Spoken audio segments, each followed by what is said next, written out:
The Psychology of Money. Morgan Housel. Introduction. The greatest show on earth is spent my college years working as a valet at a nice hotel in Los Angeles. One frequent guest was a technology executive. He was a genius, having designed and patented a key component in Wi-Fi routers in his 20s. He had started and sold several companies. He was wildly successful. He also had a relationship with money I'd describe as a mix of insecurity and childish stupidity. He carried a stack of $100 bills several inches thick.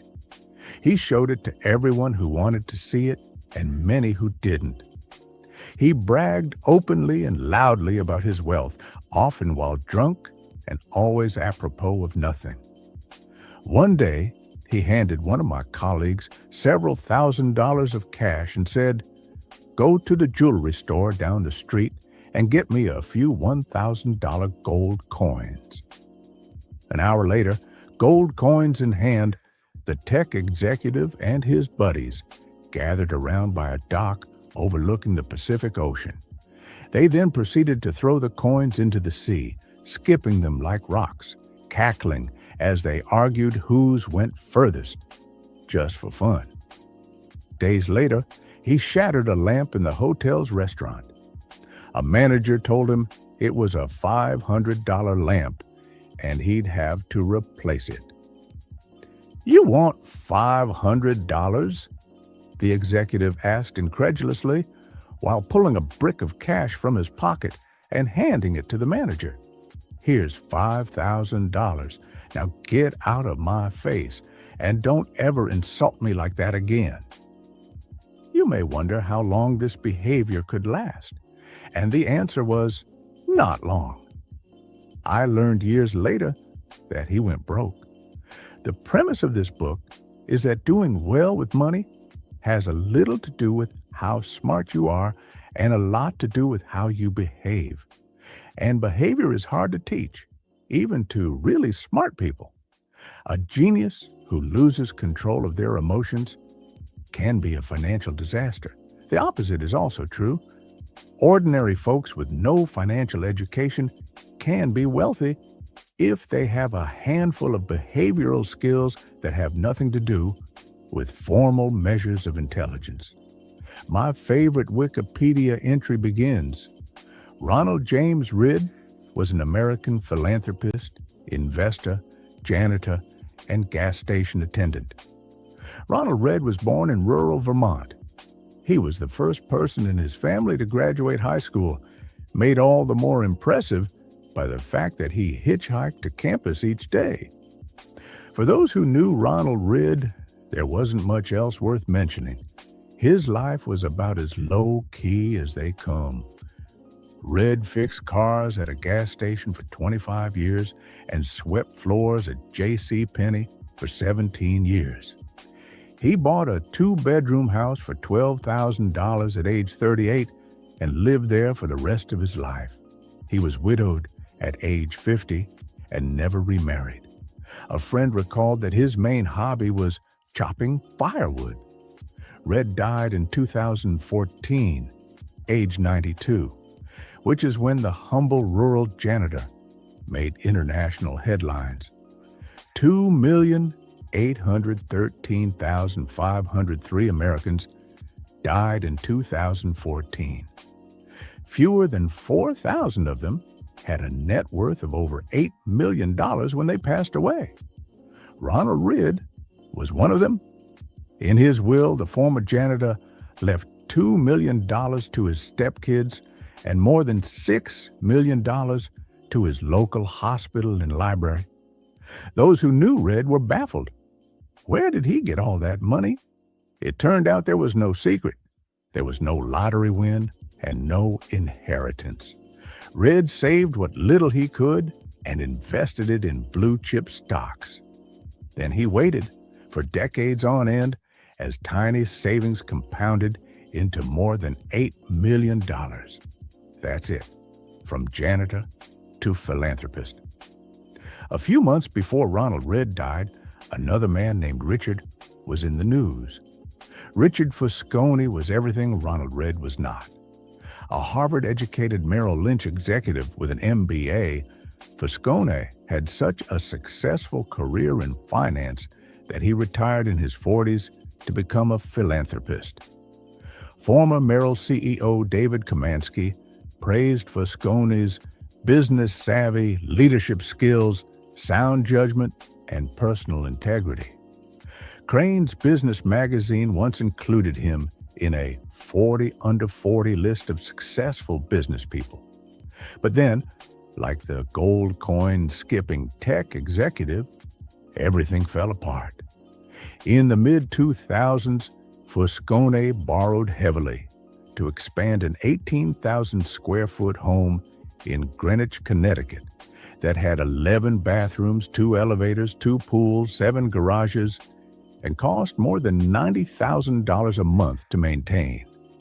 Then the 2008 financial crisis hit. The crisis hurt virtually everyone's finances. It apparently turned Foscone's into dust. High debt and illiquid assets left him bankrupt. "I currently have no income," he allegedly told a bankruptcy judge in 2008. First, his Palm Beach house was foreclosed. In 2014, it was the Greenwich Mansion's turn. 5 months before Ronald Redd left his fortune to charity, Richard Foscone's home, where guests recalled the thrill of dining and dancing atop a see-through covering on the home's indoor swimming pool, was sold in a foreclosure auction for 75% less than an insurance company figured it was worth. 3. Ronald Reed was patient. Richard Foscone was greedy. That's all it took to eclipse the massive education and experience gap between the two. The lesson here is not to be more like Ronald and less like Richard, though that's not bad advice. The fascinating thing about these stories is how unique they are to finance. In what other industry does someone with no college degree, no training, no background, no formal experience, and no connections massively outperform someone with the best education, the best training, and the best connections? I struggle to think of any. It is impossible to think of a story about Ronald Redd performing a heart transplant better than a Harvard-trained surgeon, or designing a skyscraper superior to the best-trained architects. There will never be a story of a janitor outperforming the world's top nuclear engineers. But these stories do happen in investing. The fact that Ronald Redd can coexist with Richard Foscone has 2 explanations. 1, financial outcomes are driven by luck, independent of intelligence and effort. That's true to some extent, and this book will discuss it in further detail. Or 2, and I think more common, that financial success is not a hard science. It's a soft skill, where how you behave is more important than what you know. I call this soft skill the psychology of money. The aim of this book is to use short stories to convince you that soft skills are more important than the technical side of money. I'll do this in a way that will help everyone, from Reed to Foscone and everyone in between, make better financial decisions. These soft skills are, I've come to realize, greatly underappreciated. Finance is overwhelmingly taught as a math-based field where you put data into a formula and the formula tells you what to do, and it's assumed that you'll just go do it. This is true in personal finance, where you're told to have a 6-month emergency fund and save 10% of your salary. It's true in investing, where we know the exact historical correlations between interest rates and valuations. And it's true in corporate finance, where CFOs can measure the precise cost of capital. It's not that any of these things are bad or wrong. It's that knowing what to do tells you nothing about what happens in your head when you try to do it. Two topics impact everyone, whether you are interested in them or not: health and money. The healthcare industry is a triumph of modern science, with rising life expectancy across the world. Scientific discoveries have replaced doctors' old ideas about how the human body works, and virtually everyone is healthier because of it. The money industry, investing, personal finance, business planning, is another story. Finance has scooped up the smartest minds coming from top universities over the last 2 decades. Financial engineering was the most popular major in Princeton School of Engineering a decade ago. Is there any evidence it has made us better investors? I have seen none. Through collective trial and error over the years, we learned how to become better farmers, skilled plumbers, and advanced chemists. But has trial and error taught us to become better with our personal finances? Are we less likely to bury ourselves in debt? More likely to save for a rainy day? Prepare for retirement? Have realistic views about what money does and doesn't do to our happiness? I've seen no compelling evidence. Most of the reason why, I believe, is that we think about and are taught about money in ways that are too much like physics, with rules and laws, and not enough like psychology, with emotions and nuance. And that, to me, is as fascinating as it is important. Money is everywhere. It affects all of us and confuses most of us. Everyone thinks about it a little differently. It offers lessons on things that apply to many areas of life, like risk, confidence, and happiness. Few topics offer a more powerful magnifying glass that helps explain why people behave the way they do than money. It is one of the greatest shows on earth. My own appreciation for the psychology of money is shaped by more than a decade of writing on the topic. I began writing about finance in early 2008.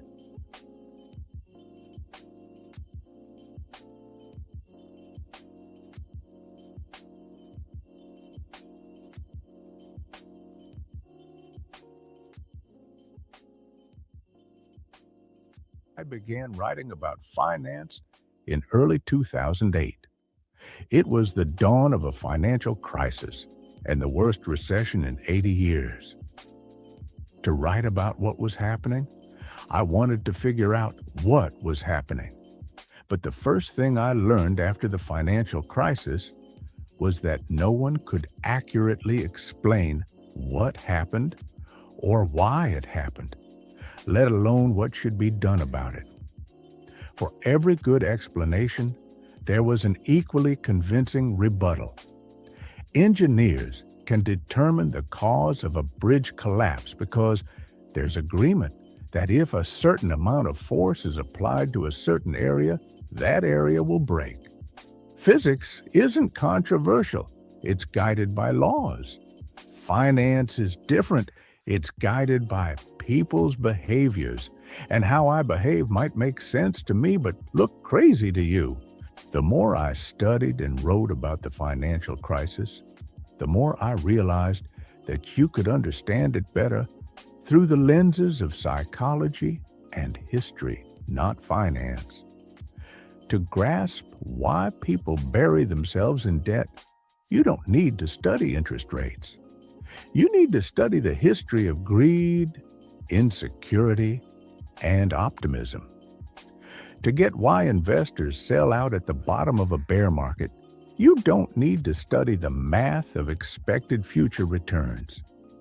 You need to think about the agony of looking at your family and wondering if your investments are imperiling their future. I love Voltaire's observation that history never repeats itself. Man always does. It applies so well to how we behave with money.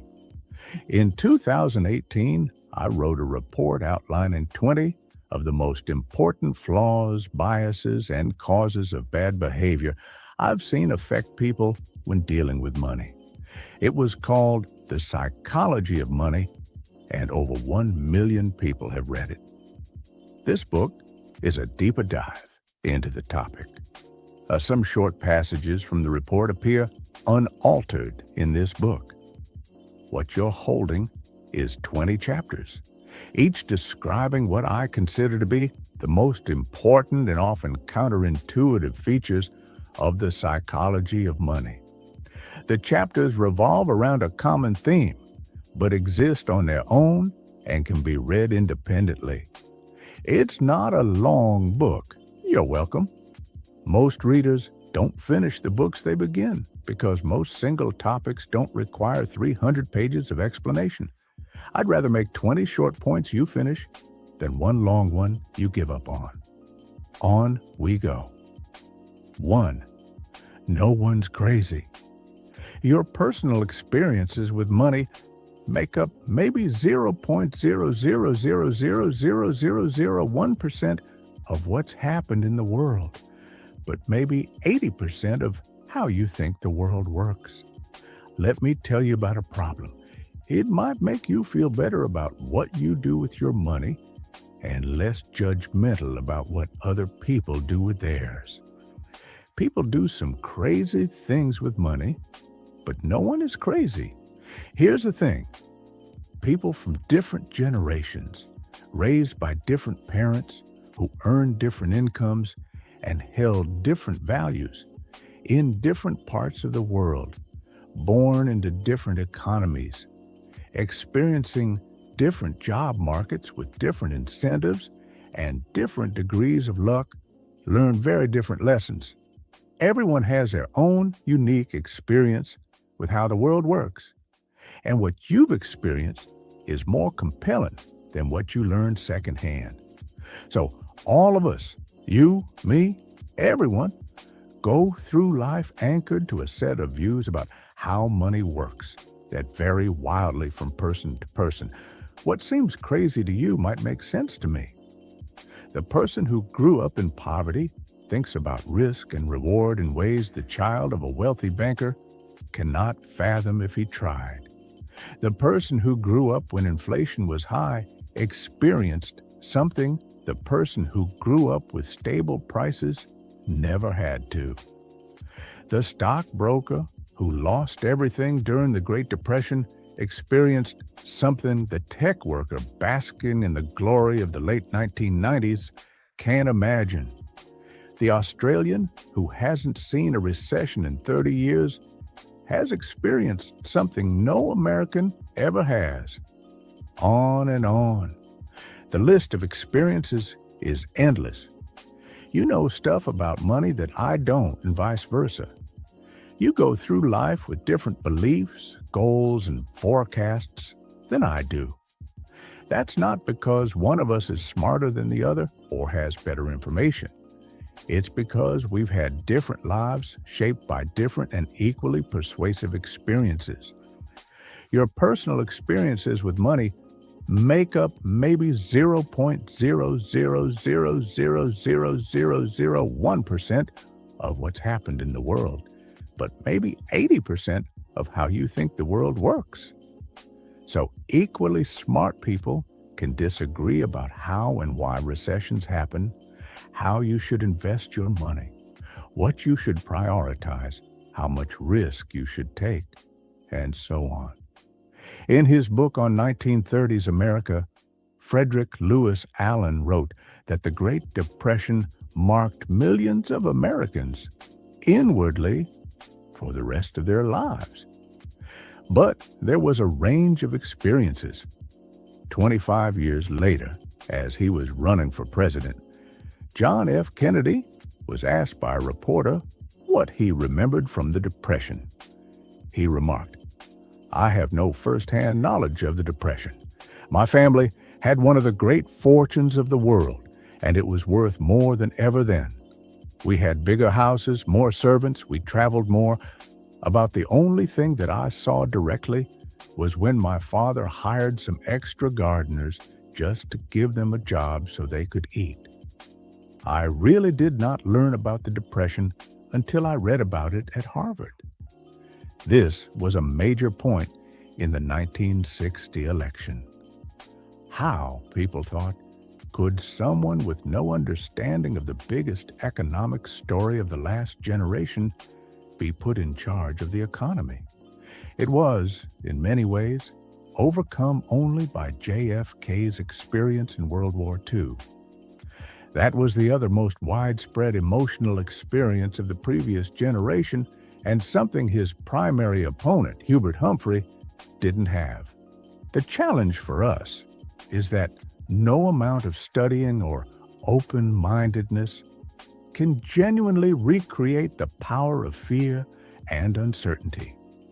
I can read about what it was like to lose everything during the Great Depression, but I don't have the emotional scars of those who actually experienced it.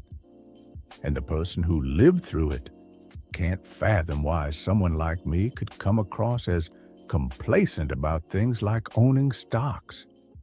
We see the world through a different lens. Spreadsheets can model the historic frequency of big stock market declines, but they can't model the feeling of coming home, looking at your kids and wondering if you've made a mistake that will impact their lives. Studying history makes you feel like you understand something, but until you've lived through it and personally felt its consequences, you may not understand it enough to change your behavior. We all think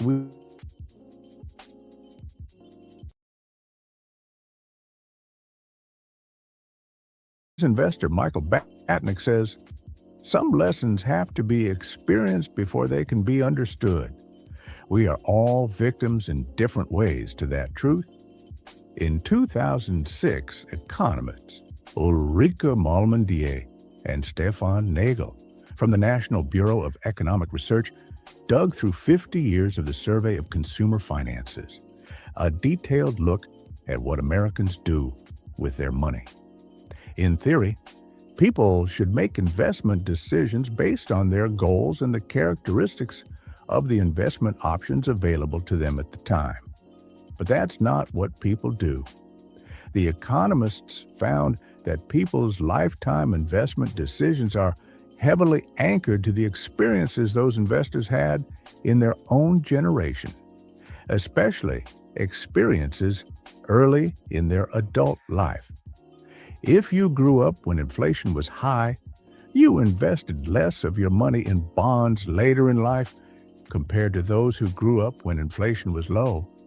If you happened to grow up when the stock market was strong, you invested more of your money in stocks later in life compared to those who grew up when stocks were weak. The economists wrote, "Our findings suggest that individual investors' willingness to bear risk depends on personal history, not intelligence or education or sophistication, just the dumb luck of when and where you were born." The Financial Times interviewed Bill Gross, the famed bond manager, in 2019. Gross admits that he would probably not be where he is today if he had been born a decade earlier or later, the piece said. Gross's career coincided almost perfectly with a generational collapse in interest rates that gave bond prices a tailwind. That kind of thing doesn't just affect the opportunities you come across. It affects what you think about those opportunities when they're presented to you.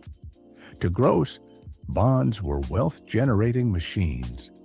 To his father's generation, who grew up with and endured higher inflation, they might be seen as wealth incinerators. The differences in how people have experienced money are not small, even among those you might think are pretty similar. Take stocks. If you were born in 1970, the S&P 500 increased almost tenfold, adjusted for inflation, during your teens and 20s. That's an amazing return. If you were born in 1950, The market went literally nowhere in your teens and 20s, adjusted for inflation. Two groups of people, separated by chance of their birth year, go through life with a completely different view on how the stock market works, or inflation. If you were born in the 1960s America, inflation during your teens and 20s, your young, impressionable years when you're developing a base of knowledge about how the economy works, sent prices up more than threefold. That's a lot. You remember gas lines and getting paychecks that stretched noticeably less far than the ones before them. But if you were born in 1990, inflation has been so low for your whole life that it's probably never crossed your mind. America's nationwide unemployment in November 2009 was around 10%. But the unemployment rate for African American males aged 16 to 19 without a high school diploma was 49%. For Caucasian females over age 45 with a college degree, it was 4%. Local stock markets in Germany and Japan were wiped out during World War II. Entire regions were bombed out. At the end of the war, German farms only produced enough food to provide the country's citizens with 1,000 calories a day.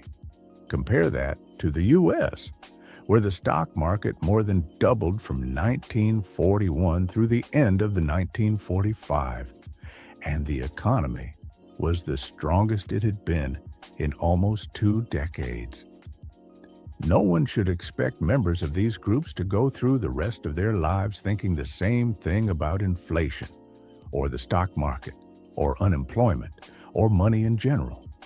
No one should expect them to respond to financial information the same way. No one should assume they are influenced by the same incentives.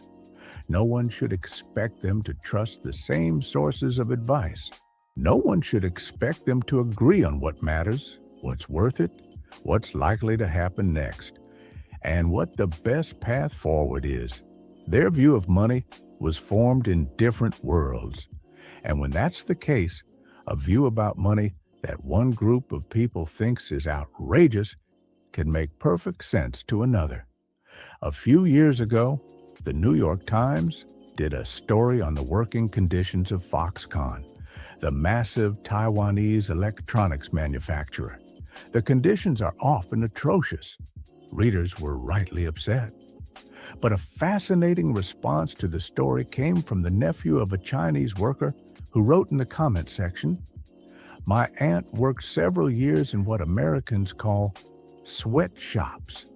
It was hard work, long hours, small wage, poor working conditions. Do you know what my aunt did before she worked in one of these factories? She was a prostitute. The idea of working in a sweatshop compared to that old lifestyle is an improvement, in my opinion. I know that my aunt would rather be exploited by an evil capitalist boss for a couple of dollars than have her body be exploited by several men for pennies. That is why I am upset by many Americans thinking we do not have the same opportunities as the West. Our governmental infrastructure is different. The country is different. Yes, factory is hard labor. Could it be better? Yes, but only when you compare such to American jobs. I don't know what to make of this. Part of me wants to argue fiercely. Part of me wants to understand. But mostly, it's an example of how different experiences can lead to vastly different views within topics that one side intuitively thinks should be black and white. Every decision people make with money is justified by taking the information they have at the moment and plugging it into their unique mental model of how the world works. Those people can be misinformed. They can have incomplete information. They can be bad at math. They can be persuaded by rotten marketing They can have no idea what they're doing. They can misjudge the consequences of their actions. Oh, can they ever? But every financial decision a person makes sense to them in that moment and checks the boxes they need to check. They tell themselves a story about what they're doing and why they're doing it, and that story has been shaped by their own unique experiences. Take a simple example. Lottery tickets. Americans spend more on them than movies, video games, music, sporting events, and books combined. And who buys them? Mostly poor people. The lowest income households in the U.S. on average spend $412 a year on lotto tickets, 4 times the amount of those in the highest income groups. 40% of Americans cannot come up with $400 in an emergency, which is to say, those buying $400 in lottery tickets are by and large the same people who say they couldn't come up with $400 in an emergency. They are blowing their safety nets on something with a 1 in millions chance of hitting it big. That seems crazy to me. It probably seems crazy to you too. But I'm not in the lowest income group. You're likely not either. So it's hard for many of us to intuitively grasp the subconscious reasoning of low-income lottery ticket buyers. But strain a little, and you can imagine it going something like this. We live paycheck to paycheck, and saving seems out of reach. Our prospects for much higher wages seem out of reach.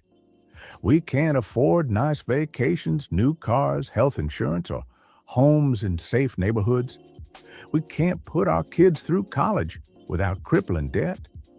Much of the stuff you people who read finance books either have now or have a good chance of getting, we don't. Buying a lottery ticket is the only time in our lives we can hold a tangible dream of getting the good stuff that you already have and take for granted. We are paying for a dream, and you may not understand that because you are already living a dream. That's why we buy more tickets than you do. You don't have to agree with this reasoning. Buying lotto tickets when you're broke is still a bad idea. But I can kind of understand why lotto ticket sales persist. And that idea, what you're doing seems crazy, but I kind of understand why you're doing it, uncovers the root of many of our financial decisions. Few people make financial decisions purely with a spreadsheet. They make them at the dinner table or in a company meeting. Places where personal history, your own unique view of the world, ego, pride, marketing, and odd incentives are scrambled together into a narrative that works for you. Another important point that helps explain why money decisions are so difficult and why there is so much misbehavior is to recognize how new this topic is. Money has been around a long time. King Alyattes of Lydia, now part of Turkey, is thought to have created the first official currency in 600 BC. But the modern foundation of money decisions, saving, and investing is based around concepts that are practically infants. Take retirement. At the end of 2018, there was $27 trillion in U.S. retirement accounts, making it the main driver of the common investor's saving and investing decisions. Point 5. But the entire concept of being entitled to retirement is, at most, 2 generations old. Before World War II, most Americans worked until they died. That was the expectation and the reality. The labor force participation rate of men age 65 and over was above 50% until the 1940s.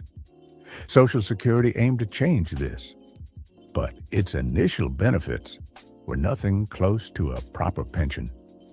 When Ida Mae Fuller cashed the first Social Security check in 1940, It was for $22.54, or $416 adjusted for inflation. It was not until the 1980s that the average Social Security check for retirees exceeded $1,000 a month, adjusted for inflation. More than a quarter of Americans over age 65 were classified by the Census Bureau as living in poverty until the late 1960s. There is a widespread belief along the lines of everyone used to have a private pension. But this is wildly exaggerated. The Employee Benefit Research Institute explains only a quarter of those aged 65 or older had pension income in 1975. Among that lucky minority, only 15% of household income came from a pension. The New York Times wrote in 1955 about the growing desire but continued inability to retire. To rephrase an old saying, everyone talks about retirement, but apparently very few do anything about it. It was not until the 1980s that the idea that everyone deserves and should have a dignified retirement took hold. And the way to get that dignified retirement ever since has been an expectation that everyone will save and invest their own money. Let me reiterate how new this idea is. The 401k, the backbone savings vehicle of American retirement, did not exist until 1978. The Roth IRA was not born until 1998. If it were a person, it would be barely old enough to drink. It should surprise no one that many of us are bad at saving and investing for retirement. We're not crazy. We're all just newbies. Same goes for college. The share of Americans over age 25 with a bachelor's degree has gone from less than 1 in 20 in 1940 to 1 in 25.4 by 2015.7. The average college tuition over that time rose more than fourfold adjusted for inflation. Something so big and so important hitting society so fast explains why, for example, so many people have made poor decisions with student loans over the last 20 years. There is not decades of accumulated experience to even attempt to learn from. We're winging it. Same for index funds, which are less than 50 years old, and hedge funds, which didn't take off until the last 25 years. Even widespread use of consumer debt, mortgages, credit cards, and car loans did not take off until after World War II, when the GI Bill made it easier for millions of Americans to borrow. Dogs were domesticated 10,000 years ago and still retain some behaviors of their wild ancestors. Yet here we are, with between 20 and 50 years of experience in the modern financial system, hoping to be perfectly acclimated. For a topic that is so influenced by emotion versus fact, this is a problem. And it helps explain why we don't always do what we're supposed to with money. We all do crazy stuff with money because we're all relatively new to this game, and what looks crazy to you might make sense to me. But no one is crazy. We all make decisions based on our own unique experiences that seem to make sense to us in a given moment. Now let me tell you a story about how Bill Gates got rich. 2. Luck and risk. Nothing is as good or as bad as it seems. Luck and risk are siblings. They are both the reality that every outcome in life is guided by forces other than individual effort. NYU Professor Scott Galloway has a related idea that is so important to remember when judging success, both your own and others. Nothing is as good or as bad as it seems. Bill Gates went to one of the only high schools in the world that had a computer. The story of how Lakeside School, just outside Seattle, even got a computer is remarkable. Bill Dougal was a World War II Navy pilot turned high school math and science teacher. He believed that book study wasn't enough without real-world experience. He also realized that we'd need to know something about computers when we got to college, recalled late Microsoft co-founder Paul Allen. In 1968, Dougal petitioned the Lakeside School Mothers Club to use the proceeds from its annual rummage sale, about $3,000, to lease a Teletype Model 30 computers hooked up to the General Electric mainframe terminal for computer time sharing. The whole idea of time sharing only got invented in 1965, Gates later said. Someone was pretty forward-looking. Most university graduate schools did not have a computer anywhere near as advanced as Bill Gates had access to in 8th grade, and he couldn't get enough of it. Gates was 13 years old in 1968 when he met classmate Paul Allen. Allen was also obsessed with the school's computer, and the two hit it off. Lakeside's computer wasn't part of its general curriculum. It was an independent study program. Bill and Paul could toy away with the thing at their leisure, letting their creativity run wild after school, late into the night, on weekends. They quickly became computing experts. During one of their late-night sessions, Allen recalled Gates showing him a Fortune magazine and saying, "What do you think it's like to run a Fortune 500 company?" Allen said he had no idea. "Maybe we'll have our own computer company someday," Gates said. "Microsoft is now worth more than $1 trillion. A little quick math. In 1968, there were roughly 303 million high school-age people in the world, according to the UN. About 18 million of them lived in the United States. About 270,000 of them lived in Washington State. A little over 100,000 of them lived in the Seattle area, and only about 300 of them attended Lakeside School. Start with 303 million, end with 300. 1 in a million high school-age students attended the high school that had the combination of cash and foresight to buy a computer. Bill Gates happened to be one of them. Gates is not shy about what this meant. If there had been no Lakeside, there would have been no Microsoft, he told the school's graduating class in 2005. Gates is staggeringly smart, even more hardworking, and as a teenager had a vision for computers that even most seasoned computer executives couldn't grasp. He also had a 1 in a million head start by going to school at Lakeside. Now let me tell you about Gates's friend, Kent Evans. He experienced an equally powerful dose of luck's close sibling, Risk. Bill Gates and Paul Allen became household names thanks to Microsoft's success. But back at Lakeside, there was a third member of this gang of high school computer prodigies. Kent Evans and Bill Gates became best friends in 8th grade. Evans was, by Gates' own account, the best student in the class. The two talked on the phone ridiculous amounts, Gates recalls in the documentary Inside Bill's Brain. "I still know Kent's phone number," he says, 525-7851.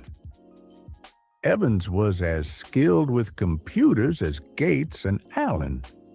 Lakeside once struggled to manually put together the school's class schedule, a maze of complexity to get hundreds of students the classes they need at times that don't conflict with other courses.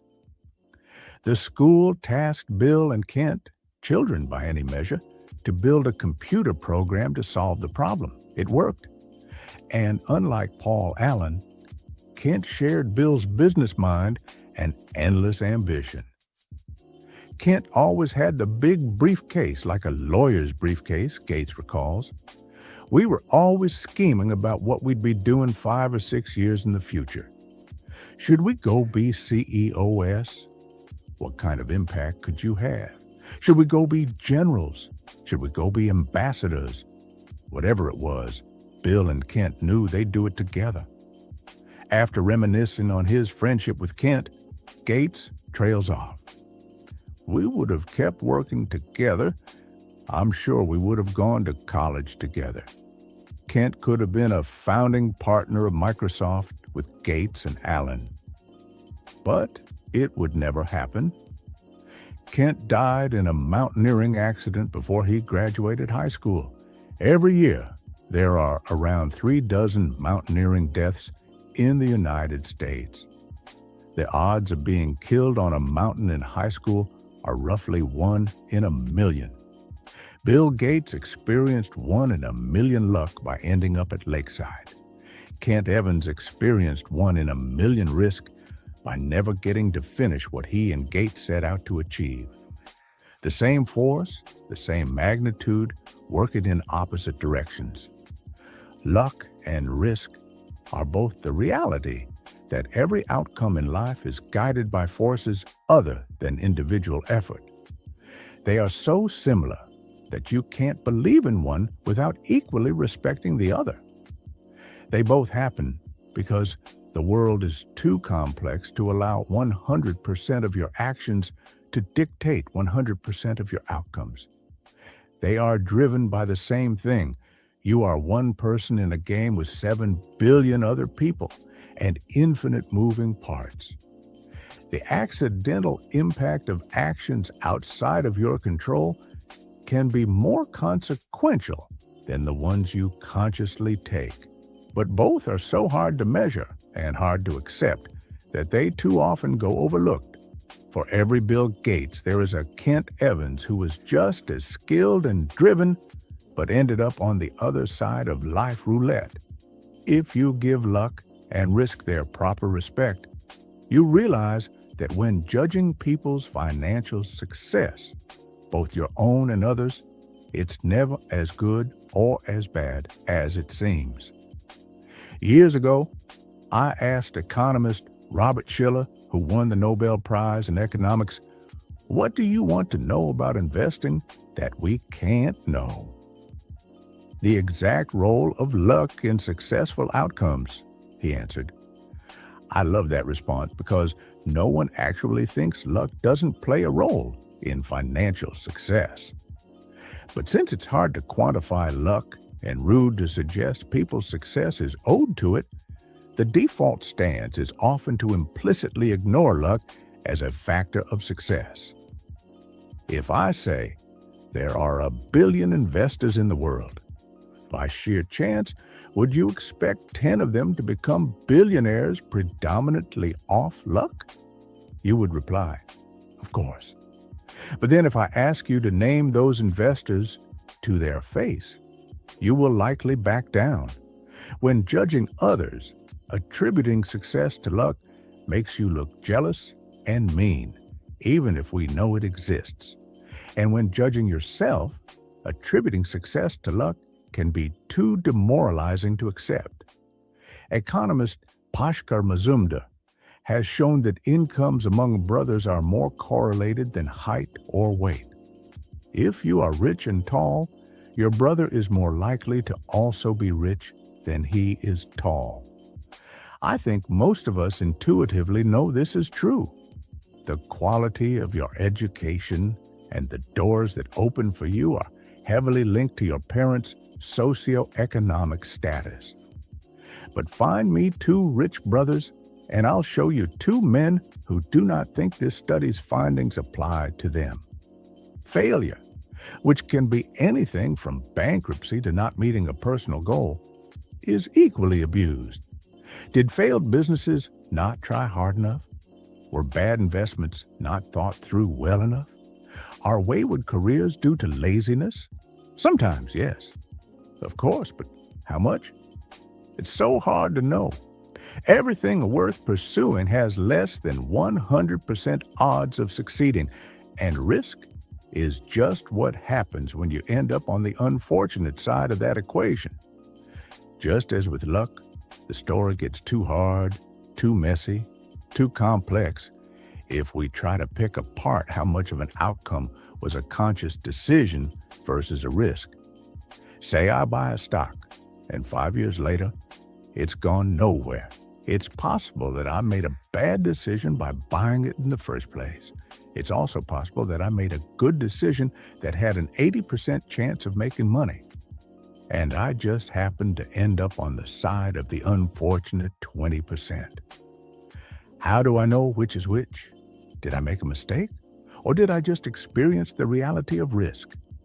It's possible to statistically measure whether some decisions were wise. But in the real world, day to day, we simply don't. It's too hard. We prefer simple stories, which are easy but often devilishly misleading. After spending years around investors and business leaders, I've come to realize that someone else's failure is usually attributed to bad decisions, while your own failures are usually chalked up to the dark side of risk. When judging your failures, I'm likely to prefer a clean and simple story of cause and effect, because I don't know what's going on inside your head.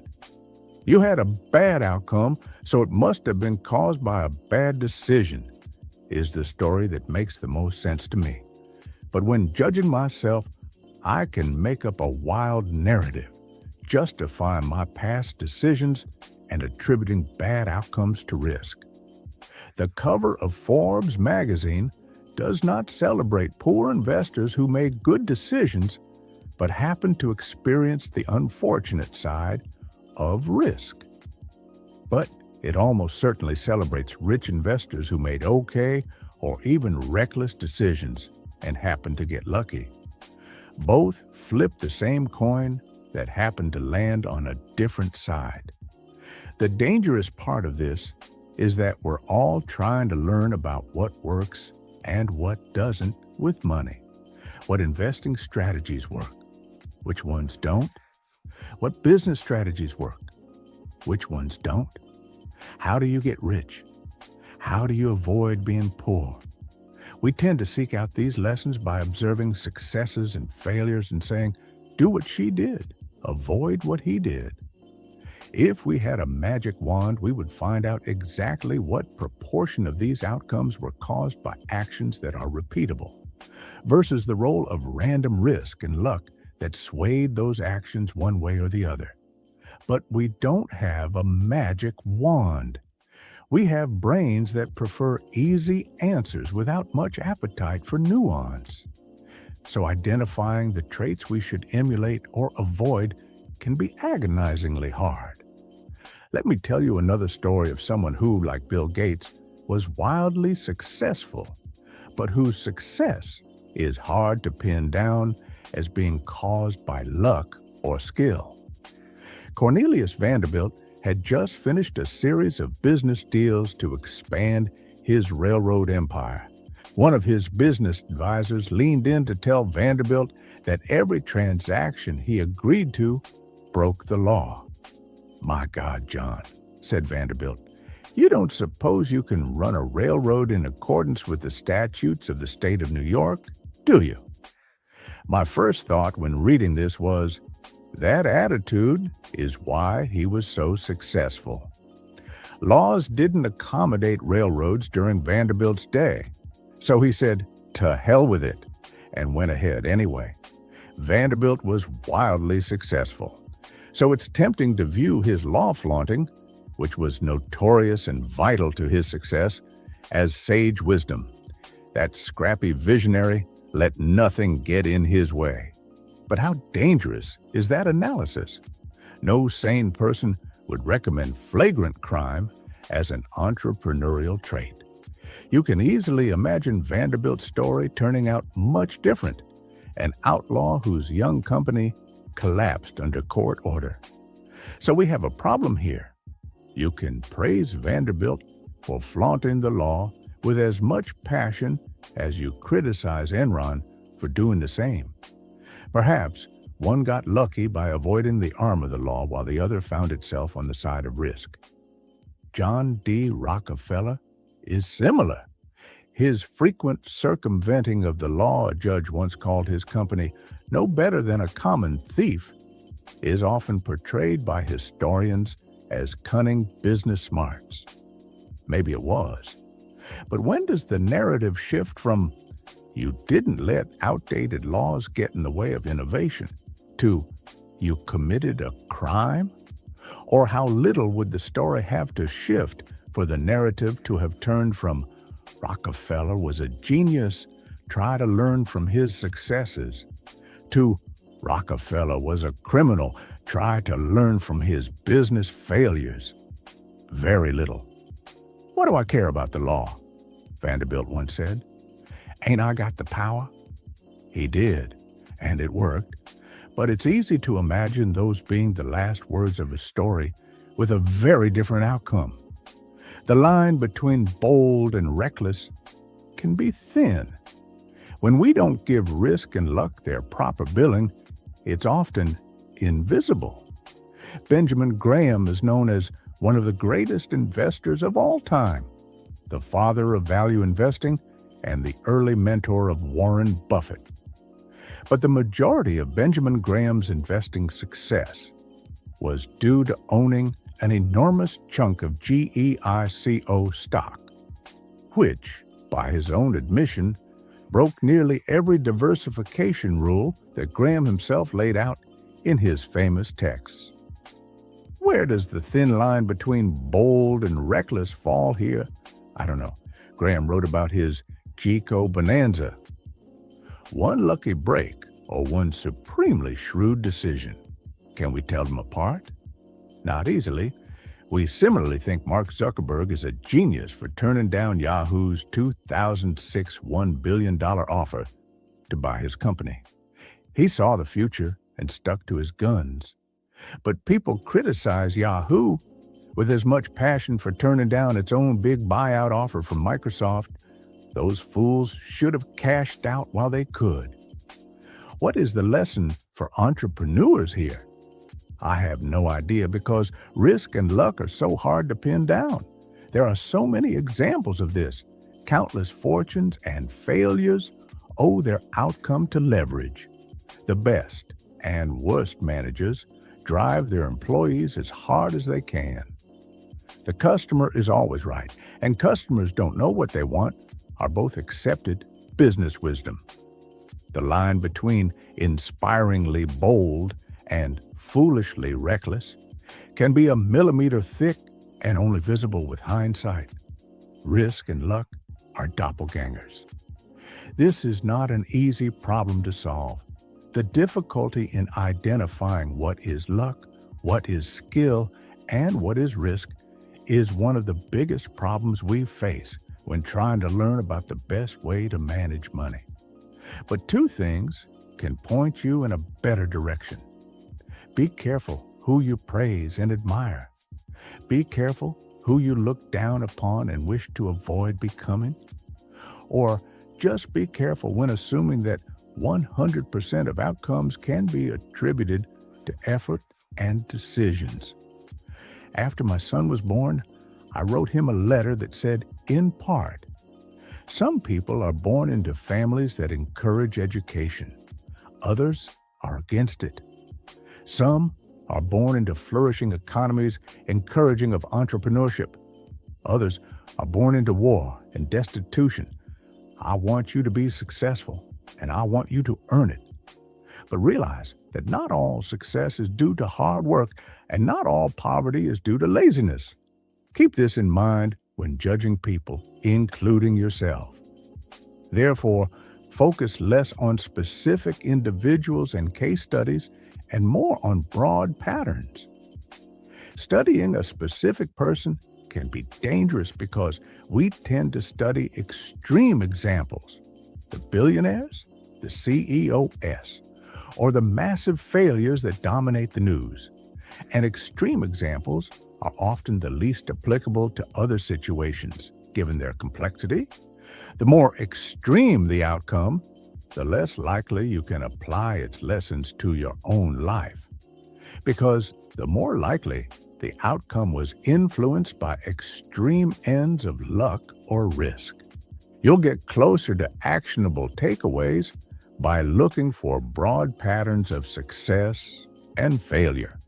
The more common the pattern, the more applicable it might be to your life.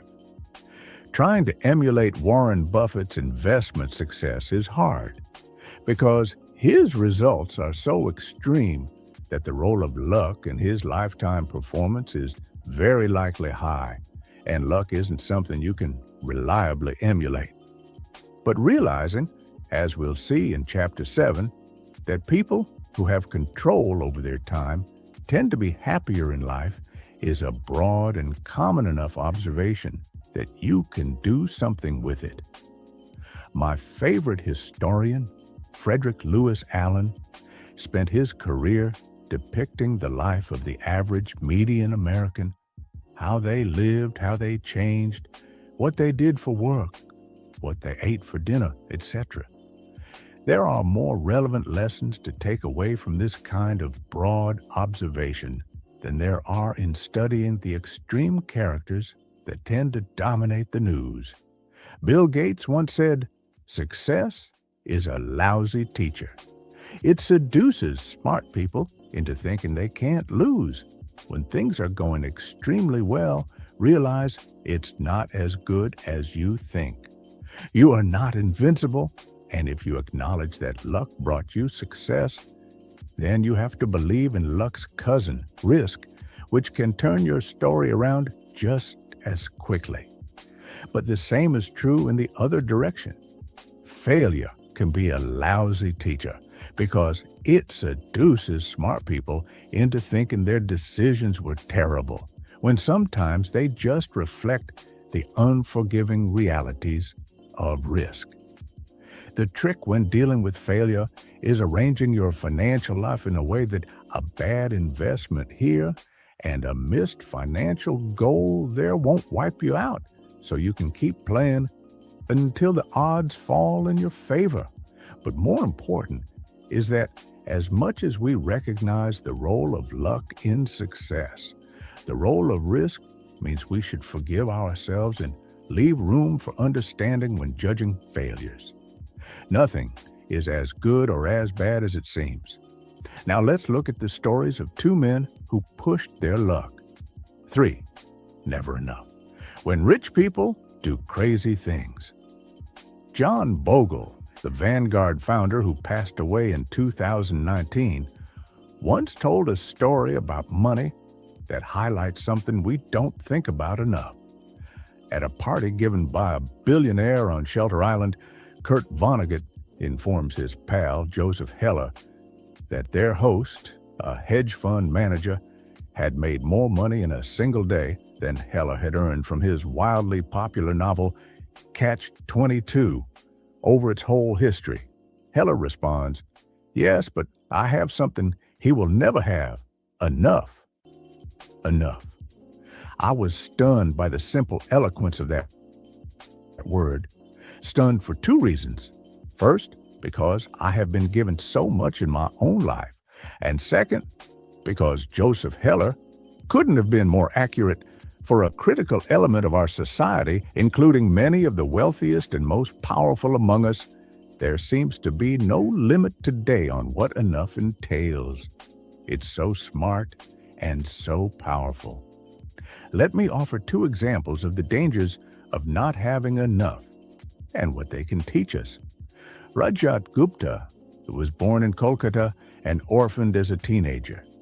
People talk about the privileged few who begin life on third base. Gupta couldn't even see the baseball stadium. What he went on to achieve from those beginnings was simply phenomenal. By his mid-40s, Gupta was CEO of McKinsey, the world's most prestigious consulting firm.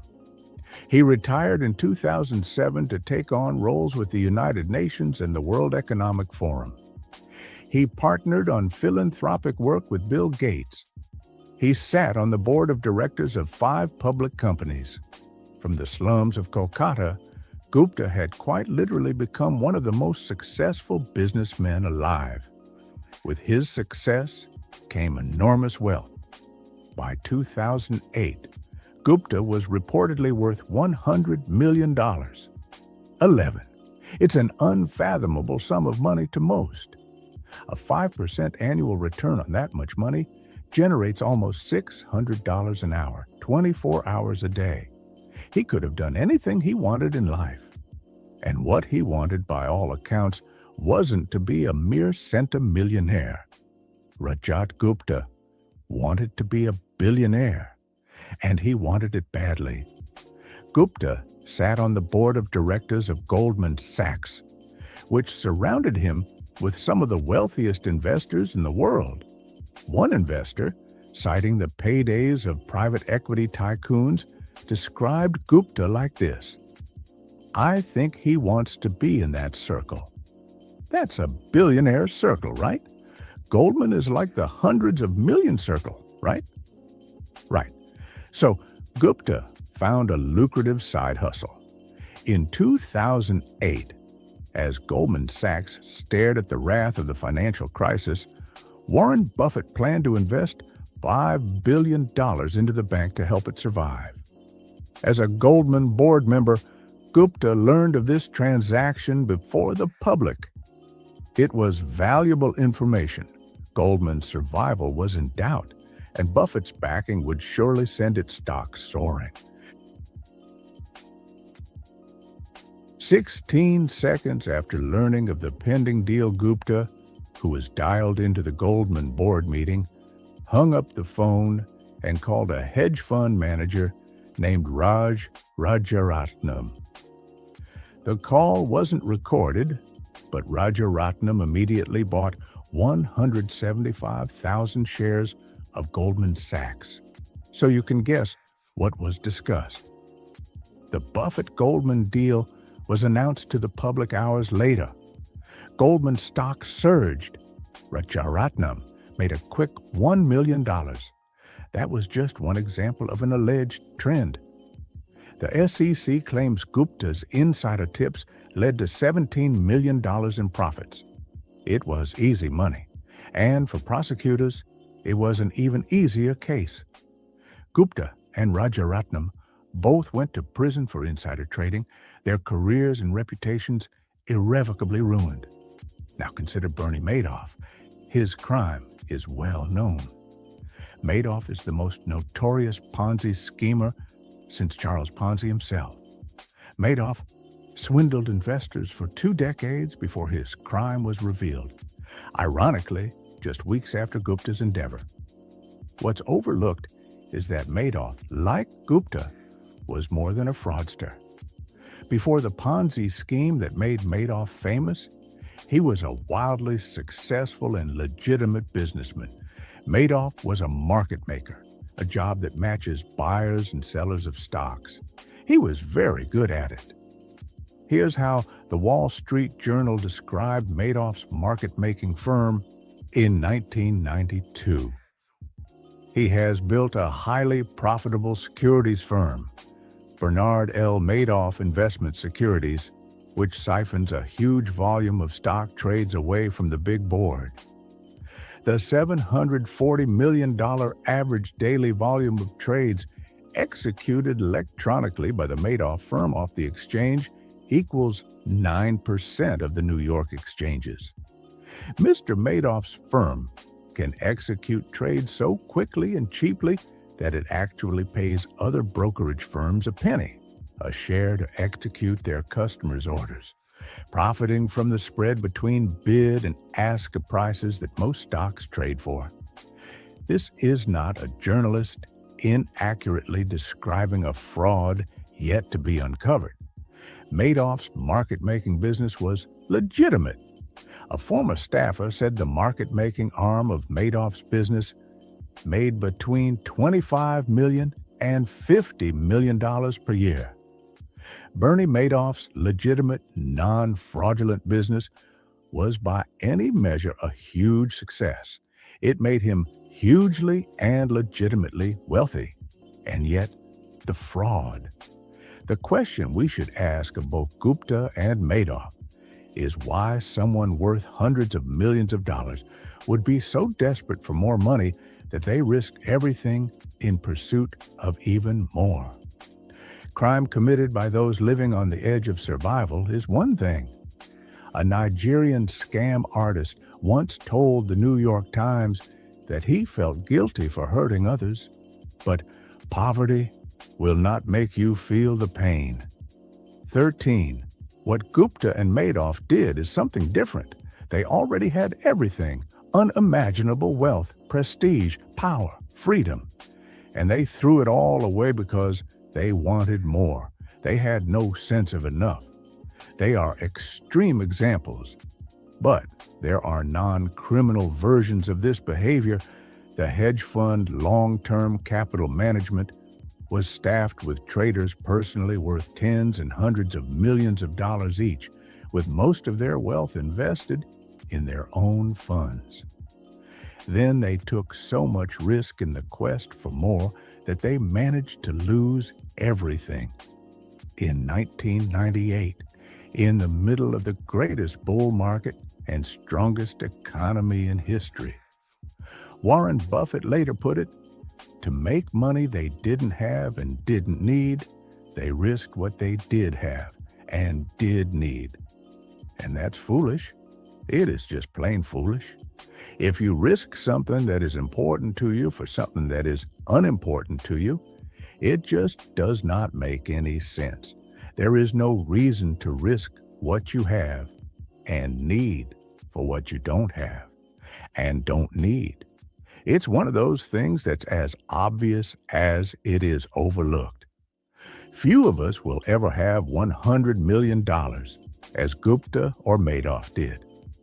But a measurable percentage of those reading this book will, at some point in their life, earn a salary or have a sum of money sufficient to cover every reasonable thing they need and a lot of what they want.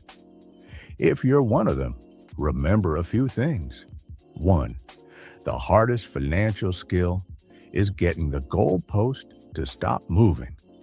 But it's one of the most important.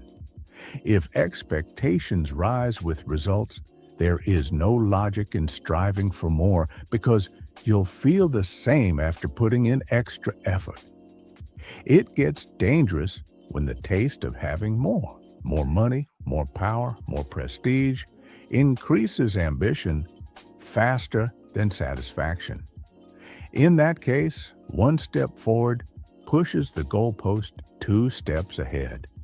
You feel as if you're falling behind, and the only way to catch up is to take greater and greater amounts of risk. Modern capitalism is a pro at 2 things: generating wealth and generating envy. Perhaps they go hand in hand. Wanting to surpass your peers can be the fuel of hard work. But life isn't any fun without a sense of enough. Happiness, as it's said, is just results minus expectations.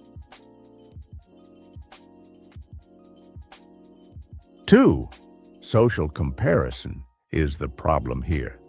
Consider a rookie baseball player who earns $500,000 a year. He is, by any definition, rich.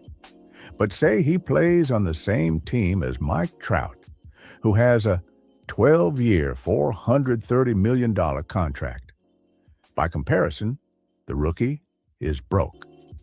But then think about Mike Trout. $36 million per year is an insane amount of money. But to make it on the list of the top 10 highest paid hedge fund managers in 2018, you needed to earn at least $340 million in 1 year. That's who people like Trout might compare their incomes to.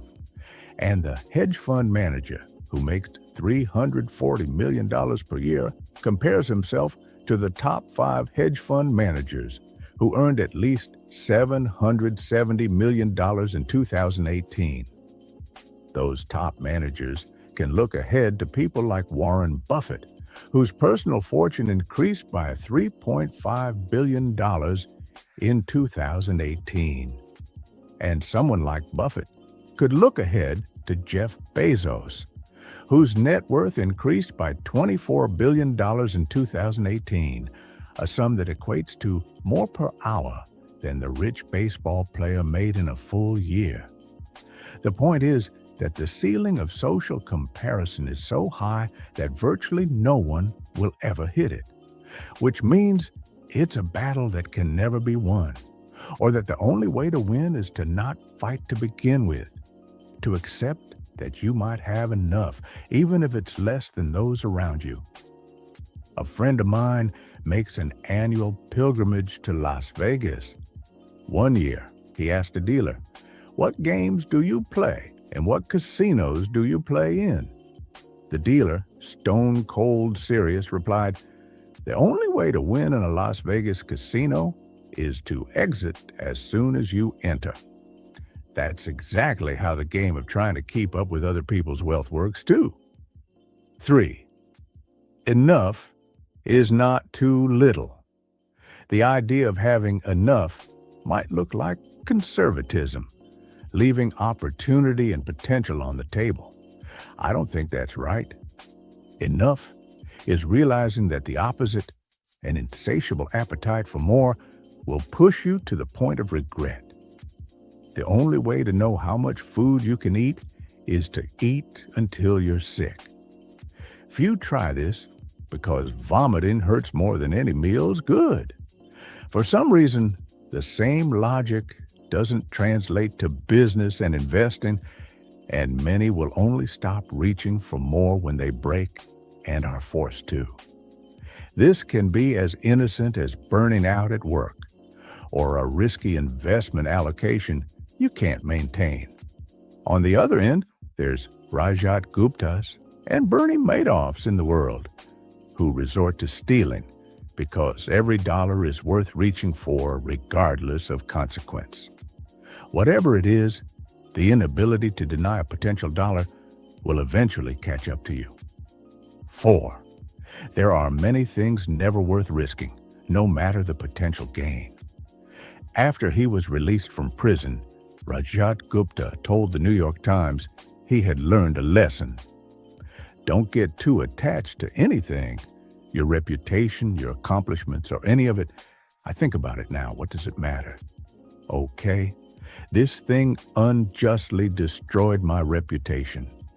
That's only troubling if I am so attached to my reputation. This seems like the worst possible takeaway from his experience, and what I imagine is the comforting self-justifications of a man who desperately wants his reputation back, but knows it's gone. Reputation is invaluable. Freedom and independence are invaluable. Family and friends are invaluable. Being loved by those who you want to love you is invaluable. Happiness is invaluable. And your best shot at keeping these things is knowing when it's time to stop taking risks that might harm them. Knowing when you have enough. The good news is that the most powerful tool for building enough is remarkably simple and doesn't require taking risks that could damage any of these things. That's the next chapter. 4. Confounding compounding. $81.5 billion of Warren Buffett's $84.5 billion net worth came after his 65th birthday. Our minds are not built to handle such absurdities. Lessons from one field can often teach us something important about unrelated fields. Take the billion-year history of ice ages and what they teach us about growing your money. Our scientific knowledge of Earth is younger than you might think. Understanding how the world works often involves drilling deep below its surface, something we haven't been able to do until fairly recently. Isaac Newton calculated the movement of the stars hundreds of years before we understood some of the basics of our planet. It was not until the 19th century that scientists agreed that Earth had, on multiple occasions, been covered in ice. There was too much evidence to argue otherwise. All over the world sat fingerprints of a previously frozen world, huge boulders strewn in random locations, rock beds scraped down to thin layers. Evidence became clear that there had not been one ice age, but 5 distinct ones we could measure. The amount of energy needed to freeze the planet, melt it anew, and freeze it over yet again is staggering. What on earth, literally, could be causing these cycles? It must be the most powerful force on our planet, and it was. Just not in the way anyone expected. There were plenty of theories about why ice ages occurred. To account for their enormous geological influence, the theories were equally grand. The uplifting of mountain ranges, it was thought, may have shifted the Earth's winds enough to alter the climate. Others favored the idea that ice was the natural state, interrupted by massive volcanic eruptions that warmed us up. But none of these theories could account for the cycle of ice ages. The growth of mountain ranges or some massive volcano may explain one ice age. It could not explain the cyclical repetition of 5. In the early 1900s, a Serbian scientist named Milutin Milankovic studied the Earth's position relative to other planets and came up with the theory of ice ages that we now know is accurate. The gravitational pull of the sun and moon gently affect the Earth's motion and tilt toward the sun. During parts of this cycle, which can last tens of thousands of years, each of the Earth's hemispheres gets a little more or a little less solar radiation than they're used to. And that is where the fun begins. Milankovic's theory initially assumed that a tilt of the Earth's hemispheres caused ravenous winters cold enough to turn the planet into ice. But a Russian meteorologist named Vladimir Kupin dug deeper into Milankovic's work and discovered a fascinating nuance. Moderately cool summers, not cold winters, were the icy culprit. It begins when a summer never gets warm enough to melt the previous winter's snow. The leftover ice base makes it easier for snow to accumulate the following winter, which increases the odds of snow sticking around in the following summer, which attracts even more accumulation the following winter. Perpetual snow reflects more of the sun's rays, which exacerbates cooling, which brings more snowfall, and on and on. Within a few hundred years, a seasonal snowpack grows into a continental ice sheet, and you're off to the races. The same thing happens in reverse. An orbital tilt, letting more sunlight in, melts more of the winter snowpack, which reflects less light the following years, which increases temperatures, which prevents more snow the next year, and so on. That's the cycle. The amazing thing here is how big something can grow from a relatively small change in conditions. You start with a thin layer of snow left over from a cool summer that no one would think anything of, and then, in a geological blink of an eye, the entire Earth is covered in miles-thick ice. As glaciologist Gwen Schultz put it, it is not necessarily the amount of snow that causes ice sheets, but the fact that snow, however little, lasts. The big takeaway from ice ages is that you don't need tremendous force to create tremendous results. If something compounds, if a little growth serves as the fuel for future growth, a small starting base can lead to results so extraordinary they seem to defy logic. It can be so logic-defying that you underestimate what's possible, where growth comes from, and what it can lead to. And so, it is with money. More than 2,000 books are dedicated to how Warren Buffett built his fortune. Many of them are wonderful, but few pay enough attention to the simplest fact: Buffett's fortune isn't due to just being a good investor, but being a good investor, since he was literally a child.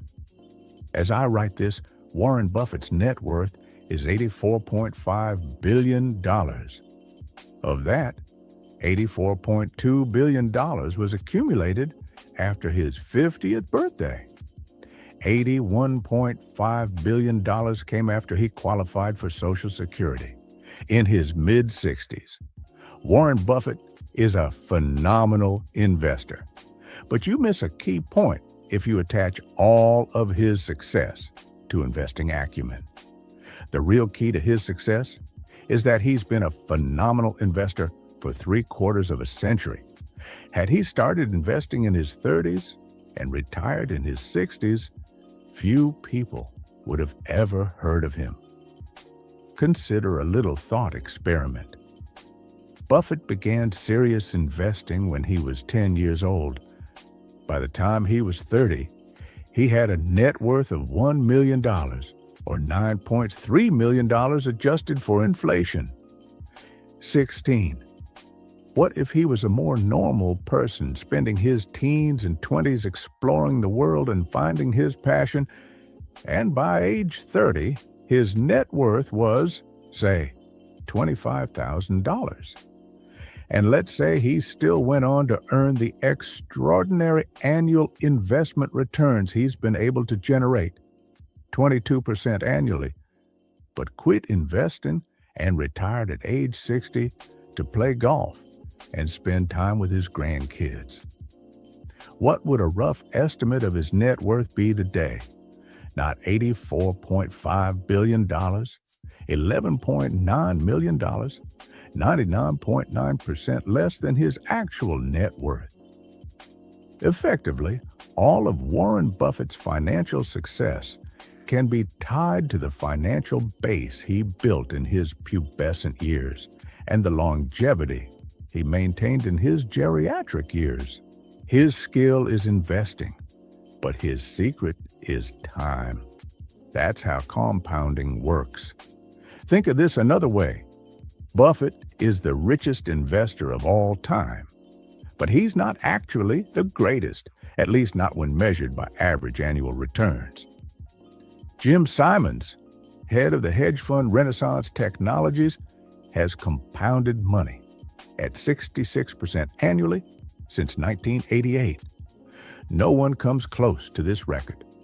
As we just saw, Buffett has compounded at roughly 22% annually, a third as much.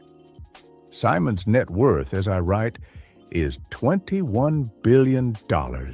He is, and I know how ridiculous this sounds given the numbers we're dealing with, 75% less rich than Buffett.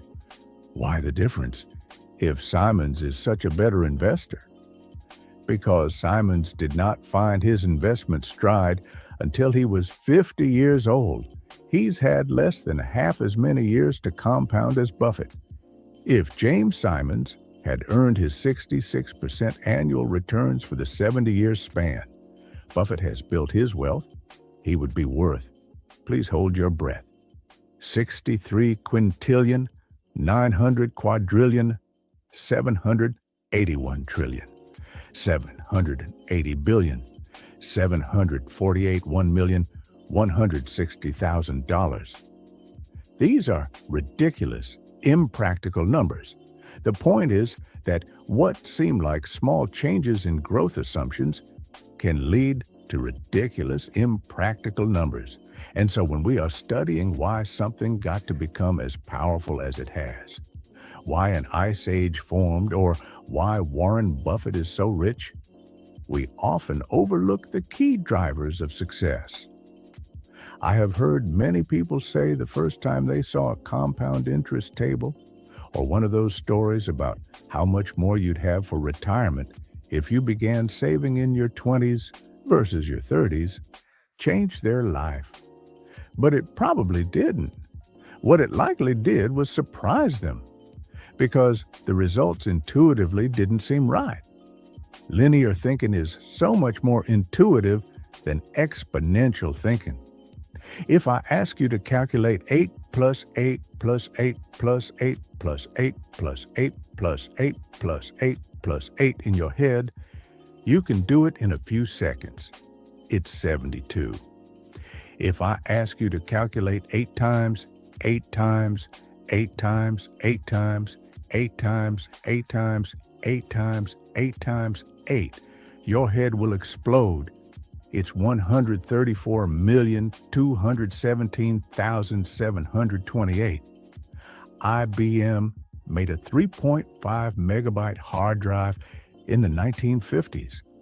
By the 1960s, things were moving into a few dozen megabytes. By the 1970s, IBM's Winchester drive held 70 megabytes. Then drives got exponentially smaller in size with more storage. A typical PC in the early 1990s held 200 to 500 megabytes. And then, wham! Things exploded. 1999.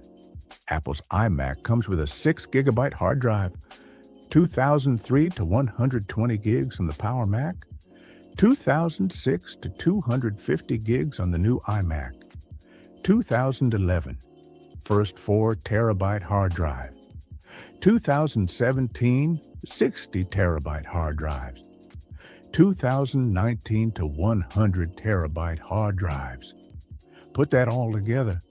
From 1950 to 1990, we gained 296 megabytes. From 1990 through today, we gained 100 million megabytes. If you were a technology optimist in the 1950s, you may have predicted that practical storage would become 1,000 times larger, maybe 10,000 times larger if you were swinging for the fences. Few would have said 30 million times larger within my lifetime. But that's what happened. The counterintuitive nature of compounding leads even the smartest of us to overlook its power. In 2004, Bill Gates criticized the new Gmail, wondering why anyone would need a gigabyte of storage. Author Stephen Levy wrote, "Despite his currency with cutting-edge technologies, his mentality was anchored in the old paradigm of storage being a commodity that must be conserved. You never get accustomed to how quickly things can grow." The danger here is that when compounding isn't intuitive, we often ignore its potential and focus on solving problems through other means. Not because we're overthinking, but because we rarely stop to consider compounding potential. None of the 2,000 books picking apart Buffett's success are titled, "This guy has been investing consistently for 3/4 of a century." But we know that's the key to the majority of his success. It's just hard to wrap your head around that math because it's not intuitive. There are books on economic cycles, trading strategies, and sector bets. But the most powerful and important book should be called Shut Up and Wait. It's just one page with a long-term chart of economic growth. The practical takeaway is that the counterintuitiveness of compounding may be responsible for the majority of disappointing trades, bad strategies, and successful investing attempts. You can't blame people for devoting all their effort in what they learn and what they do, to trying to earn the highest investment returns. It intuitively seems like the best way to get rich. But good investing isn't necessarily about earning the highest returns, because the highest returns tend to be one-off hits that can't be repeated. It's about earning pretty good returns that you can stick with and which can be repeated for the longest period of time. That's when compounding runs wild. The opposite of this, earning huge returns that can't be held onto, leads to some tragic stories.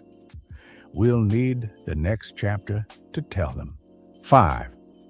Getting to wealthy versus staying wealthy. Good investing is not necessarily about making good decisions. It's about consistently not screwing up. There are a million ways to get wealthy and plenty of books on how to do so. But there's only one way to stay wealthy. some combination of frugality and paranoia. And that's a topic we don't discuss enough. Let's begin with a quick story about two investors, neither of whom knew the other, but whose paths crossed in an interesting way almost a century ago. Jesse Livermore was the greatest stock market trader of his day. Born in 1877, he became a professional trader before most people knew you could do such a thing. By age 30, he was worth the inflation-adjusted equivalent of $100 million. By 1929, Jesse Livermore was already one of the most well-known investors in the world. The stock market crash that year that ushered in the Great Depression cemented his legacy and history. More than a third of the stock market's value was wiped out in an October 1929 week, whose days were later named Black Monday, Black Tuesday, and Black Thursday. Livermore's wife, Dorothy, feared the worst when her husband returned home on October 29. Reports of Wall Street speculators committing suicide were spreading across New York. She and her children greeted Jesse at the door in tears, while her mother was so distraught she hid in another room, screaming. Jesse, according to biographer Tom Rubython, stood confused for a few moments before realizing what was happening. He then broke the news to his family. In a stroke of genius and luck, he had been short the market, betting stocks would decline. "You mean we are not ruined?" Dorothy asked. "No, darling. I have just had my best ever trading day. We are fabulously rich and can do whatever we like," Jesse said. Dorothy ran to her mother and told her to be quiet. In one day, Jesse Livermore made the equivalent of more than $3 billion. During one of the worst months in the history of the stock market, he became one of the richest men in the world. As Livermore's family celebrated their unfathomable success, another man wandered the streets of New York in desperation. Abraham Germansky was a multi-millionaire real estate developer who made a fortune during the roaring 1920s. As the economy boomed, he did what virtually every other successful New Yorker did in the late 1920s: bet heavily on the surging stock market. On October 26, 1929, the New York Times published an article that in 2 paragraphs portrays a tragic ending. Bernard H. Sandler, attorney of 225 Broadway, was asked yesterday morning by Mrs. Abraham Germansky of Mount Vernon to help find her husband, missing since Thursday morning. Germansky, who is 50 years old and an East Side real estate operator, was said by Sandler to have invested heavily in stocks. Sandler said he was told by Mrs. Germansky that a friend saw her husband late Thursday on Wall Street near the stock exchange. According to her informant, her husband was tearing a strip of ticker tape into bits and scattering it on the sidewalk as he walked toward Broadway. And that, as far as we know, was the end of Abraham Germansky. Here we have a contrast. The October 1929 crash made Jesse Livermore one of the richest men in the world. It ruined Abraham Germansky, perhaps taking his life. But fast forward 4 years, and the stories cross paths again. After his 1929 blowout, Livermore, overflowing with confidence, made larger and larger bets. He wound up far over his head in increasing amounts of debt and eventually lost everything in the stock market. Broke and ashamed, he disappeared for 2 days in 1933. His wife set out to find him. Jesse L. Livermore, the stock market operator of 1100 Park Avenue, missing and has not been seen since 3 p.m. yesterday. the New York Times wrote in 1933. He returned, but his path was set. Livermore eventually took his own life. The timing was different, but Jermansky and Livermore shared a character trait. They were both very good at getting wealthy and equally bad at staying wealthy. Even if wealthy is not a word you'd apply to yourself, the lessons from that observation apply to everyone at all income levels. Getting money is one thing, keeping it is another. If I had to summarize money success in a single word, it would be survival. As we'll see in Chapter 6, 40% of companies successful enough to become publicly traded lost effectively all of their value over time. The Forbes 400 list of richest Americans has, on average, roughly 20% turnover per decade for causes that don't have to do with death or transferring money to another family member. Capitalism is hard.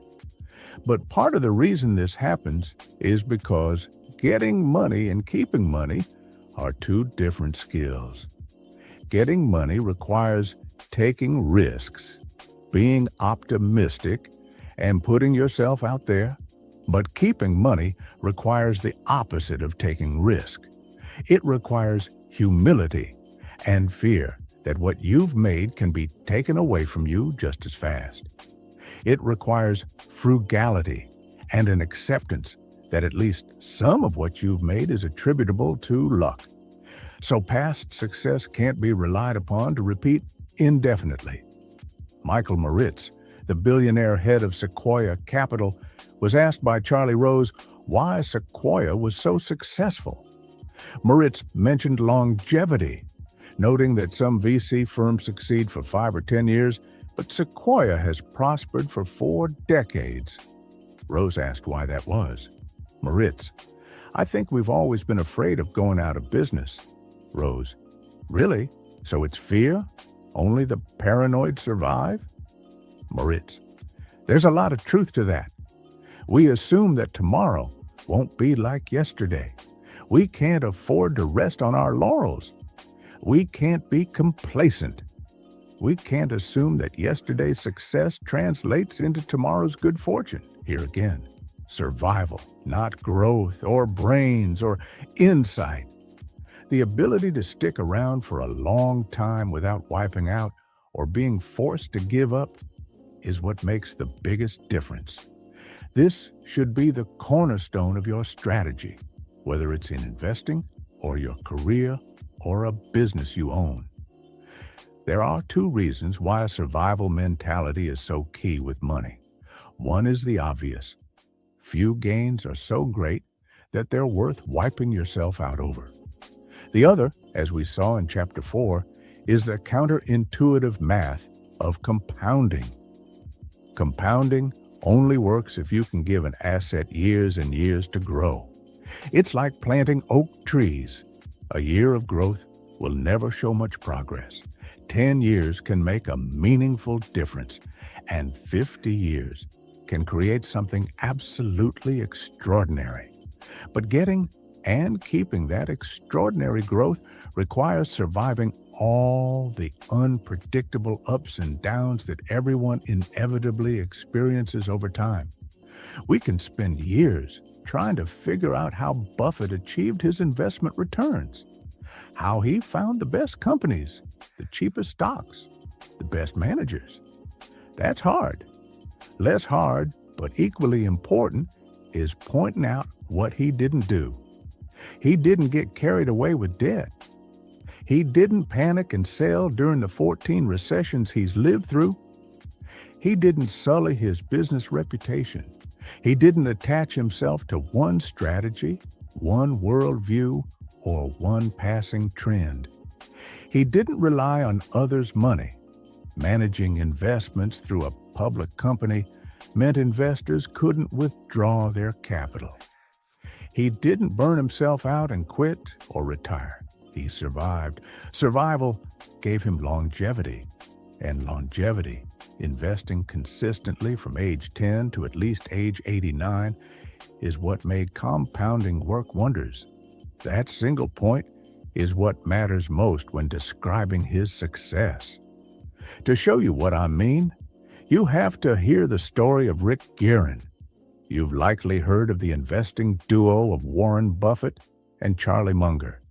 But 40 years ago, there was a third member of the group, Rick Guerin. Warren, Charlie, and Rick made investments together and interviewed business managers together. Then Rick kind of disappeared, at least relative to Buffett and Munger's success. Investor Monish Pabrai once asked Buffett what happened to Rick. Monish recalled, Warren said, "Charlie and I always knew that we would become incredibly wealthy. We were not in a hurry to get wealthy. We knew it would happen. Rick was just as smart as us, but he was in a hurry." What happened was that in the 1973 to 1974 downturn, Rick was levered with margin loans, and the stock market went down almost 70% in those 2 years, so he got margin calls. He sold his Berkshire stock to Warren. Warren actually said, "I bought Rick's Berkshire stock at under $40 a piece." Rick was forced to sell because he was levered. Charlie, Warren, and Rick were equally skilled at getting wealthy. But Warren and Charlie had the added skill of staying wealthy, which, over time, is the skill that matters most. Nassim Taleb put it this way: having an edge and surviving are two different things. The first requires the second. You need to avoid ruin at all costs. Applying the survival mindset to the real world comes down to appreciating three things. 1. More than I want big returns, I want to be financially unbreakable. And if I'm unbreakable, I actually think I'll get the biggest returns because I'll be able to stick around long enough for compounding to work wonders. No one wants to hold cash during a bull market. They want to own assets that go up a lot. You look and feel conservative holding cash during a bull market because you become acutely aware of how much return you're giving up by not owning the good stuff. Say cash earns 1% and stocks return 10% a year. That 9% gap will gnaw at you every day. But if that cash prevents you from having to sell your stocks during a bear market, the actual return you earned on that cash is not 1% a year. It could be many multiples of that, because preventing one desperate, ill-timed stock sale can do more for your lifetime returns than picking dozens of big-time winners. Compounding doesn't rely on earning big returns. Merely good returns sustained uninterrupted for the longest period of time, especially in times of chaos and havoc, will always win. 2. Planning is important, but the most important part of every plan is to plan on the plan not going according to plan. What's the saying? You plan, God laughs. Financial and investment planning are critical because they let you know whether your current actions are within the realm of reasonable. But few plans of any kind survive their first encounter with the real world. If you're projecting your income, savings rate, and market returns over the next 20 years, think about all the big stuff that's happened in the last 20 years that no one could have foreseen. September 11th, a housing boom and bust that caused nearly 10 million Americans to lose their homes. A financial crisis that caused almost 9 million to lose their jobs. A record-breaking stock market rally that ensued, and a coronavirus that shakes the world as I write this. A plan is only useful if it can survive reality. And a future filled with unknowns is everyone's reality. A good plan doesn't pretend this weren't true, it embraces it and emphasizes room for error. The more you need specific elements of a plan to be true, the more fragile your financial life becomes. If there's enough room for error in your savings rate that you can say, it'd be great if the market returns 8% a year over the next 30 years. But if it only does 4% a year, I'll still be okay. The more valuable your plan becomes. Many bets fail not because they were wrong, but because they were mostly right in a situation that required things to be exactly right. Room for error, often called margin of safety, is one of the most underappreciated forces in finance. It comes in many forms: a frugal budget, flexible thinking, and a loose timeline. Anything that lets you live happily with a range of outcomes. It's different from being conservative. Conservative is avoiding a certain level of risk. Margin of safety is raising the odds of success at a given level of risk by increasing your chances of survival. Its magic is that the higher your margin of safety, the smaller your edge needs to be to have a favorable outcome. 3. A barbelled personality, optimistic about the future, but paranoid about what will prevent you from getting to the future, is vital.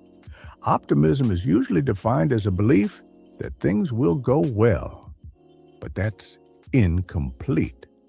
Sensible optimism is a belief that the odds are in your favor, and over time things will balance out to a good outcome, even if what happens in between is filled with misery. And in fact, you know it will be filled with misery. You can be optimistic that the long-term growth trajectory is up and to the right, but equally sure that the road between now and then is filled with landmines and always will be. Those two things are not mutually exclusive. The idea that something can gain over the long run while being a basket case in the short run is not intuitive, but it's how a lot of things work in life. By age 20, the average person can lose roughly half the synaptic connections they had in their brain at age 2, as inefficient and redundant neural pathways are cleared out. But the average 20-year-old is much smarter than the average 2-year-old. Destruction in the face of progress is not only possible, but an efficient way to get rid of excess. Imagine if you were a parent and could see inside your child's brain. Every morning, you notice fewer synaptic connections in your kid's head. You would panic. You would say, "This can't be right. There's loss and destruction here. We need an intervention. We need to see a doctor." But you don't. What you are witnessing is the normal path of progress. Economies, markets, and careers often follow a similar path: growth amid loss. Here's how the U.S. economy performed over the last 170 years. But do you know what happened during this period? Where do we begin? 1.3 million Americans died while fighting 9 major wars. Roughly 99.9% of all companies that were created went out of business. 4 U.S. presidents were assassinated. 675,000 Americans died in a single year from a flu pandemic. 30 separate natural disasters killed at least 400 Americans each. 33 recessions lasted a cumulative 48 years. The number of forecasters who predicted any of those recessions rounds to 0. The stock market fell more than 10% from a recent high at least 102 times. Stocks lost a third of their value at least 12 times. Annual inflation exceeded 7% in 20 separate years. The words economic pessimism appeared in newspapers at least 29,000 times, according to Google. Our standard of living increased 20-fold in these 170 years, but barely a day went by that lacked tangible reasons for pessimism. A mindset that can be paranoid and optimistic at the same time is hard to maintain, because seeing things as black or white takes less effort than accepting nuance. But You need short-term paranoia to keep you alive long enough to exploit long-term optimism. Jesse Livermore figured this out the hard way. He associated good times with the end of bad times. Getting wealthy made him feel like staying wealthy was inevitable and that he was invincible. After losing nearly everything, he reflected, "I sometimes think that no price is too high for a speculator to pay to learn that which will keep him from getting the swelled head." A great many smashes by brilliant men can be traced directly to the swelled head. "It's an expensive disease," he said, "everywhere to everybody." Next, we'll look at another way growth in the face of adversity can be so hard to wrap your head around. 6. Tails. You win. You can be wrong half the time and still make a fortune. I've been banging away at this thing for 30 years. I think the simple math is some projects work and some don't. There's no reason to belabor either one. Just get on to the next. Brad Pitt accepting a Screen Actors Guild Award. Heinz Berg-Gruen fled Nazi Germany in 1936. He settled in America, where he studied literature at UC Berkeley. By most accounts, he did not show particular promise in his youth. But by the 1990s, Berg-Gruen was, by any measure, one of the most successful art dealers of all time. In 2000, Berg-Gruen sold part of his massive collection of Picassos, Braques, Klees, and Matisses to the German government for more than 100 million euros. It was such a bargain that the Germans effectively considered it a donation.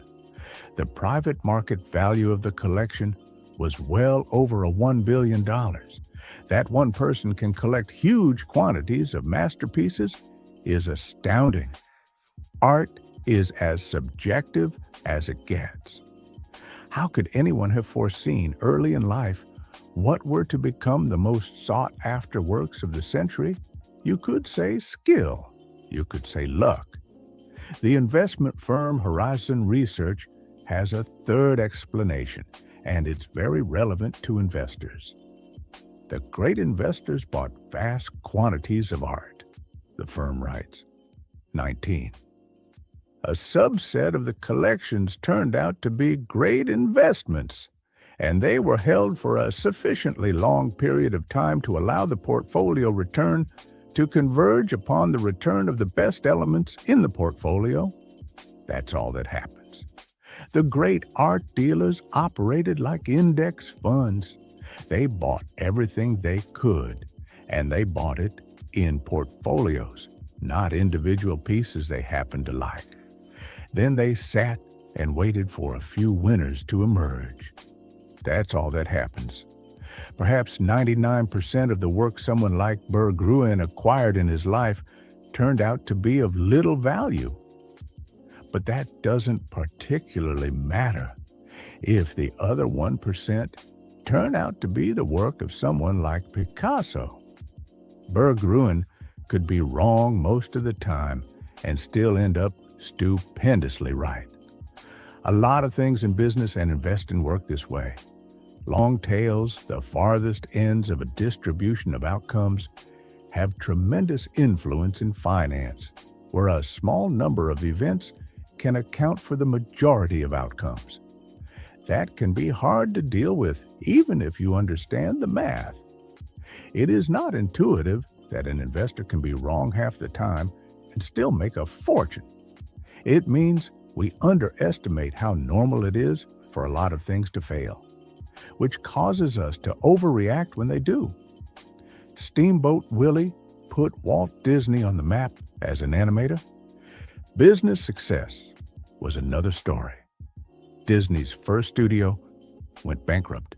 His films were monstrously expensive to produce and financed at outrageous terms. By the mid-1930s, Disney had produced more than 400 cartoons. Most of them were short, most of them were beloved by viewers, and most of them lost a fortune. Snow White and the Seven Dwarfs changed everything. The $8 million it earned in the first 6 months of 1938 was an order of magnitude higher than anything the company earned previously. It transformed Disney Studios. All company debts were paid off. Key employees got retention bonuses. The company purchased a new state-of-the-art studio in Burbank, where it remains today. An Oscar turned Walt from famous to full-blown celebrity. By 1938, he had produced several hundred hours of film, but in business terms, the 83 minutes of Snow White were all that mattered. Anything that is huge, profitable, famous, or influential is the result of a tail event, an outlying one in thousands or millions event.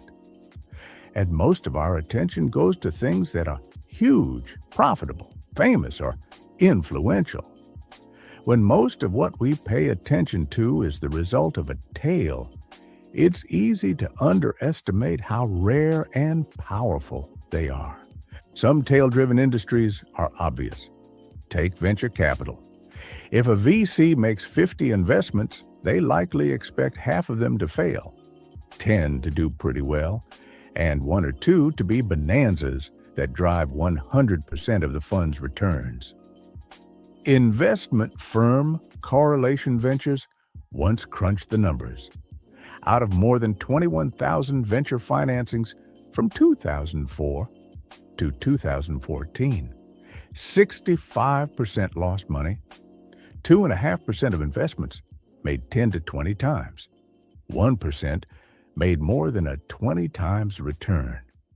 0.5%, about 100 companies out of 21,000, earned 50 times or more. That's where the majority of the industry's returns come from. This, you might think, is what makes venture capital so risky. And everyone investing in VC knows it's risky. Most startups fail, and the world is only kind enough to allow a few mega successes. If you want safer, predictable, and more stable returns, you invest in large public companies, or so you might think. Remember, tails drive everything. The distribution of success among large public stocks over time is not much different than it is in venture capital. Most public companies are duds. A few do well, and a handful become extraordinary winners that account for the majority of the stock market's returns. J.P. Morgan Asset Management once published the distribution of returns for the Russell 3000 Index, a big, broad collection of public companies. Since 1980, 40% of all Russell 3000 stock components lost at least 70% of their value and never recovered over this period. Effectively, all of the index's overall returns came from 7% of component companies that outperformed by at least 2 standard deviations. That's the kind of thing you'd expect from venture capital. But it's what happened inside a boring, diversified index. This thumping of most public companies spares no industry. More than half of all public technology and telecom companies lose most of their value and never recover. Even among public utilities, the failure rate is more than 1 in 10. The interesting thing here is that you have to have achieved a certain level of success to become a public company and a member of the Russell 3000. These are established corporations, not fly-by-night startups. Even still, most have lifespans measured in years, not generations. Take an example. One of these companies, Carolco, a former member of the Russell 3000 Index. It produced some of the biggest films of the 1980s and 1990s, including the first 3 Rambo films, Terminator 2, Basic Instinct, and Total Recall. Carolco went public in 1987. It was a huge success, churning out hit after hit. It did $500 million in revenue in 1991, commanding a market cap of $400 million. Big money back then, especially for a film studio. And then it failed. The blockbusters stopped. A few big budget projects flopped, and by the mid-1990s, Coralco was history. It went bankrupt in 1996. Stock goes to zero. Have a nice day. A catastrophic loss, and one that 4 in 10 public companies experience over time.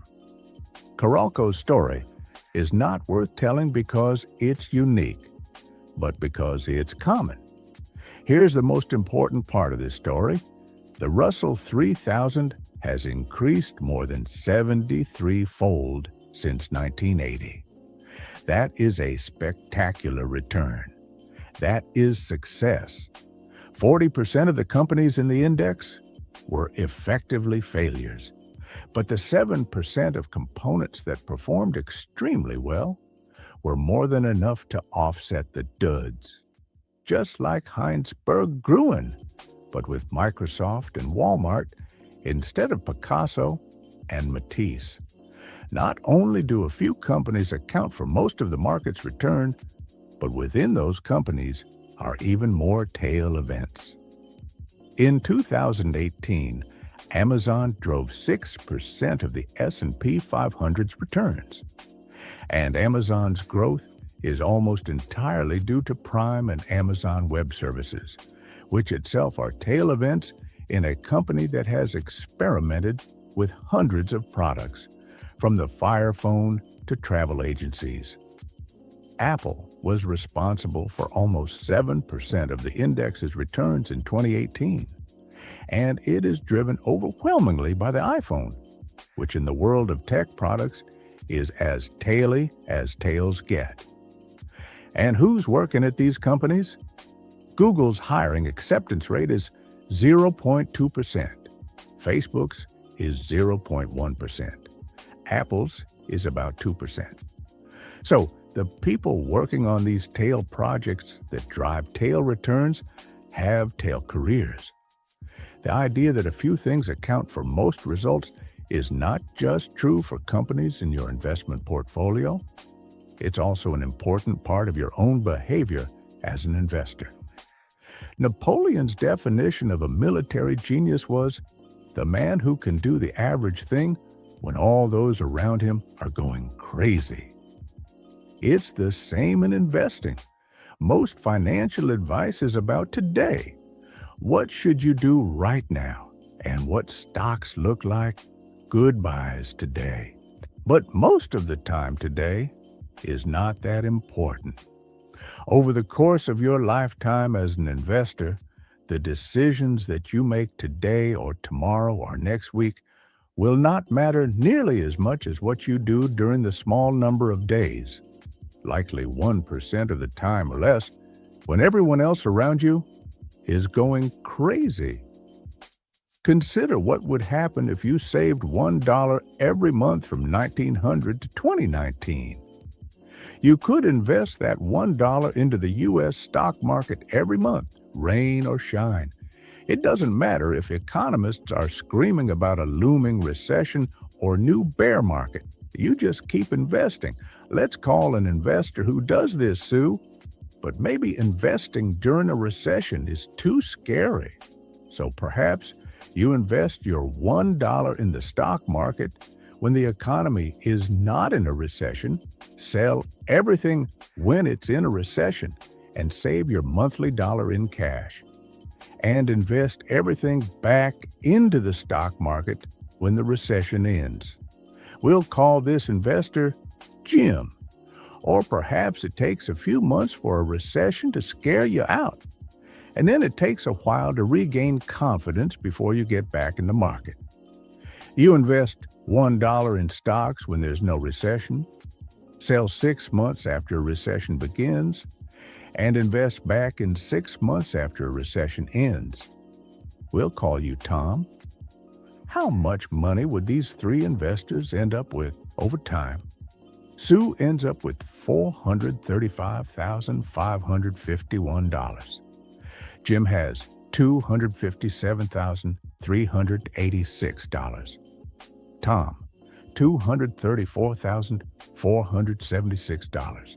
Sue wins by a mile. There were 1,428 months between 1900 and 2019. Just over 300 of them were during a recession. So by keeping her cool during just the 22% of the time the economy was in or near a recession, Sue ends up with almost 3/4 more money than Jim or Tom. To give a more recent example, how you behaved as an investor.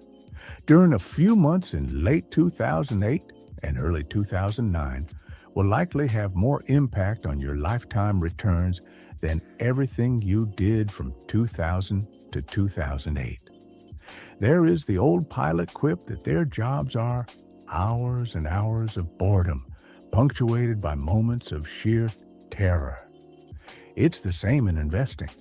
Your success as an investor will be determined by how you respond to punctuated moments of terror, not the years spent on cruise control. A good definition of an investing genius is the man or woman who can do the average thing when all those around them are going crazy. Tails drive everything. When you accept that tails drive everything in business, investing, and finance, you realize that it's normal for lots of things to go wrong, break, fail, and fall. If you're a good stock picker, you'll be right, maybe half the time.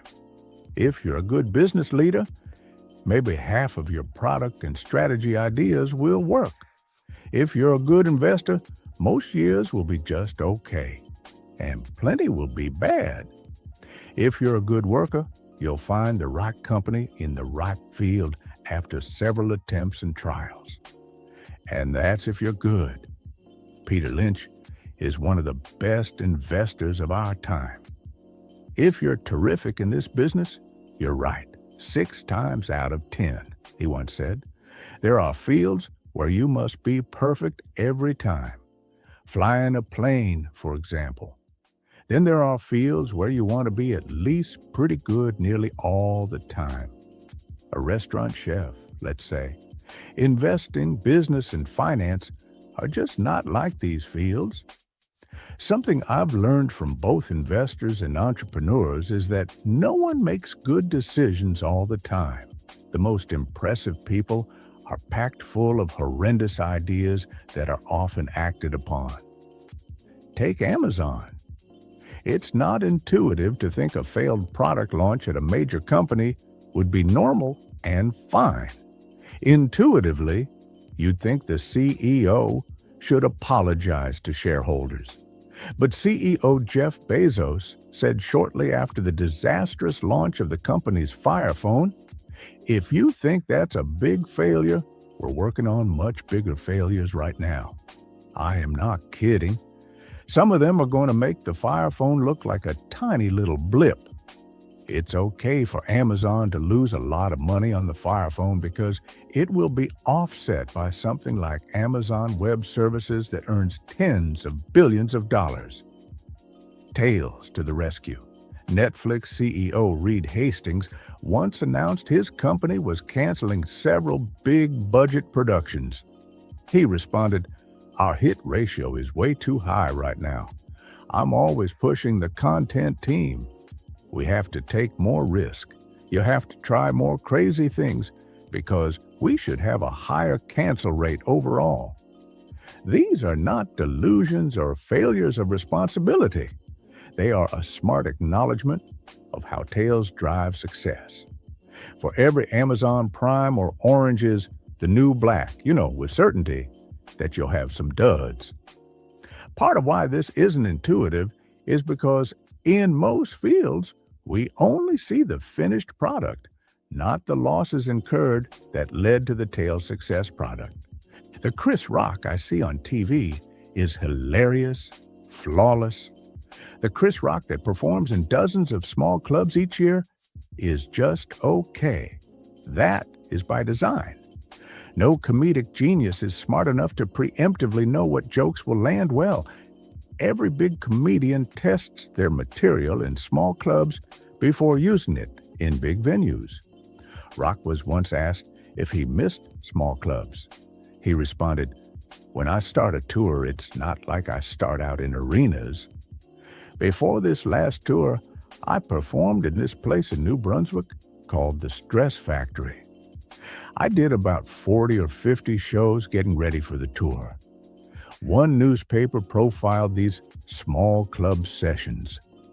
It described Rock thumbing through pages of notes and fumbling with material. I'm going to have to cut some of these jokes," he says mid-skit. "The good jokes I see on Netflix are the tales that stuck out of a universe of hundreds of attempts." A similar thing happens in investing. It's easy to find Warren Buffett's net worth or his average annual returns, or even his best, most notable investments. They're right there in the open, and they're what people talk about. It's much harder to piece together every investment he's made over his career. No one talks about the dud picks, the ugly businesses, the poor acquisitions, but they're a big part of Buffett's story. They are the other side of tail-driven returns. At the Berkshire Hathaway shareholder meeting in 2013, Warren Buffett said he's owned 400 to 500 stocks during his life and made most of his money on 10 of them. Charlie Munger followed up. If you remove just a few of Berkshire's top investments, its long-term track record is pretty average. When we pay special attention to a role model's successes, we overlook that their gains came from a small percent of their actions. That makes our own failures, losses, and setbacks feel like we're doing something wrong. But it's possible we are wrong, or just sort of right, just as often as the masters are. They may have been more right when they were right, but they could have been wrong just as often as you. It's not whether you're right or wrong that's important, George Soros once said, but how much money you make when you're right and how much you lose when you're wrong. You can be wrong half the time and still make a fortune. There are 100 billion planets in our galaxy and only one, as far as we know, with intelligent life. The fact that you are reading this book is the result of the longest tale you can imagine. That's something to be happy about. Next, let's look at how money can make you even happier. 7. Freedom. Controlling your time is the highest dividend money pays. The highest form of wealth is the ability to wake up every morning and say, "I can do whatever I want today." People want to become wealthier to make them happier. Happiness is a complicated subject because everyone's different. But if there's a common denominator in happiness, a universal fuel of joy, it's that people want to control their lives. The ability to do what you want, when you want, with who you want, for as long as you want, is priceless. It is the highest dividend money pays. Angus Campbell was a psychologist at the University of Michigan. Born in 1910, his research took place during an age when psychology was overwhelmingly focused on disorders that brought people down. Things like depression, anxiety, schizophrenia. Campbell wanted to know what made people happy. His 1981 book, The Sense of Well-Being in America, starts by pointing out that people are generally happier than many psychologists assumed. But some were clearly doing better than others, and you couldn't necessarily group them by income or geography or education, because so many in each of those categories end up chronically unhappy. The most powerful common denominator of happiness was simple. Campbell summed it up. Having a strong sense of controlling one's life is a more dependable predictor of positive feelings of well-being than any of the objective conditions of life we have considered, more than your salary, more than the size of your house, more than the prestige of your job. Control over doing what you want, when you want to, with the people you want to, is the broadest lifestyle variable that makes people happy. Money's greatest intrinsic value, and this can't be overstated, is its ability to give you control over your time, to obtain, bit by bit, a level of independence and autonomy that comes from unspent assets that give you greater control over what you can do and when you can do it. A small amount of wealth means the ability to take a few days off work when you're sick without breaking the bank. Gaining that ability is huge if you don't have it. A bit more means waiting for a good job to come around after you get laid off, rather than having to take the first one you find. That can be life-changing. 6 months emergency expenses means not being terrified of your boss, because you know you won't be ruined if you have to take some time off to find a new job. More still means the ability to take a job with lower pay but flexible hours. Maybe one with a shorter commute, or being able to deal with a medical emergency without the added burden of worrying about how you'll pay for it. Then there's retiring when you want to, instead of when you need to. Using your money to buy time and options has a lifestyle benefit few luxury goods can compete with. Throughout college, I wanted to be an investment banker. There was only one reason why: they made a lot of money. That was the only drive, and one I was 100% positive would make me happier once I got it. I scored a summer internship at an investment bank in Los Angeles in my junior year and thought I won the career lottery. This is all I ever wanted. On my first day, I realized why investment bankers make a lot of money. They work longer and more controlled hours than I knew humans could handle. Actually, most can't handle it. Going home before midnight was considered a luxury, and there was a saying in the office, "If you don't come to work on Saturday, don't bother coming back on Sunday." The job was intellectually stimulating, paid well, and made me feel important. But every waking second of my time became a slave to my boss's demands, which was enough to turn it into one of the most miserable experiences of my life. It was a 4-month internship. I lasted a month. The hardest thing about this was that I loved the work, and I wanted to work hard. But doing something you love on a schedule you can't control can feel the same as doing something you hate. There is a name for this feeling.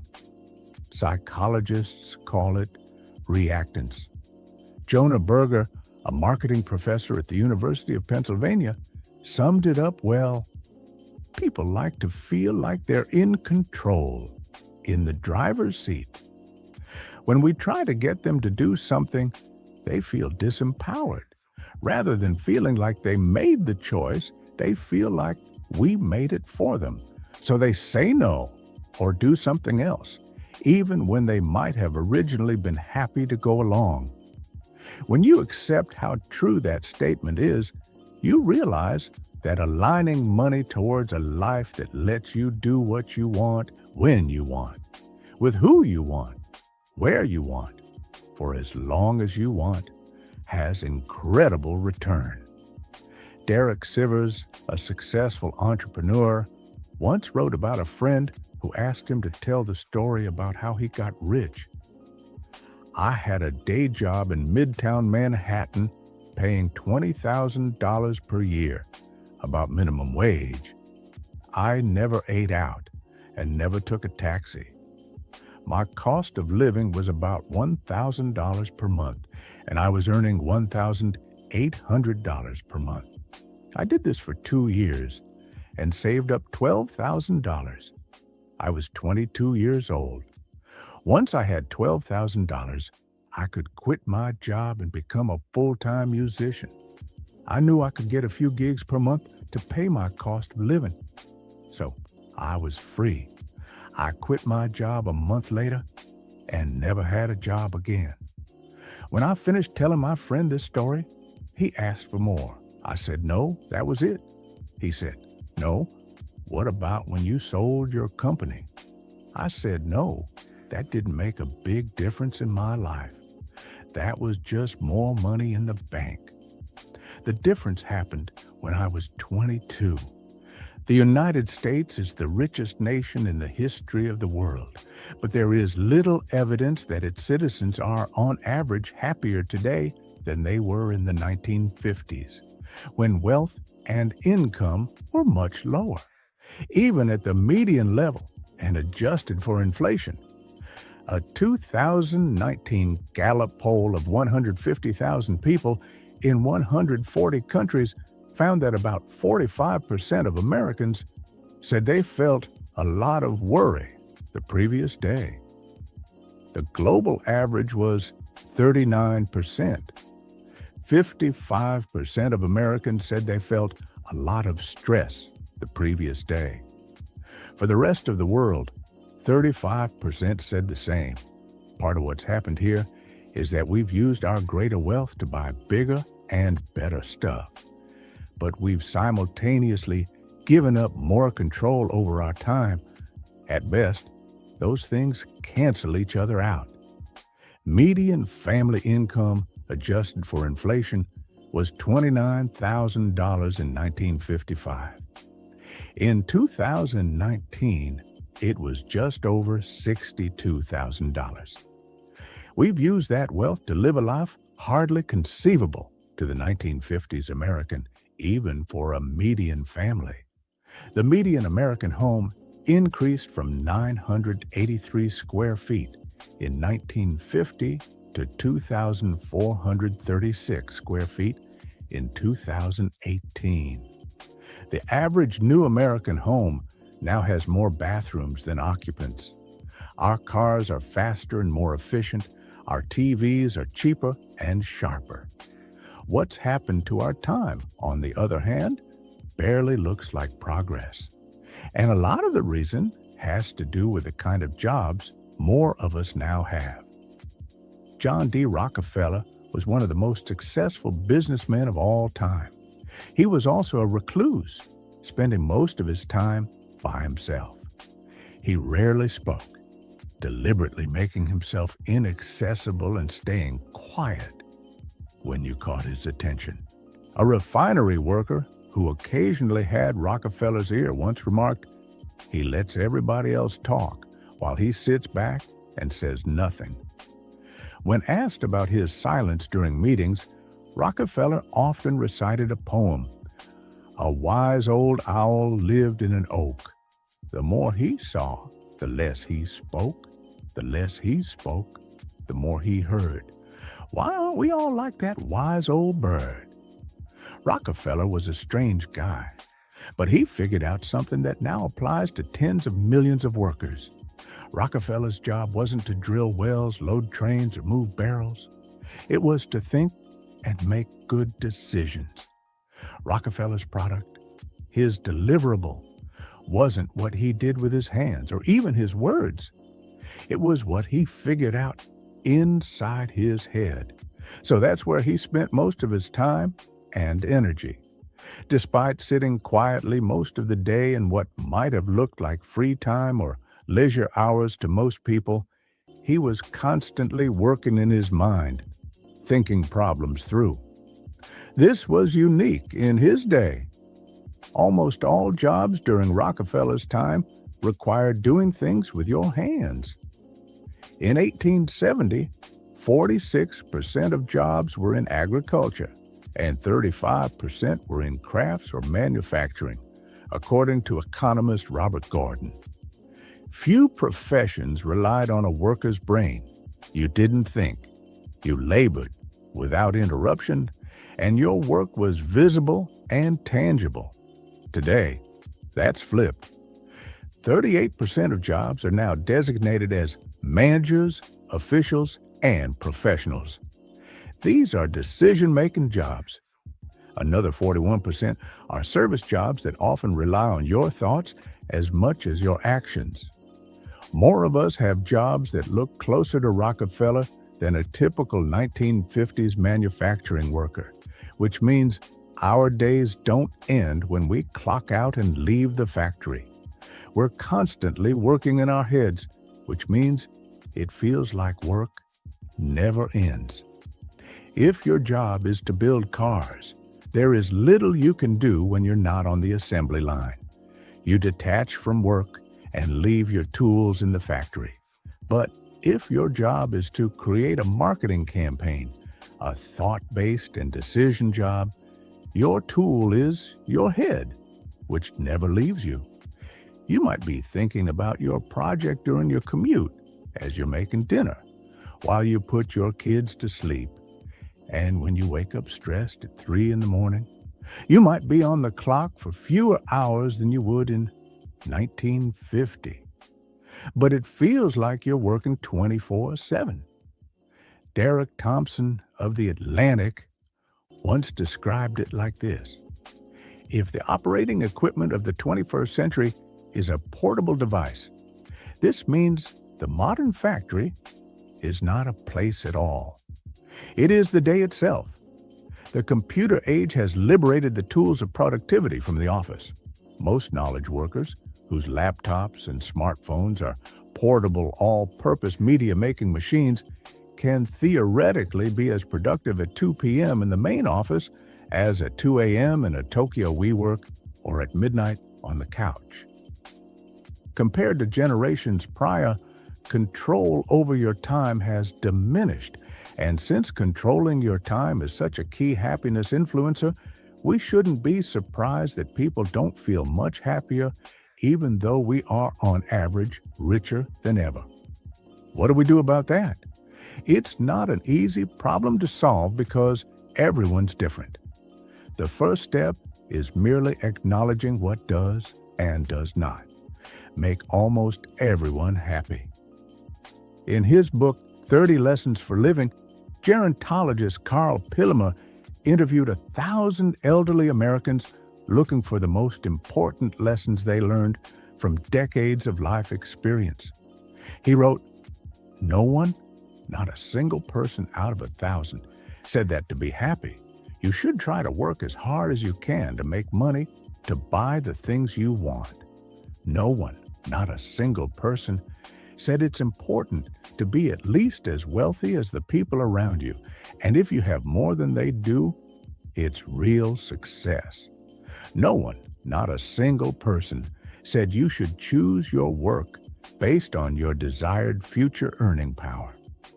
What they did value were things like quality friendships, being part of something bigger than themselves, and spending quality, unstructured time with their children. Your kids don't want your money, or what your money buys, anywhere near as much as they want you. Specifically, they want you with them," Pillemer writes. Take it from those who have lived through everything. Controlling your time is the highest dividend money pays. Now, a short chapter on one of the lowest dividends money pays. 8. Man in the car paradox.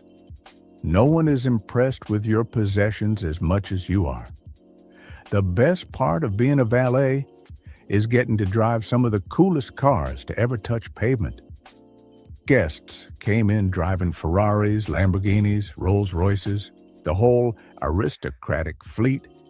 It was my dream to have one of these cars of my own because, I thought, they sent such a strong signal to others that you made it.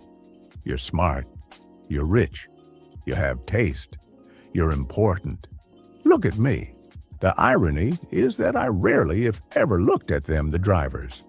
When you see someone driving a nice car, you rarely think, wow, the guy driving that car is cool. Instead, you think, wow, if I had that car, people would think I'm cool. Subconscious or not, this is how people think. There is a paradox here. People tend to want wealth to signal to others that they should be liked and admired. But in the reality, those other people often bypass admiring you, not because they don't think wealth is admirable, but because they use your wealth as a benchmark for their own desire to be liked and admired. The letter I wrote after my son was born said, "You might think you want an expensive car, a fancy watch, and a huge house. But I'm telling you, you don't. What you want is respect and admiration from other people, and you think having expensive stuff will bring it. It almost never does, especially from the people you want to respect and admire you. I learned that as a valet when I began thinking about all the people driving up to the hotel in their Ferraris, watching me gawk. People must gawk everywhere they went, and I'm sure they loved it. I'm sure they felt admired. But did they know I did not care about them or even notice them? Did they know I was only gawking at the car and imagining myself in the driver's seat? Did they buy a Ferrari thinking it would bring them admiration without realizing that I, and likely most others, who are impressed with the car didn't actually give them, the driver, a moment's thought? Does this same idea apply to those living in big homes? Almost certainly. Jewelry and clothes? Yep. My point here is not to abandon the pursuit of wealth, or even fancy cars. I like both. It's a subtle recognition that people generally aspire to be respected and admired by others, and using money to buy fancy things may bring less of it than you imagine. If respect and admiration are your goal, be careful how you seek it. Humility, kindness, and empathy will bring you more respect than horsepower ever will. We're not done talking about Ferraris. Another story about the paradox of fast cars in the next chapter. 9. Wealth is what you don't see. Spending money to show people how much money you have is the fastest way to have less money. Money has many ironies. Here's an important one. Wealth is what you don't see. My time as a valet was in the mid-2000s in Los Angeles, when material appearance took precedence over everything but oxygen. If you see a Ferrari driving around, you might intuitively assume the owner of the car is rich, even if you're not paying much attention to them. But as I got to know some of these people, I realized that wasn't always the case. Many were mediocre successes who spent a huge percentage of their paycheck on a car. I remember a fellow we'll call Roger. He was about my age. I had no idea what Roger did, but he drove a Porsche, which was enough for people to draw assumptions. Then one day, Roger arrived in an old Honda. Same the next week, and the next. "What happened to your Porsche?" I asked. "It was repossessed after defaulting on his car loan," he said. There was not a morsel of shame. He responded like he was telling the next play in the game. Every assumption you might have had about him was wrong. Los Angeles is full of Rogers. Someone driving a $100,000 car might be wealthy, but the only data point you have about their wealth is that they have $100,000 less than they did before they bought the car, or $100,000 more in debt. That's all you know about them. We tend to judge wealth by what we see because that's the information we have in front of us. We can't see people's bank accounts or brokerage statements, so we rely on outward appearances to gauge financial success. Cars, homes, Instagram photos. Modern capitalism makes helping people fake it until they make it a cherished industry. But the truth is that wealth is what you don't see. Wealth is the nice cars not purchased, the diamonds not bought, the watches not worn, the clothes forgone, and the first-class upgrade declined. Wealth is financial assets that haven't yet been converted into the stuff you see. That's not how we think about wealth, because you can't contextualize what you can't see. Singer Rihanna nearly went bankrupt after overspending and sued her financial advisor. The advisor responded, "Was it really necessary to tell her that if you spend money on things, you will end up with the things and not the money?" You can laugh, and please do, but the answer is yes, people do need to be told that. When most people say they want to be a millionaire, what they might actually mean is, "I'd like to spend $1 million." And that is literally the opposite of being a millionaire. Investor Bill Mann once wrote, "There is no faster way to feel rich than to spend lots of money on really nice things." But the way to be rich is to spend money you have and to not spend money you don't have. It's really that simple. It is excellent advice, but it may not go far enough. The only way to be wealthy is to not spend the money that you do have.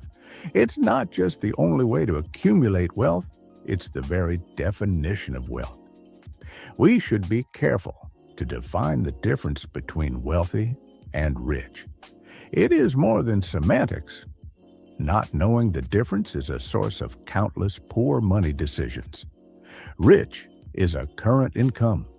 Someone driving a $100,000 car is almost certainly rich because even if they purchase the car with debt, you need a certain level of income to afford the monthly payment. Same with those who live in big homes. It's not hard to spot rich people. They often go out of their way to make themselves known. But wealth is hidden. It's income not spent. Wealth is an option, not yet taken, to buy something later.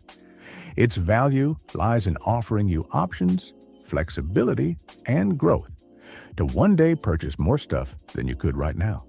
Diet and exercise offer a useful analogy. Losing weight is notoriously hard, even among those putting in the work of vigorous exercise. In his book, The Body, Bill Bryson explains why. One study in America found that people overestimate the number of calories they burned in a workout by a factor of 4. They also then consumed on average about twice as many calories as they had just burned off. The fact is, you can quickly undo a lot of exercise by eating a lot of food, and most of us do. Exercise is like being rich. You think, "I did the work, and I now deserve to treat myself to a big meal." Wealth is turning down that treat meal and actually burning net calories. It's hard and requires self-control. But it creates a gap between what you could do and what you choose to do that accrues to you over time. The problem for many of us is that it is easy to find rich role models.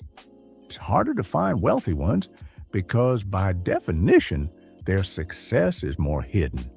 There are, of course, wealthy people who also spend a lot of money on stuff. But even in those cases, what we see is their richness, not their wealth. We see the cars they chose to buy and perhaps the school they choose to send their kids to. We don't see the savings, retirement accounts, or investment portfolios. We see the homes they bought, not the homes they could have bought had they stretched themselves thin. The danger here is that I think most people, deep down, want to be wealthy. They want freedom and flexibility, which is what financial assets not yet spent can give you. But it is so ingrained in us that to have money is to spend money that we don't get to see the restraint it takes to actually be wealthy. And since we can't see it, it's hard to learn about it. People are good at learning by imitation, but the hidden nature of wealth makes it hard to imitate others and learn from their ways. After he died, Ronald Read became many people's financial role model. He was lionized in the media and cherished on social media, but he was nobody's financial role model while he was living, because every penny of his wealth was hidden, even to those who knew him. Imagine how hard it would be to learn how to write if you couldn't read the works of great authors. Who would be your inspiration? Who would you admire? Whose nuanced tricks and tips would you follow? It would make something that is already hard even harder. It's difficult to learn from what you can't see, which helps explain why it's so hard for many to build wealth. The world is filled with people who look modest but are actually wealthy, and people who look rich, who live at the razor's edge of insolvency. Keep this in mind when quickly judging others' success and setting your own goals. If wealth is what you don't spend, what good is it? Well, let me convince you to save money. 10. Save money. The only factor you can control generates one of the only things that matters. How wonderful. Let me convince you to save money. It won't take long. But it's an odd task, isn't it? Do people need to be convinced to save money? My observation is that, yes, many do. Past a certain level of income, people fall into three groups: those who save, those who don't think they can save, and those who don't think they need to save. This is for the latter two. The first idea, simple but easy to overlook, is that building wealth has little to do with your income or investment returns, and lots to do with your savings rate. A quick story about the power of efficiency. In the 1970s, the world looked like it was running out of oil. The calculation wasn't hard. The global economy used a lot of oil. The global economy was growing, and the amount of oil we could drill couldn't keep up. We didn't run out of oil, thank goodness. But that wasn't just because we found more oil or even got better at taking it out of the ground. The biggest reason we overcame the oil crisis is because we started building cars, factories, and homes that are more energy efficient than they used to be. The United States uses 60% less energy per dollar of GDP today than it did in 1950. The average miles per gallon of all vehicles on the road has doubled since 1975. A 1989 Ford Taurus sedan averaged 18.0 miles per gallon. A 2019 Chevy Suburban, absurdly large SUV, averages 18.1 miles per gallon. The world grew its energy wealth, not by increasing the energy it had, but by decreasing the energy it needed. U.S. oil and gas production has increased 65% since 1975, while conservation and efficiency has more than doubled what we can do with that energy. So it's easy to see which has mattered more. The important thing here is that finding more energy is largely out of our control and shrouded in uncertainty, because it relies on a slippery mix of having the right geology, geography, weather, and geopolitics. But becoming more efficient with the energy we use is largely in our control. The decision to buy a lighter car or ride a bike is up to you and has a 100% chance of improving efficiency. The same is true with our money. Investment returns can make you rich. But whether an investing strategy will work and how long it will work for, and whether markets will cooperate, is always in doubt. Results are shrouded in uncertainty. Personal savings and frugality, finances, conservation, and efficiency are parts of the money equation that are more in your control and have a 100% chance of being as effective in the future as they are today. If you view building wealth as something that will require more money or big investment returns, You may become as pessimistic as the energy doomers were in the 1970s. The path forward looks hard and out of your control. If you view it as powered by your own frugality and efficiency, the destiny is clearer. Wealth is just the accumulated leftovers after you spend what you take in. And since you can build wealth without a high income, but have no chance of building wealth without a high savings rate, it's clear which one matters more. More importantly, the value of wealth is relative to what you need. Say you and I have the same net worth, and say you're a better investor than me. I can earn 8% annual returns and you can earn 12% annual returns. But I'm more efficient with my money. Let's say I need half as much money to be happy while your lifestyle compounds as fast as your assets. I'm better off than you are, despite being a worse investor.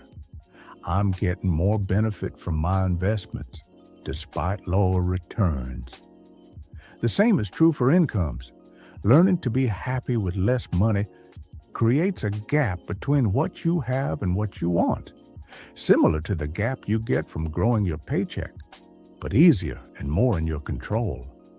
A high savings rate means having lower expenses than you otherwise could. And having lower expenses means your savings go farther than they would if you spent more. Think about this in the context of how much time and effort goes into achieving 0.1% of annual investment outperformance, millions of hours of research, tens of billions of dollars of effort from professionals. And it's easy to see what's potentially more important or worth chasing. There are professional investors who grind 80 hours a week to add a tenth of a percentage point to their returns when there are 2 or 3 full percentage points of lifestyle bloat in their finances that can be exploited with less effort. Big investment returns and fat paychecks are amazing when they can be achieved, and some can achieve them.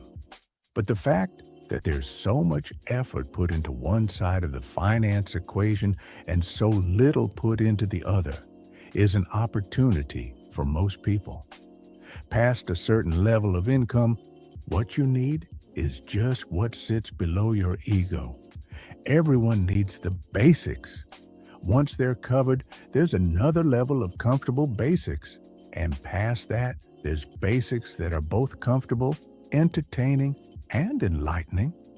But spending beyond a pretty low level of materialism is mostly a reflection of ego approaching income, a way to spend money to show people that you have or had money. Think of it like this. And one of the most powerful ways to increase your savings isn't to raise your income. It's to raise your humility. When you define savings as the gap between your ego and your income, you realize why many people with decent incomes save so little. It's a daily struggle against instincts to extend your peacock feathers to their outermost limits and keep up with others doing the same. People with enduring personal finance success, not necessarily those with high incomes, tend to have a propensity to not give a damn what others think about them. So people's ability to save is more in their control than they might think. Savings can be created by spending less.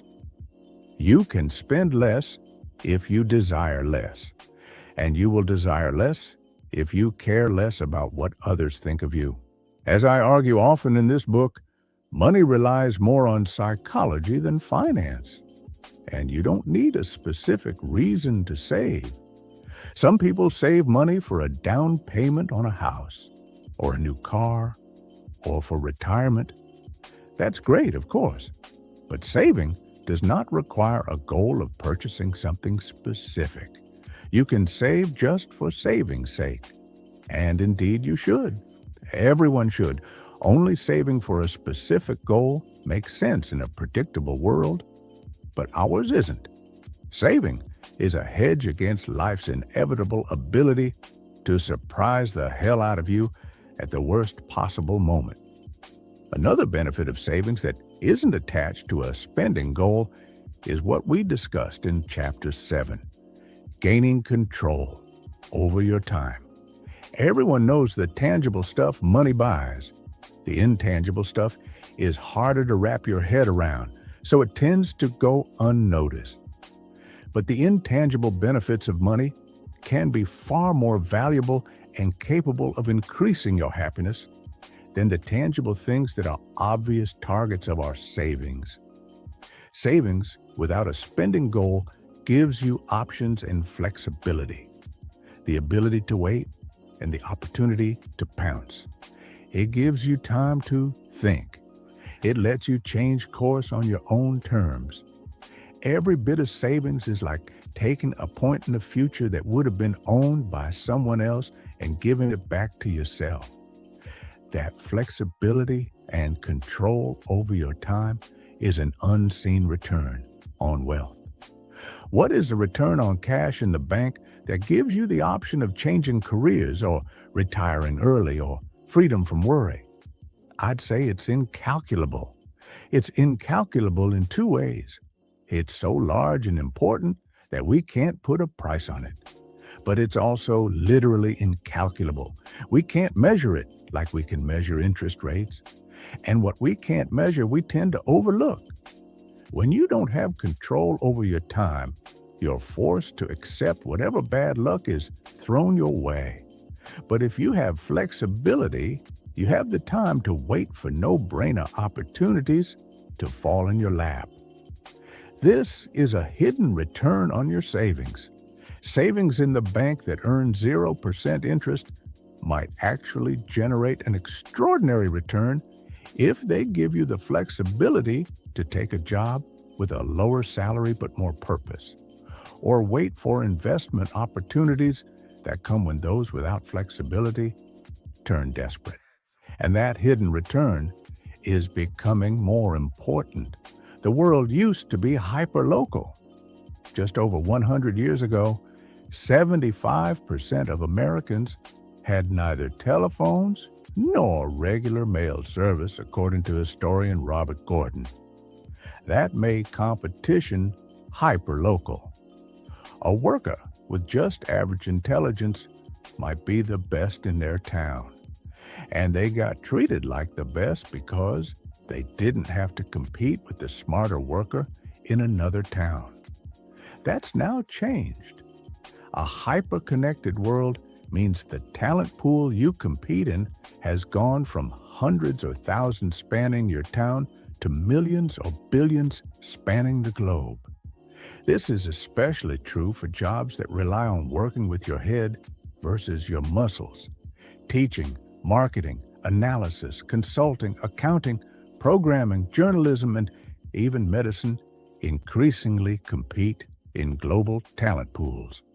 More fields will fall into this category as digitization erases global boundaries, as software eats the world, as venture capitalist Mark Andreessen puts it.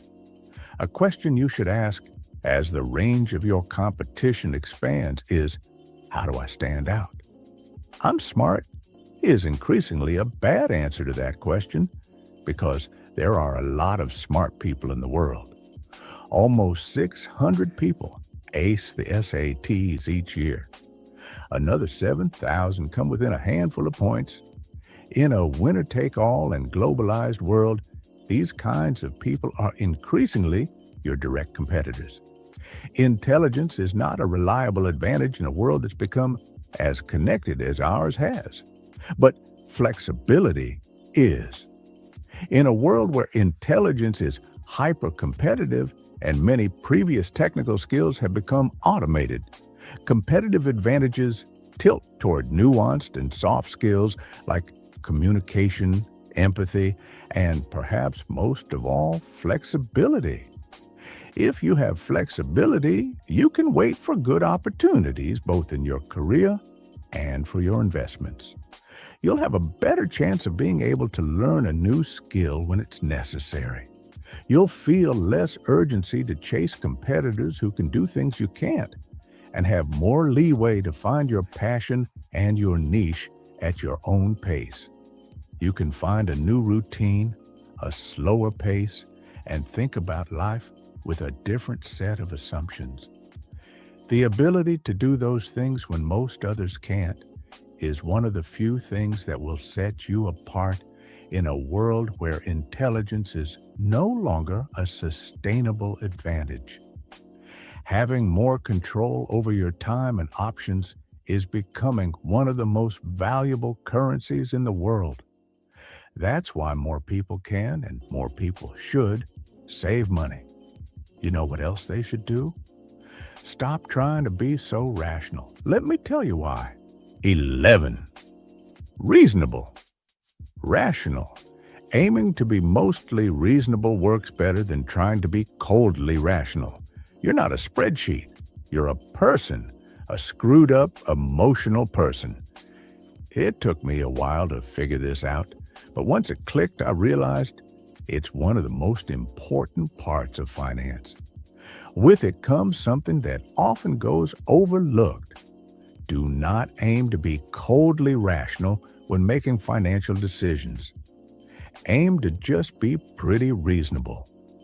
Reasonable is more realistic, and you have a better chance of sticking with it for the long run, which is what matters most when managing money. To show you what I mean, let me tell you the story of a guy who tried to cure syphilis with malaria. Julius Wagner Jauregg was a 19th century psychiatrist with two unique skills. He was good at recognizing patterns, and what others saw as crazy, he found merely bold. His specialty was patients with severe neurosyphilis, then a fatal diagnosis with no known treatment. He began noticing a pattern. Syphilis patients tended to recover if they had the added misfortune of having prolonged fevers from an unrelated ailment. Wagner Jauregg assumed this was due to a hunch that had been around for centuries, but doctors didn't understand, well, fevers play a role in helping the body fight infection. So he jumped to the logical conclusion.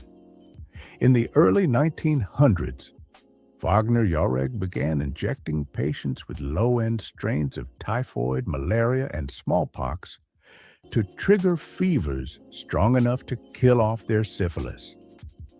This was as dangerous as it sounds. Some of his patients died from the treatment.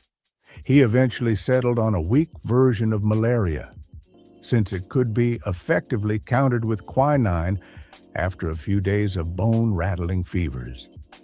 After some tragic trial and error, his experiment worked. Wagner Jauregg reported that 6 in 10 syphilis patients treated with malariotherapy recovered, compared to around 3 in 10 patients left alone. He won the Nobel Prize in Medicine in 1927.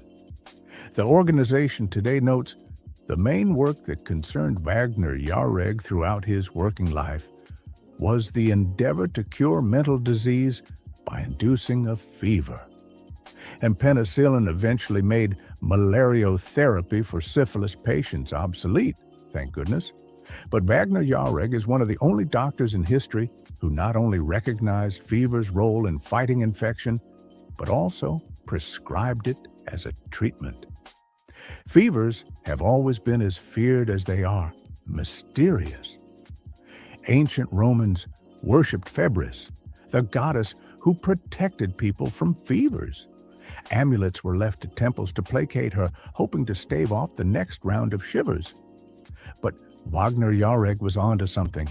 Fevers are not accidental nuisances. They do play a role in the body's road to recovery. We now have better, more scientific evidence of fever's usefulness in fighting infection. A 1-degree increase in body temperature has been shown to slow the replication rate of some viruses by a factor of 200. Numerous investigators have identified a better outcome among patients who displayed fever, one NIH paper writes. 34. The Seattle Children's Hospital includes a section on its website to educate parents who may panic at the slightest rise in their child's temperature. Fevers turn on the body's immune system. They help the body fight infection. Normal fevers between 100 degrees and 104 degrees Fahrenheit are good for sick children. But that's where the science ends and reality takes over. Fever is almost universally seen as a bad thing. They're treated with drugs like Tylenol to reduce them as quickly as they appear. Despite millions of years of evolution as a defense mechanism, no parent, no patient, few doctors, and certainly no drug company views fever as anything but a misfortune that should be eliminated. These views do not match the known science. One study was blunt. Treatment of fever is common in the ICU setting and likely related to standard dogma rather than evidence-based practice. 36. Howard Markel, director of the Center for the History of Medicine, once said of fever phobia, "These are cultural practices that spread just as widely as the infectious diseases that are behind them." Why does this happen? If fevers are beneficial, why do we fight them so universally? I don't think it's complicated. Fevers hurt, and people don't want to hurt. That's it. A doctor's goal is not just to cure disease.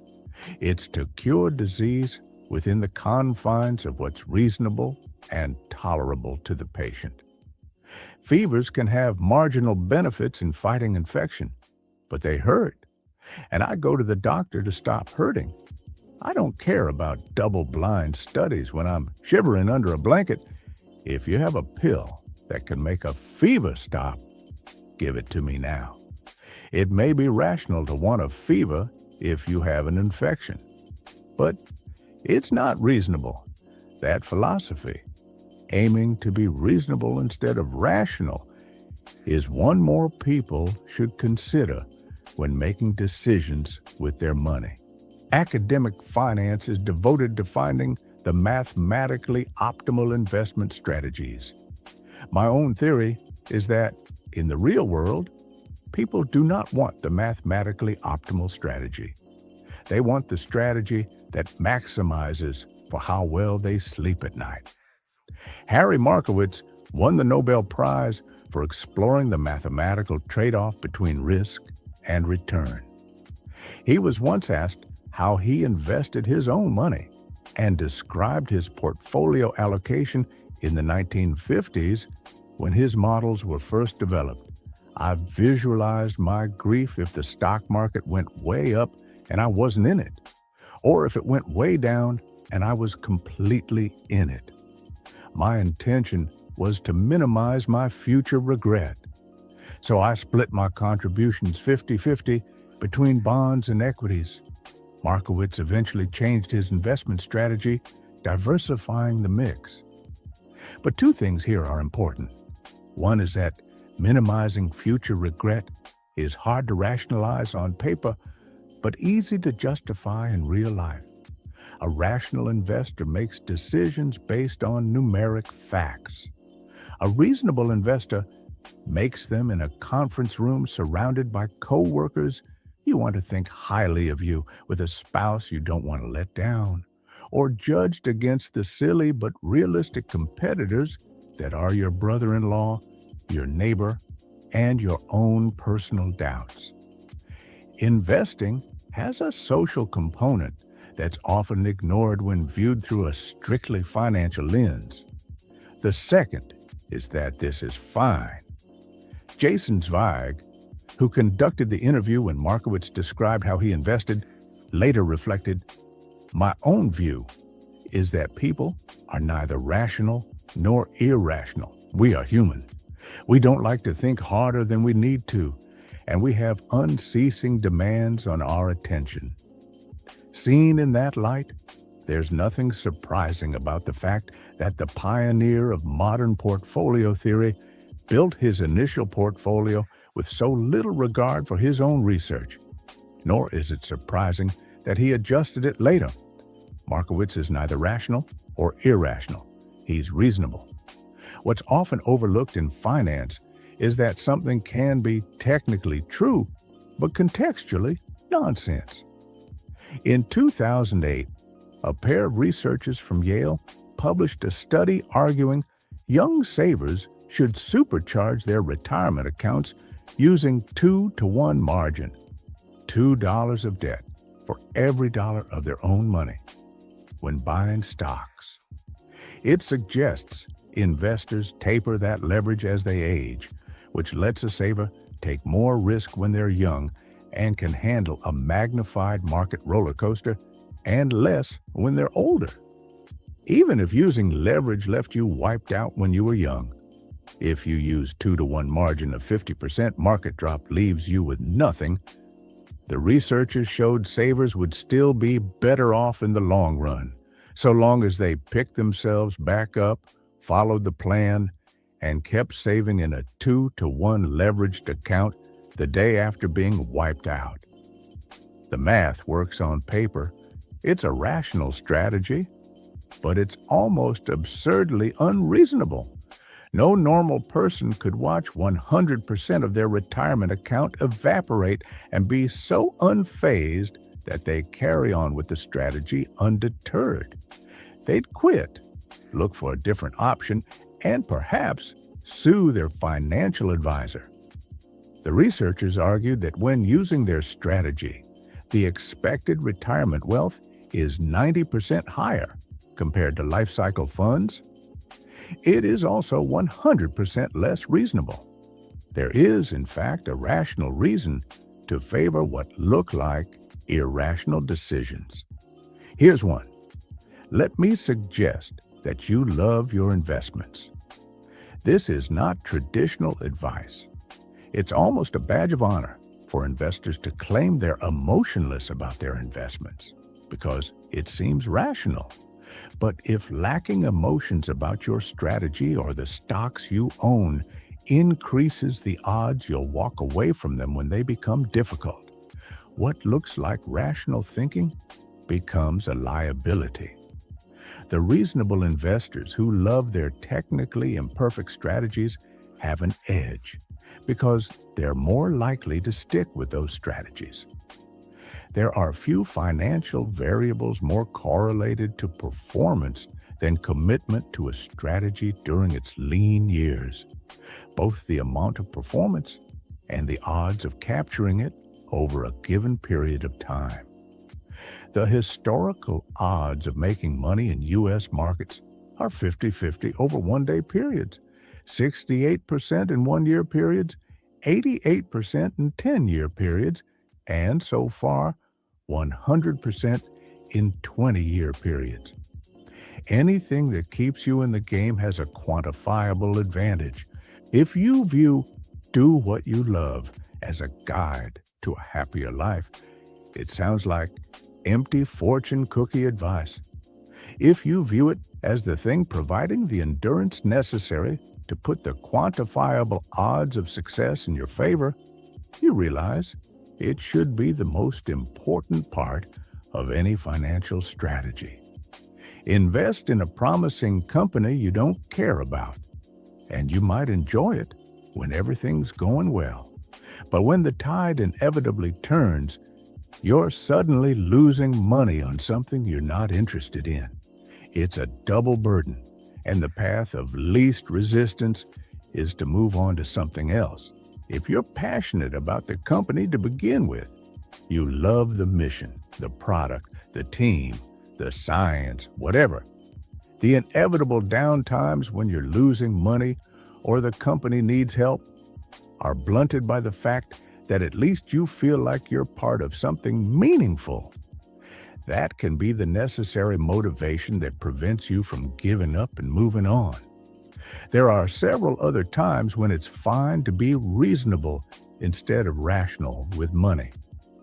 There's a well-documented home bias, where people prefer to invest in companies from the country they live in while ignoring the other 95+% of the planet.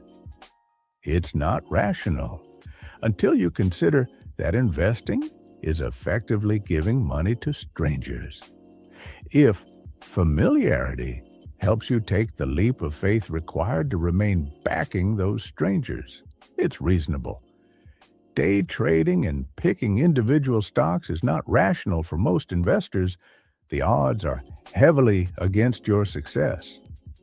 But they're both reasonable in small amounts if they scratch an itch hard enough to leave the rest of your more diversified investments alone.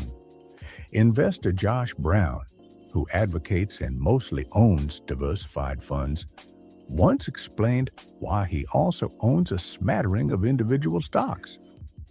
I'm not buying individual stocks because I think I'm going to generate alpha outperformance.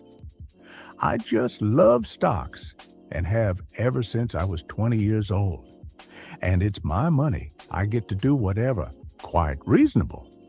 Most forecasts about where the economy and the stock market are heading next are terrible. But making forecasts is reasonable. It's hard to wake up in the morning telling yourself you have no clue what the future holds, even if it's true.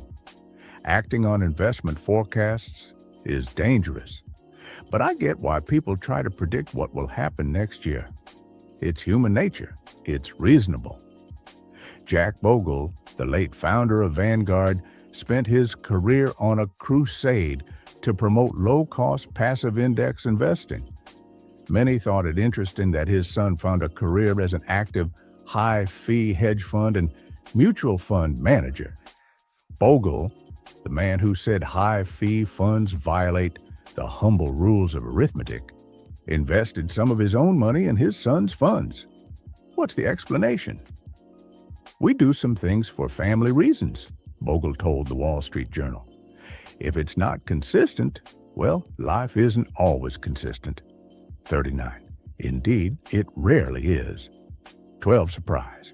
History is the study of change, ironically used as a map of the future.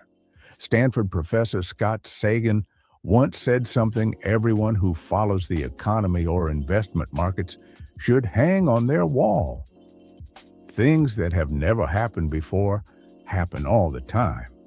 History is mostly the study of surprising events, but it is often used by investors and economists as an unassailable guide to the future.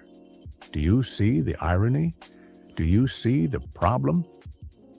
It is smart to have a deep appreciation for economic and investing history. History helps us calibrate our expectations, study where people tend to go wrong, and offers a rough guide of what tends to work. But it is not in any way a map of the future. A trap many investors fall into is what I call historians as prophets fallacy, an over-reliance on past data as a signal to future conditions in a field where innovation and change are the lifeblood of progress. You can't blame investors for doing this.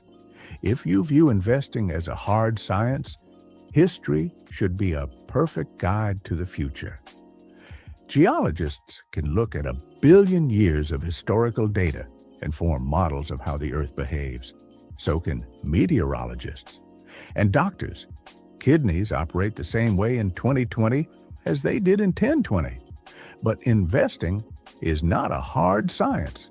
It's a massive group of people making imperfect decisions with limited information about things that will have a massive impact on their well-being, which can make even smart people nervous, greedy, and paranoid. Richard Feynman, the great physicist, once said, "Imagine how much harder physics would be if electrons had feelings." Well, investors have feelings, quite a few of them. That's why it's hard to predict what they'll do next, based solely on what they did in the past.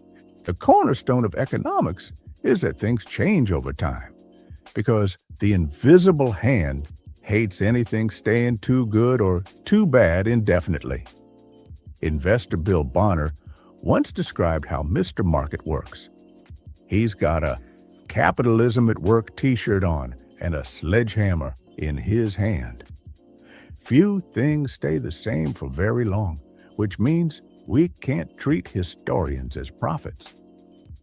The most important driver of anything tied to money is the stories people tell themselves and the preferences they have for goods and services.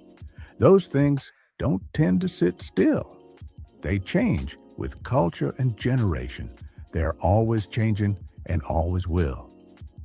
The mental trick we play on ourselves here is an over-admiration of people who have been there, done that when it comes to money. Experiencing specific events does not necessarily qualify you to know what will happen next. In fact, it rarely does, because experience leads to overconfidence more than forecasting ability. Investor Michael Batnick once explained this well, confronted with the argument that few investors are prepared for rising interest rates because they've never experienced them. The last big period of rising interest rates occurred almost 40 years ago.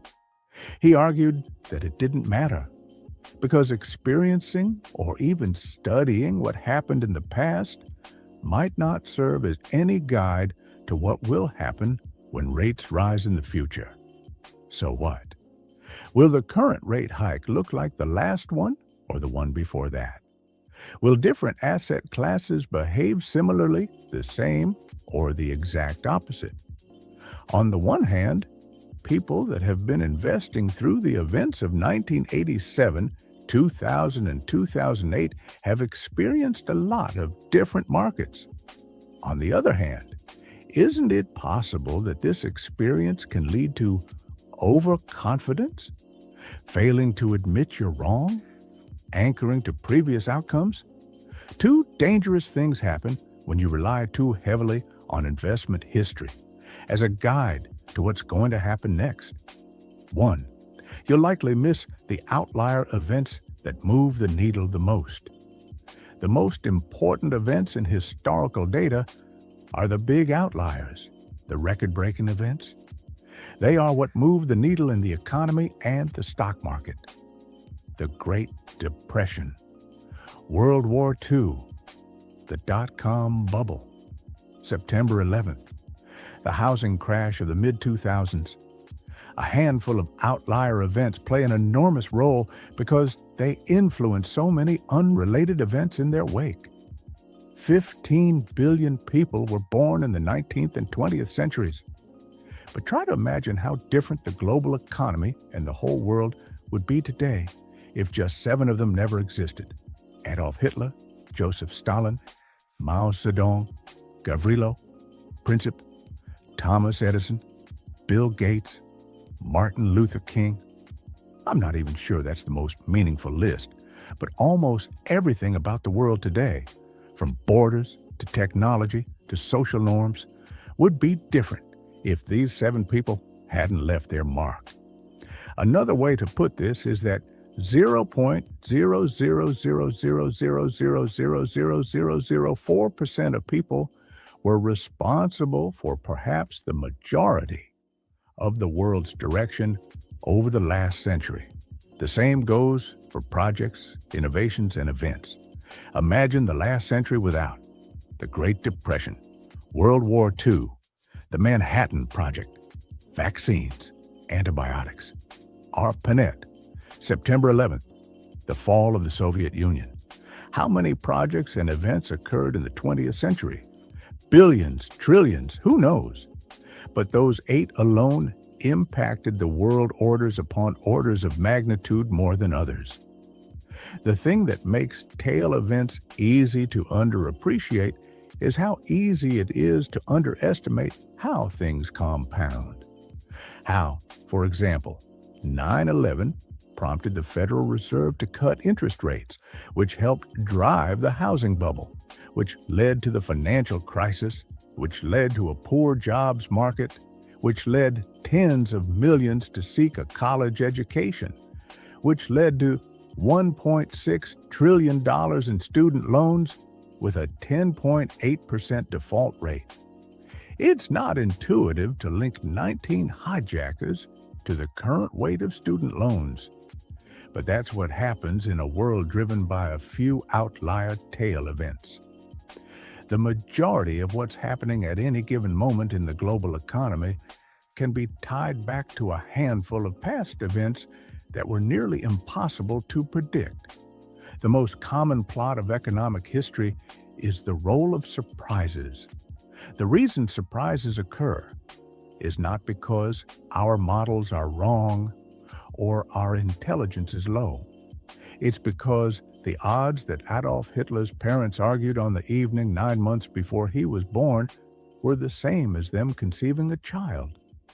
Technology is hard to predict because Bill Gates may have died from polio if Jonas Salk got cranky and gave up on his quest to find a vaccine. The reason we couldn't predict the student loan growth is because an airport security guard may have confiscated a hijacker's knife on September 11th. That's all there is to it. The problem is that we often use events like the Great Depression and World War II to guide our views of things like worst-case scenarios when thinking about future investment returns.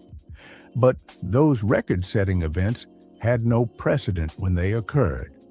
So the forecaster who assumes the worst and best events of the past will match the worst and best events of the future is not following history. They're accidentally assuming that the history of unprecedented events doesn't apply to the future. Nassim Taleb writes in his book, Fooled by Randomness. In Pharaonic Egypt, scribes tracked the high water mark of the Nile and used it as an estimate for a future worst-case scenario. The same can be seen in the Fukushima nuclear reactor, which experienced a catastrophic failure in 2011 when a tsunami struck. It had been built to withstand the worst past historical earthquake, with the builders not imagining much worse and not thinking that the worst past event had to be a surprise as it had no precedent. This is not a failure of analysis. It's a failure of imagination. Realizing the future might not look anything like the past is a special kind of skill that is not generally looked highly upon by the financial forecasting community. At a 2017 dinner I attended in New York, Daniel Kahneman was asked how investors should respond when our forecasts are wrong. He said, whenever we are surprised by something, even if we admit that we made a mistake, we say, oh, I'll never make that mistake again. But in fact, what you should learn when you make a mistake because you did not anticipate something is that the world is difficult. That's the correct lesson to learn from surprises, that the world is surprising. The correct lesson to learn from surprises is that the world is surprising. Not that we should use past surprises as a guide to future boundaries, that we should use past surprises as an admission that we have no idea what might happen next. The most important economic events of the future, things that will move the needle the most, are things that history gives us little to no guide about. They will be unprecedented events. Their unprecedented nature means we won't be prepared for them, which is part of what makes them so impactful. This is true for both scary events like recessions and wars and great events like innovation. I'm confident in that prediction because surprises moving the needle the most is the one forecast that's been accurate at virtually every point in history. 2. History can be a misleading guide to the future of the economy and stock market because it doesn't account for structural changes that are relevant to today's world. Consider a few big ones. The 401k is 42 years old. The Roth IRA is younger, created in the 1990s. So personal financial advice and analysis about how Americans save for retirement today is not directly comparable to what made sense just a generation ago. We have new options. Things changed. Or take venture capital. It barely existed 25 years ago. There are single venture capital funds today that are larger than the entire industry was a generation ago. 40. In his memoir, Nike founder Phil Knight wrote about his early days in business. There was no such thing as venture capital.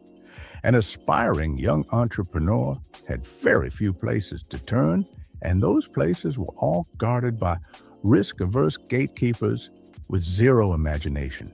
In other words, bankers. What this means, in effect, is that all historical data going back just a few decades about how startups are financed is out of date. What we know about investment cycles and startup failure rates is not a deep base of history to learn from, because the way companies are funded today is such a new historical paradigm. Or take public markets. The S&P 500 did not include financial stocks until 1976. Today, financials make up 16% of the index. Technology stocks were virtually non-existent 50 years ago. Today, they're more than a fifth of the index. Accounting rules have changed over time, so have disclosures, auditing, and the amount of market liquidity. Things changed. The time between U.S. recessions has changed dramatically over the last 150 years. The average time between recessions has grown from about 2 years in the late 1800s to 5 years in the early 20th century to 8 years over the last half century. As I write this, it looks like we're going into recession. 12 years since the last recession began in December 2007. That's the longest gap between recessions since before the Civil War. There are plenty of theories on why recessions have become less frequent. One is that the Fed is better at managing the business cycle, or at least extending it. Another is that heavy industry is more prone to boom and bust overproduction than the service industries that dominated the last 50 years. The pessimistic view is that we now have fewer recessions, but when they occur, they are more powerful than before. For our argument, it doesn't particularly matter what caused the change. What matters is that things clearly changed. To show how these historic changes should affect investing decisions, consider the work of a man many believe to be one of the greatest investment minds of all time, Benjamin Graham. Graham's classic book, The Intelligent Investor, is more than theory. It gives practical directions, like formulas investors can use to make smart investing decisions. I read Graham's book when I was a teenager, learning about investing for the first time. The formulas presented in the book were appealing to me because they were literally step-by-step instructions on how to get rich. Just follow the instructions. It seems so easy. But something becomes clear when you try applying some of these formulas. Few of them actually work. Graham advocated purchasing stocks trading for less than their net working assets, basically cash in the bank minus all debts. This sounds great, but few stocks actually trade that cheaply anymore, other than, say, a penny stock accused of accounting fraud. One of Graham's criteria instructs conservative investors to avoid stocks trading for more than 1.5 times book value.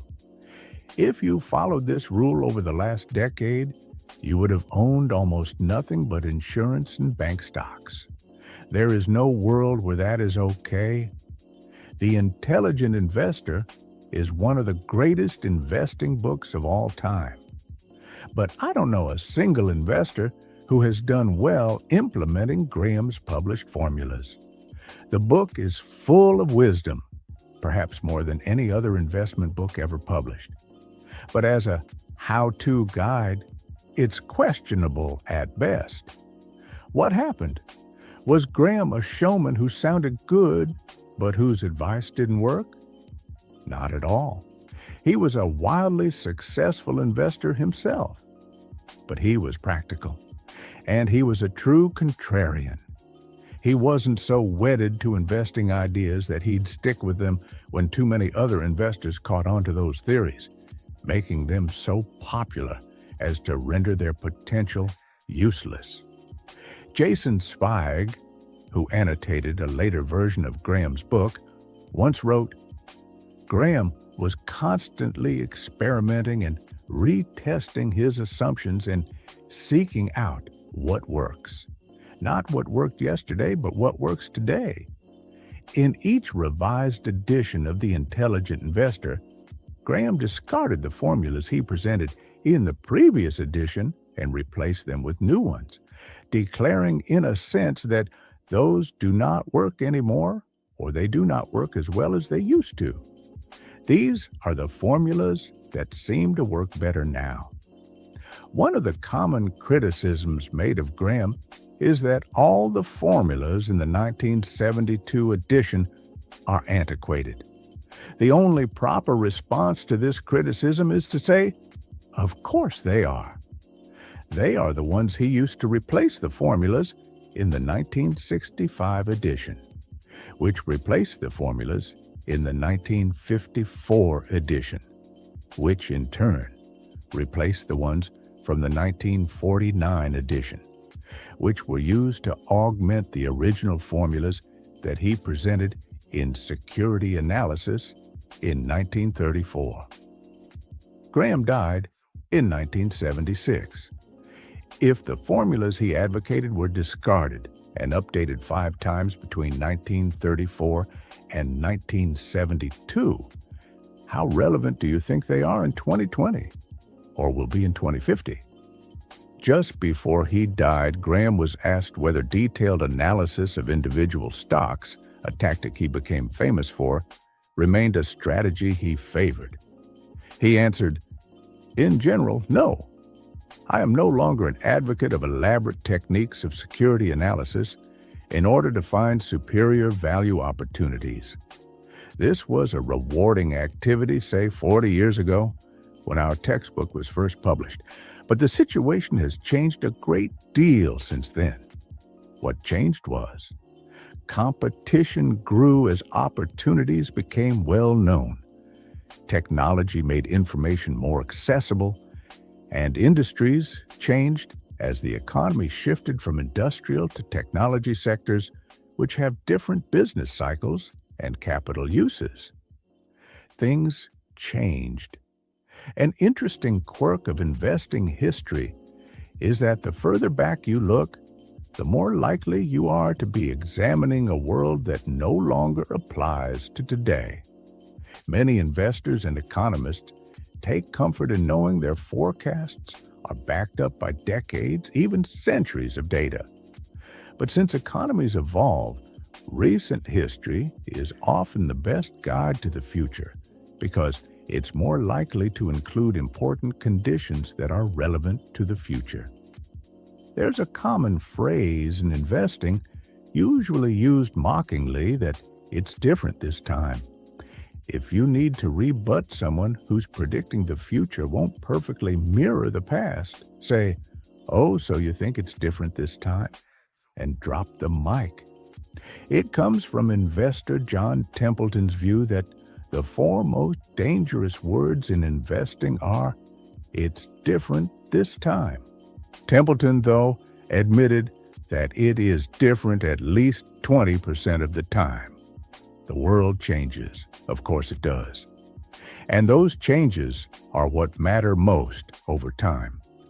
Michael Batnick put it, "The 12 most dangerous words in investing are, the 4 most dangerous words in investing are, it's different this time." That doesn't mean we should ignore history when thinking about money. But there's an important nuance. The further back in history you look, the more general your takeaways should be. General things like people's relationship to greed and fear, how they behave under stress, and how they respond to incentives tend to be stable in time. The history of money is useful for that kind of stuff, but specific trends, specific trades, specific sectors, specific causal relationships about markets and what people should do with their money are always an example of evolution in progress. Historians are not prophets. The question then is, how should we think about and plan for the future? Let's take a look in the next chapter. 13.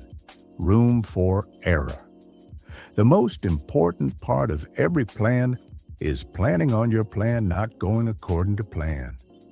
Some of the best examples of smart financial behavior can be found in an unlikely place. Las Vegas casinos, not among all players, of course, but a tiny group of blackjack players who practice card counting can teach ordinary people something extraordinarily important about managing money: the importance of room for error. The fundamentals of blackjack card counting are simple. No one can know with certainty what card the dealer will draw next. But by tracking what cards have already been dealt, you can calculate what cards remain in the deck. Doing so can tell you the odds of a particular card being drawn by the dealer. As a player, you bet more when the odds of getting a card you want are in your favor and less when they are against you. The mechanics of how this is done don't matter here. What matters is that a blackjack card counter knows they are playing a game of odds, not certainties. In any particular hand, they think they have a good chance of being right, but know there's a decent chance they're wrong. It might sound strange given their profession, but their strategy relies entirely on humility that they don't know and cannot know exactly what's going to happen next. So play their hand accordingly. The card counting system works because it tilts the odds ever so slightly from the house to the player. But bet too heavily, even when the odds seem in your favor, and if you're wrong, you might lose so much that you don't have enough money to keep playing. There is never a moment when you're so right that you can bet every chip in front of you. The world isn't that kind to anyone, not consistently anyways. You have to give yourself room for error. You have to plan on your plan not going according to plan. Kevin Lewis, a successful card counter portrayed in the book Bringing Down the House, wrote more about this philosophy. Although card counting is statistically proven to work, it does not guarantee you will win every hand, let alone every trip you make to the casino. We must make sure that we have enough money to withstand any swings of bad luck. Let's assume you have roughly a 2% edge over the casino. That still means the casino will win 49% of the time. Therefore, you need to have enough money to withstand any variant swings against you. A rule of thumb is that you should have at least 100 basic units. Assuming you start with $10,000, you could comfortably play a $100 unit. History is littered with good ideas taken too far, which are indistinguishable from bad ideas. The wisdom in having room for error is acknowledging that uncertainty, randomness, and chance, unknowns, are an ever-present part of life. The only way to deal with them is by increasing the gap between what you think will happen and what can happen, while still leaving you capable of fighting another day. Benjamin Graham is known for his concept of margin of safety. He wrote about it extensively and in mathematical detail. But my favorite summary of the theory came when he mentioned in an interview that the purpose of the margin of safety is to render the forecast unnecessary. It's hard to overstate how much power lies in that simple statement. Margin of safety, you can also call it room for error or redundancy, is the only effective way to safely navigate a world that is governed by odds, not certainties. And almost everything related to money exists in that kind of world. Forecasting with precision is hard. This is obvious to the card counter because no one could possibly know where a particular card lies in a shuffled deck. It's less obvious to someone asking, what will the average annual return of the stock market be over the next 10 years? Or on what date will I be able to retire? But they are fundamentally the same. The best we can do is think about odds. Graham's margin of safety is a simple suggestion that we don't need to view the world in front of us as black or white, predictable or a crapshoot. The gray area, pursuing things where a range of potential outcomes are acceptable, is the smart way to proceed. But people underestimate the need for room for error in almost everything they do that involves money. Stock analysts give their clients price targets, not price ranges. Economic forecasters predict things with precise figures, rarely broad probabilities. The pundit, who speaks in unshakable certainties, will gain a larger following than the one who says, we can't know for sure, and speaks in probabilities. Point 4, 2. We do this in all kinds of financial endeavors, especially those related to our own decisions. Harvard psychologist Max Bazerman once showed that when analyzing other people's home renovation plans, most people estimate the project will run between 25% and 50% over budget. But when it comes to their own projects, people estimate that renovations will be completed on time and at budget. Oh, the eventual disappointment. Two things cause us to avoid room for error. One is the idea that somebody must know what the future holds, driven by the uncomfortable feeling that comes from admitting the opposite. The second is that you're therefore doing yourself harm by not taking actions that fully exploit an accurate view of that future coming true. But room for error is underappreciated and misunderstood. It's often viewed as a conservative hedge used by those who don't want to take much risk or aren't confident in their views. But when used appropriately, it's quite the opposite. Room for error lets you endure a range of potential outcomes, and endurance lets you stick around long enough to let the odds of benefiting from a low probability outcome fall in your favor. The biggest gains occur infrequently, either because they don't happen often or because they take time to compound.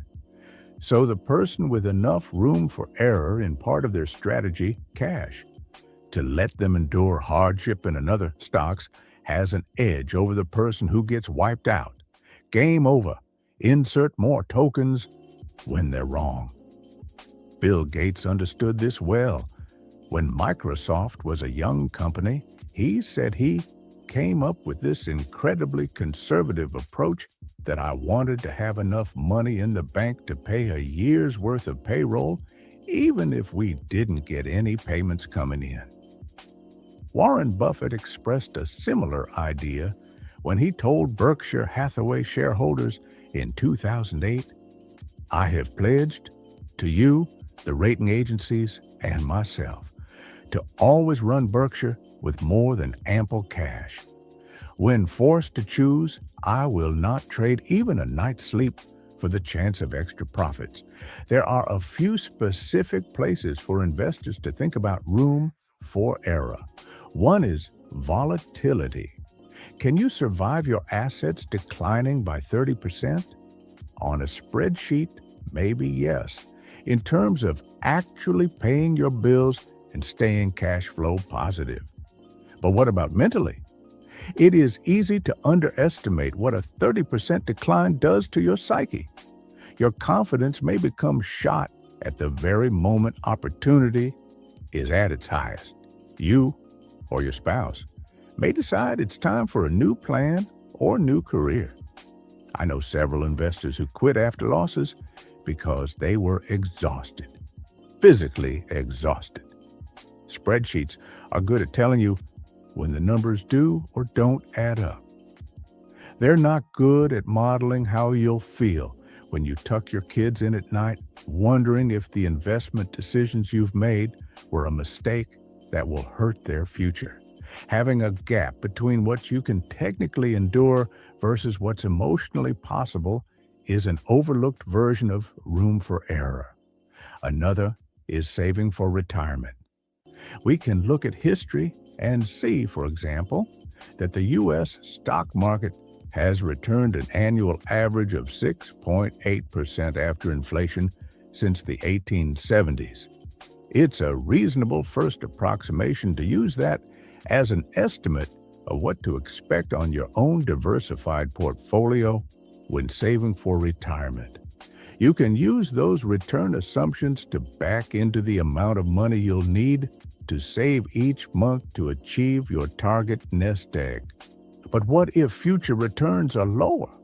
Or what if long-term history is a good estimate of the long-term future, but your target retirement date ends up falling in the middle of a brutal bear market like 2009? What if a future bear market scares you out of stocks and you end up missing a future bull market, so the returns you actually earn are less than the market average? What if you need to cash out your retirement accounts in your 30s to pay for a medical mishap? The answer to those what ifs is you won't be able to retire like you once predicted, which can be a disaster. The solution is simple. Use room for error when estimating your future returns. This is more art than science. For my own investments, which I'll describe more in Chapter 20, I assume the future returns I'll earn in my lifetime will be 1/3 lower than the historic average.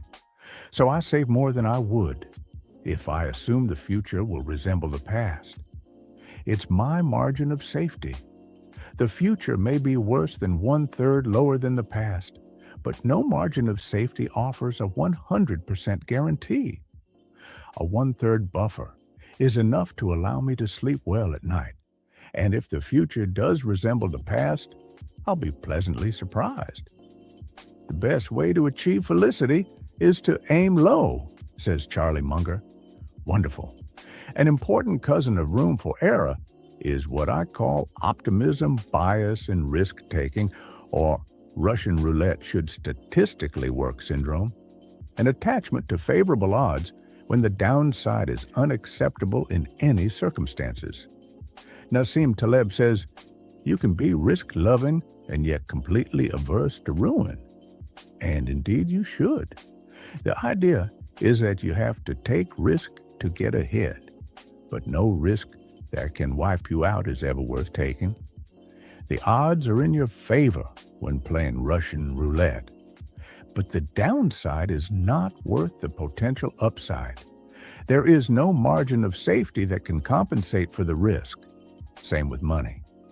The odds of many lucrative things are in your favor. Real estate prices go up most years, and during most years, you'll get a paycheck every other week. But if something has 95% odds of being right, the 5% odds of being wrong means you will almost certainly experience the downside at some point in your life. And if the cost of the downside is ruin, the upside, the other 95% of the time, likely isn't worth the risk, no matter how appealing it looks. Leverage is the devil here. Leverage. Taking on debt to make your money go further pushes routine risks into something capable of producing ruin. The danger is that rational optimism most of the time masks the odds of ruin some of the time. The result is we systematically underestimate risk. Housing prices fell 30% last decade. A few companies defaulted on their debt. That's capitalism. It happens. But those with high leverage had a double wipeout. Not only were they left broke, but being wiped out erased every opportunity to get back in the game at the very moment opportunity was ripe. A homeowner wiped out in 2009 had no chance of taking advantage of cheap mortgage rates in 2010. Lehman Brothers had no chance of investing in cheap debt in 2009. They were done. To get around this, I think of my own money as barbelled. I take risks with one portion and am terrified with the other. This is not inconsistent, but the psychology of money would lead you to believe that it is. I just want to ensure I can remain standing long enough for my risks to pay off. You have to survive to succeed. To repeat a point we've made a few times in this book, the ability to do what you want, when you want, for as long as you want, has an infinite ROI. Room for error does more than just widen the target around what you think might happen. It also helps protect you from things you'd never imagine, which can be the most troublesome events we face. The Battle of Stalingrad during World War II was the largest battle in history. With it came equally staggering stories of how people dealt with risk. One came in late 1942, when a German tank unit sat in reserve on grasslands outside the city. When tanks were desperately needed on the front lines, something happened that surprised everyone. Almost none of them worked. Out of 104 tanks in the unit, fewer than 20 were operable. Engineers quickly found the issue. Historian William Craig writes, "During the weeks of inactivity behind the front lines, field mice had nested inside the vehicles and eaten away insulation covering the electrical systems. The Germans had the most sophisticated equipment in the world. Yet there they were, defeated by mice. You can imagine their disbelief. This almost certainly never crossed their minds. What kind of tank designer thinks about mouse protection? Not a reasonable one, and not one who studied tank history. But these kinds of things happen all the time. You can plan for every risk except the things that are too crazy to cross your mind. And those crazy things can do the most harm because they happen more often than you think, and you have no plan for how to deal with them." In 2006, Warren Buffett announced a search for his eventual replacement. He said he needed someone genetically programmed to recognize and avoid serious risks, including those never before encountered. I have seen this skill at work with startups my firm, Collaborative Fund, has backed. Ask a founder to list the biggest risks they face, and the usual suspects are mentioned. But beyond the predictable struggles of running a startup, here are a few issues we've dealt with among our portfolio companies. Water pipes broke, flooding and ruining a company's office. A company's office was broken into 3 times. A company was kicked out of its manufacturing plant. A store was shut down after a customer called the health department because she didn't like that another customer brought a dog inside. A CEO's email was spoofed in the middle of a fundraise that required all of his attention. A founder had a mental breakdown. Several of these events were existential to the company's future, but none were foreseeable because none had previously happened to the CEOs dealing with these problems, or anyone else they knew for that matter. It was uncharted territory. Avoiding these kinds of unknown risks is almost by definition impossible You can't prepare for what you can't envision. If there's one way to guard against their damage, it's avoiding single points of failure. A good rule of thumb for a lot of things in life is that everything that can break will eventually break. So if many things rely on one thing working and that thing breaks, you are counting the days to catastrophe. That's a single point of failure. Some people are remarkably good at avoiding single points of failure. Most critical systems on airplanes have backups, and the backups often have backups. Modern jets have 4 redundant electrical systems. You can fly with one engine and technically land with none, as every jet must be capable of stopping on a runway with its brakes alone, without thrust reverse from its engines. Suspension bridges can similarly lose many of their cables without falling. The biggest single point of failure with money is a sole reliance on a paycheck to fund short-term spending needs, with no savings to create a gap between what you think your expenses are and what they might be in the future. The trick that often goes overlooked, even by the wealthiest, is what we saw in Chapter 10. Realizing that you don't need a specific reason to save. It's fine to save for a car or a home or for retirement, but it's equally important to save for things you can't possibly predict or even comprehend, the financial equivalent of field mice. Predicting what you'll use your savings for assumes you live in a world where you know exactly what your future expenses will be, which no one does. I save a lot, and I have no idea what I'll use the savings for in the future. Few financial plans that only prepare for known risks have enough margin of safety to survive the real world. In fact, the most important part of every plan is planning on your plan not going according to plan. Now, let me show you how this applies to you. 14. You'll change. Long-term planning is harder than it seems because people's goals and desires change over time. I grew up with a friend who came from neither privilege nor natural intellect, but was the hardest working guy I knew. These people have a lot to teach because they have an unfiltered understanding of every inch of the road to success. His life's mission and dream as a teenager was to be a doctor. To say the odds were stacked against him is being charitable. No reasonable person at the time would consider it a possibility. But he pushed, and a decade older than his classmates, he eventually became a doctor. How much fulfillment comes from starting from nothing, bulldozing your way to the top of medical school and achieving one of the most noble professions against all odds. I spoke to him a few years ago. The conversation went like this. Me, long time no talk. How you do? Him, awful career. Me, ha ha ha. Well, him, awful career, man. This went on for 10 minutes. The stress and hours had worn him into the ground.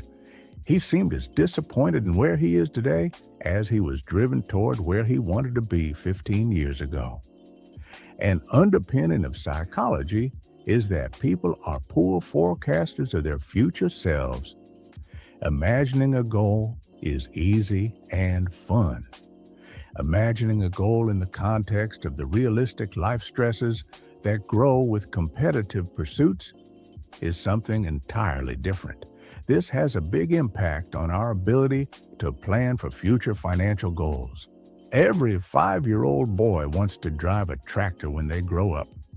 Few jobs look better in the eyes of a young boy whose idea of a good job begins and ends with vroom, vroom, beep, beep, big tractor, here I come.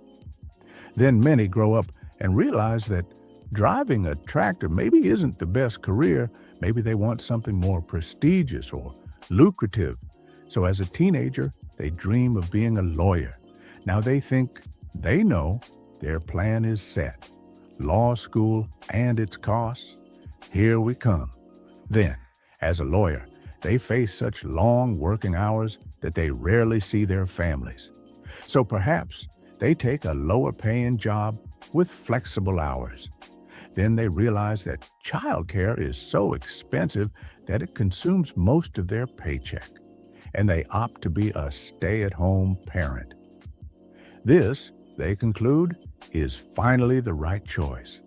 Then, at age 70, they realize that a lifetime of staying home means they're unprepared to afford retirement. Many of us wind through life on a similar trajectory. Only 27% of college grads have a job related to their major, according to the Federal Reserve. 29% of stay-at-home parents have a college degree. 47.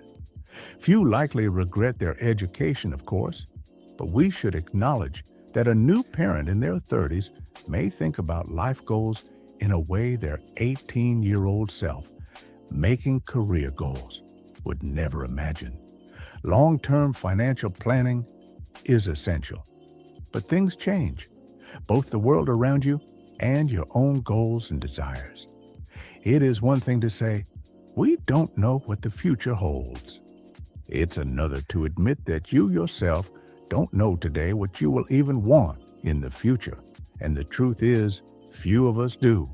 It's hard to make enduring long-term decisions when your view of what you'll want in the future is likely to shift. The end of history. Illusion is what psychologists call the tendency for people to be keenly aware of how much they've changed in the past, but to underestimate how much their personalities, desires, and goals are likely to change in the future. Harvard psychologist Daniel Gilbert once said, "At every stage of our lives, we make decisions that will profoundly influence the lives of the people we're going to become. And then when we become those people, we're not always thrilled with the decisions we made. So young people pay good money to get tattoos removed that teenagers pay good money to get. Middle-aged people rushed to divorce people who young adults rush to marry. Older adults work hard to lose what middle-aged adults worked hard to gain." On and on and on.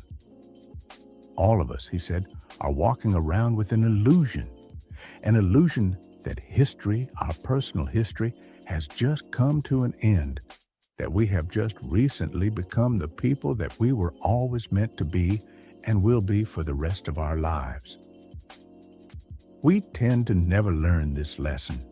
Gilbert's research shows people from age 18 to 68 underestimate how much they will change in the future. You can see how this can impact a long-term financial plan. Charlie Munger says the first rule of compounding is to never interrupt it unnecessarily. But how do you not interrupt a money plan?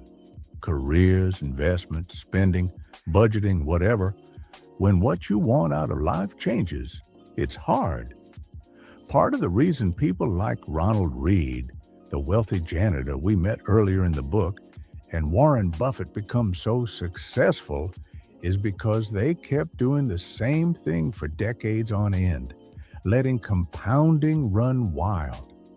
But many of us evolve so much over a lifetime that we don't want to keep doing the same thing for decades on end or anything close to it. So rather than one 80-something-year lifespan, our money has perhaps 4 distinct 20-year blocks. I know young people who purposefully live austere lives with little income, and they're perfectly happy with it. Then there are those who work their tails off to pay for a life of luxury, and they're perfectly happy with that. Both have risks. The former risks being unprepared to raise a family or fund retirement. The latter risks regret that you spent your youthful and healthy years in a cubicle. There is no easy solution to this problem. Tell a 5-year-old boy he should be a lawyer instead of a tractor driver, and he will disagree with every cell in his body. But there are two things to keep in mind when making what you think are long-term decisions. We should avoid the extreme ends of financial planning, assuming you'll be happy with a very low income, or choosing to work endless hours in pursuit of a high one increases the odds that you'll one day find yourself at a point of regret. The fuel of the end of history illusion is that people adapt to most circumstances. So the benefits of an extreme plan, the simplicity of having hardly anything, or the thrill of having almost everything wear off. But the downsides of those extremes, not being able to afford retirement or looking back at a life spent devoted to chasing dollars, become enduring regrets. Regrets are especially painful when you abandon a previous plan and feel like you have to run in the other direction twice as fast to make up for lost time. Compounding works best when you can give a plan years or decades to grow. This is true for not only savings, but careers and relationships. Endurance is key. And when you consider our tendency to change who we are over time, balance at every point in your life becomes a strategy to avoid future regret and encourage endurance. Aiming at every point in your working life to have moderate annual savings, moderate free time, no more than a moderate commute, and at least moderate time with your family increases the odds of being able to stick with a plan and avoid regret than if any one of those things fall to the extreme sides of the spectrum. We should also come to accept the reality of changing our minds. Some of the most miserable workers I've met are people who stay loyal to a career only because it's the field they picked when deciding on a college major at age 18. When you accept the end of history illusion, you realize that the odds of picking a job when you're not old enough to drink that you will still enjoy when you're old enough to qualify for Social Security are low. The trick is to accept the reality of change and move on as soon as possible. Jason Zweig, the Wall Street Journal investment columnist, worked with psychologist Daniel Kahneman on writing Kahneman's book, Thinking Fast and Slow. Zweig once told a story about a personality quirk of Kahneman's that served him well. Nothing amazed me more about Danny than his ability to detonate what we had just done, Zweig wrote. He and Kahneman could work endlessly on a chapter, but the next thing you know, Kahneman sends a version so utterly transformed that it is unrecognizable. It begins differently, it ends differently. It incorporates anecdotes and evidence you never would have thought of. It draws on research that you've never heard of. When I asked Danny how he could start again as if we had never written an earlier draft, Zweig continued, he said the words I've never forgotten. I have no sunk costs. Sunk costs, anchoring decisions to past efforts that can't be refunded, are a devil in a world where people change over time. They make our future selves prisoners to our past, different selves. It's the equivalent of a stranger making major life decisions for you. Embracing the idea that financial goals made when you were a different person should be abandoned without mercy versus put on life support and dragged on can be a good strategy to minimize future regret. The quicker it's done, the sooner you can get back to compounding. Next, let's talk about compounding's price of admission. 15. Nothing's free. Everything has a price, but not all prices appear on labels. Everything has a price, and the key to a lot of things with money is just figuring out what that price is and being willing to pay it. The problem is that the price of a lot of things is not obvious until you've experienced them firsthand, when the bill is overdue. General Electric was the largest company in the world in 2004, worth a third of $1 trillion. It had either been first or second each year for the previous decade, capitalism's shining example of corporate aristocracy. Then everything fell to pieces. The 2008 financial crisis sent GE's financing division, which supplied more than half the company's profits, into chaos. It was eventually sold for scrap. Subsequent bets in oil and energy were disasters, resulting in billions in write-offs.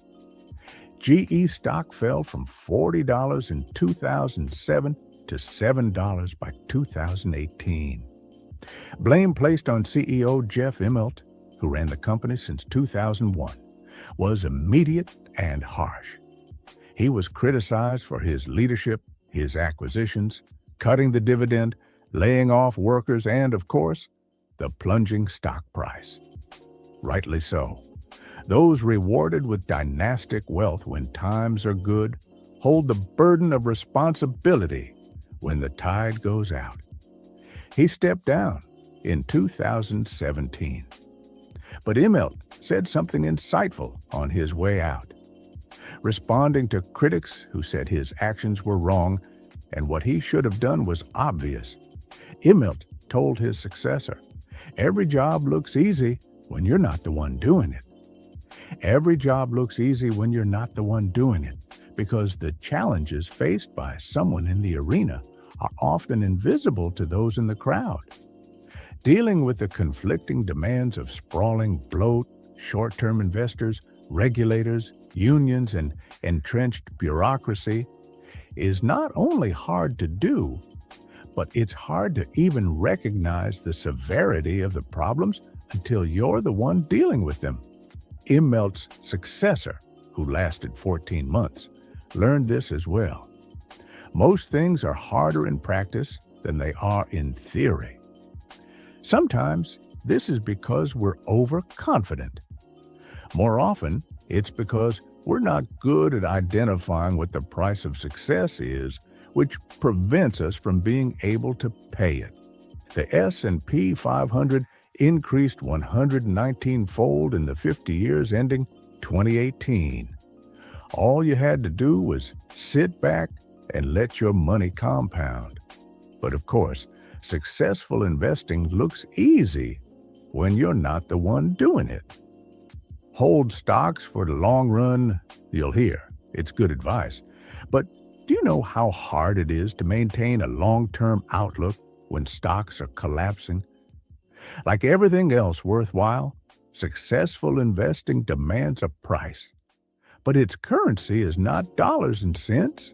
It's volatility, fear, doubt, uncertainty, and regret, all of which are easy to overlook until you're dealing with them in real time.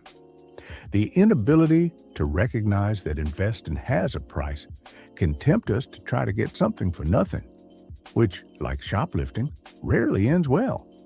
Say you want a new car, it costs $30,000. You have three options. 1. Pay $30,000 for it. 2. Find a cheaper used one. Or 3. Steal it.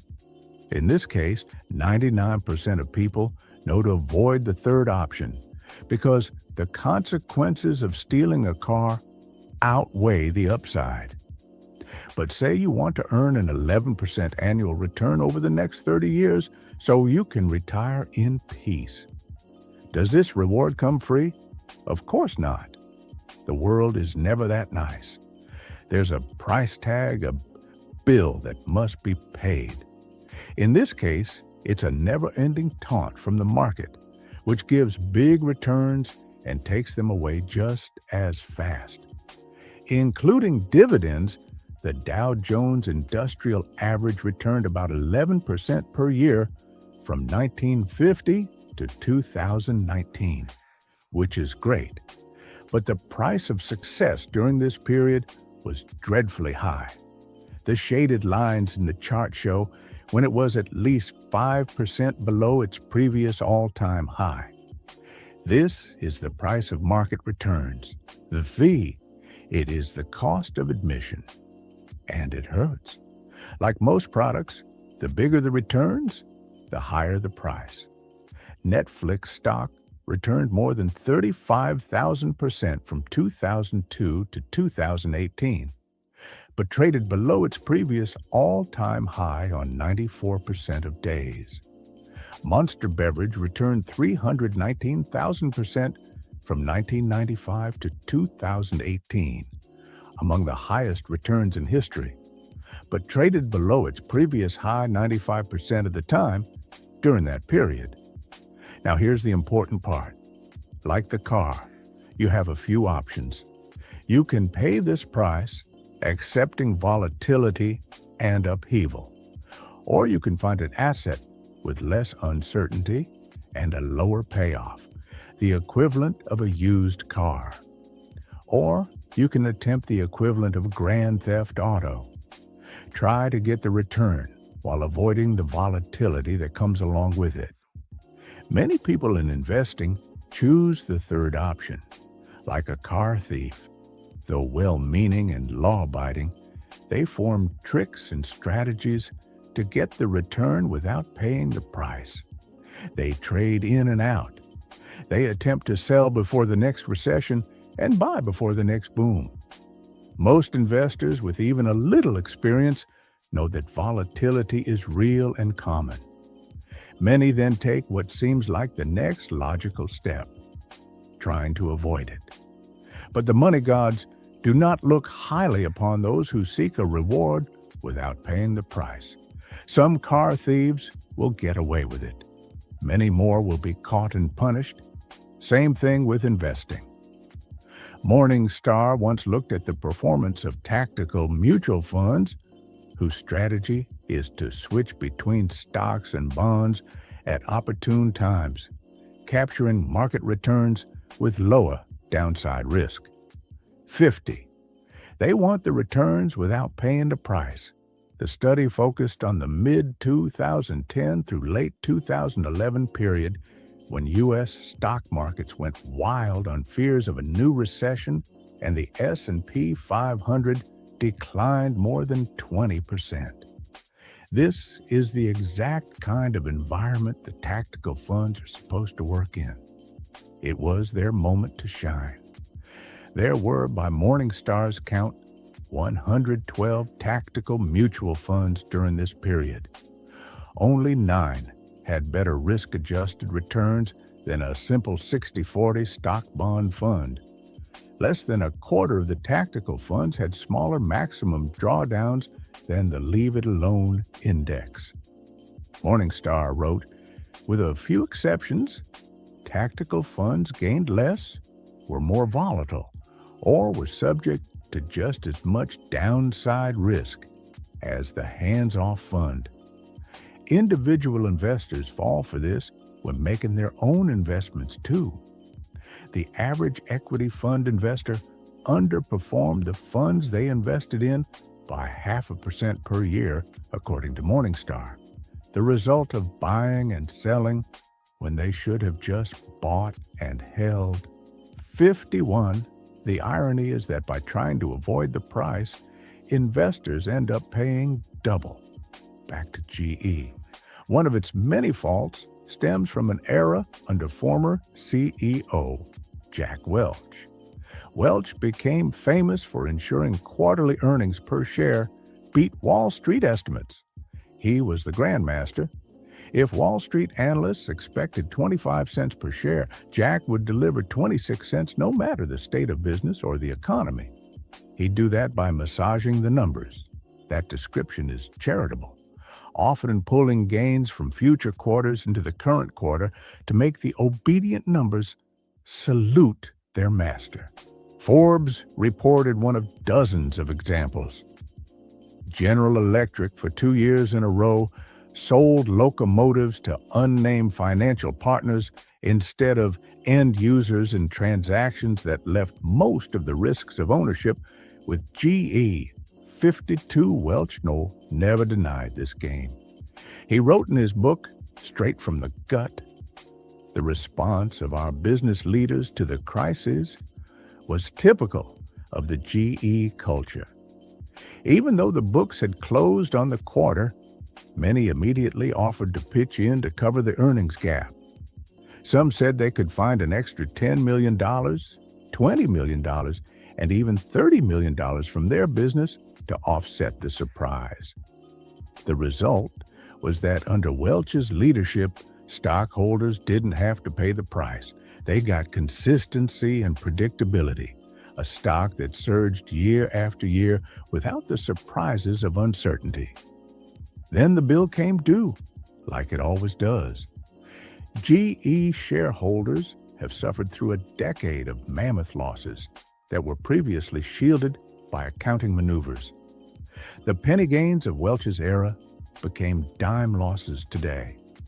The strangest example of this comes from failed mortgage giants Freddie Mac and Fannie Mae, which in the early 2000s were caught underreporting current earnings by billions of dollars, with the intention of spreading those gains out over future periods to give investors the illusion of smoothness and predictability. 53. The illusion of not having to pay the price. The question is, why do so many people who are willing to pay the price of cars, houses, food, and vacations try so hard to avoid paying the price of good investment returns? The answer is simple. The price of investing success is not immediately obvious. It's not a price tag you can see. So when the bill comes due, it doesn't feel like a fee for getting something good. It feels like a fine for doing something wrong. And while people are generally fine with paying fees, fines are supposed to be avoided. You're supposed to make decisions that preempt and avoid fines. Traffic fines and IRS fines mean you did something wrong and deserve to be punished. The natural response for anyone who watches their wealth decline and views that drop as a fine is to avoid future fines. It sounds trivial, but thinking of market volatility as a fee rather than a fine is an important part of developing the kind of mindset that lets you stick around long enough for investing gains to work in your favor. Few investors have the disposition to say, I'm actually fine if I lose 20% of my money. This is doubly true for new investors who have never experienced a 20% decline. But if you view volatility as a fee, things look different. Disneyland tickets cost $100, but you get an awesome day with your kids you'll never forget. Last year, more than 18 million people thought that fee was worth paying. Few felt the $100 was a punishment or a fine. The worthwhile trade-off of fees is obvious when it's clear you're paying one. Same with investing, where volatility is almost always a fee, not a fine. Market returns are never free and never will be. They demand you pay a price, like any other product. You're not forced to pay this fee, just like you're not forced to go to Disneyland. You can go to the local county fair where tickets might be $10 or stay home for free. You might still have a good time, but you'll usually get what you pay for. Same with markets. The volatility, uncertainty fee, the price of returns, is the cost of admission to get returns greater than low-fee parks like cash and bonds. The trick is convincing yourself that the market's fee is worth it. That's the only way to properly deal with volatility and uncertainty. Not just putting up with it, but realizing that it's an admission fee worth paying. There's no guarantee that it will be. Sometimes it rains at Disneyland, but if you view the admission fee as a fine, you'll never enjoy the magic. Find the price, then pay it. 16. You and me beware taking financial cues from people playing a different game than you are. The implosion of the dot-com bubble in the early 2000s reduced household wealth by $6.2 trillion. The end of the housing bubble cut away more than $8 trillion.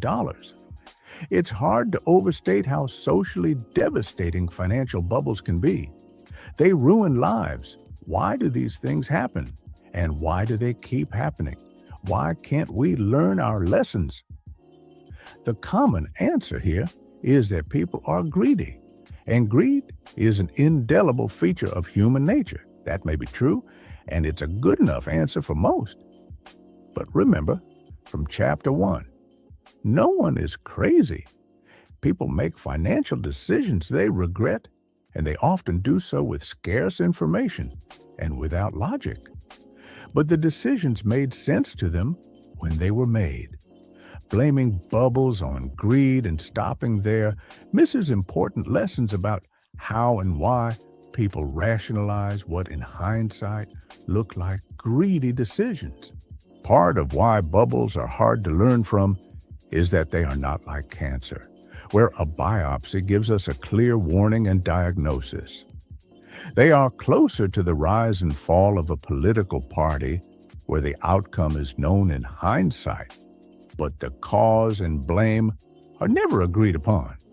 Competition for investment returns is fierce, and someone has to own every asset at every point in time. That means the mere idea of bubbles will always be controversial because no one wants to think they own an overvalued asset. In hindsight, we're more likely to point cynical fingers than to learn lessons.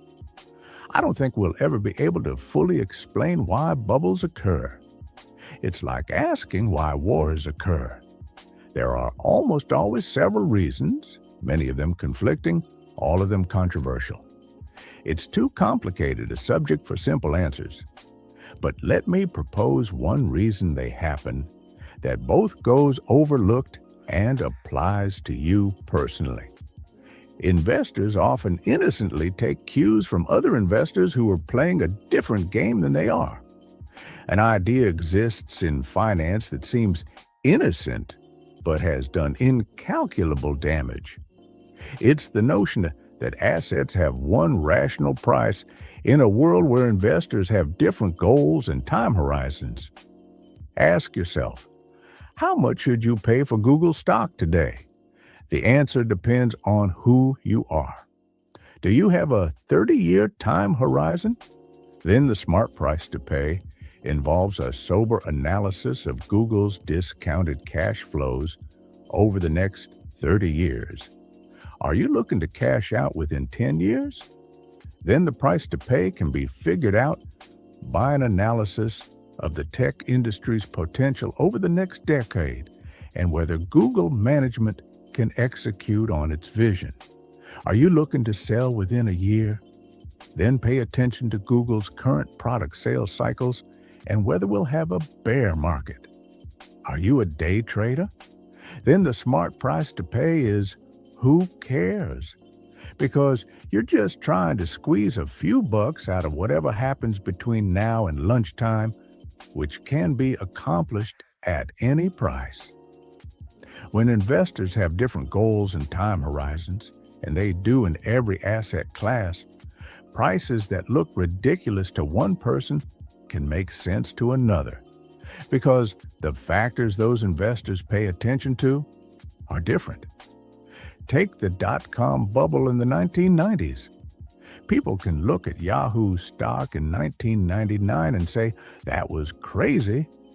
A zillion times revenue, the valuation made no sense. But many investors who owned Yahoo stock in 1999 had time horizons so short that it made sense for them to pay a ridiculous price. A day trader could accomplish what they need whether Yahoo was at $5 a share or $500 a share, as long as it moved in the right direction that day. And it did, for years. An iron rule of finance is that money chases returns to the greatest extent that it can.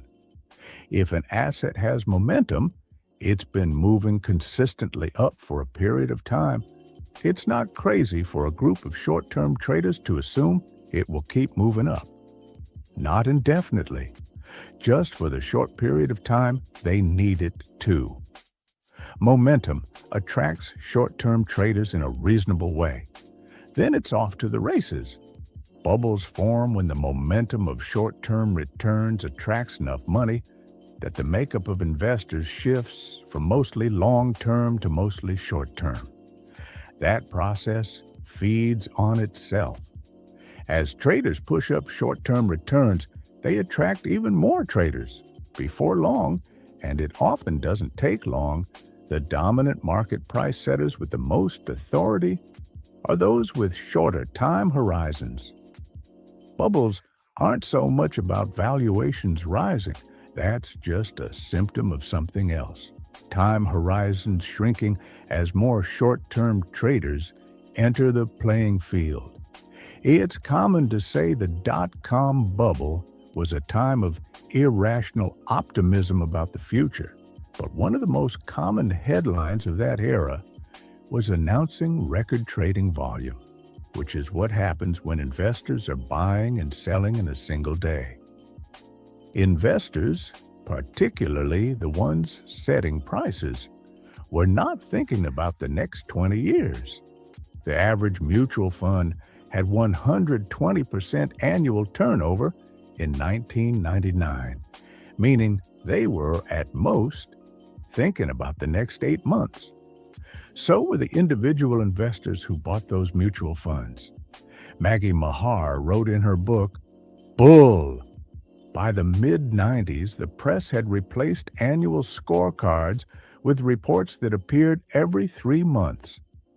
The change spurred investors to chase performance, rushing to buy the funds at the top of the charts just when they were most expensive. This was the era of day trading, short-term option contracts, and up-to-the-minute market commentary. It's not the kind of thing you'd associate with long-term views. The same thing happened during the housing bubble of the mid-2000s. It's hard to justify paying $700,000 for a 2-bedroom Florida tract home to raise your family in for the next 10 years. But it makes perfect sense if you plan on flipping the home in a few months into a market with rising prices to make a quick profit, which is exactly what many people were doing during the bubble. Data from Atom, a company that tracks real estate transactions, shows the number of houses in America that sold more than once in a 12-month period, they were flipped, rose 5-fold during the bubble, from 20,000 in the first quarter of 2000 to over 100,000 in the first quarter of 2004. Flipping plunged after the bubble to less than 40,000 per quarter, where it's roughly remained since. Do you think these flippers cared about long-term price-to-rent ratios, or whether the prices they paid were backed up by long-term income growth? Of course not. Those numbers weren't relevant to their game. The only thing that mattered to flippers was that the price of the home would be more next month than it was this month. And for many years, it was. You can say a lot about these investors. You can call them speculators. You can call them irresponsible. You can shake your head at their willingness to take huge risks. But I don't think you can call all of them irrational. The formation of bubbles isn't so much about people irrationally participating in long-term investing. They're about people somewhat rationally moving toward short-term trading to capture momentum that had been feeding on itself. What do you expect people to do when momentum creates a big short-term return potential? Sit and watch patiently? Never. That's not how the world works. Profits will always be chased. And short-term traders operate in an area where the rules governing long-term investing, particularly around valuation, are ignored because they're irrelevant to the game being played. That's where things get interesting and where the problems begin. Bubbles do their damage when long-term investors playing one game start taking their cues from those short-term traders playing another. Cisco stock rose 300% in 1999 to $60 per share. At that price, the company was valued at $600 billion, which is insane. Few actually thought it was worth that much. The day traders were just having their fun. Economist Burton Malkiel once pointed out that Cisco's implied growth rate at that valuation meant it would become larger than the entire U.S. economy within 20 years. But if you were a long-term investor in 1999, $60 was the only price available to buy, and many people were buying it at that price. So you may have looked around and said to yourself, wow, maybe these other investors know something I don't. Maybe you went along with it. You even felt smart about it. What you don't realize is that the traders who were setting the marginal price of the stock were playing a different game than you were. $60 a share was a reasonable price for the traders because they planned on selling the stock before the end of the day, when its price would probably be higher. But $60 was a disaster in the making for you, because you planned on holding shares for the long run. These two investors rarely even know that each other exists, but they're on the same field, running toward each other. When their paths blindly collide, someone gets hurt. Many finance and investment decisions are rooted in watching what other people do and either copying them or betting against them. But when you don't know why someone behaves like they do, you won't know how long they'll continue acting that way, what will make them change their mind, or whether they'll ever learn their lesson. When a commentator on CNBC says, "You should buy this stock," keep in mind that they do not know who you are. Are you a teenager trading for fun? An elderly widow on a limited budget? A hedge fund manager trying to shore up your books before the quarter ends? Are we supposed to think those three people have the same priorities, and that whatever level a particular stock is trading at is right for all three of them? It's crazy. It's hard to grasp that other investors have different goals than we do, because an anchor of psychology is not realizing that rational people can see the world through a different lens than your own. Rising prices persuade all investors in ways the best marketers envy. They are a drug that can turn value-conscious investors into dewy-eyed optimists, detached from their own reality by the actions of someone playing a different game than they are. Being swayed by people playing a different game can also throw off how you think you're supposed to spend your money. So much consumer spending, particularly in developed countries, is socially driven, subtly influenced by people you admire, and done because you subtly want people to admire you. But while we can see how much money other people spend on cars, homes, clothes, and vacations, we don't get to see their goals, worries, and aspirations. A young lawyer aiming to be a partner at a prestigious law firm might need to maintain an appearance that I, a writer who can work in sweatpants, have no need for. But when his purchases set my own expectations, I'm wandering down a path of potential disappointment because I'm spending the money without the career boost he's getting. We might not even have different styles. We're just playing a different game. It took me years to figure this out. A takeaway here is that few things matter more with money than understanding your own time horizon and not being persuaded by the actions and behaviors of people playing different games than you are. The main thing I can recommend is going out of your way to identify what game you're playing. It's surprising how few of us do. We call everyone investing money investors like they're basketball players, all playing the same game with the same rules. When you realize how wrong that notion is, you see how vital it is to simply identify what game you're playing. How I invest my own money is detailed in the chapter 20, but years ago, I wrote out, I am a passive investor optimistic in the world's ability to generate real economic growth, and I'm confident that over the next 30 years, that growth will accrue to my investments. This might seem quaint, but once you write that mission statement down, you realize everything that's unrelated to it. What the market did this year, or whether we'll have a recession next year, is part of a game I'm not playing. So I don't pay attention to it and am in no danger of being persuaded by it. Next, let's talk about pessimism. 17. The seduction of pessimism. Optimism sounds like a sales pitch. Pessimism sounds like someone trying to help you. For reasons I have never understood, people like to hear that the world is going to hell.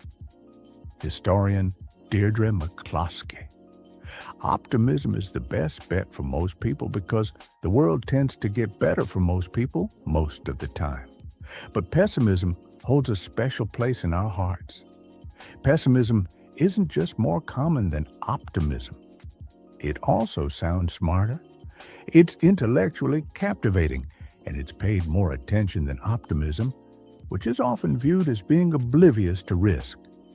Before we go further, we should define what optimism is. Real optimists don't believe that everything will be great. That's complacency.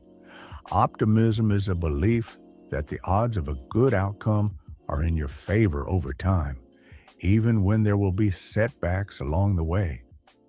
The simple idea that most people wake up in the morning trying to make things a little better and more productive than wake up looking to cause trouble is the foundation of optimism. It's not complicated. It's not guaranteed either. It's just the most reasonable bet for most people, most of the time. The late statistician Hans Rosling put it differently. I am not an optimist. I am a very serious possibilist. Now we can discuss optimism's more compelling sibling, pessimism. December 29th, 2008. The worst year for the economy in modern history is about to close. Stock markets around the world had collapsed. The global financial system was on day-to-day life support. Unemployment was surging as things looked like they couldn't get worse. The Wall Street Journal published a story arguing that we hadn't seen anything yet.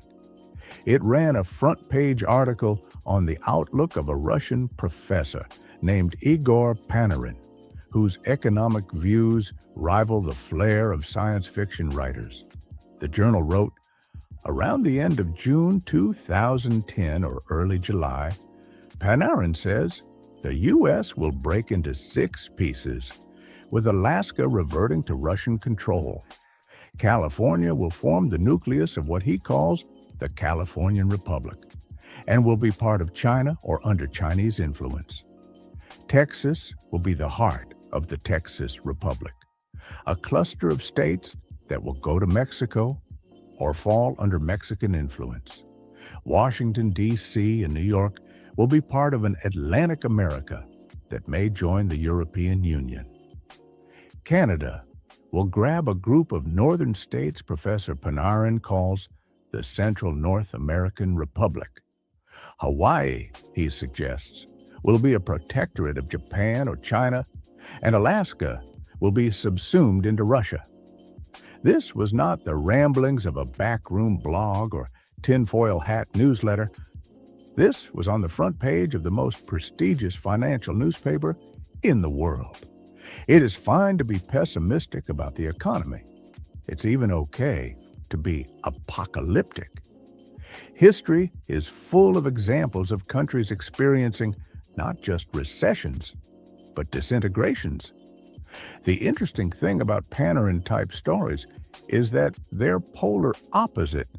Forecasts of outrageous optimism are rarely taken as seriously as prophets of doom. Take Japan in the late 1940s. The nation was gutted by defeat from World War II in every way, economically, industrially, culturally, socially. A brutal winter in 1946 caused a famine that limited food to less than 800 calories per person per day.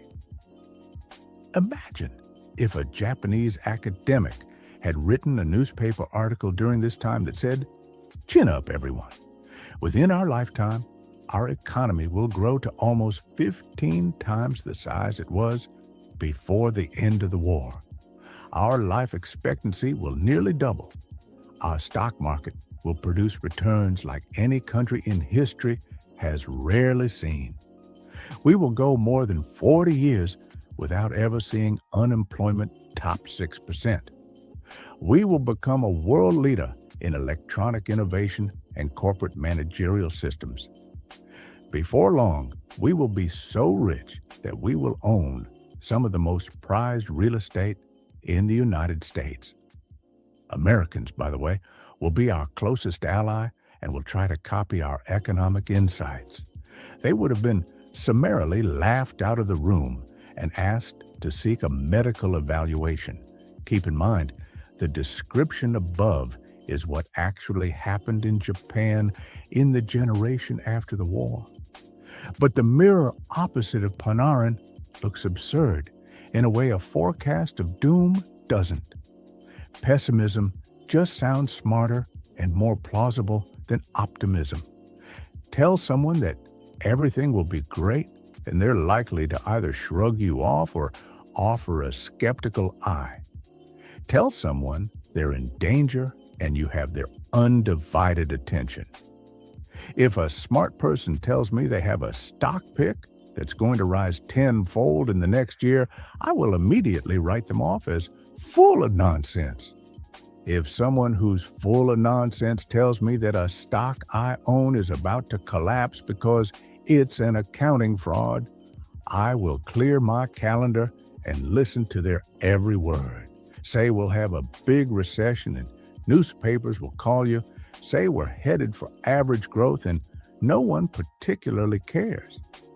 Say we're nearing the next Great Depression and you'll get on TV, but mention that good times are ahead, or markets have room to run, or that a company has huge potential, and a common reaction from commentators and spectators alike is that you are either a salesman or comically aloof of risks.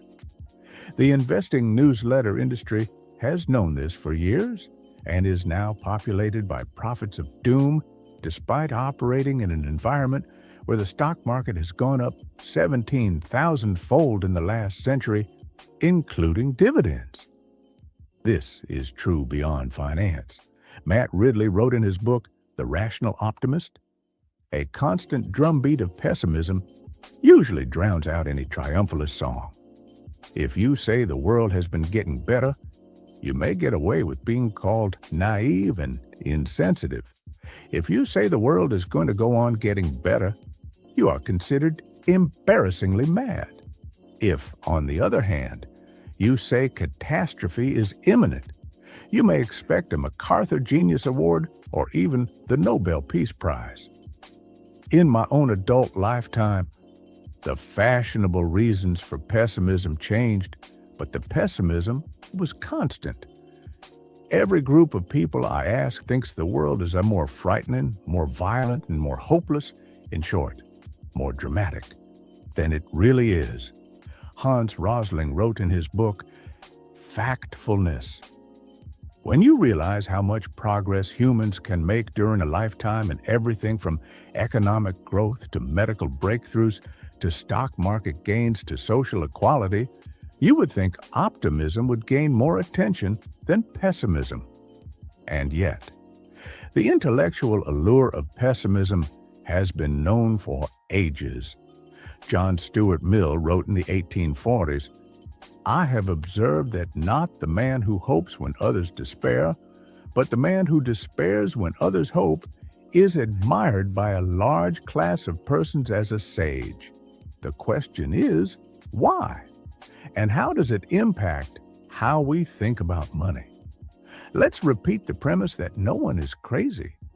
There are valid reasons why pessimism is seductive when dealing with money.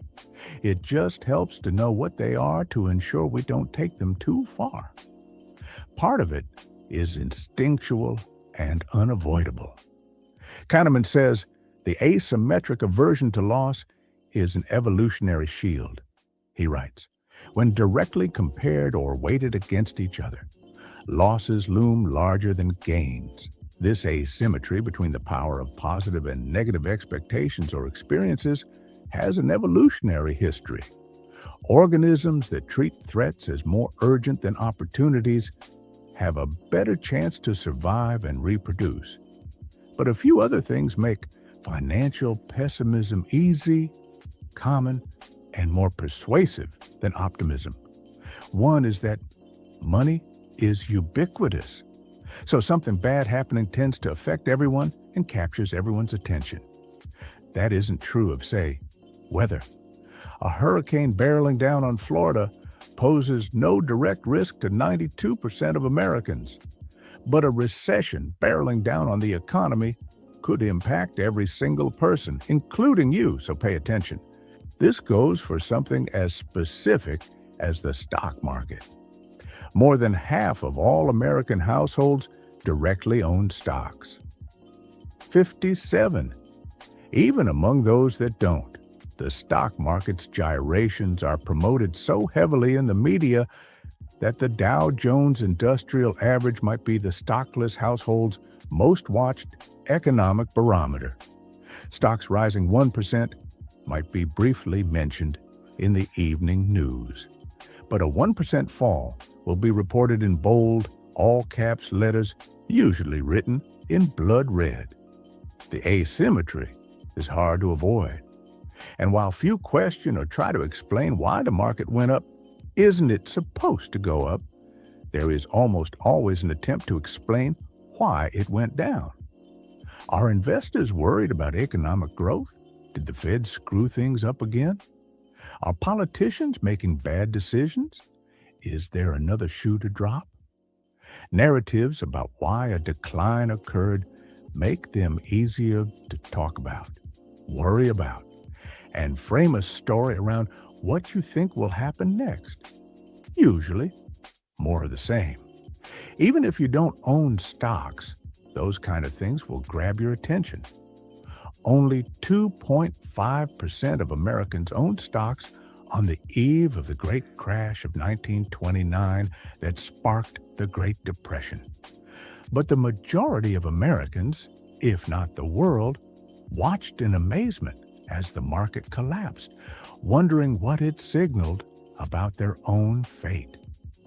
This was true whether you were a lawyer or a farmer or a car mechanic. Historian Eric Rauchway writes, "This fall in value immediately afflicted only a few Americans. But so closely had the others watched the market and regarded it as an index of their fates that they suddenly stopped much of their economic activity." As the economist Joseph Schumpeter later wrote, people felt that the ground under their feet was giving way. There are two topics that will affect your life, whether you are interested in them or not: money and health. While health issues tend to be individual, money issues are more systemic. In a connected system where one person's decisions can affect everyone else, it's understandable why financial risks gain a spotlight and capture attention in a way few other topics can. Another is that pessimists often extrapolate present trends without accounting for how markets adapt. In 2008, environmentalist Lester Brown wrote, "By 2030, China would need 98 million barrels of oil a day." The world is currently producing 85 million barrels a day and may never produce much more than that. There go the world's oil reserves. He's right. The world would run out of oil in that scenario. But that's not how markets work. There is an iron law in economics. Extremely good and extremely bad circumstances rarely stay that way for long because supply and demand adapt in hard-to-predict ways. Consider what happened to oil immediately after Brown's prediction. Oil prices surged in 2008 as growing global demand, much of it from China, crept up to potential output. A barrel of oil sold for $20 in 2001 and $138 by 2008. The new price meant drilling oil was like pulling gold out of the ground. The incentives for oil producers changed dramatically. Hard-to-tap oil supplies that weren't worth the fight at $20 a barrel, the cost of drilling didn't offset the price you could sell it for, became the bonanza of a lifetime now that you could sell a barrel for $138. That sparked a surge of new fracking and horizontal drilling technologies. The Earth has had roughly the same amount of oil reserves for all of human history, and we've known where the big oil deposits are for some time. What changes is the technology we have that lets us economically pull the stuff out of the ground. Oil historian Daniel Yergin writes, 86% of oil reserves in the United States are the result not of what is estimated at time of discovery, but of the revisions that come when our technology improves.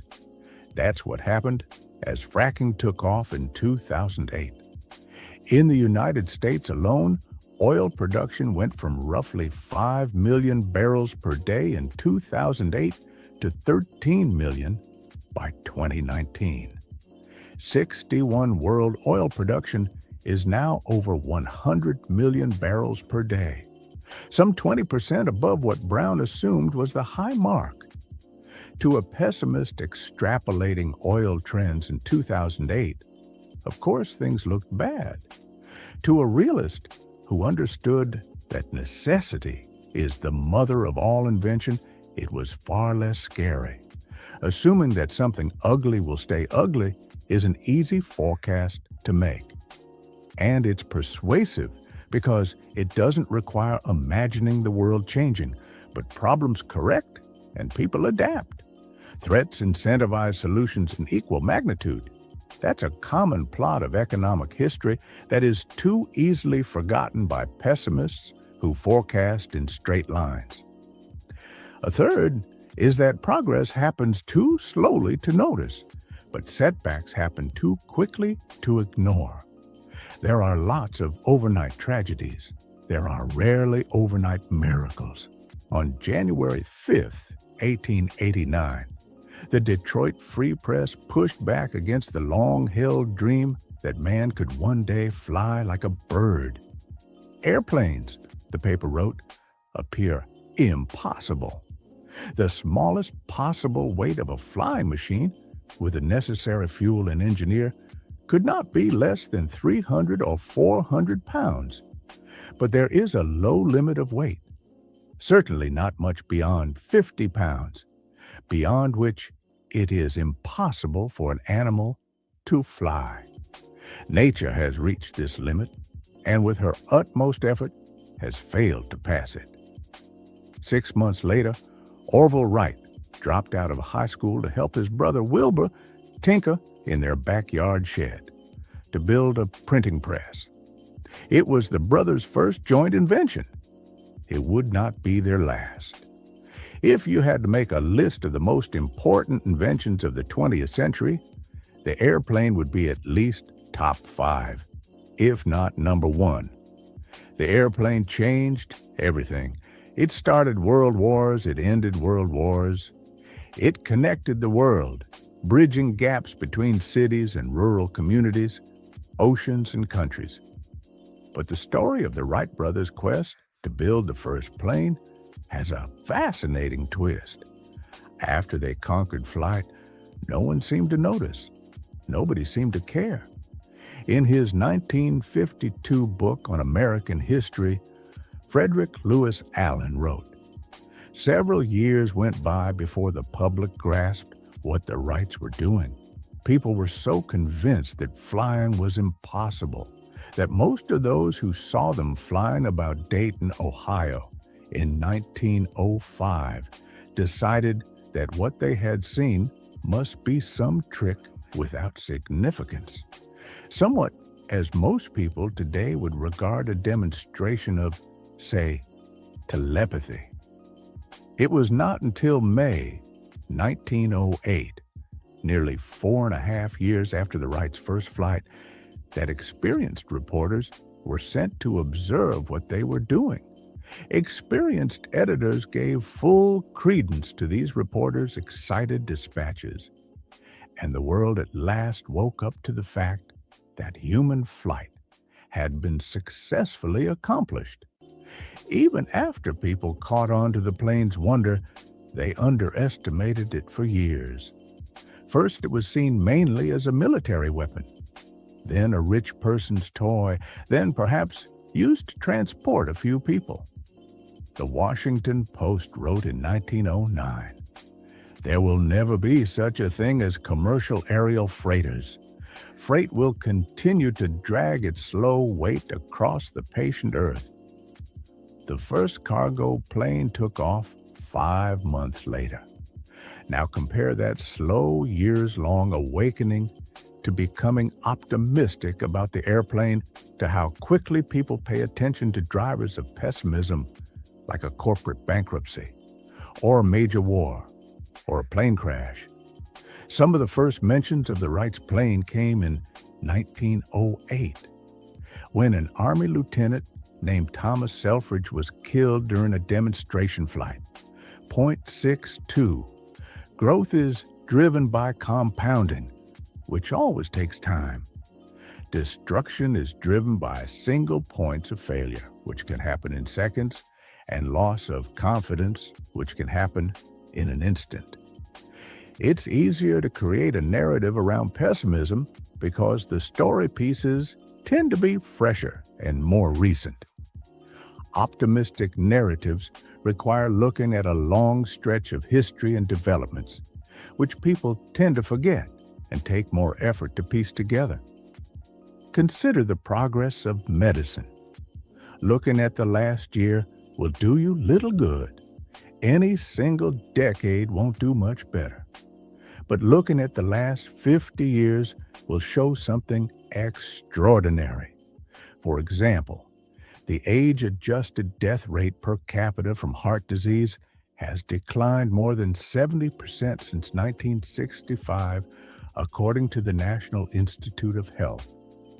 63, a 70% decline in heart disease death, is enough to save something like 500,000 American lives per year.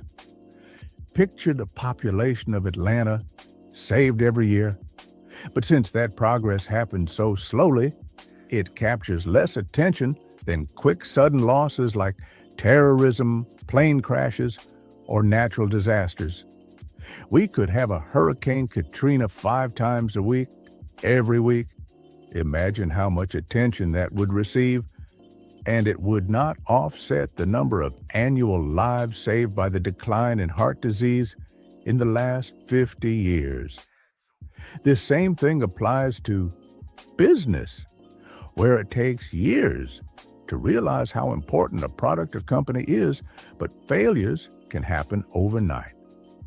And in stock markets, where a 40% decline that takes place in 6 months will draw congressional investigations, but a 140% gain that takes place over 6 years can go virtually unnoticed.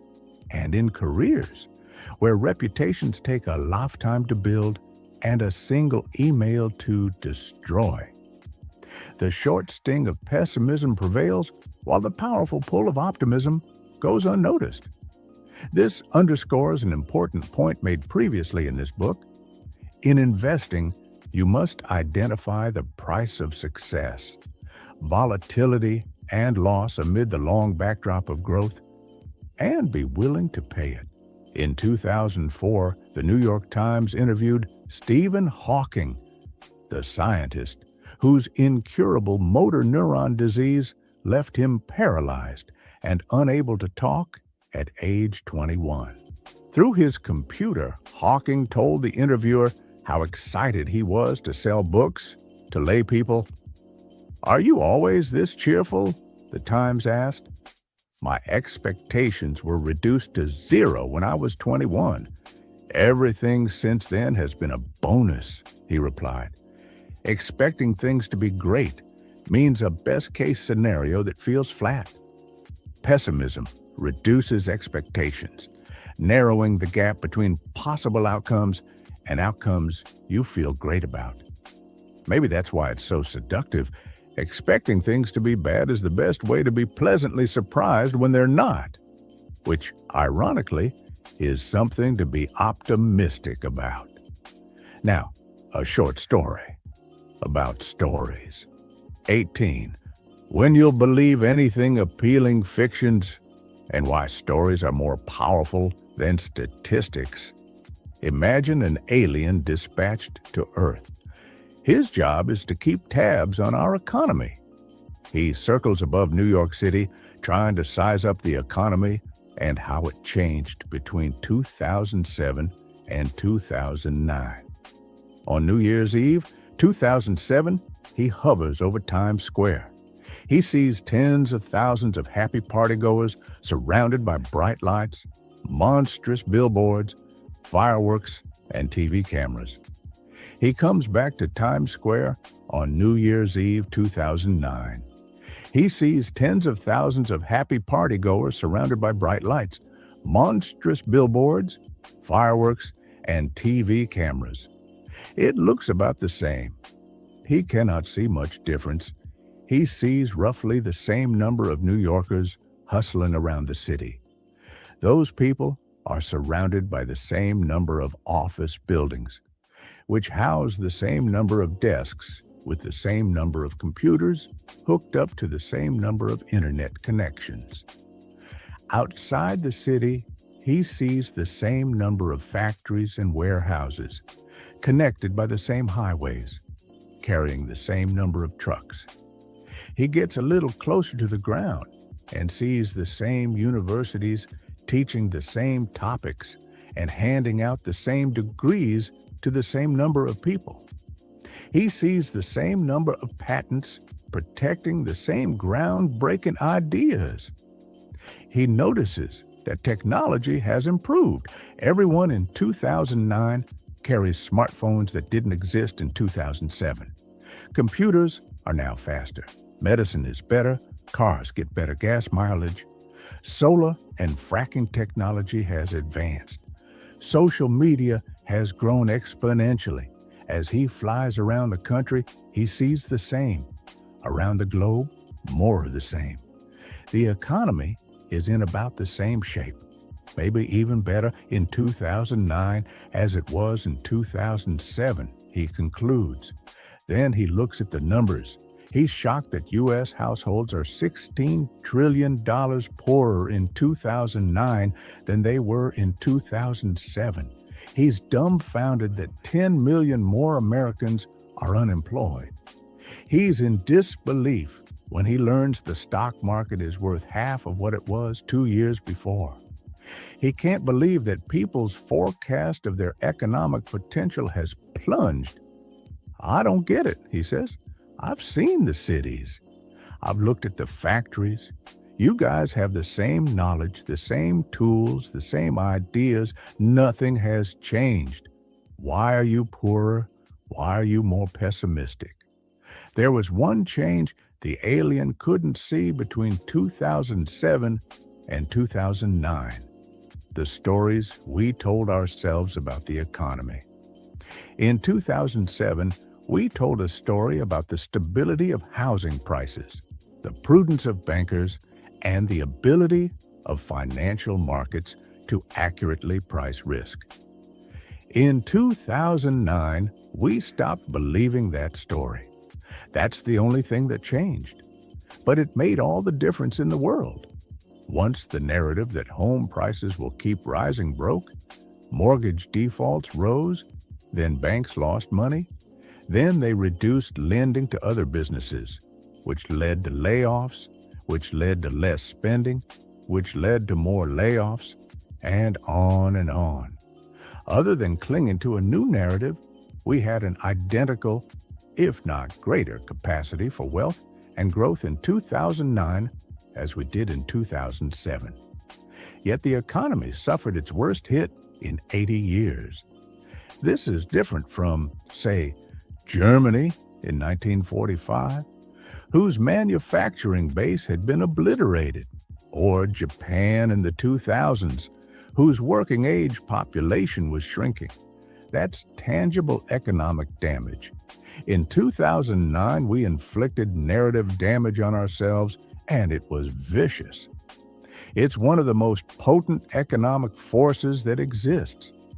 When we think about the growth of economies, businesses, investments, and careers, we tend to think about tangible things. How much stuff do we have, and what are we capable of? But stories are by far the most powerful force in the economy. They are the fuel that can let the tangible parts of the economy work, or the brake that holds our capabilities back. At the personal level, there are two things to keep in mind about a story-driven world when managing your money. One, the more you want something to be true, the more likely you are to believe a story that overestimates the odds of it being true. What was the happiest day of your life? The documentary How to Live Forever asks that innocent question to a centenarian who offered an amazing response. Armistice Day, she said, referring to the 1918 agreement that ended World War I. Why? The producer asks. Because we knew there would be no more wars ever again, she says. World War II began 21 years later, killing 75 million people. There are many things in life that we think are true because we desperately want them to be true. I call these things appealing fictions. They have a big impact on how we think about money, particularly investments and the economy. An appealing fiction happens when you are smart. You want to find solutions, but face a combination of limited control and high stakes. They are extremely powerful. They can make you believe just about anything. Take a short example. Ali Hajjaji's son was sick. Elders in his Yemeni village proposed a folk remedy, shoved the tip of a burning stick through his son's chest to drain the sickness from his body. After the procedure, Hajjaji told the New York Times, "When you have no money and your son is sick, you'll believe anything." Medicine predates useful medicine by thousands of years.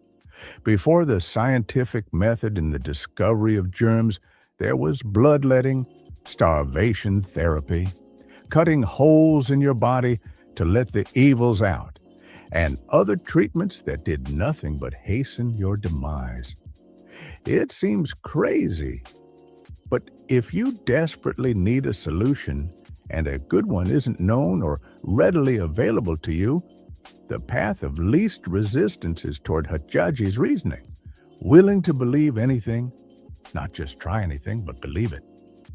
Chronicling the Great Plague of London, Daniel Defoe wrote in 1722, "The people were more addicted to prophecies and astrological conjurations, dreams, and old wives' tales than ever they were before or since. Almanacs frighted them terribly.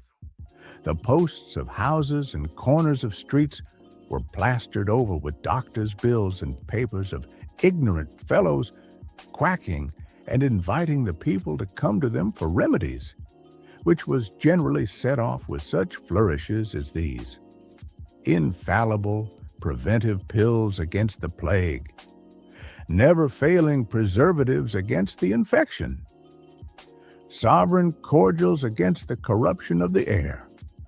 The plague killed a quarter of Londoners in 18 months. You'll believe just about anything when the stakes are that high. Now think about how the same set of limited information and high stakes impact our financial decisions. Why do people listen to TV investment commentary that has little track record of success? Partly because the stakes are so high in investing. Get a few stock picks right, and you can become rich without much effort. If there's a 1% chance that someone's prediction will come true, and it coming true will change your life, it's not crazy to pay attention, just in case. And there are so many financial opinions that once you pick a strategy or side, you become invested in them both financially and mentally. If you want a certain stock to rise tenfold, that's your tribe. If you think a certain economic policy will spark hyperinflation, that's your side. These may be low probability bets. The problem is that viewers can't or don't calibrate low odds, like a 1% chance. Many default to a firm belief that what they want to be true is unequivocally true.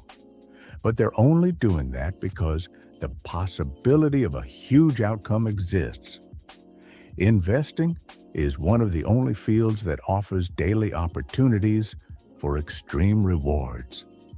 People believe in financial quackery in a way they never would for, say, weather quackery, because the rewards for correctly predicting what the stock market will do next week are in a different universe than the rewards for predicting whether it will be sunny or rainy next week.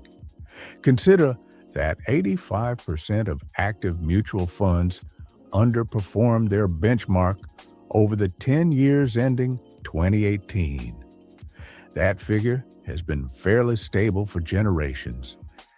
You would think an industry with such poor performance would be a niche service and have a hard time staying in business.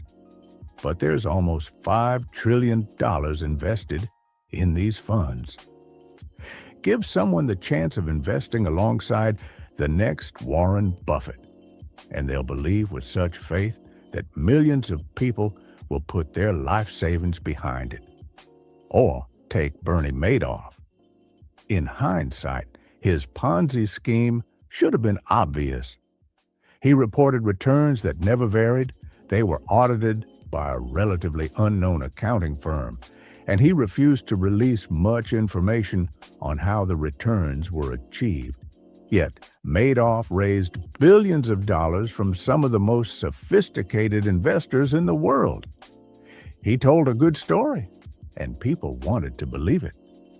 This is a big part of why room for error, flexibility, and financial independence, important themes discussed in previous chapters, are indispensable. The bigger the gap between what you want to be true and what you need to be true to have an acceptable outcome, the more you are protecting yourself from falling victim to an appealing financial fiction. When thinking about room for error in a forecast, it is tempting to think that potential outcomes range from you being just right enough to you being very, very right. But the biggest risk is that you want something to be true so badly that the range of your forecast isn't even in the same ballpark as reality. In its last 2007 meeting, the Federal Reserve predicted what economic growth would be in 2008 and 2009. Already weary of a weakening economy, it was not optimistic. It predicted a range of potential growth, 1.6% growth on the low end, 2.8% on the high end. That was its margin of safety, its room for error. In reality, the economy contracted by more than 2%, meaning the Fed's low-end estimate was off by almost threefold. It's hard for a policymaker to predict an outright recession because a recession will make their careers complicated. So even worst-case projection rarely expect anything worse than just slowish growth. It's an appealing fiction, and it's easy to believe because expecting anything worse is too painful to consider. Policymakers are easy targets for criticism, but all of us do this to some extent, and we do it in both directions. If you think a recession is coming and you cash out your stocks in anticipation, your view of the economy is suddenly going to be warped by what you want to happen. Every blip, every anecdote will look like a sign that doom has arrived, maybe not because it has, but because you want it to. Incentives are a powerful motivator, and we should always remember how they influence our own financial goals and outlooks. It can't be overstated. There is no greater force in finance than room for error, and the higher the stakes, the wider it should be. 2, everyone has an incomplete view of the world, but we form a complete narrative to fill in the gaps. My daughter is about a year old as I write this. She's curious about everything and learns so fast. But sometimes I think about all the stuff she can't comprehend. She has no idea why her dad goes to work every morning. The concept of bills, budgets, careers, promotions, and saving for retirement are completely foreign to her. Imagine trying to explain the Federal Reserve, credit derivatives, or NAFTA to her. Impossible. But her world isn't dark. She does not wander around in confusion. Even at a year old, she's written her own internal narrative of how everything works. Blankets keep you warm, mom snuggles keep you safe, and dates taste good. Everything she comes across fits into one of a few dozen mental models she's learned. When I go to work, she doesn't stop in confusion, wondering what salary and bills are. She has a crystal clear explanation of the situation. Dad isn't playing with me, and I wanted him to play with me, so I'm sad. Even though she knows little, she doesn't realize it because she tells herself a coherent story about what's going on based on the little she does know. All of us, no matter our age, do the same thing. Just like my daughter, I don't know what I don't know. So I am just as susceptible to explaining the world through the limited set of mental models I have at my disposal. Like her, I look for the most understandable causes in everything I come across. And like her, I'm wrong about a lot of them because I know a lot less about how the world works than I think I do. This is true for the most fact-based of subjects. Take history. It's just the recounting of stuff that already happened. It should be clear and objective. But as B.H. Liddell Hart writes in the book, Why Don't We Learn from History? History cannot be interpreted without the aid of imagination and intuition. The sheer quantity of evidence is so overwhelming that selection is inevitable. Where there is selection, there is art. Those who read history tend to look for what proves them right and confirms their personal opinions. They defend loyalties. They read with a purpose to affirm or to attack. They resist inconvenient truth since everyone wants to be on the side of the angels, just as we start wars to end all wars. Daniel Kahneman once told me about the stories people tell themselves to make sense of the past. He said, hindsight, the ability to explain the past, gives us the illusion that the world is understandable.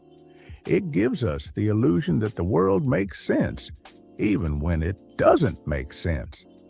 That's a big deal in producing mistakes in many fields. Most people, when confronted with something they don't understand, do not realize they don't understand it because they're able to come up with an explanation that makes sense based on their own unique perspective and experiences in the world, however limited those experiences are. We all want the complicated world we live in to make sense. So we tell ourselves stories to fill in the gaps of what are effectively blind spots. What these stories do to us financially can be both fascinating and terrifying. When I'm blind to parts of how the world works, I might completely misunderstand why the stock market is behaving like it is, in a way that gives me too much confidence in my ability to know what it might do next. Part of the reason forecasting the stock market and the economy is so hard is because you are the only person in the world who thinks the world operates the way you do.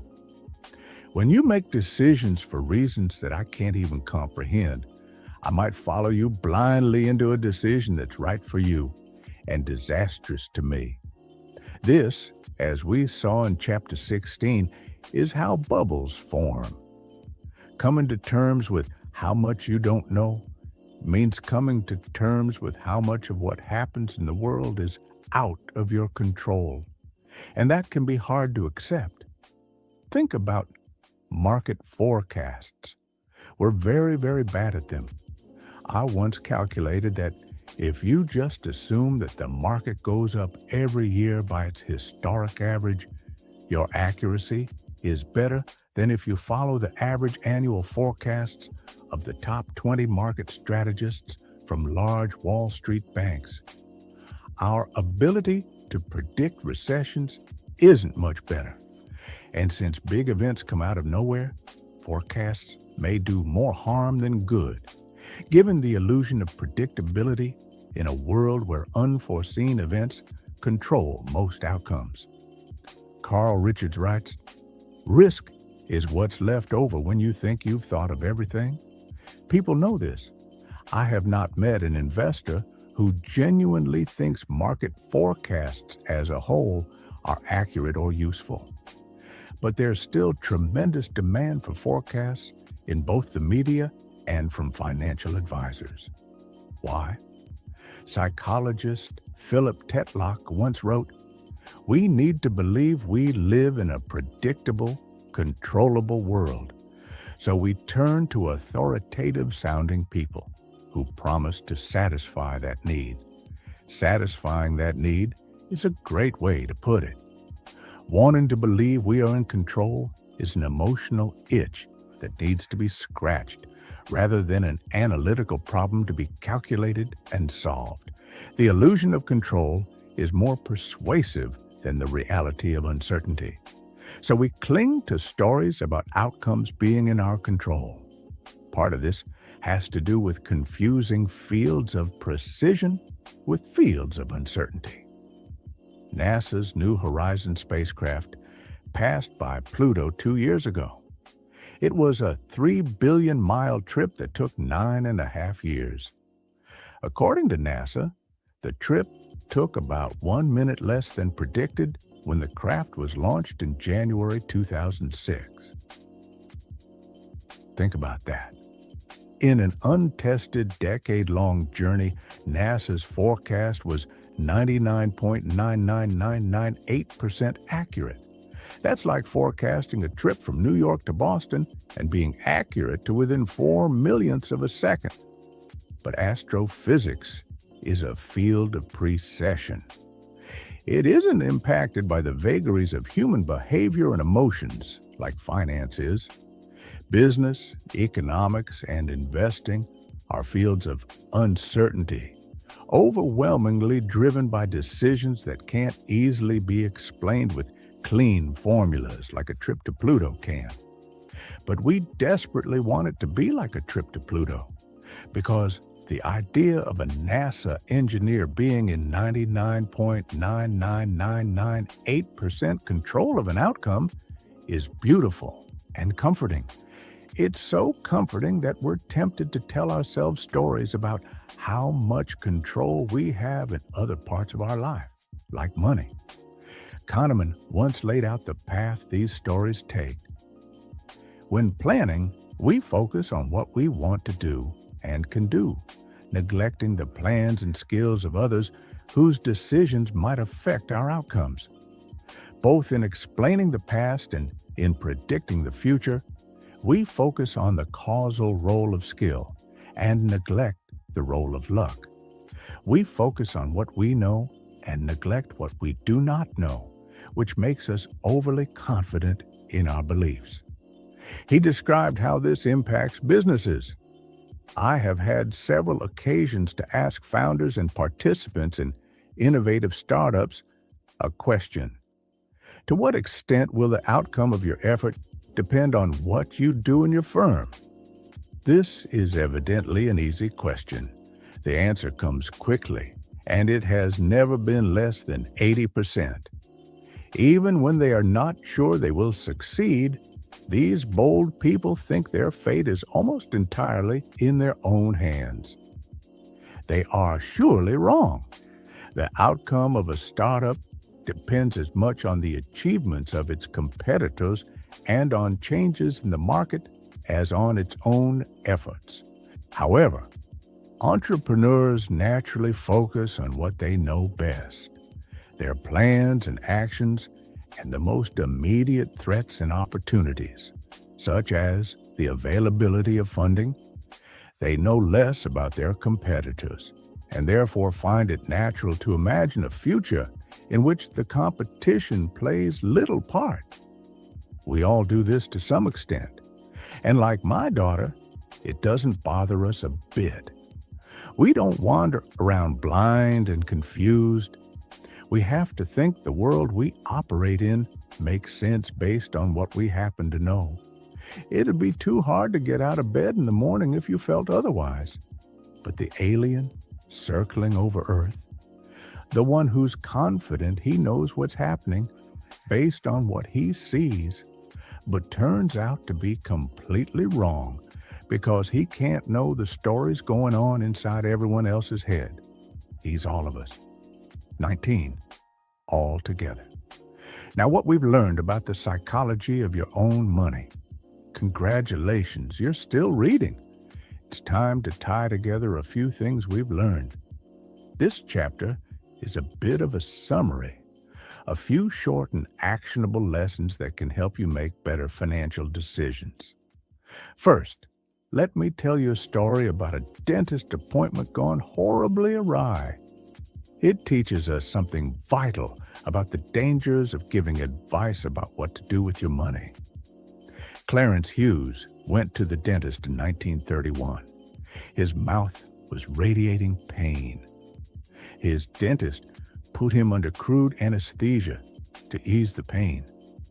When Clarence awoke hours later, he had 16 fewer teeth and his tonsils removed.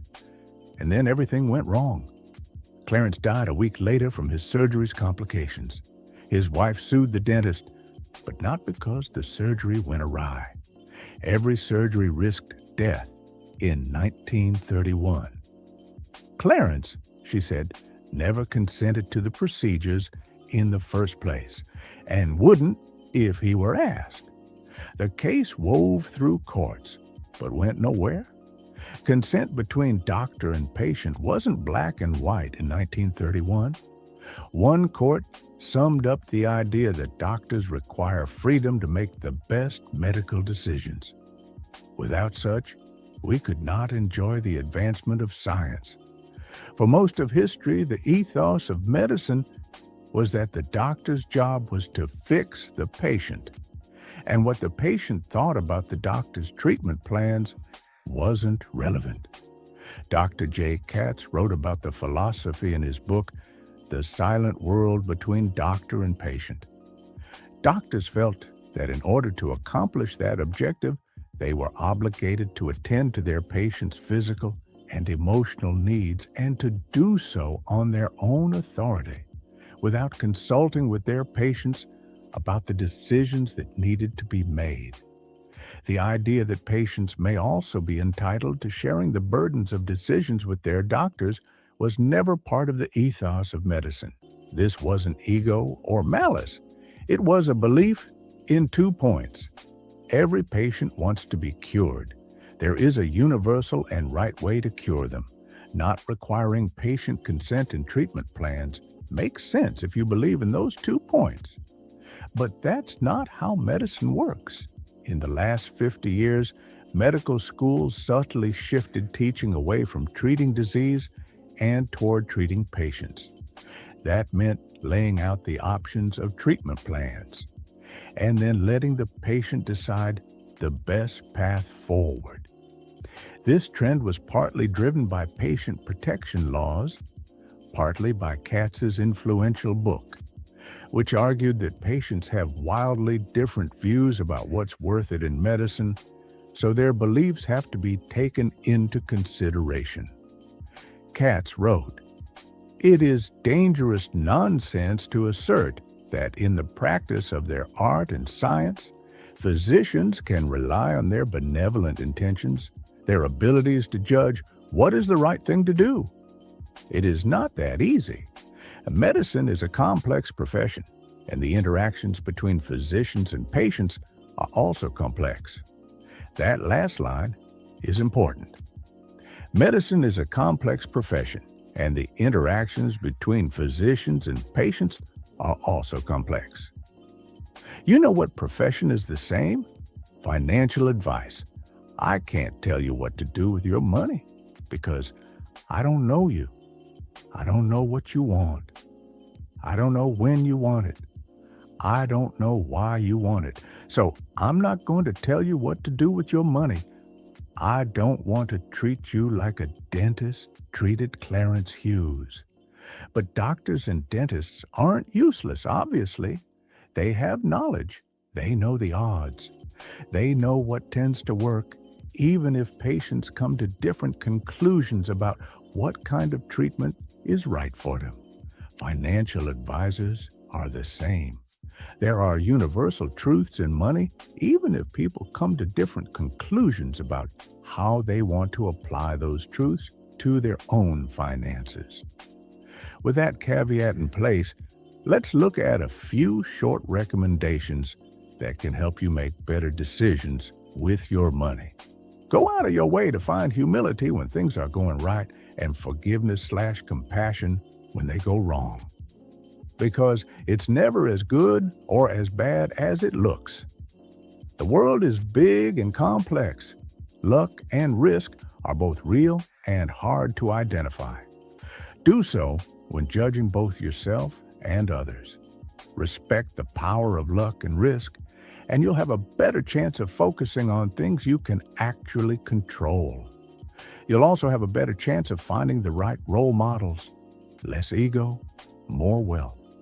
Saving money is the gap between your ego and your income, and wealth is what you don't see. So wealth is created by suppressing what you could buy today in order to have more stuff or more options in the future. No matter how much you earn, you will never build wealth unless you can put a lid on how much fun you can have with your money right now, today. Manage your money in a way that helps you sleep at night. That's different from saying you should aim to earn the highest returns or save a specific percentage of your income. Some people won't sleep well unless they're earning the highest returns. Others will only get a good rest if they're conservatively invested. To each their own. But the foundation of, does this help me sleep at night, is the best universal guidepost for all financial decisions. If you want to do better as an investor, the single most powerful thing you can do is increase your time horizon. Time is the most powerful force in investing. It makes little things grow big and big mistakes fade away. It can't neutralize luck and risk, but it pushes results closer towards what people deserve. Become okay with a lot of things going wrong. You can be wrong half the time and still make a fortune because a small minority of things account for the majority of outcomes. No matter what you're doing with your money, you should be comfortable with a lot of stuff not working. That's just how the world is.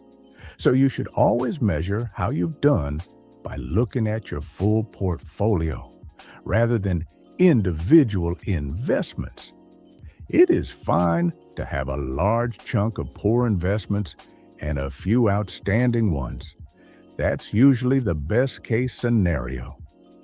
Judging how you've done by focusing on individual investments makes winners look more brilliant than they were, and losers appear more regrettable than they should. Use money to gain control over your time, because not having control of your time is such a powerful and universal drag on happiness. The ability to do what you want, when you want, with who you want, for as long as you want to, pays the highest dividend that exists in finance. Be nicer and less flashy. No one is impressed with your possessions as much as you are. You might think you want a fancy car or a nice watch, but what you probably want is respect and admiration. And you're more likely to gain those things through kindness and humility than horsepower and chrome. Save, just save. You don't need a specific reason to save. It's great to save for a car or a down payment or a medical emergency. But saving for things that are impossible to predict or define is one of the best reasons to save. Everyone's life is a continuous chain of surprises. Savings that aren't earmarked for anything in particular is a hedge against life's inevitable ability to surprise the hell out of you at the worst possible moment. Define the cost of success and be ready to pay it, because nothing worthwhile is free. And remember that most financial costs don't have visible price tags. Uncertainty, doubt, and regret are common costs in the finance world. They're often worth paying. But you have to view them as fees, a price worth paying to get something nice in exchange, rather than fines, a penalty you should avoid. Worship room for error. A gap between what could happen in the future and what you need to happen in the future in order to do well is what gives you endurance. And endurance is what makes compounding magic over time. Room for error often looks like a conservative hedge, but if it keeps you in the game, it can pay for itself many times over. Avoid the extreme ends of financial decisions. Everyone's goals and desires will change over time, and the more extreme your past decisions were, the more you may regret them as you evolve. You should like risk because it pays off over time. But you should be paranoid of ruinous risk because it prevents you from taking future risks that will pay off over time. Define the game you're playing and make sure your actions are not being influenced by people playing a different game. Respect the mess. Smart, informed, and reasonable people can disagree in finance because people have vastly different goals and desires. There is no single right answer, just the answer that works for you. Now let me tell you what works for me. 20. Confessions. The psychology of my own money. Sandy Gottesman, a billionaire investor who founded the consulting group First Manhattan, is said to ask one question when interviewing candidates for his investment team. What do you own and why? Not, what stocks do you think are cheap? Or what economy is about to have a recession? Just show me what you do with your own money. I love this question because it highlights what can often be a mile-wide gap between what makes sense, which is what people suggest you do, and what feels right to them, which is what they actually do. Half of all U.S. mutual fund portfolio managers do not invest a cent of their own money in their funds, according to Morningstar. This might seem atrocious, and surely the statistic uncovers some hypocrisy, but this kind of stuff is more common than you'd think. Ken Murray, a professor of medicine at USC, wrote an essay in 2011 titled "How Doctors Die." that showed the degree to which doctors choose different end-of-life treatments for themselves than they recommend for their patients. 70 doctors don't die like the rest of us, he wrote.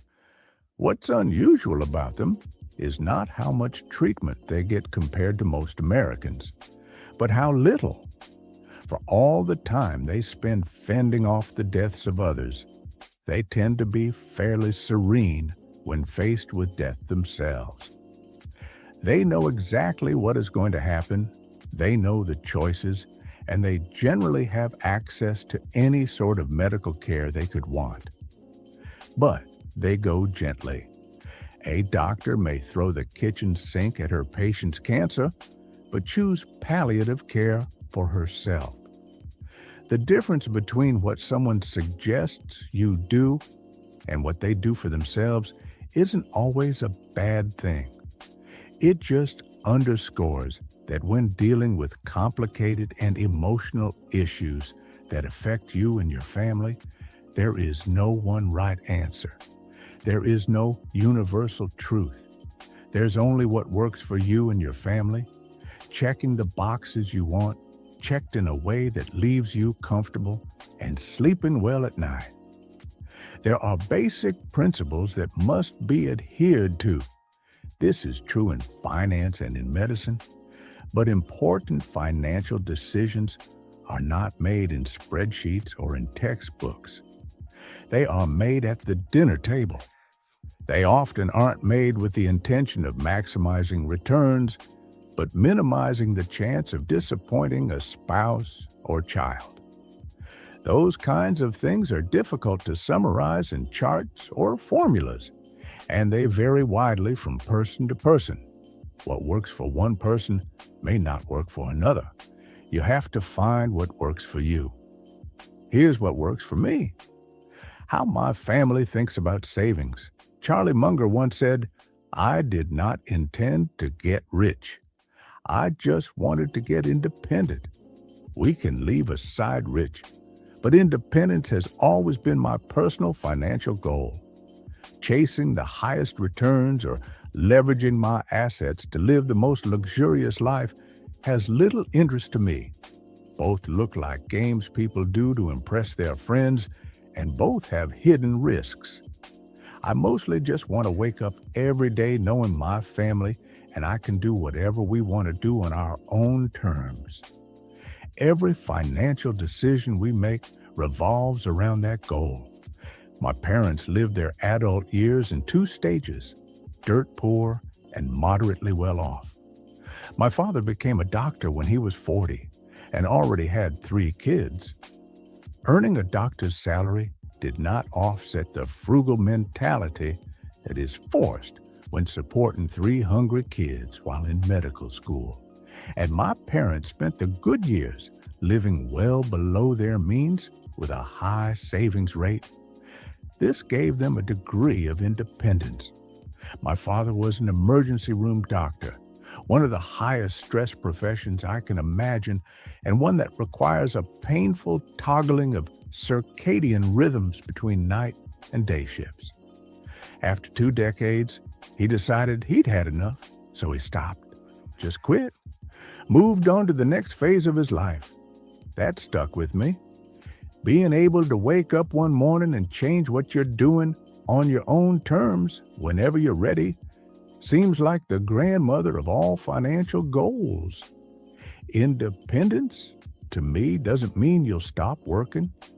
It means you only do the work you like with people you like at the times you want, for as long as you want. And achieving some level of independence does not rely on earning a doctor's income. It's mostly a matter of keeping your expectations in check and living below your means. Independence at any income level is driven by your savings rate. And past a certain level of income, your savings rate is driven by your ability to keep your lifestyle expectations from running away. My wife and I met in college and moved in with each other years before we got married. After school, we both had entry-level jobs with entry-level pay, and settled into a moderate lifestyle. All lifestyles exist on a spectrum, and what is decent to one person can feel like royalty or poverty to another. But at our incomes, we got what we considered a decent apartment, a decent car, decent clothes, decent food, comfortable, but nothing close to fancy. Despite more than a decade of rising incomes, myself in finance, my wife in healthcare, we've more or less stayed at that lifestyle ever since. That's pushed our savings rate continuously higher. Virtually every dollar of raise has accrued to savings, our independence fund. We now live considerably below our means, which tells you little about our income and more about our decision to maintain a lifestyle that we established in our 20s. If there's a part of our household financial plan I'm proud of, it's that we got the goalpost of lifestyle desires to stop moving at a young age. Our savings rate is fairly high, but we rarely feel like we're repressively frugal because our aspirations for more stuff haven't moved much. It's not that our aspirations are non-existent. We like nice stuff and live comfortably. We just got the goalpost to stop moving. This would not work for everyone, and it only works for us because we both agree to it equally. Neither of us are compromising for the other. Most of what we get pleasure from, going for walks, reading, podcasts, costs little, so we rarely feel like we're missing out. On the rare occasion when I question our savings rate, I think of the independence my parents earned from years of high savings, and I quickly come back. Independence is our top goal. A secondary benefit of maintaining a lifestyle below what you can afford is avoiding the psychological treadmill of keeping up with the Joneses. Comfortably living below what you can afford without much desire for more removes a tremendous amount of social pressure that many people in the modern first world subject themselves to. Nassim Taleb explained, "True success is exiting some rat race to modulate one's activities for peace of mind." I like that. We're so far committed to the independence camp that we've done things that make little sense on paper. We own our house without a mortgage, which is the worst financial decision we've ever made, but the best money decision we've ever made. Mortgage interest rates were absurdly low when we bought our house. Any rational advisor would recommend taking advantage of cheap money and investing extra savings in higher return assets, like stocks. But our goal isn't to be coldly rational, just psychologically reasonable.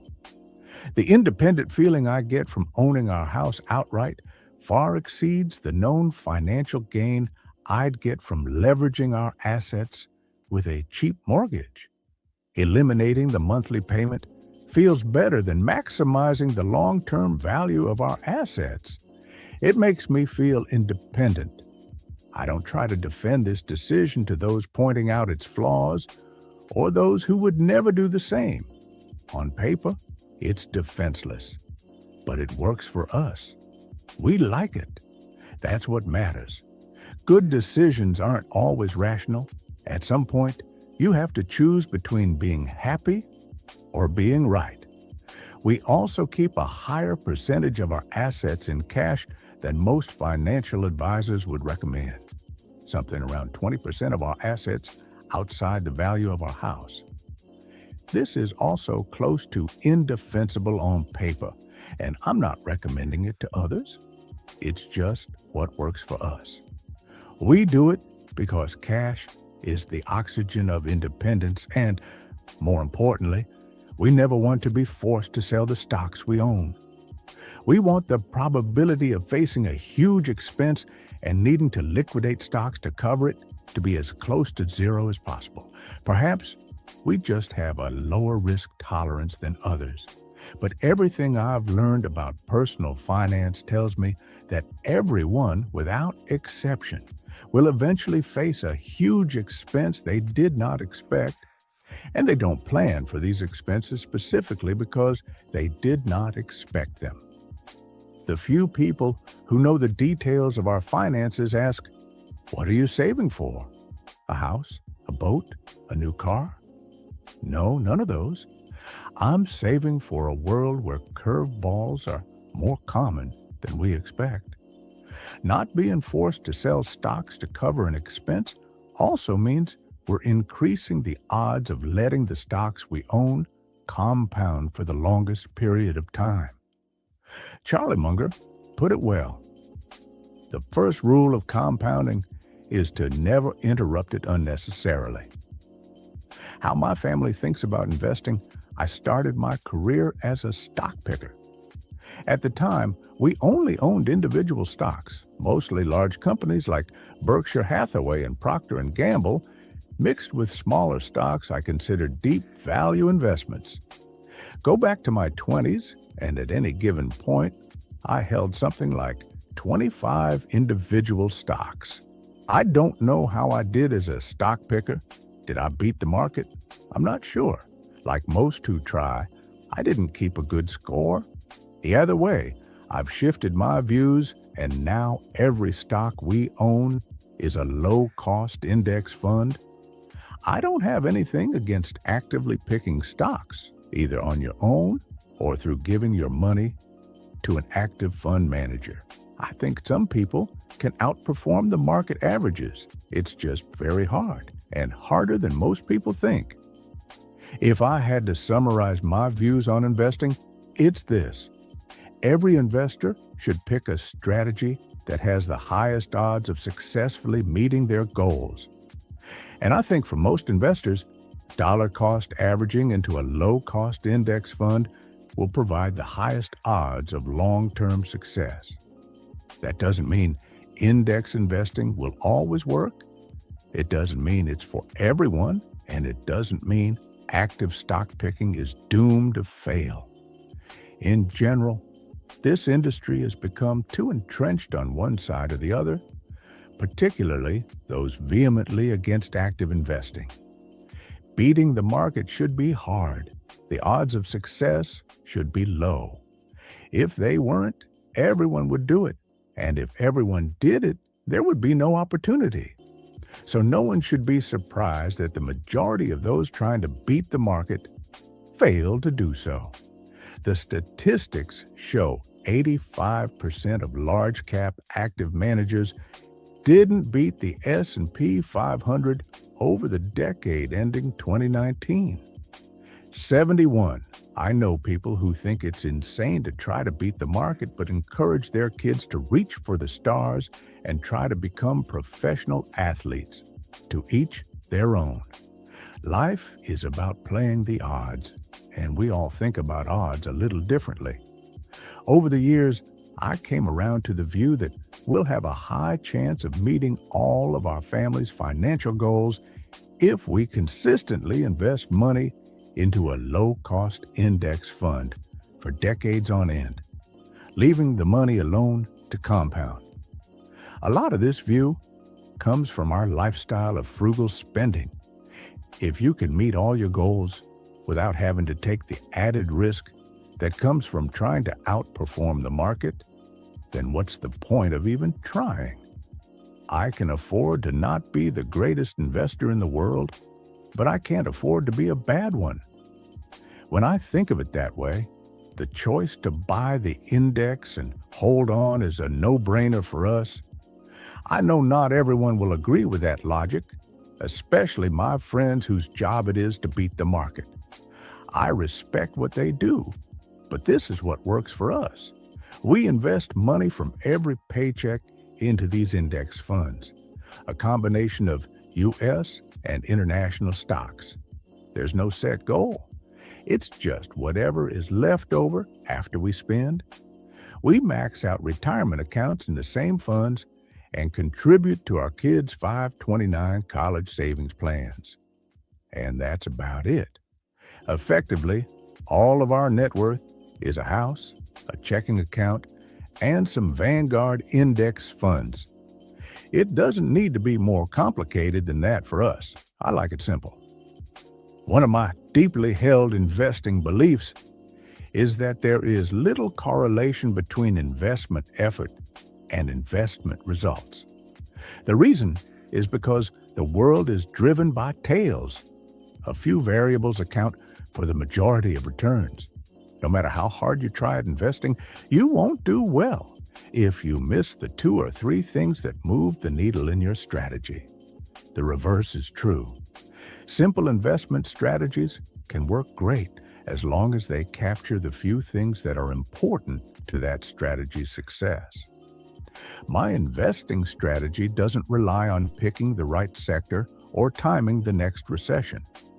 It relies on a high savings rate, patience, and optimism that the global economy will create value over the next several decades. I spend virtually all of my investing effort thinking about those 3 things, especially the first 2, which I can control. I've changed my investment strategy in the past, so of course, there's a chance I'll change it in the future. No matter how we save or invest, I'm sure we'll always have the goal of independence and will always do whatever maximizes for sleeping well at night. We think it's the ultimate goal, the mastery of the psychology of money. But to each their own. No one is crazy. The Secret of Success. In every chapter of this book, mention is made of the money-making secret that has made fortunes for the exceedingly wealthy men whom I have carefully analyzed over a long period of years. The secret was first brought to my attention by Andrew Carnegie. The canny, lovable old Scotsman carelessly tossed it into my mind when I was but a boy. Then he sat back in his chair with a merry twinkle in his eyes and watched carefully to see if I had brains enough to understand the full significance of what he'd said to me. When he saw that I had grasped the idea, he asked if I would be willing to spend 20 years or more preparing myself to take it to the world, to men and women who, without the secret, might go through life as failures. I said I would, and with Mr. Carnegie's cooperation, I have kept my promise. Editor's comments. In 1908, during a particularly down time in the U.S. economy and with no money and no work, Napoleon Hill took a job as a writer for Bob Taylor's magazine. He was hired to write success stories about famous men. Although it would not provide much in the way of income, it offered Hill the opportunity to meet and profile the giants of industry and business, the first of whom was the creator of America's steel industry, multimillionaire Andrew Carnegie, who was to become Hill's mentor. Carnegie was so impressed by Hill's perceptive mind that following their 3-hour interview, he invited Hill to spend the weekend at his estate so they could continue the discussion. During the course of the next 2 days, Carnegie told Hill that he believed any person could achieve greatness if they understood the philosophy of success and the steps required to achieve it. "It's a shame," he said, "that each new generation must find the way to success by trial and error when the principles are really clear-cut." Carnegie went on to explain his theory that his knowledge could be gained by interviewing those who had achieved greatness, and then compiling the information and research into a comprehensive set of principles. He believed that it would take at least 20 years, and that the result would be the world's first philosophy of individual achievement.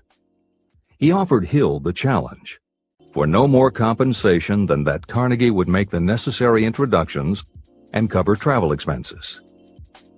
It took Hill 29 seconds to accept Carnegie's proposal. Carnegie told him afterward that had it taken him more than 60 seconds to make the decision, he would have withdrawn the offer. For a man who cannot reach a decision promptly, once he has all the necessary facts, cannot be depended upon to carry through any decision he may make. It was through Hill's unwavering dedication that this book was eventually written. For detailed information on the life of Hill, read or listen to the audiobook of A Lifetime of Riches, the Biography of Napoleon Hill by Michael J. Ritt, Jr. and Kurt Landers. Michael Ritt worked as Hill's assistant for 10 years and was the first employee of the Napoleon Hill Foundation, where he served as executive director, secretary, and treasurer.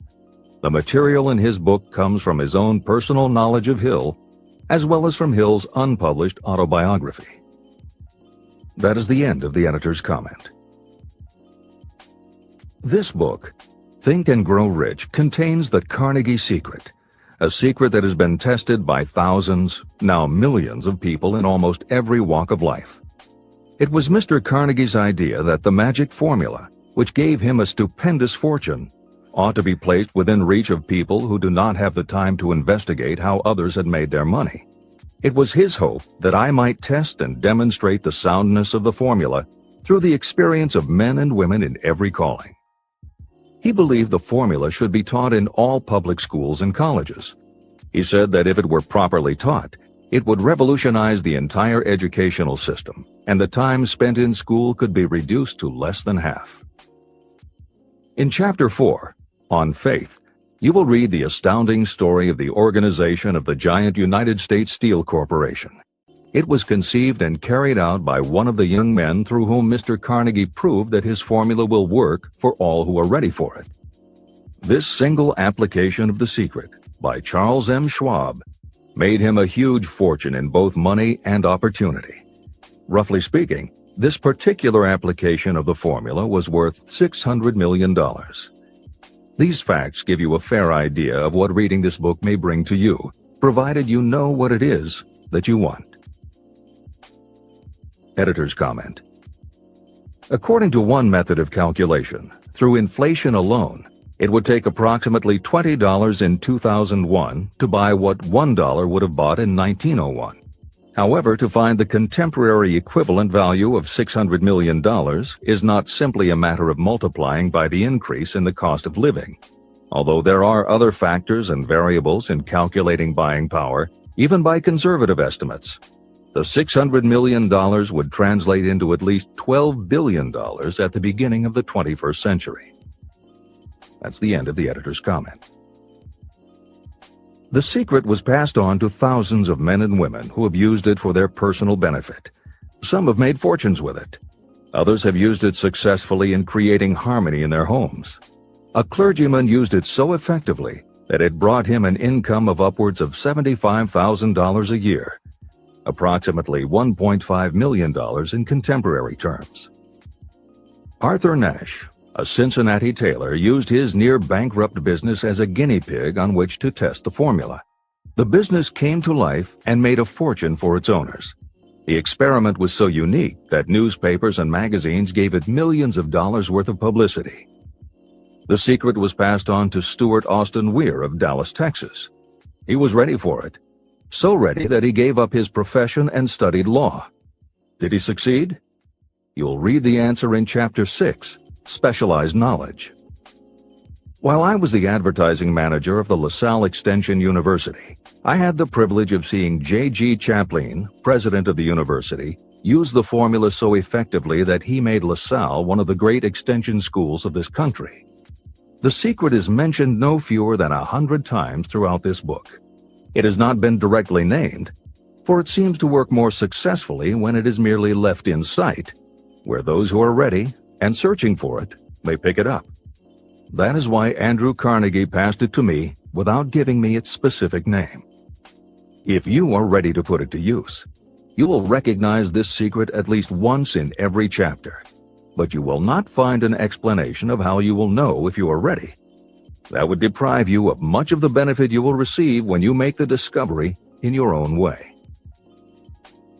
If you have ever been discouraged, if you have had difficulties that took the very soul out of you, if you have tried and failed, if you were ever handicapped by illness or physical affliction, the story of my own son's discovery and use of the Carnegie formula may prove to be the oasis in the desert of lost hope for which you have been searching.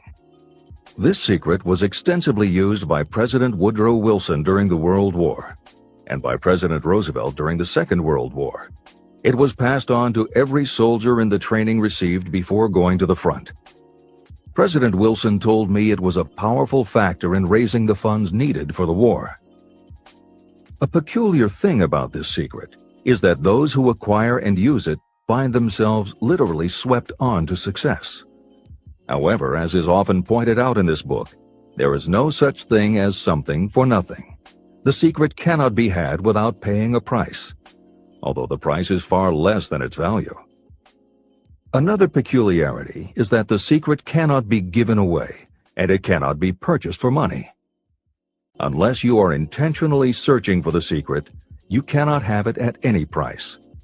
That is because the secret comes in two parts, and in order for you to get it, one of those parts must already be in your possession. The secret will work for anyone who is ready for it. Education has nothing to do with it. Long before I was born, the secret had found its way into the possession of Thomas A. Edison, and he used it so intelligently that he became the world's leading inventor, although he had only 3 months of schooling. The secret was passed on to Edwin C. Barnes, a business associate of Mr. Edison's. He used it so effectively that he accumulated a great fortune and retired from active business while still a young man. You will find his story at the beginning of the next chapter. It should convince you that riches are not beyond your reach, and that no matter where you are in life, you can still be what you wish to be. Money, fame, recognition, and happiness can be had by you if you are ready and determined to have these blessings. How do I know these things? You should have the answer before you finish this book. You may find it in the very first chapter or on the last page. While I was doing the research that I had undertaken at Andrew Carnegie's request, I analyzed hundreds of well-known men. Many of them attributed the accumulation of their vast fortunes to the Carnegie secret. Among these men were Henry Ford. Founder of the Ford Automobile Company, Ford started with no money and little education, yet became one of the most successful self-made businessmen in American history. William Wrigley, Jr., a traveling salesman who found that his customers liked the chewing gum he gave away as a premium better than the goods he sold, so he started his own company. John Wanamaker. Known as the Merchant Prince, he created the world's first department store and was hailed for his innovations in marketing, customer service, and employee benefits. James J. Hill. Known as the Empire Builder, he built the transcontinental Great Northern Railway, encouraged homesteading in the West, then established shipping routes linking America to Asia. George S. Parker. A school teacher who grew tired of fixing his students' pens, he created a new design, founded the Parker Pen Company, and turned a simple idea into a fortune. E.M. Statler. The son of a poor pastor, he started as a bellboy and worked his way up until he was able to start his own chain of Statler hotels, famous for their luxury and service with a smile. Henry L. Doherty. Started at age 12 as an office boy for Columbia Gas, he went on to acquire 53 utilities companies and patented 140 innovations for natural gas and oil production. Cyrus H.K. Curtis. Starting with a small agricultural weekly, Curtis turned it into Ladies' Home Journal, created Saturday Evening Post, then assembled one of the largest newspaper empires. George Eastman. Inventor and founder of the Eastman Kodak Company, he created many of the innovations that popularized photography and transformed the motion picture industry. Charles M. Schwab. The right-hand man of Andrew Carnegie, he was president of Carnegie Steel Company, brokered the deal that formed U.S. Steel, and went on to found Bethlehem Steel. Theodore Roosevelt. 26th President of the United States from 1901 to 1909. John W. Davis. A lawyer and political leader, Davis was Solicitor General under President Woodrow Wilson and later appointed ambassador to Great Britain. Elbert Hubbard. Philosopher, publisher of the Fra magazine, and founder of the Roy Crofters Artists Colony, Hubbard was also the author of many bestsellers including A Message to Garcia. Wilbur Wright. A bicycle shop owner who, with his brother Orville, became the first Americans to fly heavier-than-air aircraft and pioneered the aviation industry. William Jennings Bryan, newspaper publisher, presidential nominee, Secretary of State under President William McKinley, but perhaps best known as the lawyer who defended creationism at the Scopes monkey trial. Dr. David Starr Jordan, educator, scientist, author of over 50 books, he was the nation's youngest university president at Indiana University and became the first president of Stanford University. J. Ogden Armour inherited his family's meatpacking business, turned it into a conglomerate with more than 3,000 products, was an owner of the Chicago Cubs, and a director of National City Bank and American International Corporation. Arthur Brisbane, a crusading journalist and syndicated columnist, Brisbane was sought after by every major news organization and was the most read and highest-paid editorial writer of his day. Dr. Frank Gonzalez, a Chicago preacher who delivered such a powerful sermon, Philip D. Armour gave him $1 million to start the Armour Institute of Technology, of which he became president. Daniel Willard, president of the B&O Railroad for more than 30 years, he was honored by having the city of Willard, Ohio, named for him. King Gillette, a traveling salesman and born tinkerer, Gillette was trying to shave on a moving train when he came up with the idea of the safety razor, which became the foundation of a corporate giant. Ralph A. Weeks, president of International Correspondence Schools, Weeks helped finance Napoleon Hill's Intrawall Institute, established to educate and rehabilitate prison inmates. Judge Daniel T. Wright, instructor at Georgetown Law School, where Napoleon Hill was studying when Bob Taylor's magazine gave him the assignment to write a profile of Andrew Carnegie. John D. Rockefeller, with $1,000 in savings plus another $1,000 borrowed from his father, he started a kerosene company which he grew into the giant Standard Oil and one of the world's greatest fortunes. Thomas A. Edison, inventor and entrepreneur, he perfected the electric light bulb, the phonograph, the motion picture camera, and owned the rights to more than 1,000 patented inventions. Frank A. Vanderlip, a poor boy who became a journalist, social reformer, and self-made millionaire, he was president of the National City Bank, now Citibank, and Assistant Secretary of the Treasury. F. W. Woolworth, a clerk in a general store, he pioneered the idea of fixed-price selling and self-service and forever changed retail selling with a chain of Woolworth 5 and 10 cent stores. Colonel Robert A. Dollar, starting with a small schooner bought to haul lumber down the West Coast, he built the Dollar Steamship Company, the largest fleet of luxury liners sailing under the U.S. flag. Edward A. Filene, founder of the Boston-based stores, he devised revolutionary methods of distribution and merchandising and became famous for the first bargain basement department. Edwin C. Barnes, the only man Thomas Edison ever had as a partner, Barnes took Edison's failing dictaphone and sold it so successfully it became a fixture in offices and made him a multimillionaire. Arthur Nash, a Cincinnati tailor who used his bankrupt business as a guinea pig for the Carnegie Secret and was so successful the newspapers made him famous as Golden Rule Nash. Clarence Darrow, famed as a lawyer, public speaker, and defender of the underdog, Darrow is best known as the lawyer who defended teaching the theory of evolution at the Scopes monkey trial. Woodrow Wilson, 28th President of the United States of America from 1913 to 1921. William Howard Taft, 27th President of the United States of America from 1909 to 1913. Luther Burbank, world-renowned horticulturalist who introduced over 800 varieties of new plants in his effort to improve the quality of plants and thereby increase the world's food supply. Edward W. Bok, although he had only 6 years schooling, by the age of 20 he was editor of Ladies' Home Journal, which he helped to build into the world's most widely circulated magazine. Frank A. Munsey, a telegraph operator who quit to launch Argosy magazine, then parlayed his fortune into a newspaper empire that included the Washington Times and the New York Herald. Elbert H. Gary, chairman of U.S. Steel, at the time the largest corporation in the world, Gary spearheaded the construction of its first major project, the Gary Works Steel Plant, and the city of Gary, Indiana.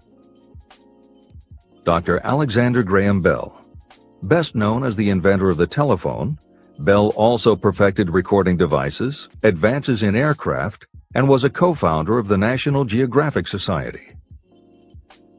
John H. Patterson, president of National Cash Register, Patterson was known as an advertising visionary and a genius at motivating his sales force, which made NCR the leader in its field.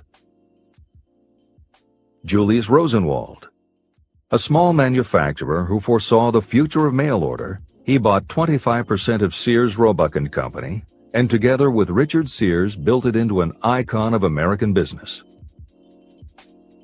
Stuart Austin Weir, a construction engineer Hill met in the Texas oil fields who, inspired by the Carnegie Secret, went to law school after age 40 and also helped publish Napoleon Hill's magazine.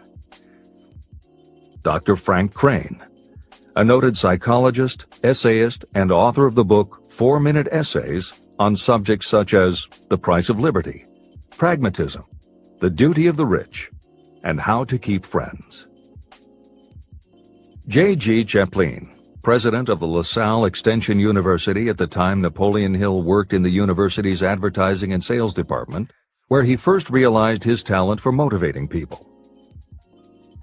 Jennings Randolph, a congressman, then U.S. Senator from West Virginia, Randolph was a lifelong admirer of Napoleon Hill, and it was he who encouraged Hill to act as advisor to President Franklin Delano Roosevelt. These names represent a small fraction of well-known Americans whose achievements, financial and otherwise, prove that those who understand and apply the Carnegie Secret reach high positions in life. Editor's comment. As Napoleon Hill says, the preceding list includes only some of the more than 500 multimillionaires and extraordinarily successful individuals whom Napoleon Hill interviewed prior to writing Think and Grow Rich. It does not include the equally impressive list of people he came in contact with after the publication, nor does it include the names of those who did not have the opportunity to meet Napoleon Hill personally, but who attribute their success to having read this book. It is said that Napoleon Hill and Think and Grow Rich have made more millionaires than any other person in history. It might equally well be said that Napoleon Hill inspired more motivational experts than any other man in history. It is practically impossible to find a motivational speaker who does not draw upon Hill's work. His influence can be seen in the writings of his early peers, Dale Carnegie and Norman Vincent Peale. Later, successful authors and speakers such as W. Clement Stone, Og Mandino, and Earl Nightingale either worked directly with Napoleon Hill or with the Napoleon Hill Foundation. Echoes of Hill's principles can also be found in books by people as diverse as Wally Famous Amos, Mary Kay Ash, Ken Blanchard, Adelaide Bry, Chicken Soup for the Soul authors Jack Canfield and Mark Victor Hansen, Debbie Fields, Shakti Gawain, John Gray, Susan Jeffers, Bruce Jenner, Charlie Tremendous Jones, Tommy Lasorda, Art Linkletter, Joan London, Dr. Maxwell Maltz, James Redfield, Dr. Bernie Siegel, Jose Silva, Brian Tracy, Lillian Vernon, and Dennis Waitley. Stephen Covey, author of The 7 Habits of Highly Effective People, has often spoken of the influence of Napoleon Hill. Anthony Robbins, arguably the most successful motivational author and speaker at the beginning of the 21st century, has acknowledged Napoleon Hill as a personal hero. That is the end of the editor's comment. I have never known anyone who was inspired to use the Carnegie Secret who did not achieve noteworthy success. On the other hand, I have never known anyone to distinguish themselves or to accumulate riches of any consequence without possession of the secret. From these two facts, I draw the conclusion that the secret is more important for self-determination than anything you receive through what is popularly known as education. Somewhere, as you read, The secret will jump from the page and stand boldly before you, if you are ready for it. When it appears, you will recognize it. Whether you receive the sign in the first chapter or the last, stop for a moment when it presents itself, and make a note of the time and place. You will want to remember, because it will mark the most important turning point of your life. Remember, too, as you go through the book, that it deals with facts and not with fiction. Its purpose is to convey a great universal truth through which you, if you are ready, may learn what to do and how to do it. You will also receive the needed stimulus to make a start. As a final word of preparation, may I offer one brief suggestion which may provide a clue how the Carnegie Secret may be recognized? It is this: achievement and all earned riches have their beginning in an idea. If you are ready for the secret, you already possess one half of it. Therefore, you will recognize the other half the moment it reaches your mind. Editor's comments. Unlike much of the business and motivational literature available, Think and Grow Rich is not written for readers to skip around from chapter to chapter, taking a concept here and an idea there to solve the problem of the moment. This book is written as a carefully integrated whole, to be read in its entirety, from beginning to end. Concepts that are introduced in one chapter recur in other chapters where their meaning and significance rely upon the reader having already assimilated the earlier knowledge. The chapters are designed to build upon one another in such a way that every word is to be read, every idea is to be considered, and every concept is to be understood and absorbed. Think and Grow Rich is often called the first philosophy of personal achievement, and a philosophy is more than a collection of solutions to business problems. A philosophy is a system of principles that will guide your thoughts and actions, and provide you with a code of ethics and a standard of values. Think and Grow Rich will not just change what you think, it will literally change the way you think. In preparing this new and updated edition, every aspect of Think and Grow Rich has been analyzed to ensure its relevance to the current business climate. In those instances where material might be considered dated or out of step with contemporary practices, the original text has been updated or augmented with relevant new material. A hallmark of the original edition of Think and Grow Rich is that in every chapter Napoleon Hill cites real-life examples based on his own first-hand knowledge of America's most successful self-made multimillionaires. In this edition, every one of Hill's stories has been retained, and the editors have added contemporary examples and modern parallels which clearly demonstrate that Hill's principles are as up-to-date as today and still guiding those who succeed. In addition to contemporary examples, where the editors felt it would be of interest to the reader, we have included marginal notes that provide relevant information about recent developments. Where applicable, we have also suggested books or other materials that complement various aspects of Napoleon Hill's philosophy. On a more technical note, the editors have approached the written text as we would that of a living author. When we encountered what modern grammarians would consider run-on sentences, outdated punctuation, or other matters of form, we opted for contemporary usage. Those readers familiar with earlier editions will note that the chapter numbers have been changed in this edition. Originally, Think and Grow Rich began with an unnumbered chapter, a word from the author. In this edition, that text appears as Chapter 1 and is renamed The Secret of Success. The chapters that follow are renumbered sequentially and proceed in their original order. The chapter that was previously titled The Mystery of Sex Transmutation has been retitled Sexuality, Charisma and Creativity, and the text has been restructured and annotated to reflect the role of women in contemporary society. All editorial commentary is clearly set off in a font and style that is different from the original text. This is the end of the editor's comments.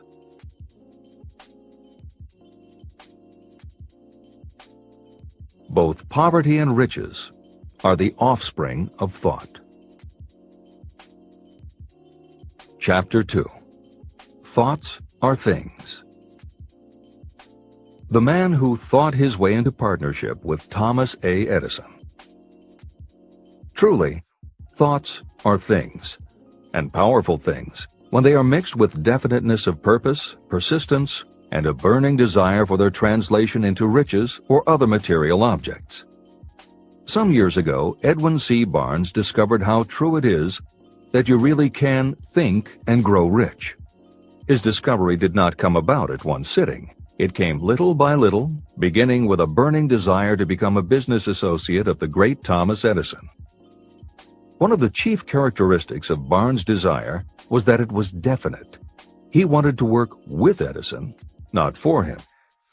Pay close attention to the story of how he turned his desire into reality, and you'll have a better understanding of the principles that lead to riches. When this desire, or this thought, first flashed into his mind, he was in no position to act upon it. Two problems stood in his way. He did not know Mr. Edison, and he did not have enough money to buy a train ticket to West Orange, New Jersey, where the famed Edison Laboratory was located. These problems would have discouraged the majority of people from making any attempt to carry out the desire. But his was no ordinary desire. The Inventor and the Tramp. Edwin C. Barnes presented himself at Mr. Edison's laboratory and announced that he had come to go into business with the inventor. Years later, in speaking about that first meeting, Mr. Edison said about Barnes, "He stood there before me looking like an ordinary tramp, but there was something in the expression of his face which conveyed the impression that he was determined to get what he had come after. I had learned from years of experience with men that when a man really desires a thing so deeply that he is willing to stake his entire future on a single turn of the wheel in order to get it, he is sure to win. I gave him the opportunity he asked for, because I saw he had made up his mind to stand by until he succeeded. Subsequent events proved that no mistake was made." It could not have been the young man's appearance that got him his start in the Edison office. That was definitely against him. It was what he thought that counted. Barnes did not get his partnership with Edison on his first interview. What he did get was a chance to work in the Edison offices at a very nominal wage. Months went by. Nothing happened to bring nearer the goal that Barnes had set as his definite major purpose. But something important was happening in Barnes' mind. He was constantly intensifying his desire to become the business associate of Edison. Psychologists have correctly said, when one is truly ready for a thing, it puts in its appearance. Barnes was ready for a business association with Edison, and he was determined to remain ready until he got what he was seeking. He did not say to himself, well, what's the use? I guess I'll change my mind and try for a salesman's job. But he did say, I came here to go into business with Edison, and I'll accomplish my goal if it takes the remainder of my life. He meant it. What a different story people would tell if only they would adopt a definite purpose and stand by that purpose until it had time to become an all-consuming obsession. Maybe young Barnes did not know it at the time, but his bulldog determination and his persistence in focusing on a single desire was destined to mow down all opposition and bring him the opportunity he was seeking. When the opportunity came, it appeared in a different form and from a different direction than Barnes had expected. That is one of the tricks of opportunity. It has a sly habit of slipping in by the back door, and often it comes disguised in the form of misfortune or temporary defeat. Perhaps this is why so many people fail to recognize opportunity. Mr. Edison had just perfected a new device, known at that time as the Edison dictating machine. His salesmen were not enthusiastic about the machine. They did not believe it could be sold without great effort. Barnes saw his opportunity. It had crawled in quietly, hidden in a queer-looking machine that interested no one but Barnes and the inventor. Barnes knew he could sell the Edison dictating machine, and he told Edison so. Edison decided to give him his chance. And Barnes did sell the machine. In fact, he sold it so successfully that Edison gave him a contract to distribute and market it all over the nation. Out of that business association, Barnes made himself rich in money, but he did something infinitely greater. He proved that you really can think and grow rich. How much actual cash that original desire of Barnes was worth to him, I have no way of knowing. Perhaps it brought him $2 or $3 million. Editor's comment: $3 million in the early years of the 20th century would be comparable to more than $50 million in terms of buying power at the beginning of the 21st century. This is the end of the editor's comment. But the amount becomes insignificant compared with the greater asset he acquired: the definite knowledge that an intangible impulse of thought can be transmuted into material rewards by the application of known principles. Barnes literally thought himself into a partnership with the great Edison. He thought himself into a fortune. He had nothing to start with except knowing what he wanted and the determination to stand by that desire until he realized it. 3 feet from gold.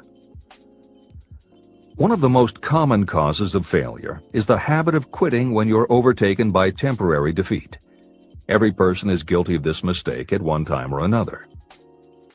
During the gold rush days, an uncle of my friend R.U. Darby was caught by gold fever, and he went west to Colorado to dig and grow rich. He had never heard that more gold has been mined from the thoughts of men than has ever been taken from the earth. He staked a claim and went to work with pick and shovel. After weeks of labor, he was rewarded by the discovery of the shining ore. He needed machinery to bring the ore to the surface. Quietly, he covered up the mine and returned to his home in Williamsburg, Maryland. He told his relatives and a few neighbors about the strike. They got together the money for the machinery and had it shipped. R.U. Darby decided to join his uncle, and they went back to work the mine. The first car of ore was mined and shipped to a smelter. The returns proved they had one of the richest mines in Colorado. A few more cars of that ore would clear their debts. Then would come the big killing in profits. Down went the drills. Up went the hopes of Darby and uncle. Then something happened. The vein of gold ore disappeared. They had come to the end of the rainbow, and the pot of gold was no longer there. They drilled on, desperately trying to pick up the vein again, all to no avail. Finally, they decided to quit. They sold the machinery to a junkman for a few $100s and took the train back home. The junkman called in a mining engineer to look at the mine and do a little calculating. The engineer advised that the project had failed because the owners were not familiar with fault lines. His calculations showed that the vein would be found just 3 feet from where the Darbys had stopped drilling. And that is exactly where it was found. The junkman took millions of dollars in ore from the mine because he knew enough to seek expert counsel before giving up. Long afterward, Mr. Darby recouped his loss many times over when he made the discovery that desire can be transmuted into gold. The discovery came after he went into the business of selling life insurance. Never forgetting that he lost a huge fortune because he stopped 3 feet from gold, Darby profited by the experience in his newly chosen field. He simply said to himself, "I stopped 3 feet from gold, but I will never stop because men say no when I ask them to buy insurance." Darby became one of a small group of men who sell over $1 million in life insurance annually. He owed his stickability to the lesson he learned from his quitability in the gold mining business. Before success comes in anyone's life, that person is sure to meet with much temporary defeat, and perhaps some failure. When defeat overtakes a person, the easiest and most logical thing to do is to quit. That is exactly what the majority of people do. More than 500 of the most successful people this country has ever known told me their greatest success came just one step beyond the point at which defeat had overtaken them. Failure is a trickster with a keen sense of irony and cunning. It takes great delight in tripping you just when success is almost within reach. Editor's comments. Napoleon Hill's creed, "Every failure brings with it the seed of an equivalent success," was the inspiration for entrepreneur and motivational speaker Wayne Allen Root to write his book, The Joy of Failure. Published in the late 1990s, it not only tells Wayne's personal story of using his failures as stepping stones to success, he also recounts stories from other successful people, which prove that the rich and famous got to be that way only because of what they learned from their failures. People such as Jack Welch, the hugely successful CEO of General Electric, who early in his career failed dramatically when a plastics plant for which he was responsible blew up. Billionaire Charles Schwab was a failure at school and university, flunking basic English twice due to a learning disability, and then failed on Wall Street more than once before he thought of the idea that grew to make him very rich indeed. Sylvester Stallone, Bruce Willis, Oprah Winfrey, Bill Clinton, Stephen Jobs, Donald Trump, and a host of other equally well-known achievers all had to fail in order to learn the lessons that ultimately made them successes. Every one of them was a failure, but none of them was defeated. Charles F. Kettering, who patented more than 200 inventions including the automobile ignition, the spark plug, Freon for air conditioners, and the automatic transmission, said, "From the time a person is 6 years old until he graduates from college, he has to take 3 or 4 examinations a year. If he flunks once, he is out. But an inventor is almost always failing. He tries and fails maybe 1,000 times. If he succeeds once, then he's in." These two things are diametrically opposite. We often say that the biggest job we have is to teach a newly hired employee how to fail intelligently. We have to train him to experiment over and over and to keep on trying and failing until he learns what will work. Failures are just practice shots. This is the end of the editor's comment. A 50-cent lesson in persistence. Shortly after Mr. Darby received his degree from the University of Hard Knocks, he witnessed something that proved to him that no does not necessarily mean no. One afternoon, he was helping his uncle grind wheat in an old-fashioned mill. The uncle operated a large farm on which a number of sharecropper farmers lived. Quietly, the door was opened, and a small child, the daughter of a tenant, walked in and took her place near the door. The uncle looked up, saw the child, and barked at her roughly, "What do you want?" Meekly, the child replied, "My mom says to send her 50 cents. "I'll not do it," the uncle retorted. "Now you run on home." But she did not move. The uncle went ahead with his work, not noticing that she did not leave. When he looked up again and saw her still standing there, he said, "I told you to go on home. Now go, or I'll take a switch to you." But she did not budge. The uncle dropped a sack of grain he was about to pour into the mill hopper and started toward the child. Darby held his breath. He knew his uncle had a fierce temper. When the uncle reached the spot where the child was standing, she quickly stepped forward one step, looked up into his eyes, and screamed at the top of her voice, "My mom's got to have that 50 cents!" The uncle stopped, looked at her for a minute, put his hand in his pocket, took out $50 and gave it to her. The child took the money and slowly backed toward the door, never taking her eyes off the man whom she had just conquered. After she had gone, the uncle sat down on a box and looked out the window into space for more than 10 minutes. He was pondering, with awe, over the whipping he had just taken. Mr. Darby, too, was doing some thinking. This was the first time in all his experience that he had seen a child deliberately master an adult. How did she do it? What happened to his uncle that caused him to lose his fierceness and become as docile as a lamb? What strange power did this child use that made her master of the situation? These questions flashed into Darby's mind, but he did not find the answer until years later when he told me the story. Strangely, the story of this unusual experience was told to me in the old mill on the very spot where the uncle took his whipping. As we stood there in that musty old mill, Mr. Darby repeated the story and finished by asking, "What can you make of it? What strange power did that child use that so completely whipped my uncle?" The answer to his question will be found in the principles described in this book. The answer is full and complete. It contains enough details and instructions for you to understand and apply the same force that the little child accidentally stumbled upon. Keep your mind alert, and you will learn exactly what strange power came to the rescue of the child. You may catch a glimpse of the power in this chapter, or it may flash into your mind in some later chapter. If you stay alert to the possibility, somewhere you will find the idea that will quicken your receptive powers and place at your command this same irresistible power. It may come in the form of a single idea, or it may come as a complete plan or a purpose. It may even cause you to go back over your past experiences of failure or defeat, and in doing so, it may bring to the surface some lesson by which you can regain all that you lost through defeat.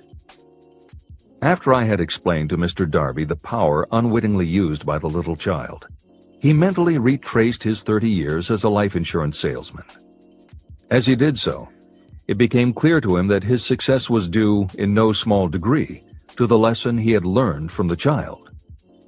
Mr. Darby pointed out, "Every time a prospect tried to bow me out without buying, I saw that child standing there in the old mill, her big eyes glaring in defiance, and I said to myself, I've got to make this sale. The better portion of all sales I've made were made after people had said no." He also recalled his mistake in having stopped only 3 feet from gold. "But," he said, "that experience was a blessing in disguise. It taught me to keep on keeping on, no matter how hard the going may be. A lesson I needed to learn before I could succeed in anything." Mr. Darby's experiences were commonplace and simple enough, yet they held the answer to his destiny in life. In fact, to him the experiences were as important as life itself, and he was able to profit from these 2 important experiences because he analyzed them and found the lesson they taught. But what if you don't see the events of your life as being experiences of such profound significance? And what about the young person who doesn't yet have even minor failures to analyze? Where and how will they learn the art of converting defeats into the stepping stones to opportunity? That is exactly why this book was written, to answer those questions. To convey my answer, I have constructed 13 principles. These principles work individually or together as catalysts. The specific answer that you are looking for may already be in your own mind. Reading these principles may be the catalyst that causes your answer to suddenly come to you as an idea, a plan, or a purpose. One sound idea is all you need to achieve success. These 13 principles contain the best and most practical ways and means of creating ideas. Success consciousness. Before I go any further in the description of these principles, you should know this. When riches begin to come, they come so quickly and in such great abundance that you will wonder where they've been hiding during all those lean years. This is an astounding statement, especially when you take into consideration the popular belief that riches come only to those who work hard and long. When you begin to think and grow rich, you will observe that riches begin with a state of mind, with definiteness of purpose, with little or no hard work. What you need to know now is how to acquire the state of mind that will attract riches.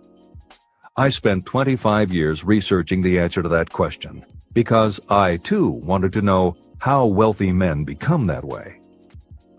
What you will learn is that as soon as you master the principles of this philosophy and begin to apply those principles, your financial status will begin to improve. Everything you touch will begin to transmute itself into an asset for your benefit. Impossible? Not at all. One of the main weaknesses the average person suffers is too much familiarity with the word impossible. We know all the rules that will not work. We know all the things that cannot be done. This book was written for those who seek the rules that have made others successful and are willing to stake everything on those rules. Success comes to those who become success conscious. Failure comes to those who allow themselves to become failure conscious. The object of this book is to help you learn the art of changing your mind from failure consciousness to success consciousness. Another weakness is the habit of measuring everything and everyone by your own impressions and beliefs. Some of you reading this will have trouble believing that you can think and grow rich because your thought habits have been steeped in poverty, misery, failure, and defeat. This kind of thinking reminds me of the story about the man who came from China to study at the University of Chicago. One day, President Harper met this young man on campus and stopped to chat with him for a few minutes. He asked what had impressed him as being the most noticeable characteristic of the American people. "Why," the student exclaimed, "the unusual shape of your eyes." It's all a matter of perspective and habit. The same is true of your belief in what a person can achieve. If you have formed the habit of seeing life only from your own perspective, you may make the mistake of believing that your limitations are in fact the proper measure of limitations. The impossible Ford V8 motor. When Henry Ford decided to produce his famous V8 motor, he chose to build an engine with the entire 8 cylinders cast in one block. Ford instructed his engineers to produce a design for the engine. The design was drawn up on paper, but the engineers agreed to a man that it was simply impossible to cast an 8-cylinder engine block in one piece. Ford said, "Produce it anyway." But they replied, "It's impossible." "Go ahead," Ford commanded, "and stay on the job until you succeed, no matter how much time is required." So the engineers went ahead. 6 months went by. Nothing happened. Another 6 months passed, and still nothing. The engineers tried every conceivable plan to carry out the orders, but the thing seemed out of the question. Impossible. At the end of the year, Ford again checked with his engineers, and again they told him they had found no way to carry out his orders. "Go right ahead," said Ford. "I want it, and I'll have it." They went ahead. And then, as if by a stroke of magic, the secret was discovered. The Ford determination had won once more. Henry Ford was a success because he understood and applied the principles of success. One of these principles is desire, knowing clearly what you want. Remember this Ford story as you continue reading this book. Pick out the lines in which the secrets of his stupendous achievement have been described. If you do this, if you can put your finger on those particular principles that made Henry Ford rich, you may equal his achievements in almost any calling for which you are suited. Editor's comments. To those readers who may interpret Ford's actions as nothing more than obstinacy, the editors would point out that he was employing a technique that has become a common part of strategic planning in many industries, including aerospace, computers, medicine, and the military. When launching large, complicated, long-term projects, the planners often know that at certain points along the way, they will need components that simply do not yet exist. The fact that at the beginning there is no way to get from A to B does not deter them. There are many parts of the project they can get started on now, and they just assume that by the time they get to the point where they will need a technology or a device, they will have solved the problem of making it. And they have been proven right time and again. Stated simply, the technique is to clearly know what you want to accomplish, have faith in your ability to do it, and persist until you have accomplished your goal. This is the end of the editor's comments. Why you are the master of your fate. When the famed English poet William Henley wrote the prophetic lines, "I am the master of my fate, I am the captain of my soul," he should have informed us that the reason we are the masters of our fate, the captains of our souls, is that we have the power to control our thoughts. He should have told us that it is because in some way our brains become magnetized with the dominating thoughts that we hold in our minds. And it is as though our magnetized minds attract to us the forces, the people, and the circumstances of life that are in sync with our dominating thoughts. He should have told us that before we can accumulate riches in great abundance, we must magnetize our minds with intense desire for riches. That we must become money conscious until the desire for money drives us to create definite plans for acquiring it. But being a poet, Henley contented himself by stating a great truth in poetic form, leaving those who followed him to interpret the philosophical meaning of his lines.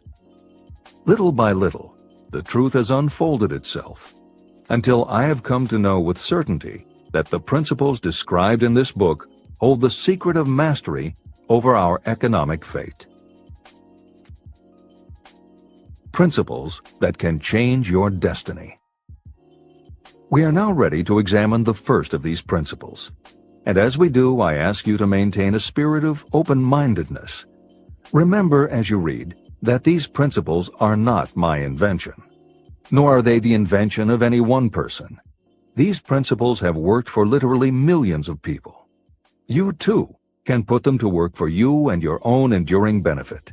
You will find it easy, not hard to do. Some years ago, I delivered the commencement address at Salem College in Salem, West Virginia. I emphasized with so much intensity the need to have a burning desire that one of the members of the graduating class became completely convinced and made it a cornerstone of his own philosophy. That young man became a congressman and an important factor in President Franklin D. Roosevelt's administration. He wrote me a letter in which he so clearly stated his opinion of the principle of desire outlined in the next chapter that I have chosen to publish his letter as an introduction to that chapter. It gives you an idea of the rewards to come. My dear Napoleon, my service as a member of Congress having given me an insight into the problems of men and women, I am writing to offer a suggestion which may become helpful to thousands of worthy people. In 1922, you delivered the commencement address at Salem College when I was a member of the graduating class. In that address, you planted in my mind an idea which has been responsible for the opportunity I now have to serve the people of my state, and will be responsible in a very large measure for whatever success I may have in the future.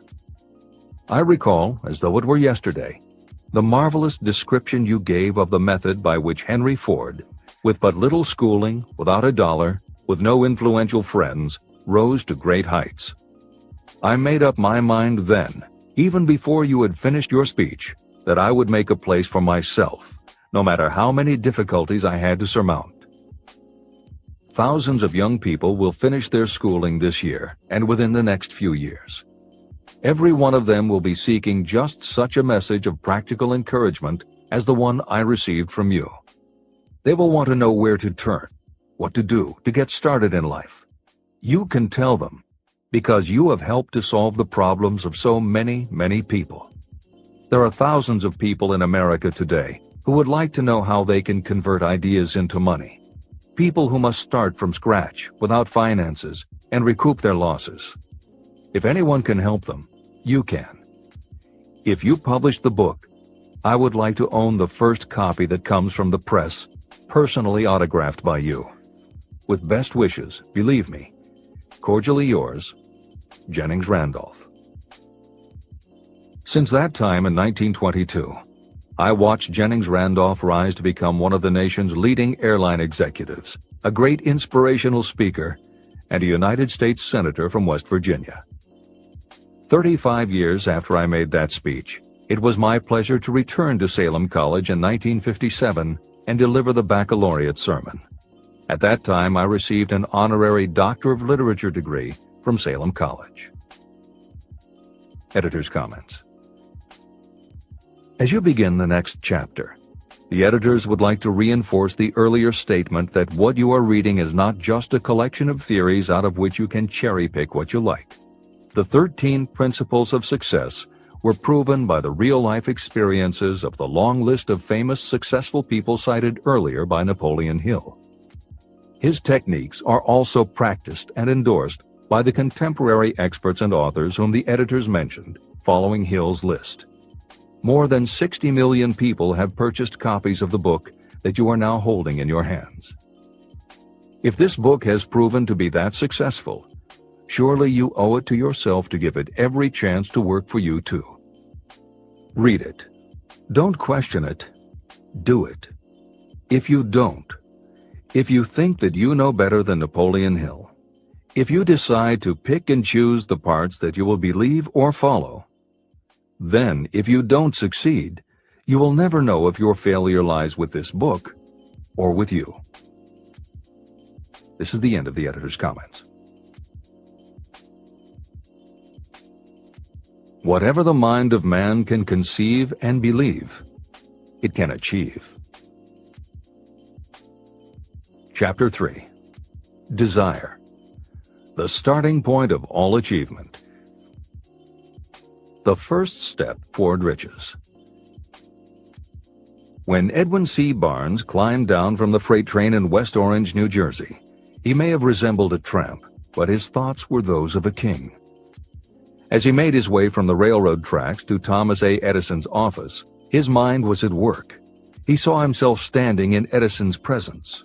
He heard himself asking Mr. Edison for an opportunity to carry out the one consuming obsession of his life, a burning desire to become the business associate of the great inventor. Barnes' desire was not a hope. It was not a wish. It was a pulsating desire which transcended everything else.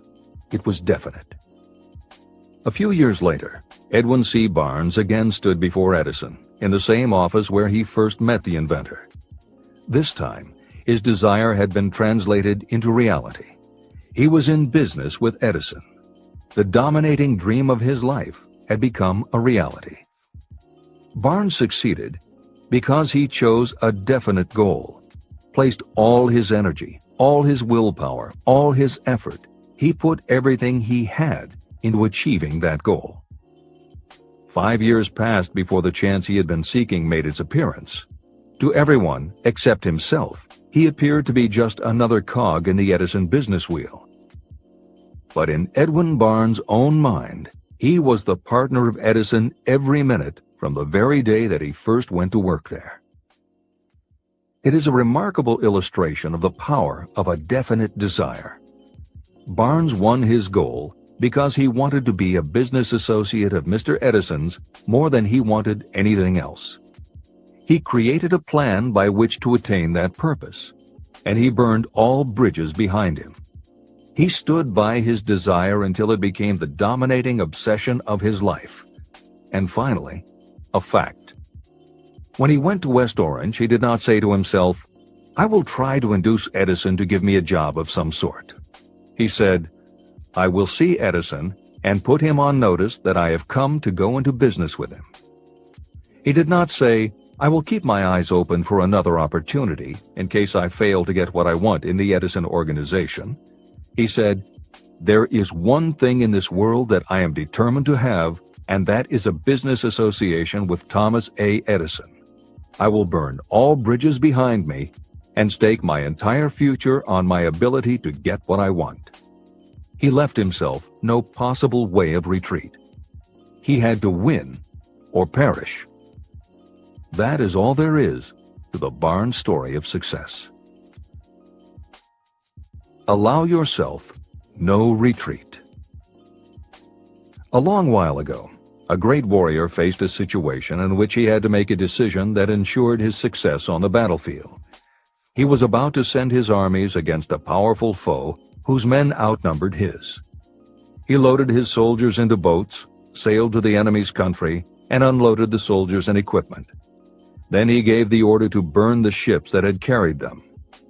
Addressing his men before the first battle, he said, "You see the boats going up in smoke. That means we cannot leave these shores alive unless we win. We now have no choice. We win or we perish." They won. Every person who wins in any undertaking must be willing to burn his ships and cut all sources of retreat. That is the only way you can be sure of maintaining the state of mind known as a burning desire to win. It is essential to success. The morning after the Great Chicago Fire, a group of merchants stood on State Street, looking at the smoking remains of what had been their stores.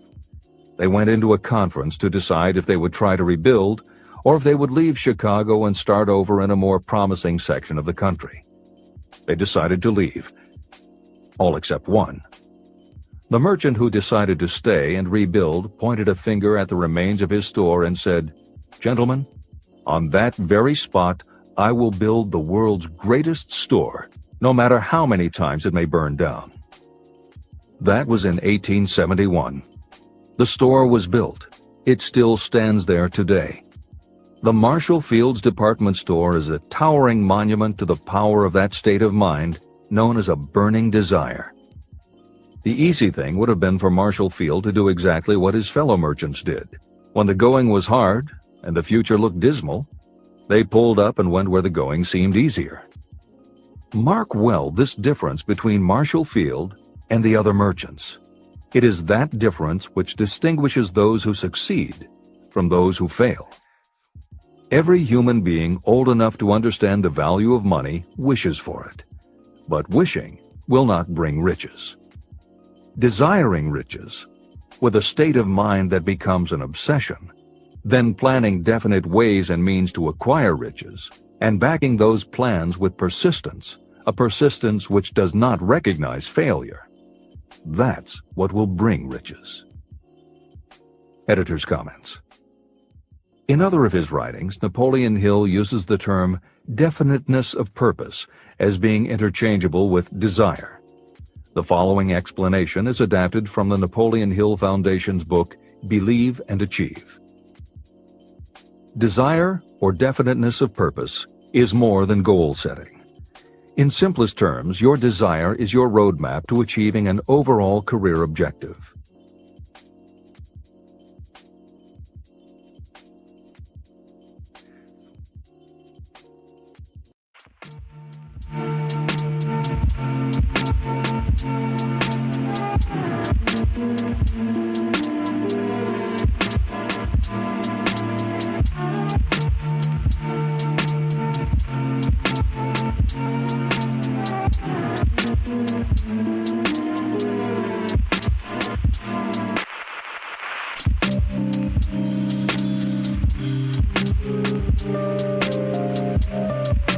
The secret of success.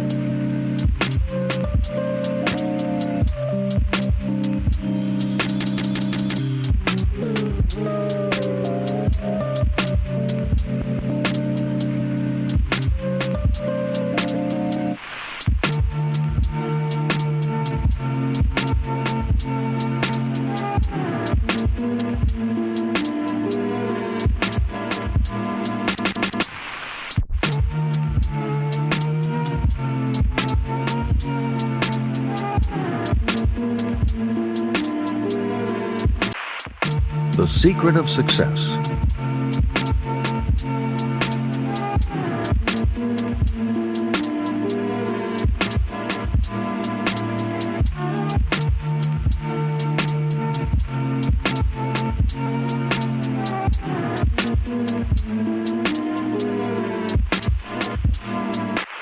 The secret of success.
how I move forward.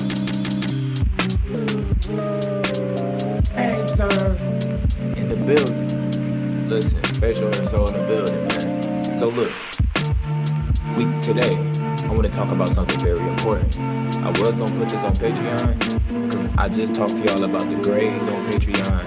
I want to talk to y'all about these. These are some of the most, this is something that we're going up against right now. This is something that has been around for a very long time, since the beginning. This is something that everybody encounter. You see it on your TV screens. You see it in a lot of sports. You see it in a lot of just entertainment. This is the biggest threat to if you ever want to become famous. This type of energy, these type of beings that I'm about to talk about is some very aggressive, hostile type parasites. And these is what you would call demons. And I don't like using that demon word because that adds fear to the shit. They really parasites. Because the way they feed, they don't eat flesh. They don't eat fucking people and shit. This is not them. They eat and drink frequency. So I want to talk to y'all about the reptilians. We're gonna call them the reps. And you gotta be spiritually prepared. You gotta be able to go within. You gotta be able to protect yourself. You gotta be able to really decipher the fucking Bible if that's something that you use, because a lot of y'all don't know everything in the Bible is metaphysical. It's metaphorical.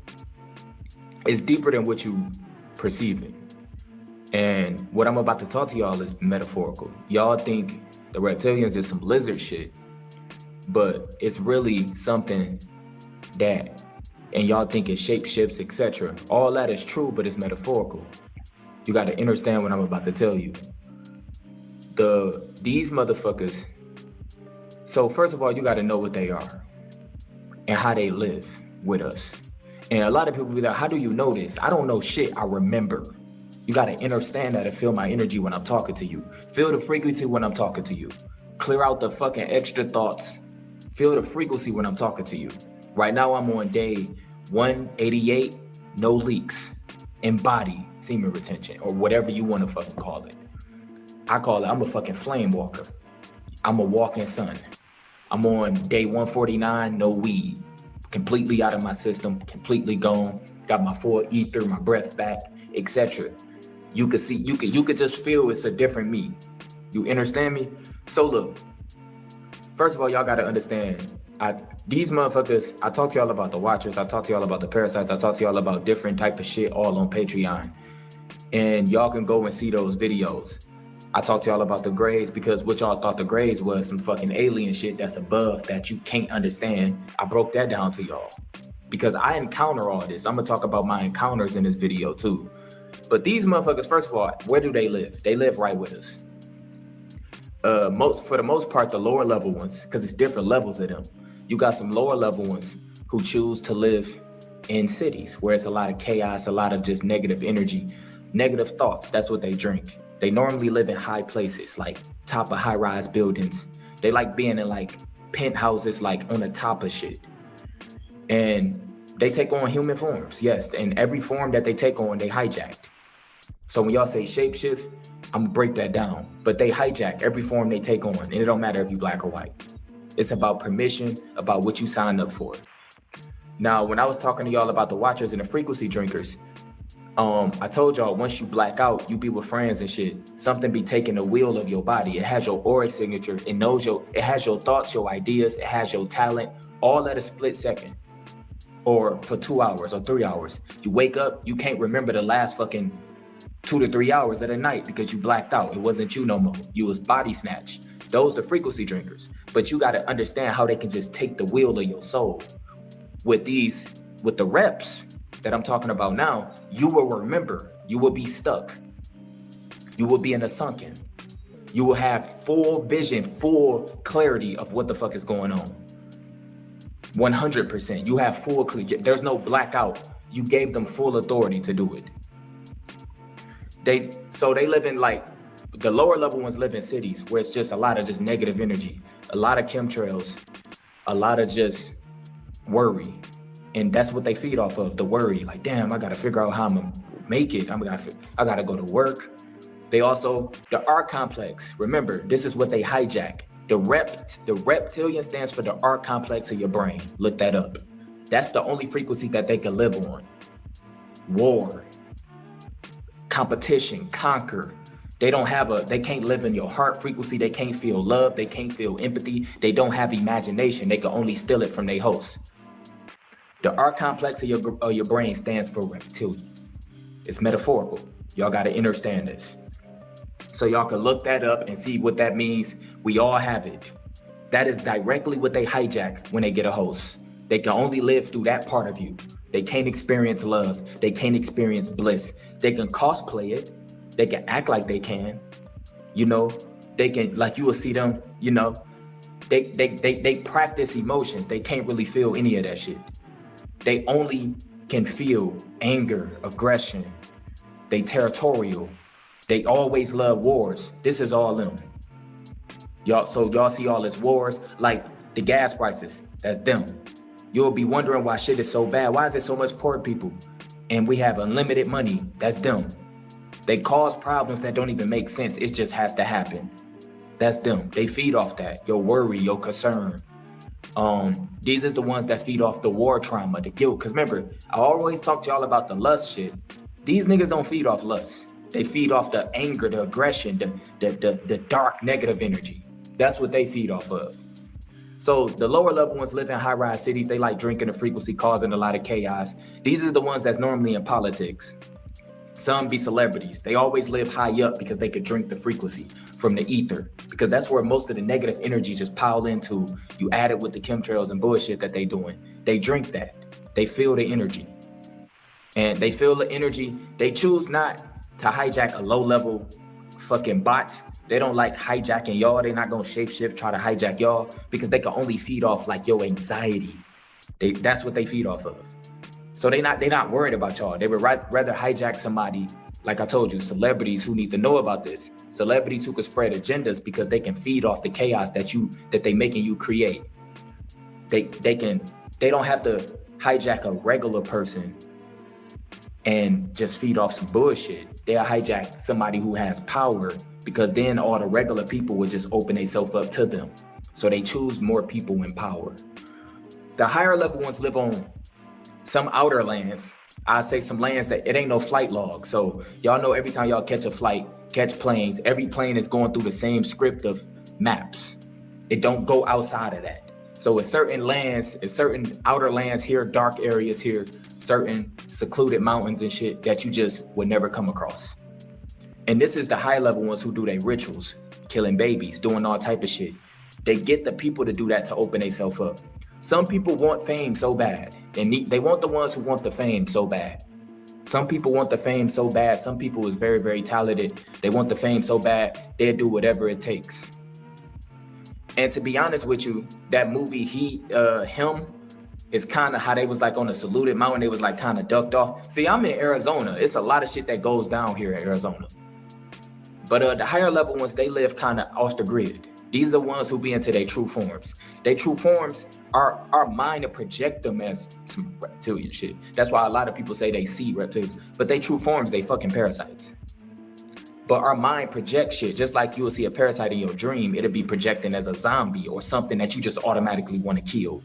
But in reality, they look like dark, it's like dark energy, like dark fog. The deeper you go into the astral and learn yourself, the deeper you start remembering your dreams, you could come back with a lot of information, because 9 times out of 10, they send them watchers to take your shit. But the higher level ones live ducked off. You understand this? They live ducked off, y'all. They be ducked off. They be doing they rituals. This is where they bring in the celebrities to do their little rituals, to do the little baby shit. They have all type of just sacrifices and different sacrifice parties. When y'all hear about all that, that's who they be working with. Some high level type reps. And so you got the lower level ones who like being in the cities, being around right by all the chaos.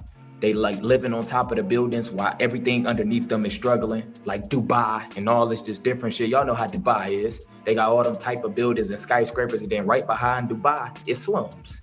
Them the type of motherfuckers Those are reps. They like feeding directly off that energy. They don't give a fuck about lust. They don't give a fuck about none of that other shit. That's what they care about. Suffering. So I could tell y'all, so understand this. A lot of y'all have to understand so this is how they get you. And I have encounters with them a million times in nature. It'd be some motherfuckers that come up to me while I'm just chilling in nature and say they from my spiritual channel and try to have a conversation. They try to get information. They can't do shit with me. I'm a flame walker. Just being in my presence, my aura, it hurts them. They be having on dark glasses talking about they from my channel, but you purely covered from the sun. You hiding from the sun. How the fuck you from my channel and you walking out this bitch, you can't even take the sun. So they send different, it be soulless bodies, bro, that they be sending. Sometimes it ain't even always them. I always encounter them when I'm tapping in nature. Motherfucker, I know exactly who I am, but they whole aura, they whole who they are as a person, they have no energy, no inner light. So I be knowing what time it is. Sometimes it ain't always the reps though, but I know this shit be planned. It be empty vessels, it's just funny. So they try to get information out of you and then they try to make you debate. Don't debate with shit. Because when you debate, you opening yourself up, you gonna feel drained afterwards. They drunk your frequency. They just want your aura signature. They want to figure out a way to poke holes in your aura. Hopefully you open yourself up. So let me tell you how they get celebrities. This is why if you somebody who view bot or anything, or if you somebody who want intense fame, if you ever was to be able to come a person that's like, can cause a lot of type of chaos on the planet or like set some agendas and shit for them, they know who the ones to get. That's why you shouldn't view bot, that's their frequency. You showing that you care more about being seen and all this extra shit. Like it gets deeper than this, but I'm just saying that frequency is from them. They like people who want deep fame ego because it gets you further and further away from yourself. They tricked y'all into thinking in order for you to get big and have millions of supporters, etc., that you gotta sell your soul. Every celebrity ain't sold their soul. I'm telling you, some of these niggas is just straight puppets. They don't even introduce them to none of this shit. They hoes, they have no light. They just did physical contracts. But for the higher tier ones, let me tell you how they get you. So number one, somebody who want deep, deep, deep fame. You, just you, building your app on base. And they extremely important. They already got a movement. They got probably beautiful music, etc. Some of them want to reach the top. They want to be the biggest for a moment, etc. They will show you everything you desire. They'll give you everything you desire, but they gonna hijack your ass. So what they do is they put you through certain rituals that goes against your humanity. So you'll do something that you regret so much that shit opens up the door in your R complex for you to get hijacked. It opens up the door for them to hijack you immediately. And you go straight to the sunken. So you'll probably kill it. You'll probably hurt a child. You'll probably do something. You know how these niggas depict this pedo island, all this shit. They not us, y'all. They're not us. So you'll probably do something that's against your humanity and you doing it for fame. And you open up your doorway, you opened up your whole, basically your aura signature, and that's when they step in and they merge with you. So when they merge with you, and you can tell a lot of people, like for example, they have to practice, like you can see them. Y'all see them 24/7. Like you will see one, I'm gonna give you an example. You will see a particular celebrity, because I'm not saying no names. You will see them smiling, and then because remember, they can't feel real joy. So they'll be talking to somebody smiling or something, some bullshit. And then they'd be like, just like this. Because it's performance, it's fake. Another one, the eyes is the seat of the soul. You see how I'm smiling and my eyes move, like your eyes smile as well. They be like this. Or for example, their eyes, it don't match their mouth. Like their eyes don't match the expression. If you know who they are, you know. They very, very powerful, very, very, very famous. And they also do trauma scripts for the celebrity to keep the real person deeper into the sunken. We gonna get there. So some of the shit, y'all be feeling bad for celebrities. Y'all think they going through all type of shit, but it's all planned because that's what the hosts feed off of. You think it's really going through something. No, it's going with scripts to put the celebrity deeper in the sunken. So they put celebrities, they want more powerful people because with a celebrity can get people to open up their energy for them instead of them just going to go hijack a regular ass person that only can feed off anxiety. They can hijack a powerful politician or celebrity, and they can get millions of people to open themselves up to feed off millions. That's why they don't go for the regular bots. They want people with power. It don't matter what color you are. They got y'all thinking it's black and white. In reality, they feed off both. That don't even matter to them. So these motherfucking reps, remember, they parasites. They get you to open yourself up. You instantly go into like this dark corridor, and it's like you stuck behind a wall and you can see everything through your own eyes, but they controlling it. So what they do is they do all type of rituals. They do all type of dark shit with children. They do all type of shit, and it digs you deeper and deeper into the sunken. Get out is real. You be stuck, you are 100% aware. Some of these celebrities are literally stuck in their own bodies. So the celebrities start doing dark rituals for girls to leak their energy, for niggas to leak their energy. They'll start causing more suffering. They'll start doing more, politicians will start making more choices that make shit harder for people. They'll start doing dumbass wars. And it ain't just America, the world that you know of. They'll start doing all type of agendas because they can feed directly off of it. They start creating fake news scripts. It's all there. They like feeding off of that. When you have to worry, so they create fake news. You got to worry about it. They drink that. So what they do with the celebrity, another thing that they do, they make sure that the celebrity has, and when they hijack the celebrity, they have his talent. They have his aura signature. It's just like, hey, someone's killing someone. Yeah. Seriously? Wow, a killer. Let me see. Yeah, that's him, the killer. He's big. He's good. He's mine. Okay, go get him. Yeah, watch him go.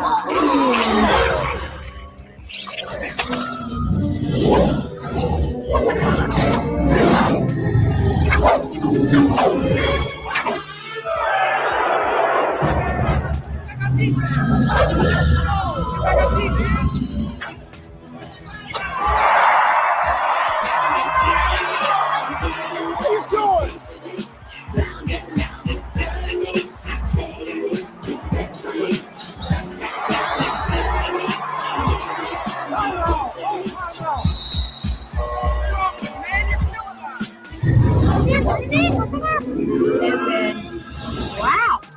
He did it. I got it. I got his talent. Super. Sit down, son. Man, I'm fine. I'm fine. No. I'm playing you too many minutes. I got time. You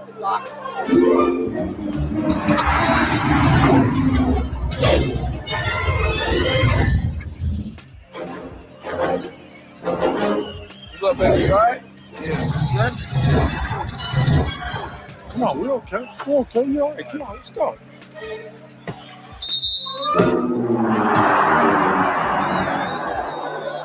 Come on, Patrick, it's showtime.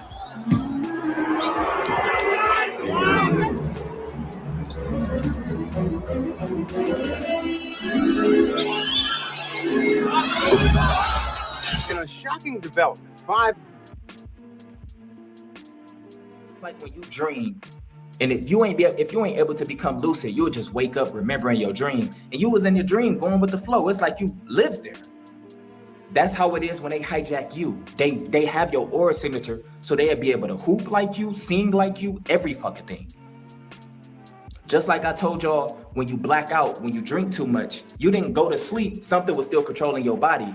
You was hanging with the friends. You was still fucking with the hoes. They have you for a minute. They have your hard drive. That's why y'all got to get deeper on my Patreon, because I was talking about your hard drive and your aura and how your aura works, etc. I was talking about how your aura work. Your shit is just crazy. We don't really understand the aura. We supposed to be learning this shit in fucking elementary. But they hijack your hard drive to your soul, your Akashic. They got it immediately. So they can hoop like you, they can sing, they can do every fucking thing. But behind the scenes, to keep you deeper in the dark, they'll probably starting families. They have children. They'll make you see that. So it'll make you submit because they had put the children up under certain shit and they'll open the children up to become a host for more parasites. So they'll make sure your kid become a host. So they'll start doing this dark shit behind the scenes with your body as you're watching. And in that time, 1 minute probably feel like a decade. When you stuck in the sunken, it's nothing but fear. You feel nothing but fear, regret, all of this shit. It's a dream pocket. It's like being stuck in a nightmare, but it's your body. You see everything that they doing. That's why I told you they download your org signature and they practice everything because they can't really experience the love and the joy that you're getting from these fans. So they have put the celebrity up under certain scandals and rituals or take everything in front of the celebrity. The celebrity start going through dumb shit in order to make it even deeper. It's crazy how they do this shit, bro. It's real shit. These is the ones who, when y'all say selling your soul, these is the ones who, this is what I'm telling y'all about. When y'all thinking about reptilians, these is this news. So they make sure you have a kid. They want you to have a kid. They start laying hosts. They start laying hosts, wanting you to have a kid. And then eventually your kid will be a part of it. So like I told you, you can notice some from the eyes. The smile don't match the eyes. The facial expressions don't move. The eyes don't move with the expressions. It's hard for them to like hide it, but they so famous. And they put in power to look so important. They put in power to, they do a lot of charity, a lot of shit on the side, but behind the scenes is where they do everything in the dark. Everything don't have to be public with them. That's just for mainly a lot of they puppets who start doing it. They'd be completely different. Like, damn, how did this motherfucker just become so zesty, like out of nowhere? But like, this nigga was the shit. Or how did she become like this? Why all of a sudden she getting, you know what I'm saying? Yeah, they like, those is the ones. Some celebrities, y'all have no clue. Some celebrities is just vulnerable because they could also force their will on some celebrities. It's some powerful celebrities who didn't want to go with none of this shit and they straight traumatized them through force. You get what I'm saying? And this is why it's important for you to protect your energy. And bro, it's a lot of shit that you can do. They hate alkaline diets. They don't want no vessels that's alkaline. They want them vessels that's filled with a lot of that's their frequency. They hate sunlit people. So if you're somebody who always get the sun, it agitates them, it destroys them.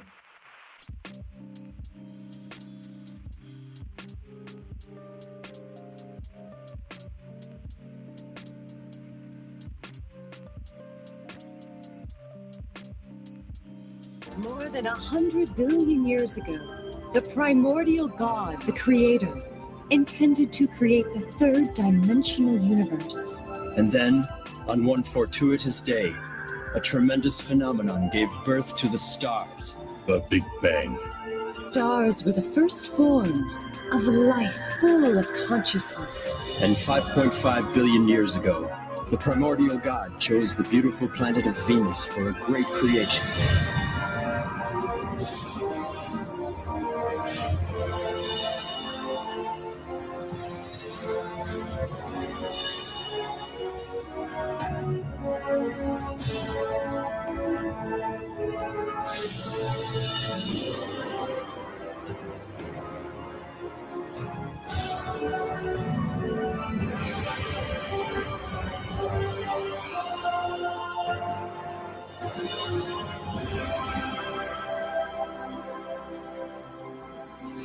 It was El Miori, the first ninth-dimensional great spirit of the solar system, who was responsible for creating lives on Venus.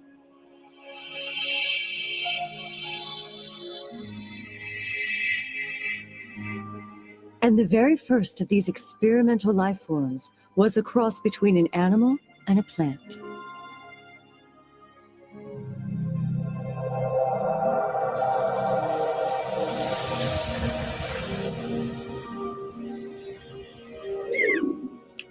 But after that, El Miori divided his creation into plant and animal life forms, and he watched as they evolved over the next 2 billion years. Until one day, El Miori decided to create human beings on Venus.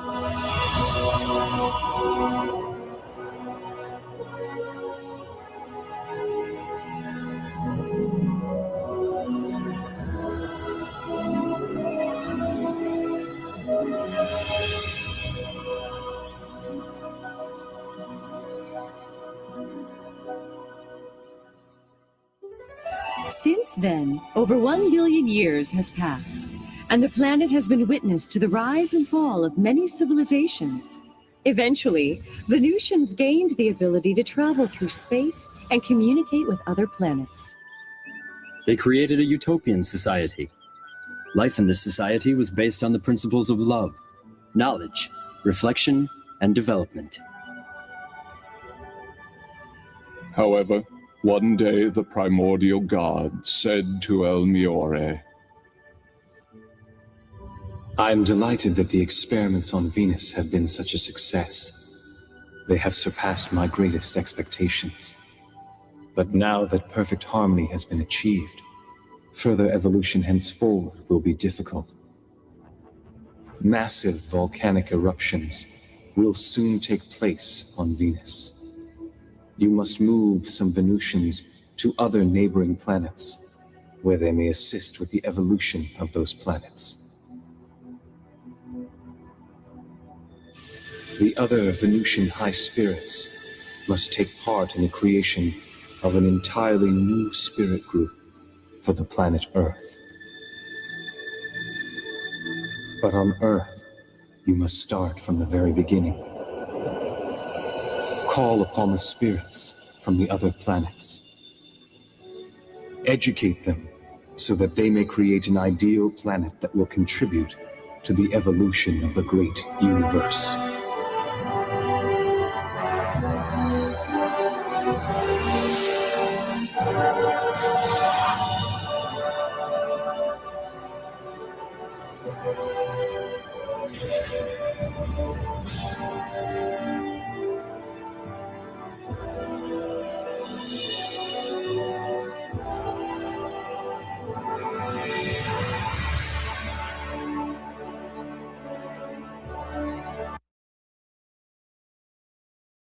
It also frees you if you somebody who's stuck behind that. It shit gets deeper. I'm kind of skipping over shit. But y'all got to understand the get out is real. The sunken is real. Majority of the people you see who's in power, the real them is watching the show. And there's nothing they can do about it. And for the most part, like when you the chosen, like I told you, you the chosen one, so you the only threat to them. Like one could come around me, it'll avoid contact. It'll avoid eye contact. Because my gaze is so powerful. I talk about my gaze 24/7, especially on Patreon. The gaze is so powerful, you seeing through the veil. So you exposing them. It's a direct sunlight, it's a beam to the real them. It's clearing out the corridor for the one that's stuck behind them. They also came for a lot of conscious niggas. Y'all don't know this shit. Conscious person probably start off cool and just chill at first, and then out of nowhere, they'll start going against everything that they ever taught. They'll start being completely different. It's a hijack that took place. They took a seat back. They in the sunken. The sunken is just a veil, a dream pocket that you stuck in watching your life be lived by something. And it gets worse and worse for them because you start getting closer to family. They can play the role of they still hugging just like you. They showing the love to the family just like you, but it's all practice. It's all practice. It's all performance. They don't really care about you at all. They can't feel none of that. That's why I said they'll do charity, but they don't care about a human being. They just want to live through you. They want to feel your inner spark. They want to feel your life. I told you. So another thing y'all got to understand. Okay, how the sunken work. I'll talk to y'all about how the sunken work. And y'all probably thinking like, dang, how can they get out? A way they can get out is coming by like us, chosen ones, flame week, and you speaking truth through the fucking, what's it called? Which I don't recommend you do. Because 9 times out of 10, you're going to feel a deep, just drained, and you're going to feel like your point ain't getting nowhere when you see it. But you can speak truth into one that you know is hijacked. They going to get aggressive with you. It might turn into chaos. Not they going to try to hurt you or something, but it's going to turn into like an argument. And that type of energy will open up your aura. So now they can drink your frequency. They can't hijack you, but they can drink your frequency from a chosen one. For somebody who embodying their sexual energy, that is solar fire. Because most men here is not holding on to anything, they leaking. They leaking for the other parasites that I talked to you about. All the other lust ones, all on Patreon. But for somebody who embodying their energy, who got an alkaline diet, they cleansed, etc., you are a straight threat to them. It's not about gun. It's not by rituals and shit. It's your essence, who you truly are, your true embodiment. Who you was before frequency failed is still within you. The source, God, is still within you. They could take away everything from you, books, anything. The source is still, God is still within you. And they know this. So you can save them by that. Also, certain breath work. If the person that got hijacked can remember who they are, can start feeling joy, because remember, they stuck in a dream pocket that they only can experience intense fear. It's like you being stuck in a nightmare and you wake up, but they can't wake up. It is what it is. So they stuck in that frequency. So that's why they keep doing shit with their kids. They put their kids up under certain shit. And it's not their kid. The kid was a host. Yes, they come for the kids too. These niggas are some of the most powerful, what you would call demons on the planet. They powerful in a sense because they go for powerful people. They start laying eggs and hosts throughout families and bloodlines. That's how y'all will be like, bro, how is the bloodline? How is these niggas bloodlines? They keeping this shit going. It gets deeper than that, obviously, but it all, yeah. So they have your talent. They'll sing like you, dance like you. They even do it better than you. They'll perfect that shit. One side of them is a straight performer. The other side, they in the dark doing rituals. They eating babies. They doing all type of shit. Not because they want to, because it keeps the real host deeper in shame, guilt. You can't kill you. You can't lose. You can't leave. That's another way you can get a host can come back and get his essence and his body back.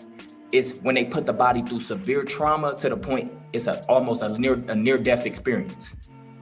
So the host can come back because it's an opening, because the parasite normally leaves. You understand that? It'll leave. And at that moment, you can take your body back, but you lost everything.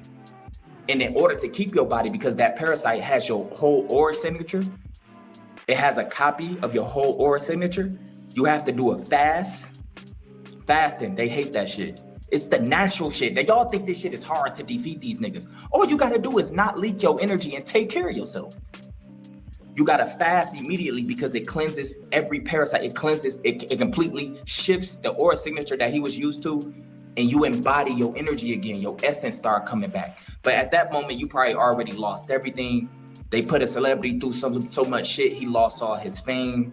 He can't come back. He probably got judged by some pedophile shit.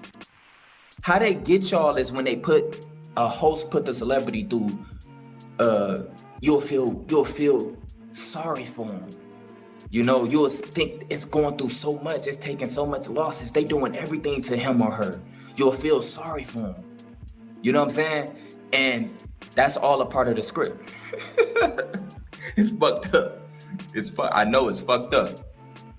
And the whole time, it's them just making sure the hosts feel all that, like damn, they taking a loss, they losing everything, they losing deals, they losing fans. You know they lying on that celebrity. It's clear as day that celebrity is innocent, but they gotta make sure that happens. The host has to go through that. The host is putting that celebrity through that.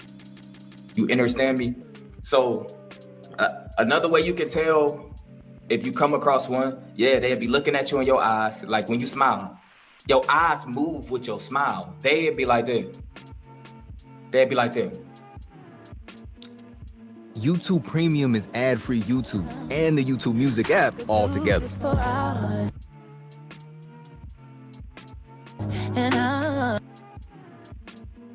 And after you turn or something, they like that. Or they'd be talking to you, It's the eyes is the seat of the soul. They expression never match the eyes. Because when you away, all they feel is anger. They hate us. They hate even being in a body, but that's a good way that they can eat. These is the real body snatchers. The reps. The reps is the real body snatchers. Other shit is in you temporary, drinking your frequency, getting your auric signature, and they keep making you leak or keep making you repeat addictions. But these reps, those are the real body snatchers. They only come for the top dogs.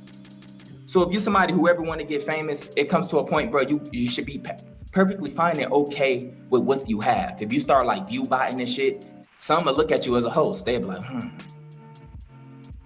some might come for you. They'll show you, bro, we'll give you everything. We'll turn you into the biggest streamer of all time. Or we'll turn you into the biggest YouTuber of all time. We'll enhance your views, put you on an algorithm that you never experienced. You'll start seeing all this shit. And then they'll show you exactly what you have to do. And it's against your humanity. But some of these dumbass motherfuckers just want to be number one so bad. Some motherfuckers just want to be the top dog so bad. They want to go outside themselves and be seen or famous so bad. Like, people ask me why I post most of my content on Patreon now, because it's not about getting hundreds of thousands of viewers. It's about talking to people who directly need this information, who directly want to connect with this type of information. I'm talking directly to the chosen ones. This is not no entertainment shit. This is real. A lot of people is stuck behind themselves. They really deep in the sunken. And you'll, as your energy start rising and stuff, you will get tested. A lot of people will come around you, especially when you know them, and they act like they know you, and they want you to open yourself up. They want more information out of you. This is why I really don't talk to nobody. I told y'all I'd be in the sun, I'd be in nature, and the motherfucker come say he from my channel, but he got on a hoodie, some black shades hiding from the sun, and he know exactly who I am. They'll try to have a conversation, hopefully try to debate or just ask you questions. They want you to feel like a irritation. I'm standing still in the sun. Gangster. But these is how the reptilians work. These is the reps. They hijack your art complex. They are all over the world. They run this bitch. They run the low frequency matrix. These is the ones who drink off murder, fear, trauma, anxiety, having to worry about tomorrow all the time. That's them. They love living in high places. For the ones who like being right by the cities and they causing all the traumas, the politicians and shit, they love being right there. They live in like buildings and shit with top security. And then the ones who really doing the rituals, they live out in secluded mountains. Y'all gotta understand, most of these planes are not flying. They flying in the same scripted, what's it called? They're not going off script. So it's some shit that y'all would never see no matter how many flights you catch. Some shit is completely cut off to us. That's why they want you to keep arguing about if the earth is flat or if the earth is round and all this shit. But you ain't paying attention to, you still not even able to see everything on the planet. It's still certain parts you would never ever be able to pay to go to, etc. It's cut off. Yes, you have some secluded mountains and shit gets down. Y'all think they just hiding up under inner earth and all this shit. Right now, they don't have to do that. Right now, they can still keep doing what they doing. You know how many people, everybody want to be famous now. It's never been as easy for them to eat. Everybody want to be famous now in this generation. You go on Instagram, everybody is carrying themselves like they're a celebrity. It's just fake lives everywhere. So if you come for one of them people, one of those type of people just so happens to blow up and you come at them and show them, nigga, you can be bigger than fucking Drake or something. I told y'all, some celebrities be so important, so powerful, they put them up under rituals and shit. They put them up under created stories, making it seem like the celebrity is just so sad and going through so much. Whole time it's the host. The celebrity is in the back seat. It's not them. The celebrity is behind the corridor, stuck, watching it all happen. Nothing he can do. And some of them, that's where they get more of their energy from. When they feeling that shame, no, leave my kids alone, leave my family alone. This is when they start submitting even more, making it even harder for them to get out. So I'm trying to tell y'all, they know how to do y'all dances. They know how to sing like you. They have everything like you. They can copy your aura signature once they have it. Once you give them the seat, once you open up the door, once you go against your humanity, your nature, your real self has left the building because you can't erase that out your consciousness. They can replay it over and over. You'll regret it. Regret, they feed off that. But anyway, I just told y'all a little bit about the fucking rep parasites, bro. These are some high-level parasites, or what y'all would call demons, and they directly connected to some shit. Take care of yourself out here. They got y'all scared to become famous. You don't gotta become famous. You can become big without trying to be fame and shit. You automatically go get followers if you're doing something that's gravitating towards people, but then that's when they like coming and knock at your door. You always have a choice. Sometimes they do brute force on certain people because those people already be opened up. They ain't got no energy, they ain't got no protection. They already just swimming through fame. You will notice the difference. You will start seeing the eyes. It's different. Motherfuckers would be smiling like I'm smiling. You can see the eyes smiling with my smile. Them motherfuckers be. Next thing you know. Or they'd be talking, huh? It's like fucking bots. Y'all, we living in like a motherfucking, it's like we a fish tank full of different type of predators and all type of shit, bro. It gets deep. Anyway, take care of yourself, man. I love y'all. Spiritual Soul signing out, bro.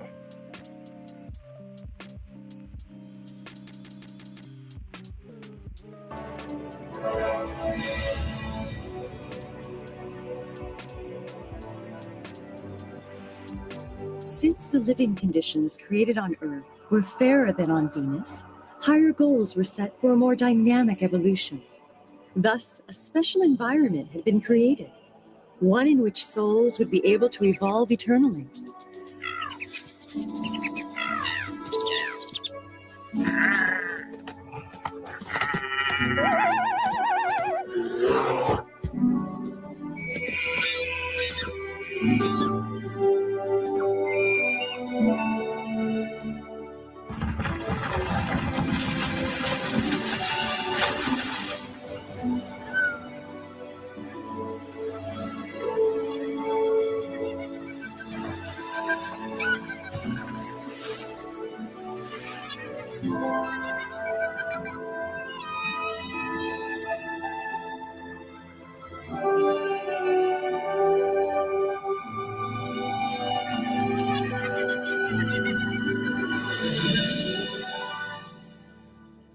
The time has come to begin the creation of the human race here on Earth.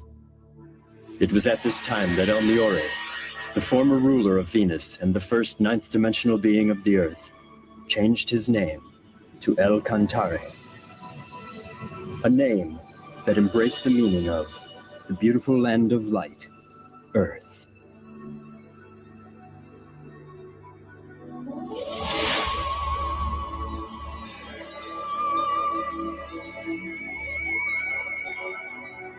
El Cantare moved the spiritual life force of the Venusians that he had once created to the planet Earth, and he granted them the power of procreation.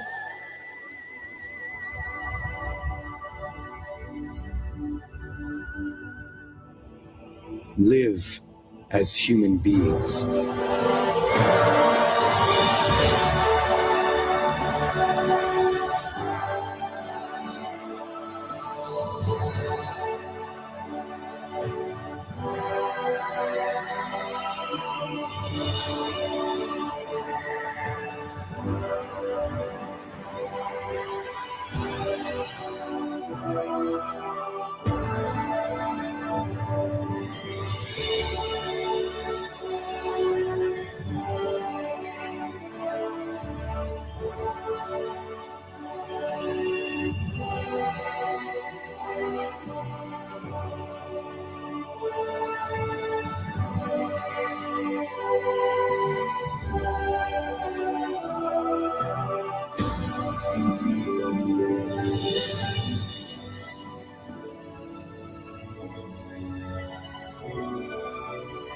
Wisdom and courage.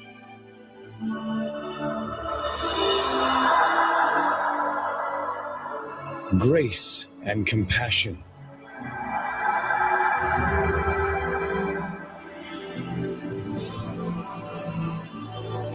And so, human beings were created on Earth.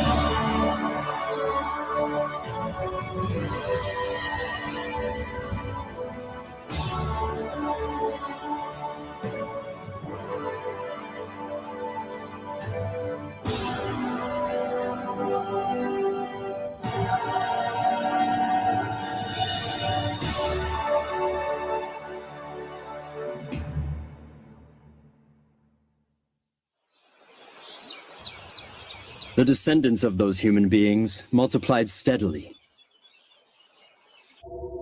And when the population exceeded 770 million, these humans should have the opportunity to experience leadership.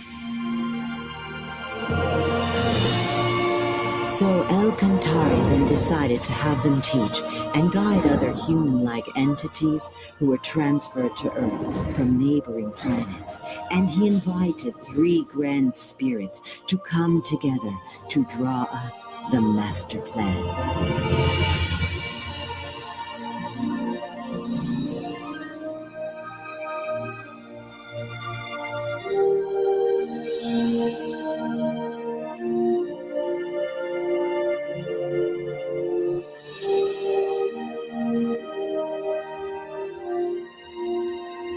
These 3 grand spirits from the 9th dimension presented their ideas on how to integrate the human-like beings into Earth.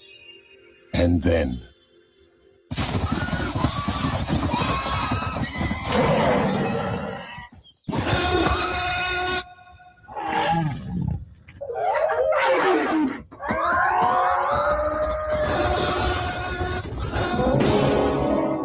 It was at this time that the dinosaurs began to overtake the surface of the Earth.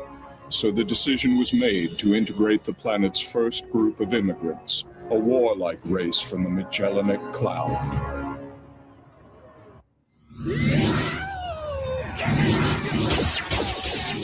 But lacking a spirit of harmony, these first immigrants were extremely arrogant, and El Cantare decided to invite another group of immigrants to Earth.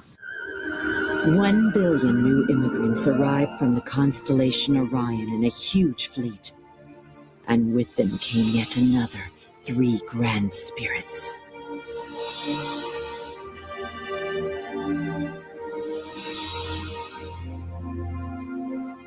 Next came the 3rd group of immigrants, totaling 2 billion entities who journeyed from Pegasus, and they brought with them 2 more grand spirits.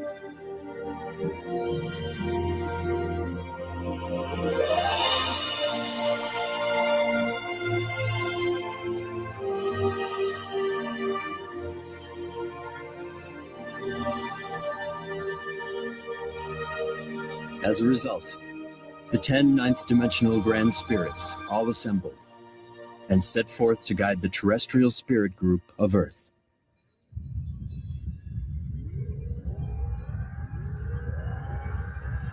As it stands now, El Cantare's spirit group has increased its numbers to more than 40 billion, whereas the total of all the immigrant groups represent less than 10% of the whole population. The number of immigrants needs to be increased. Are you proposing, then, another immigration? No. They can multiply on Earth. We must create a Pytron. It will be used to reproduce the spiritual bodies of the immigrants.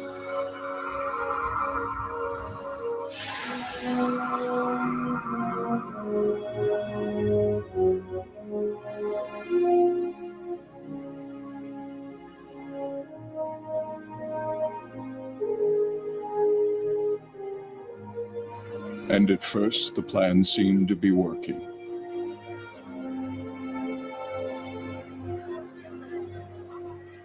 However, many of the bodies who were recreated with the Pytron forgot their spiritual nature. They soon abandoned themselves to a world of materialism and other physical desires. Everyone's doing it. Shouldn't we enjoy ourselves while we're still alive? The next world? Who cares? What's so wrong with having fun now?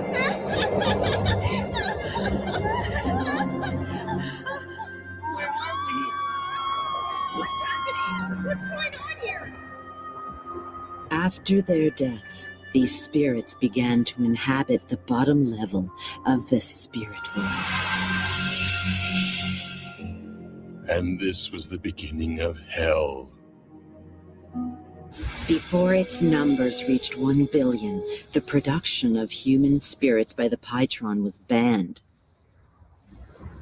And then, some 120 million years ago, one of the leaders from the Magellanic Cloud was reborn on Earth. He became attached to status, material goods, and sensual pleasures, and as a result became corrupt.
He fell to the bottom world, unable to return to the higher dimensions. Incensed, he instigated a rebellion against the high spirits who dwelled in heaven.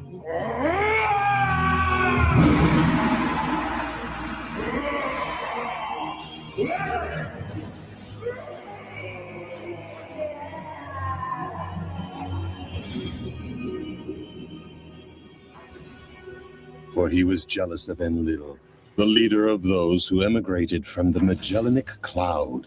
The poison of jealousy has the power to turn even an angel into a devil. Until finally, he became the king of hell, conspiring with all the other evil spirits residing in the underworld. The dark thoughts of these evil spirits of hell formed a mass of impenetrable clouds, which was so dense that it blocked the light of God, leaving the realm of hell to waste away in utter darkness.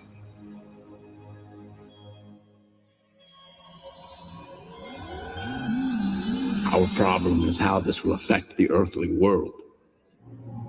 The hungry spirits of hell intruded upon Earth in search of new sources of energy. This is mine. All mine. Why not have some fun? Go beat him up. The spirits from the underworld found those earthly beings who had dark thoughts and possessed them, fueling their desires and feeding off their negative energy. What's so wrong with having fun? Over the course of the next 120 million years, the world was filled with all sorts of evils and forms of chaos.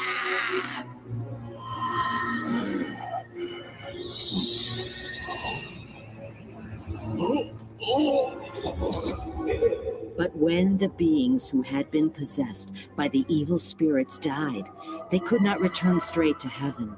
And so the population of hell kept growing, and the spirits continued to venture onto Earth in search of more sources of energy.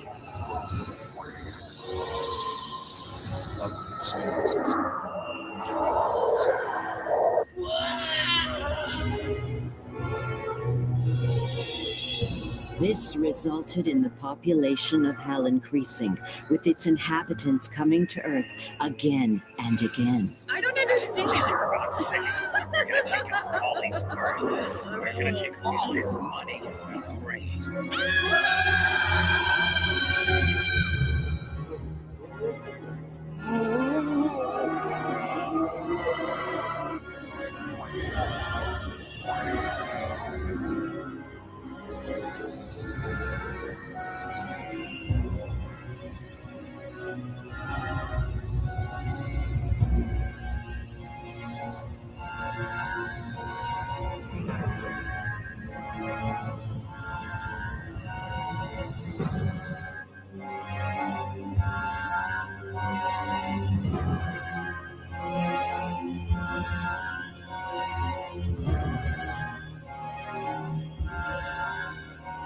What we are dealing with is a vicious cycle.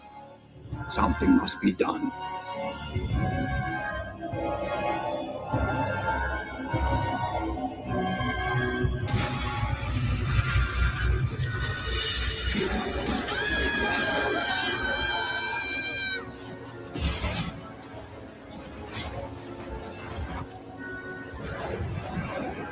And so, in order to purify the world, the Earth consciousness called forth great catastrophes to befall the planet Earth.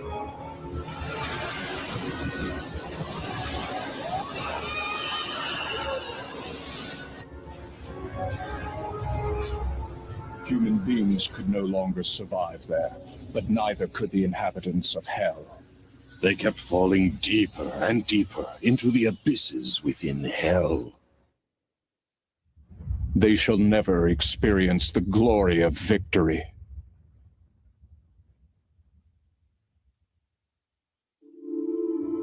Another civilization has been destroyed.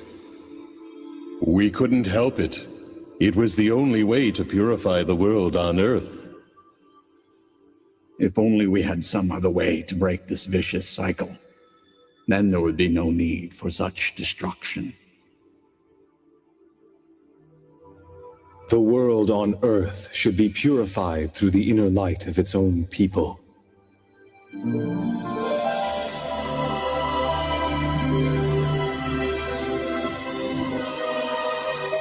If the earthly world is filled with light, it will eliminate the source of negative energy. And eventually, over time, Hell itself will disappear.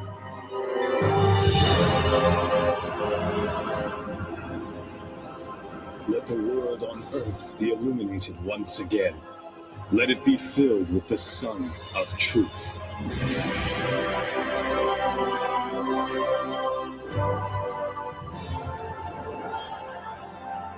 In order to realize this, El-Kantari sent branches of his own spirit down to Earth.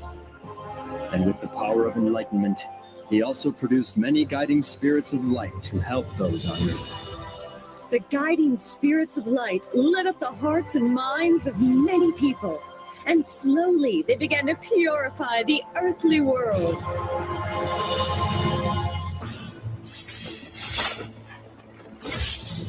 Meanwhile, the inhabitants of Hell continued in desperation to expand and gain control of the world in an effort to escape the agonies of Hell.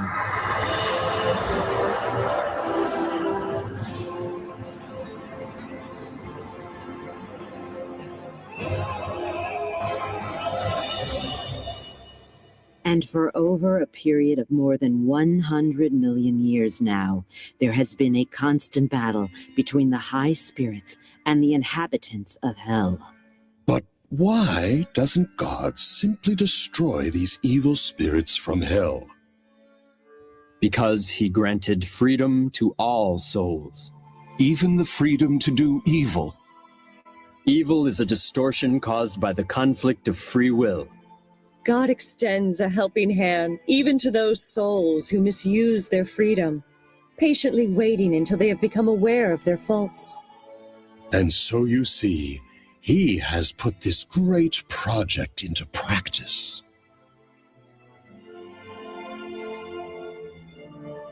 This project had already been planned 17,000 years ago.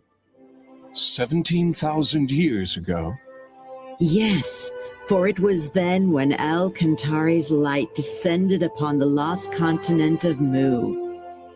He was the Emperor of Light, whose fame became known across the galaxy, La-Mu.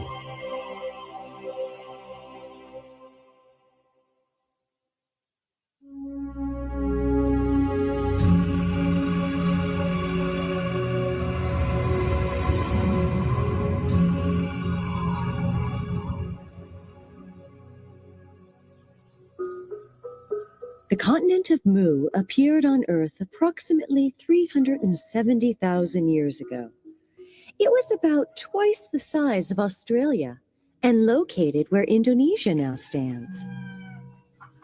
20,000 years ago, the first signs of civilization appeared, and 3,000 years after that, under the reign of La-Mu, the civilization was able to reach its peak.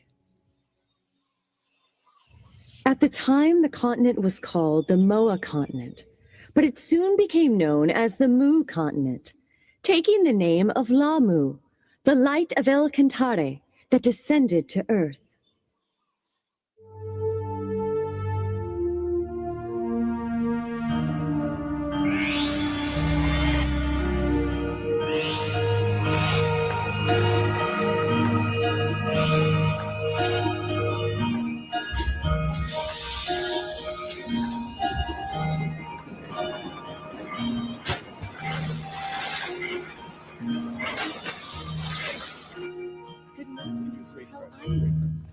That's so nice of you. Can I have one of those too?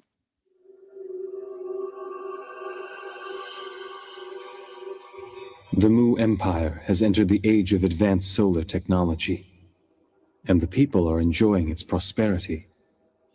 Hey, you're late. Hurry up. But I am concerned. The people are losing sight of something very important.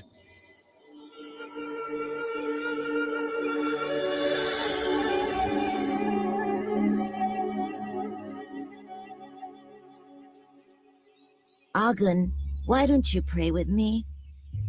This is the age of advanced solar technology. Who needs silly prayer? Why am I being dropped from the team? That's a done deal already, so quit your complaining. You're forgetting that this project was my idea in the first place. Well, I guess the boss changed his mind. Go take it up with him if you want. I get it now. You were using me all along. Whatever you say, buddy. One just cannot afford to be naive when living in a dog-eat-dog world such as this. Isn't that the advice you gave me once? The truth of the matter is, no one really gets along with you. And what's wrong with calling those lazy workers useless? What? It's no wonder that not one of them vouched for you.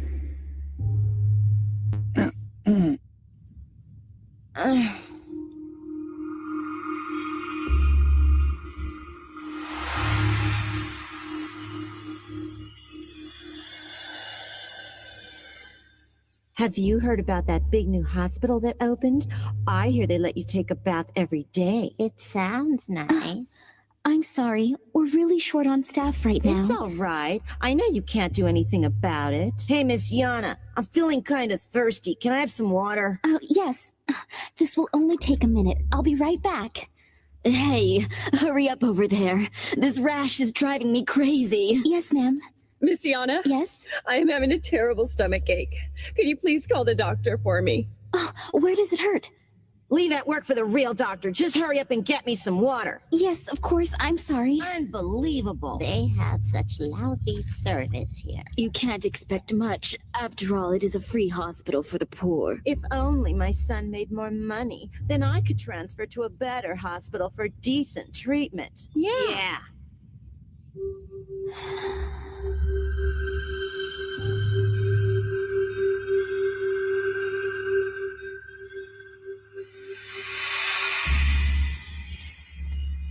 Get out of the way!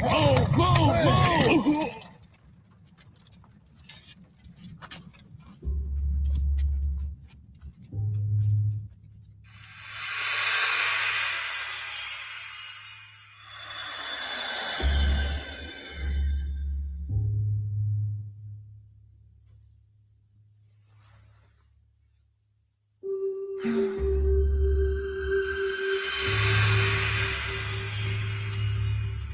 Please, I beg of you. I just need a little more time. I think you've wasted enough of my time already. So now it is your turn to make good on that promise to me. But I can't afford to lose my plant right now. It's no longer your plant anymore. I'll take care of the employees. Wait, no, please reconsider.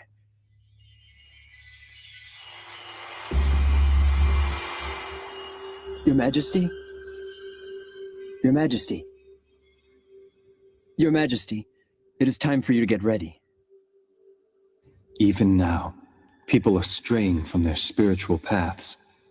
The traditional primitive worship of the sun is no longer capable of nurturing people's souls in this new age. We need a higher teaching, a teaching that will contribute to the prosperity of our society and enrich our souls through faith.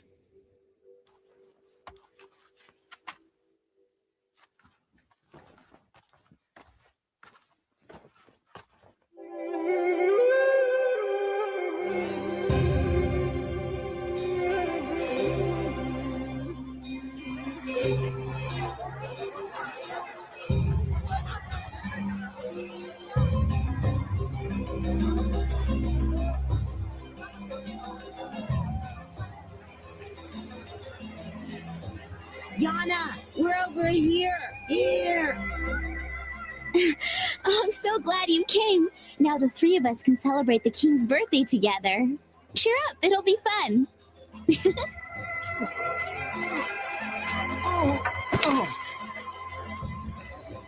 Hey, mister, are you okay?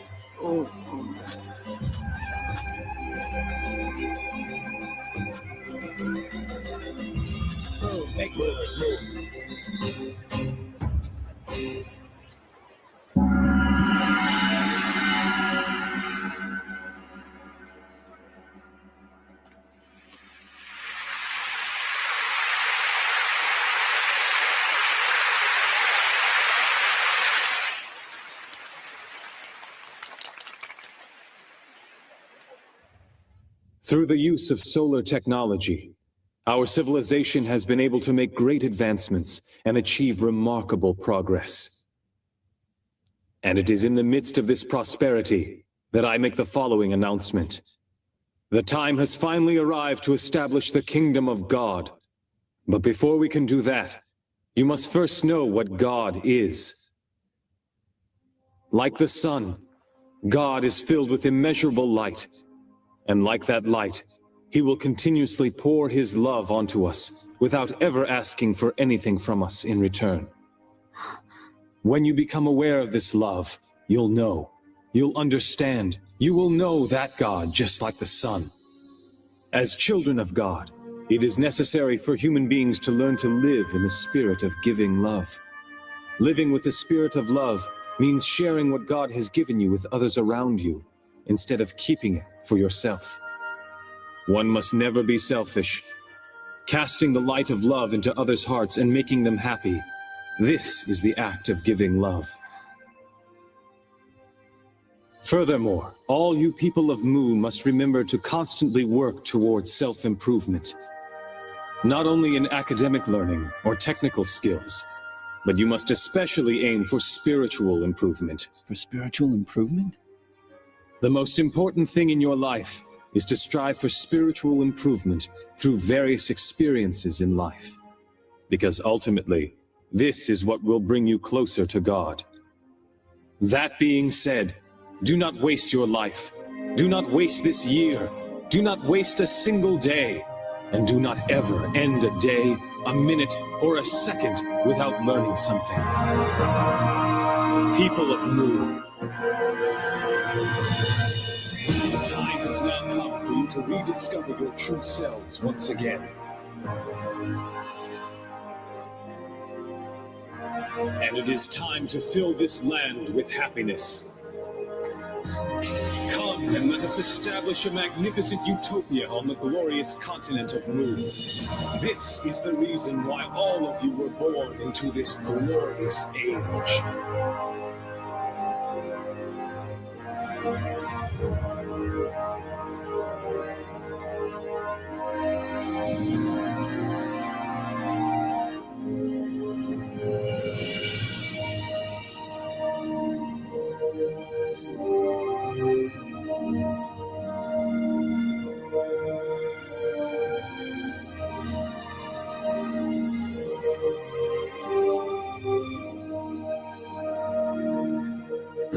It is the light of the sun.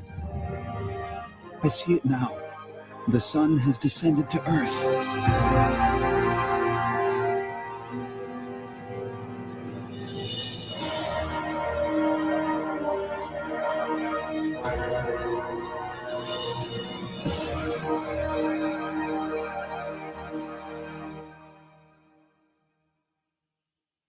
Lahmu was not only a great religious leader, but he was an excellent ruler as well.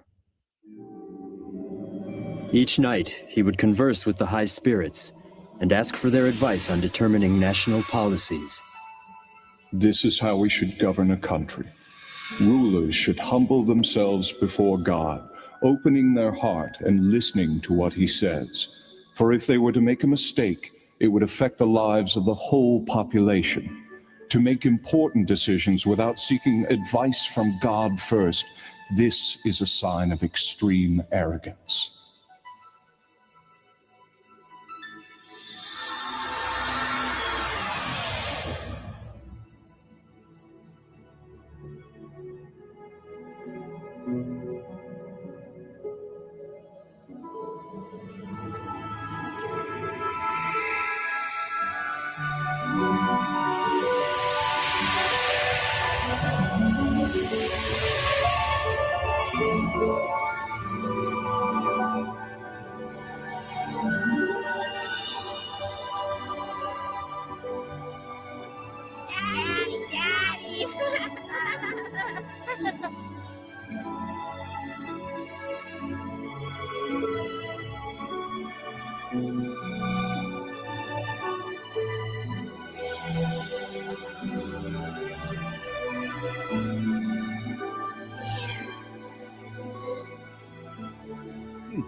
Do you think you can move that to the right a little more? Sure. Keep up the good work. You've made great progress. Coming! La Mu, also known as the Great Light of Mu, illuminated people's souls, and under his guidance, the Empire reached the peak of prosperity. He proved to humankind that right faith can bring infinite happiness to each individual and prosperity to an entire society. However, after the death of La Mu the Great, things began to change.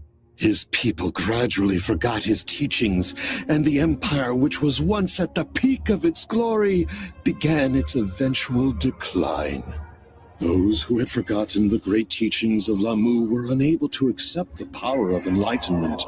They mocked his teachings of love and compassion.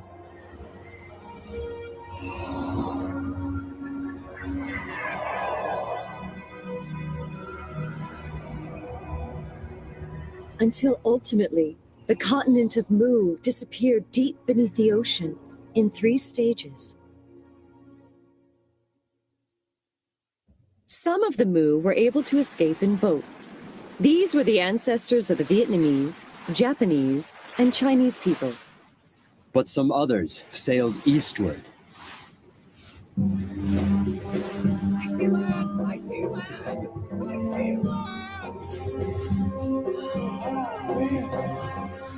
After the disappearance of the Mu continent, El Cantare's light descended onto the continent of Atlantis in the Atlantic Ocean.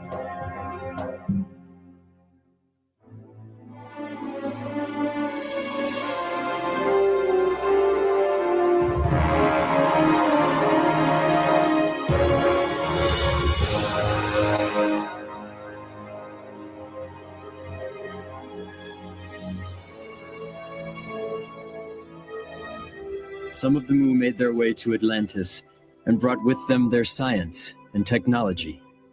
The civilization of Atlantis reached its peak when Thoth, the Great Master, descended to the continent around 12,000 years ago. Thoth, the omniscient and omnipotent, had great knowledge in a number of fields, ranging from religion, politics, philosophy, science, and art. Under the guidance of Thoth, Atlantis developed a civilization based on advanced technology that even Mu could not rival.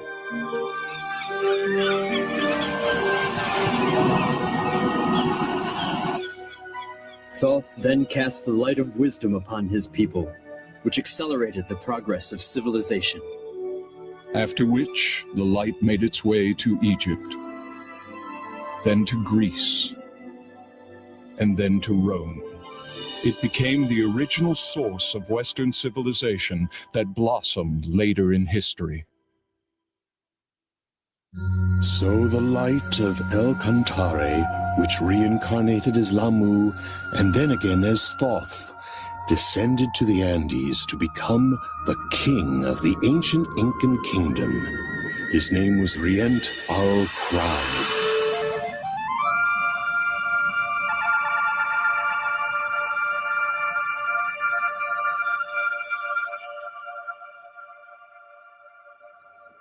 At that time, the Earth was faced with a major crisis.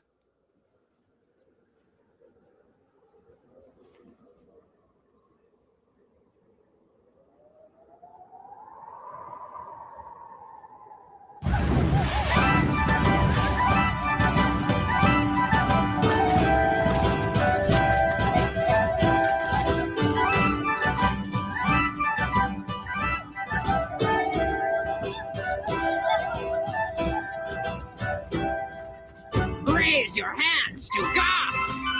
God is descending from heaven. Glory to God.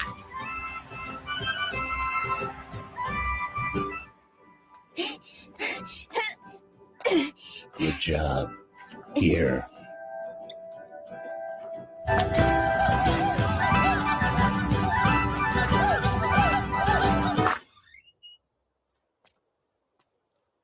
Dad, I can't stand this anymore. I can't. We didn't have a choice. If we hadn't joined them, we wouldn't have been able to survive in a small village like this. But even our neighbor, Auntie Roka, she's complaining this is really creepy. All right, I'm leaving. Hey, wait for me. I want to go too.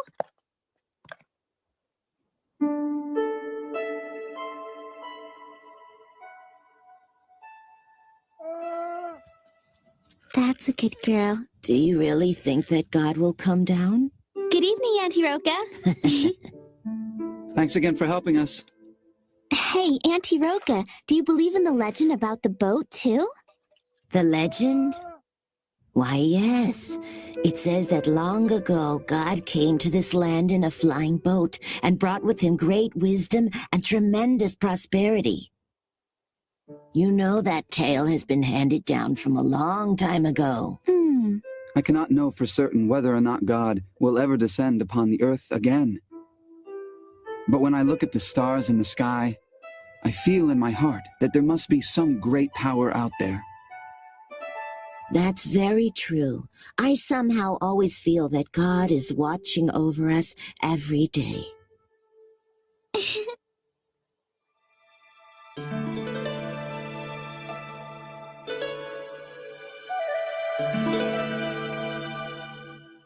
Oh, great God. I humbly thank you for inviting me here. Human, where is your sacrifice? What? Oh, you mean, do you want the... Bring me your sacrifice. Yes, right away, sir. The creatures who deceive the humans in the name of God were reptile-like aliens called reptilians. The reptilians liked to eat the animals of Earth and occasionally enjoyed eating human flesh, too. They brainwashed the Earthlings by using the name of God, when their true intentions were to invade and overtake the Earth. But this was a violation of the Universal Code, which states that no planet should interfere with any other planet as long as its people live with the spirit of love and harmony. They cunningly devised a plan that would not breach the Universal Code. They brainwashed individuals and used them to instigate disorder in society. This gave the Reptilians a reason to interfere. They then intended to have their compatriots immigrate to Earth so they could control the planet before the space police interfered. I'm here to take your daughter. She has been chosen to be the next sacrifice to God.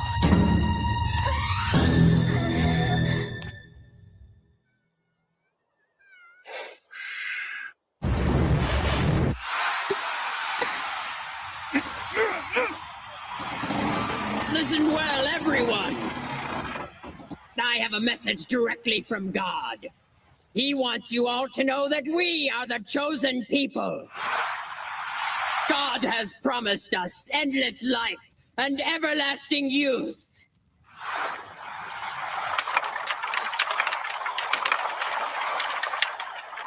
And now let the sacrifice begin.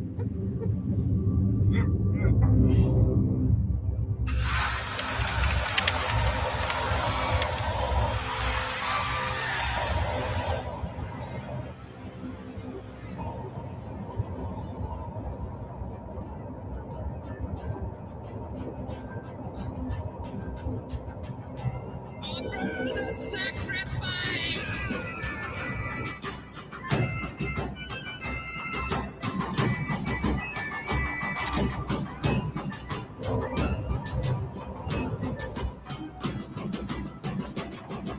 Don't do this. Stop it!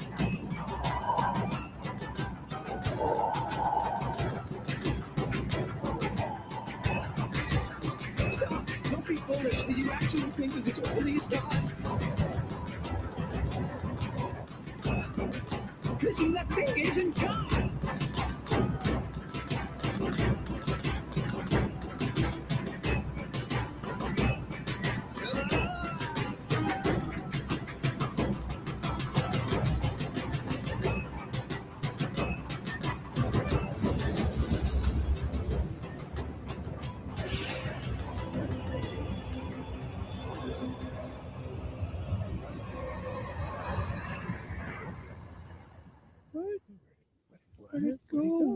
What? Come back! Come back to us, God! That was not God! Who is that?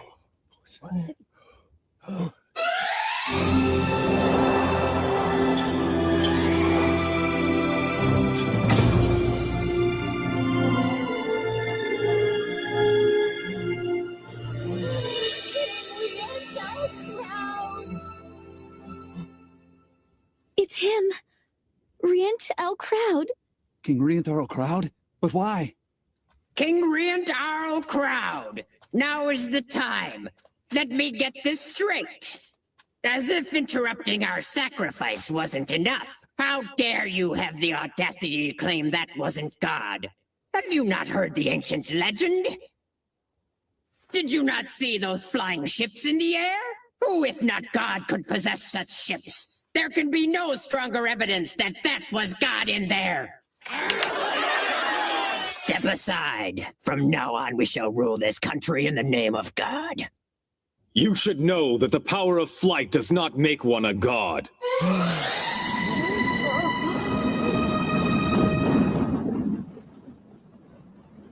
We know how to make a balloon fly through the air. And before that, we had the ability to fly ourselves. So you see, aviation technology does not make someone God. After all, it is our ancestors that once descended from the sky to this land. They flew over from a continent called Atlantis in giant flying ships. Impossible! No way! How is it that you know all these things anyway? Show me the evidence! I want to see the proof! I possess the power to see the past, present, and future of all mankind. I also have the ability to exist beyond time and space. That can't be! You're lying! The civilization of Atlantis flourished under the guidance of the great guru Thoth.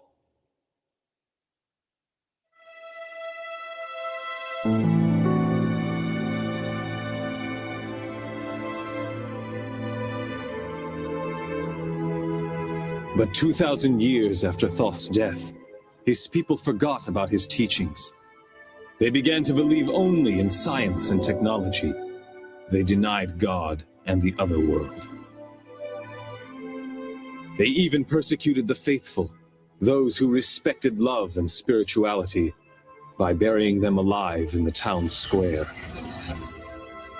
Dark clouds created from their evil thoughts covered Atlantis completely, and the reaction of the Earth consciousness caused the continent to sink beneath the ocean.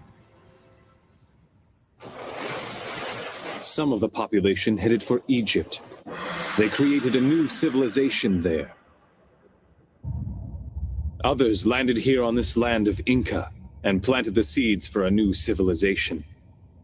Then explain to me who those people were in those flying vehicles. If they aren't gods. Those beings that tricked you were merely aliens. Huh? There are many different beings from numerous planets. Some of these visitors from other planets can be very amicable, but even as we speak, there are others who are planning to take over this planet. That is exactly what they are conspiring to do now.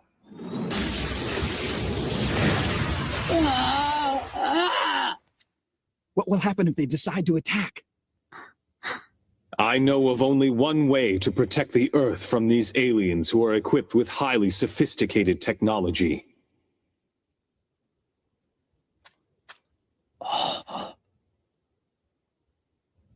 You must use the power of love. Through the spirit of love, people's minds can come together as one. Only then will they not be able to take advantage of us. We have this power, and that is why they want us to hate each other and fight with one another. Together we can protect this planet, but first we must fill our hearts with love and strive to become closer to God. This is the only way that we will be able to succeed. I refuse to believe any of your lies. I believe in King Crowd. Yes, so do I. Me too. I believe it.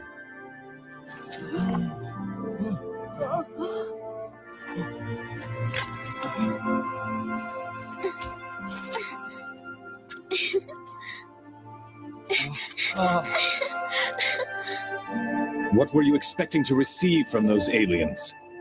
What kinds of things did they promise you? Look inward to the universe located within each of you. There you will find infinite possibilities.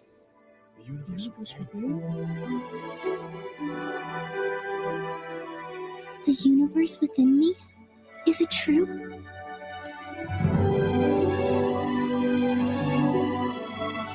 Close your eyes. Now calm your minds.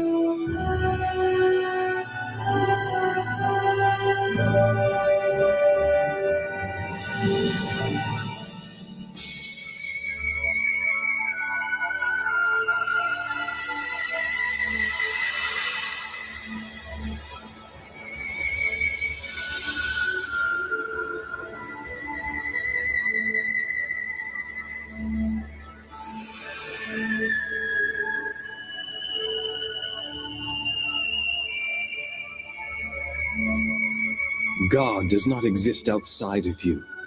God exists deep within you. Look within your heart, and you will find that the light of El Cantare is shining brightly.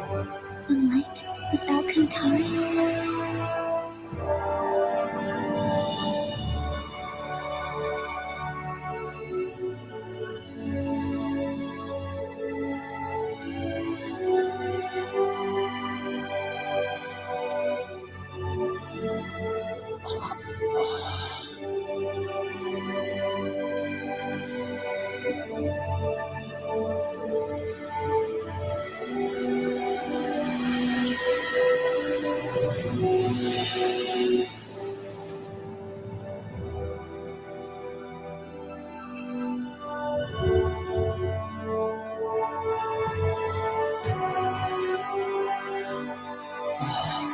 Yes, yes.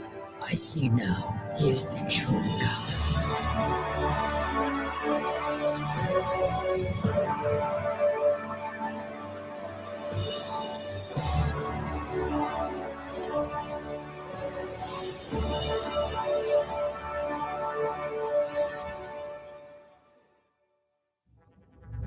And that was how Riant Arl Crowd protected those on Earth from the malicious aliens.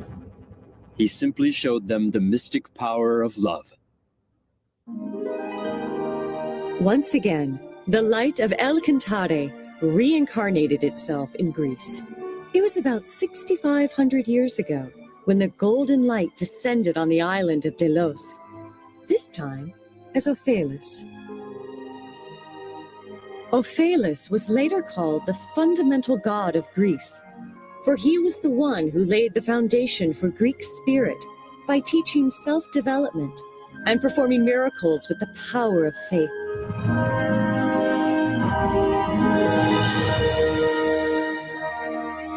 And 2,000 years later, the golden light descended to Crete in the Aegean Sea as Hermes. Hermes taught about the spirit of love and development, and guided Greece to the peak of its prosperity.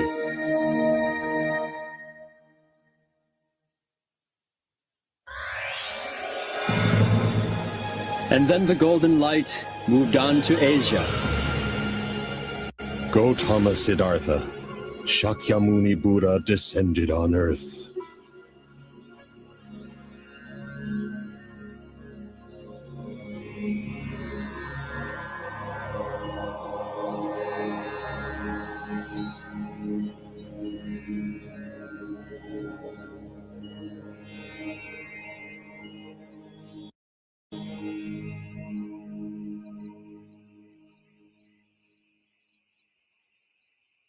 Siddhartha, I have finalized the arrangements for your wedding. Yashodhara will be a good queen for our Shakya clan. I have nothing to worry about anymore. Right?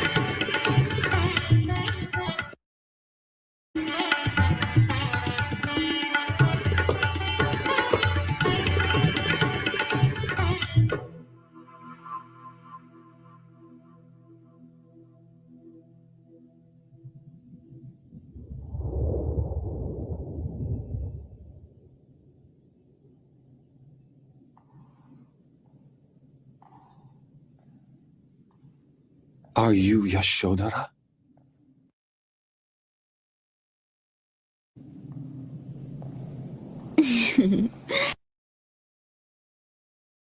Now, Siddhartha, come with me.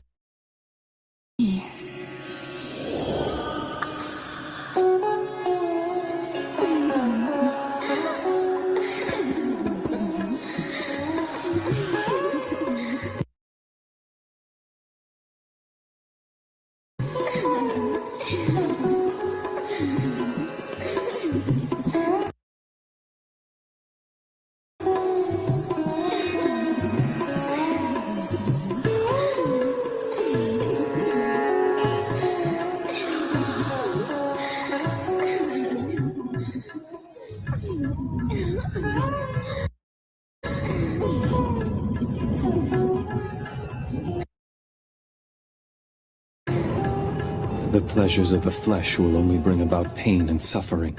True happiness does not and never will exist in such pleasures. The devil. You are the daughters of Mara. And yet there must be the light of angels within each one of you. You have merely forgotten this, and so you are filled with greed and driven to do evil. That is why you must suffer in hell. If you wish to be beautiful like an angel, make your heart and mind beautiful.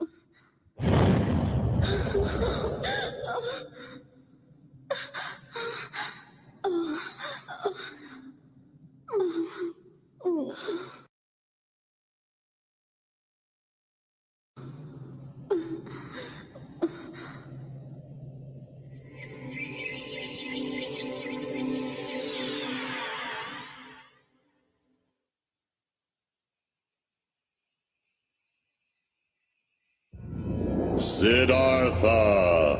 Gautama Siddhartha!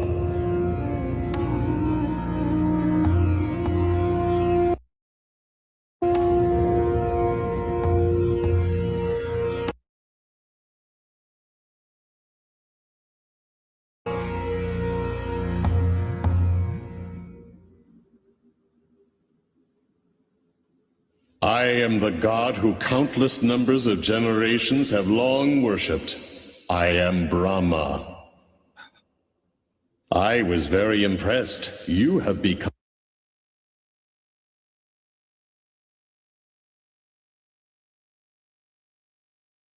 quite enlightened. But young Siddhartha, in your relentless pursuit of enlightenment, you have forgotten something very important that will affect your quest. You have neglected a basic principle of being human. You have abandoned your father. Am I wrong? Unacceptable! Absolutely not! Who will rule this country while you run off to become a monk? Especially in these times of war, our Shakya clan is constantly vulnerable and exposed. It's not as if you don't know about these dangers. You are both strong and intelligent. You are respected and loved by the people. Siddhartha, you can protect this country. You are my only hope. The future of the Shakya clan lies with you. What will we do without you? Your heart must be aching. That is natural for a human. Oh yes, I remember now. You also left your mother crying and heartbroken. There you are. Prajapati. What is it, Your Majesty? What are you thinking about? About Siddhartha. I was simply wondering if I was ever a good enough mother to him. You did everything for that boy. You loved him as your own when his real mother passed away. You are not responsible for his decision to become a monk. Do not let it concern you.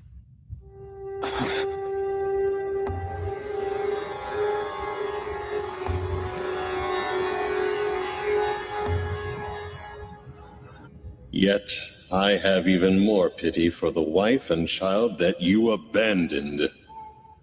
Isn't it the most important thing for you human beings to get married and find happiness through your family life?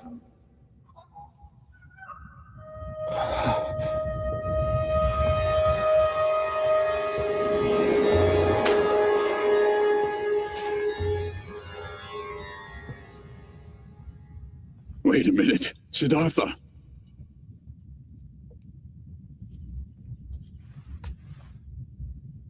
Don't go. My father.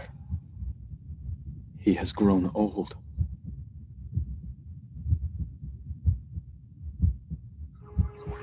Should I return to the palace of Kapila to succeed my father to the throne?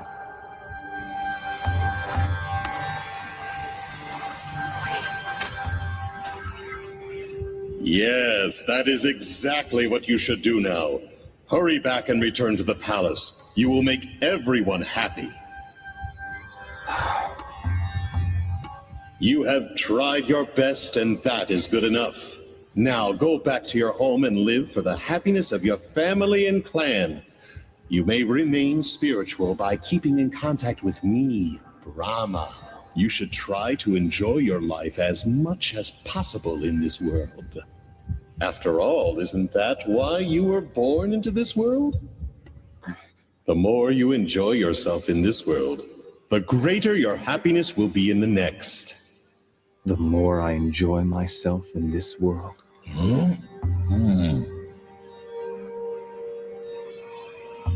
I was unable to find any clues for enlightenment through ascetic discipline. And yet, the luxurious life of the palace seemed just as empty. Physical pain as well as physical pleasure, both extremes must be denied. The middle path between pain and pleasure must be followed in order to pursue the truth. The more I enjoy myself in this world, the greater my happiness will be in the next. Perhaps it is my attachment to this world, still lurking in my mind, that is causing these thoughts. You are not Brahma.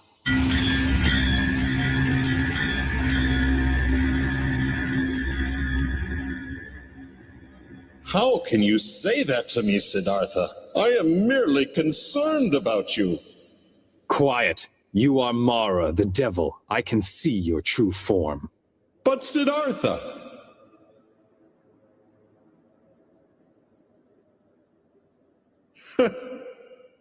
Once again, you have impressed me with your abilities.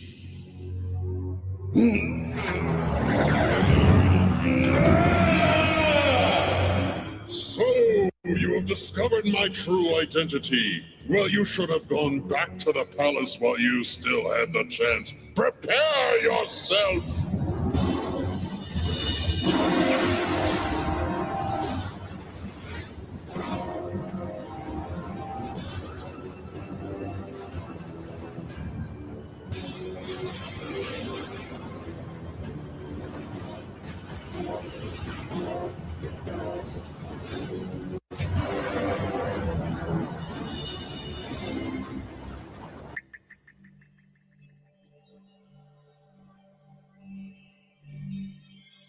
Oh?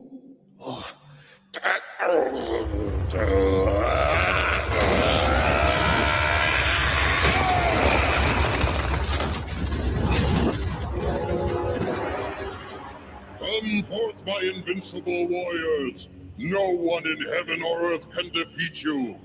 Yet this man is trying to humiliate us and is attempting to deprive us of our rightful home. Show him the fires of your rage and destroy him. Burn him with your flames of hate.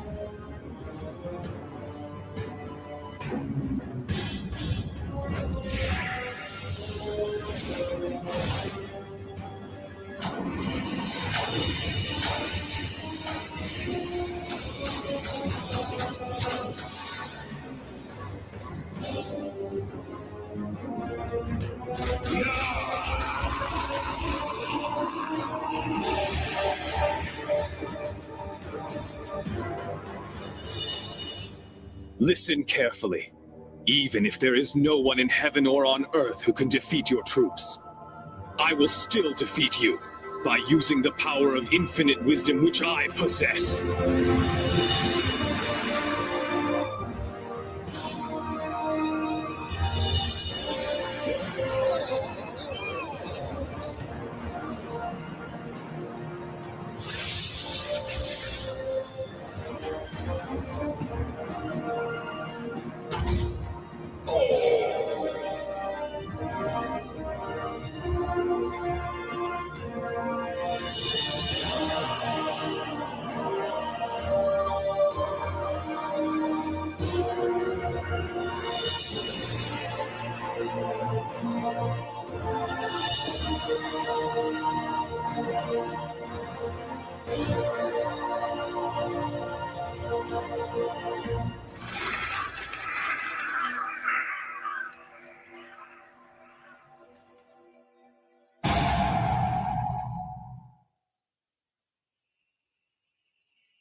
No matter what kind of thoughts I have, even considerate thoughts for my family, if they turn into attachment, they will cause great suffering. I must become unattached. I must become like the water in a stream that keeps running.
I must pass on my knowledge of this enlightenment to others.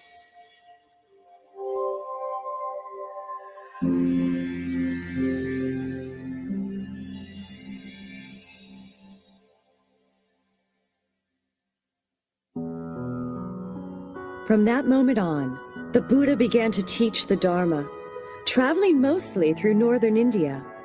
Many people seeking enlightenment became his disciples. Among them were several members of the royal family. Monasteries such as Vanuvana and Jetavana were built in various places. Through his teachings, more and more people were saved from their suffering. In 45 years' time, the Buddha became revered throughout India.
I'm glad to see all you monks and nuns gathered here.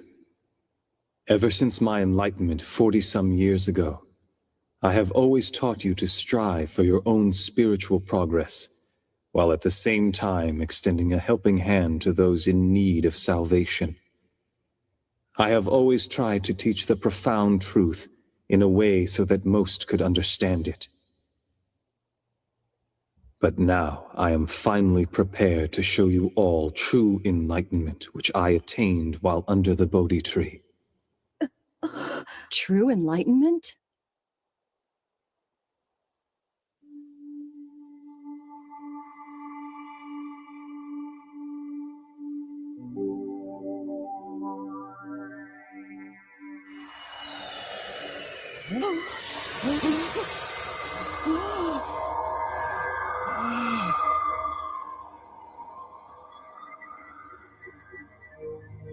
Truth is always found in what is simple. Those who give love are considered good. Those who take love from others are considered bad. The good return to heaven, and the bad will fall to hell. Angels smile upon those with positive thoughts, and negative thoughts will only attract those that are evil. Exploration of the right mind will lead you to enlightenment, whereas exploring the wrong mind will throw you into despair. But remember, even those who have fallen into hell are allowed to return to heaven as long as they recognize their mistakes and repent, because human beings are all children of God, and each one has Buddha nature within them. Buddha nature. Regardless of one's birth, regardless of one's social status, regardless of gender or of profession, and regardless of any sins they may have committed in their past. By taking refuge in the Buddha, the Dharma, and the Sangha, and by continuing in spiritual discipline, all souls will be saved and guided to the path to Buddha.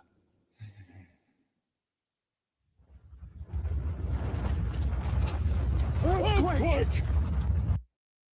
Earthquake!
This universe was not created without a purpose.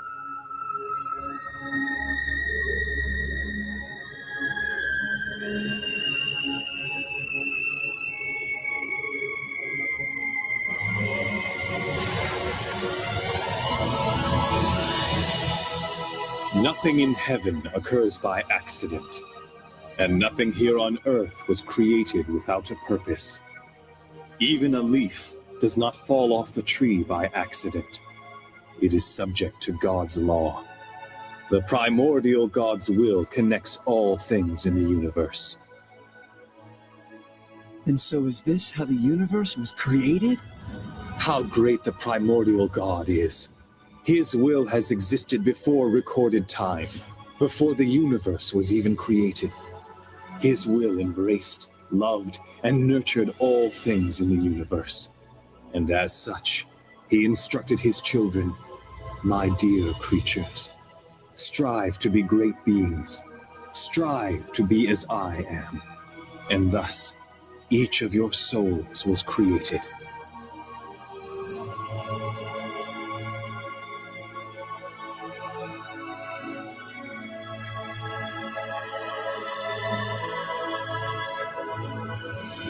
Our souls. A light identical to that of the primordial God, the parent of your soul, resides in each one of you. That is what we call the Buddha nature. Have faith. This does not mean worshiping that which is invisible and far away. No, for within each and every one of you lies the very existence of the great Buddha. But people forget even this simple truth as they go about their lives. And as civilization is enjoying its latest glory, evils rise up. Clouds of dark thoughts cover the land, and huge disasters take place. Then what will eventually become of our civilization?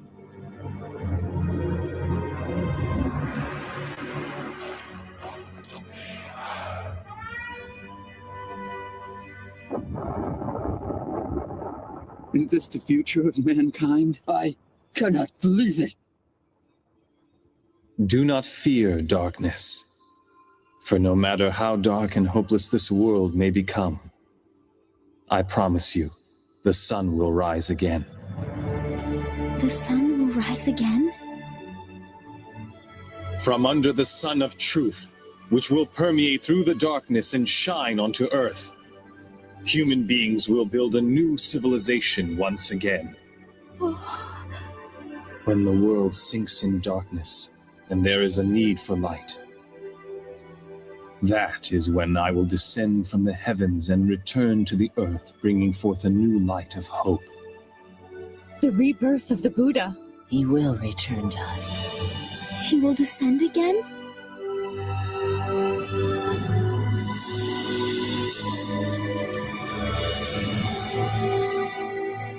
"2,500 years from now, I will descend again to the land in the east and teach the laws of the sun." Ah, the laws of the sun.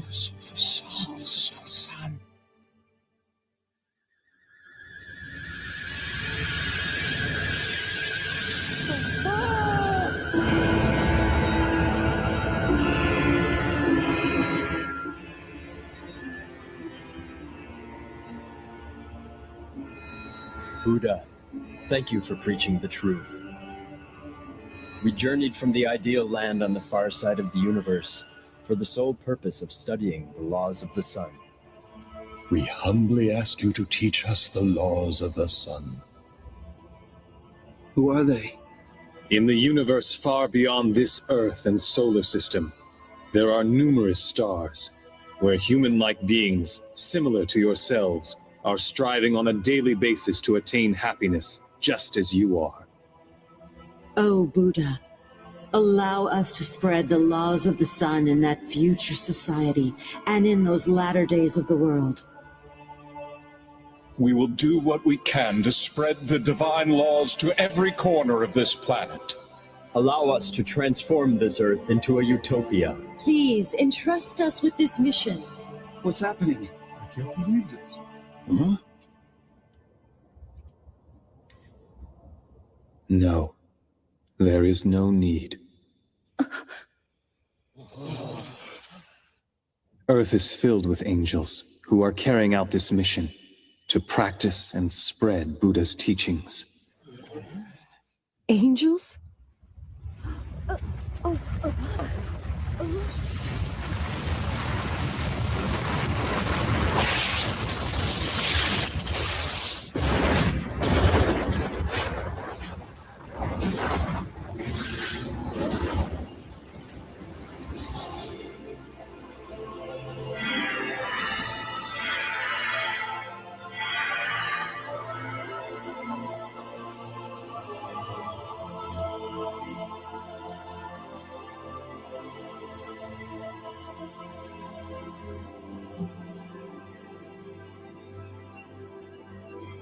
These are the disciples I have guided over the years. Disciples? That's who they are? But tell me, how are you able to create and gather so many angels in only the 40 years since you have attained enlightenment? Because this is not the first time that I have attained enlightenment and become the Buddha. Ever since time immemorial, I have descended to Earth repeatedly to teach the truth as the Buddha. And in those civilizations that have already disappeared, a large number of angels were created through my guidance. Thus, over a long period of time, the amount of light on Earth has been steadily increasing. These angels who are assembled here have lived as my disciples through various ages, and have dedicated themselves to conveying the truth. And similarly, it is each one of you here who has repeatedly reincarnated to this earth along with me, and have lived many lives as my disciples.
I remember now.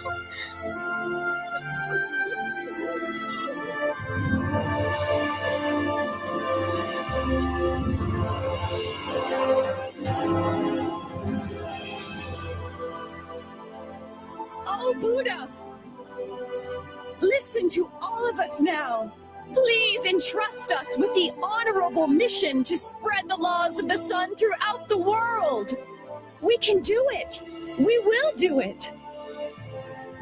We lived as your disciples many times. Please allow us to live as your disciples once again.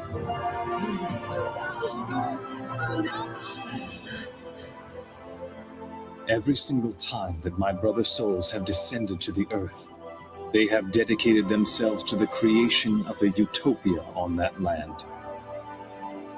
But in 2,500 years from now, the golden light will descend to a land in the east, with the greater mission of creating an ideal land on a global scale. Create an ideal land on a global scale?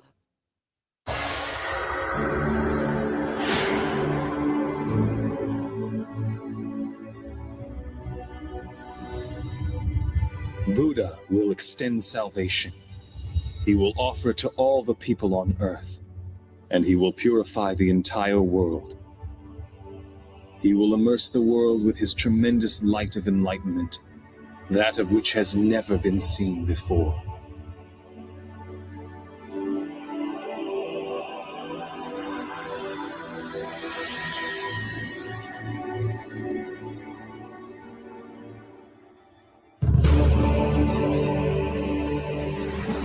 Furthermore, he will shine down his light of compassion. It will illuminate even the depths of hell and free its inhabitants from the prison of their souls.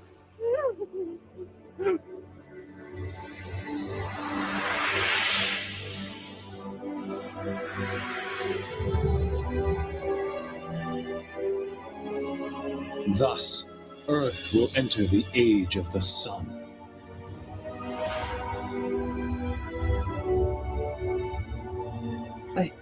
I just can't believe this. It sounds too good to be true. The one who will descend into the land in the east will be the very core of my spirit. He is the eternal Buddha, Grand Savior, also known as the Lord El Kantare.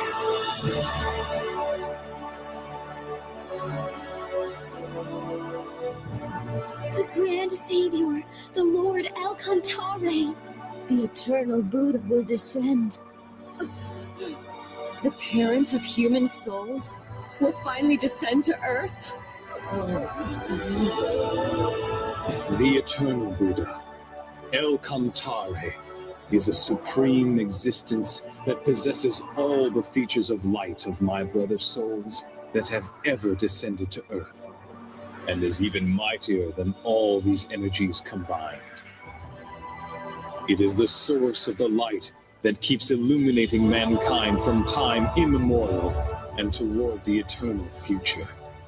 Essentially, it is not supposed to incarnate on Earth. It's amazing! It must be a miracle! Then that means we all must have studied the truth through numerous reincarnations.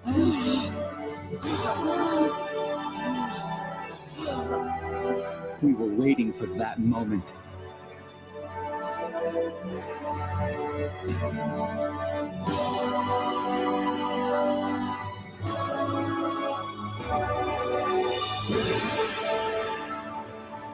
The Master is who teaches the laws, while the disciples spread the laws. Awaken to your mission and be well prepared, and assemble before eternal Buddha, El Kantare.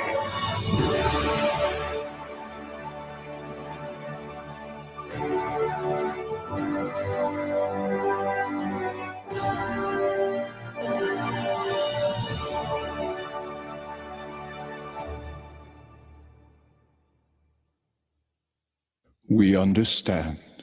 We will simply watch over this planet.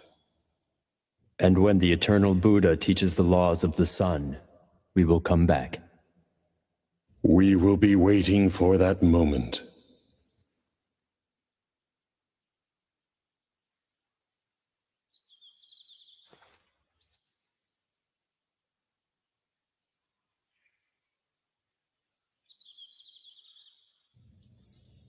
Hmm?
Look at the moon.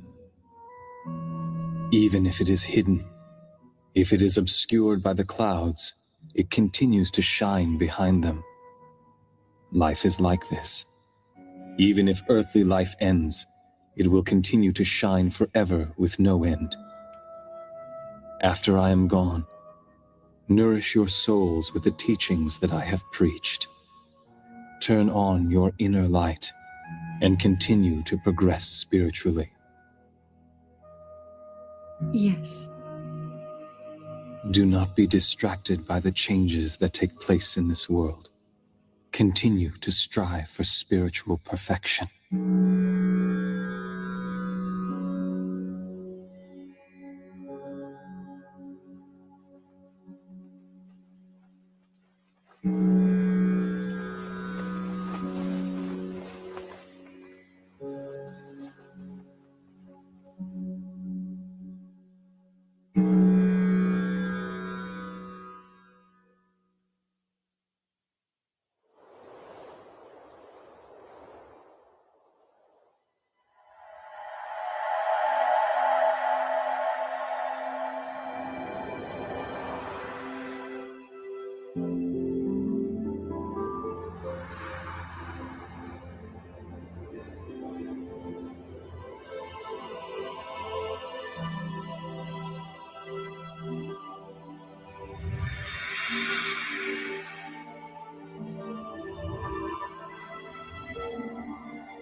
As Lah'mu, El-Kantare's light guided people when he taught them spiritual progress. Later, it flourished in India and became the source of Eastern civilization. El-Kantare's light of prosperity manifested through Thoth in Atlantis, and then through Ophalis and Hermes, and this laid the foundation for the Western civilization. These two currents will join in the land of the East. Do you mean on Judgment Day? No. El-Kantare does not judge, nor punish. He is the god of love. He creates and nurtures.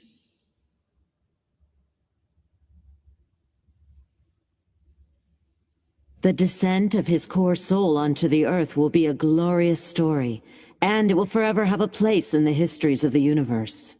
However, the future of the planet Earth has still yet to be determined. Whether great joy or sorrow awaits the universe depends completely on the people living on the planet.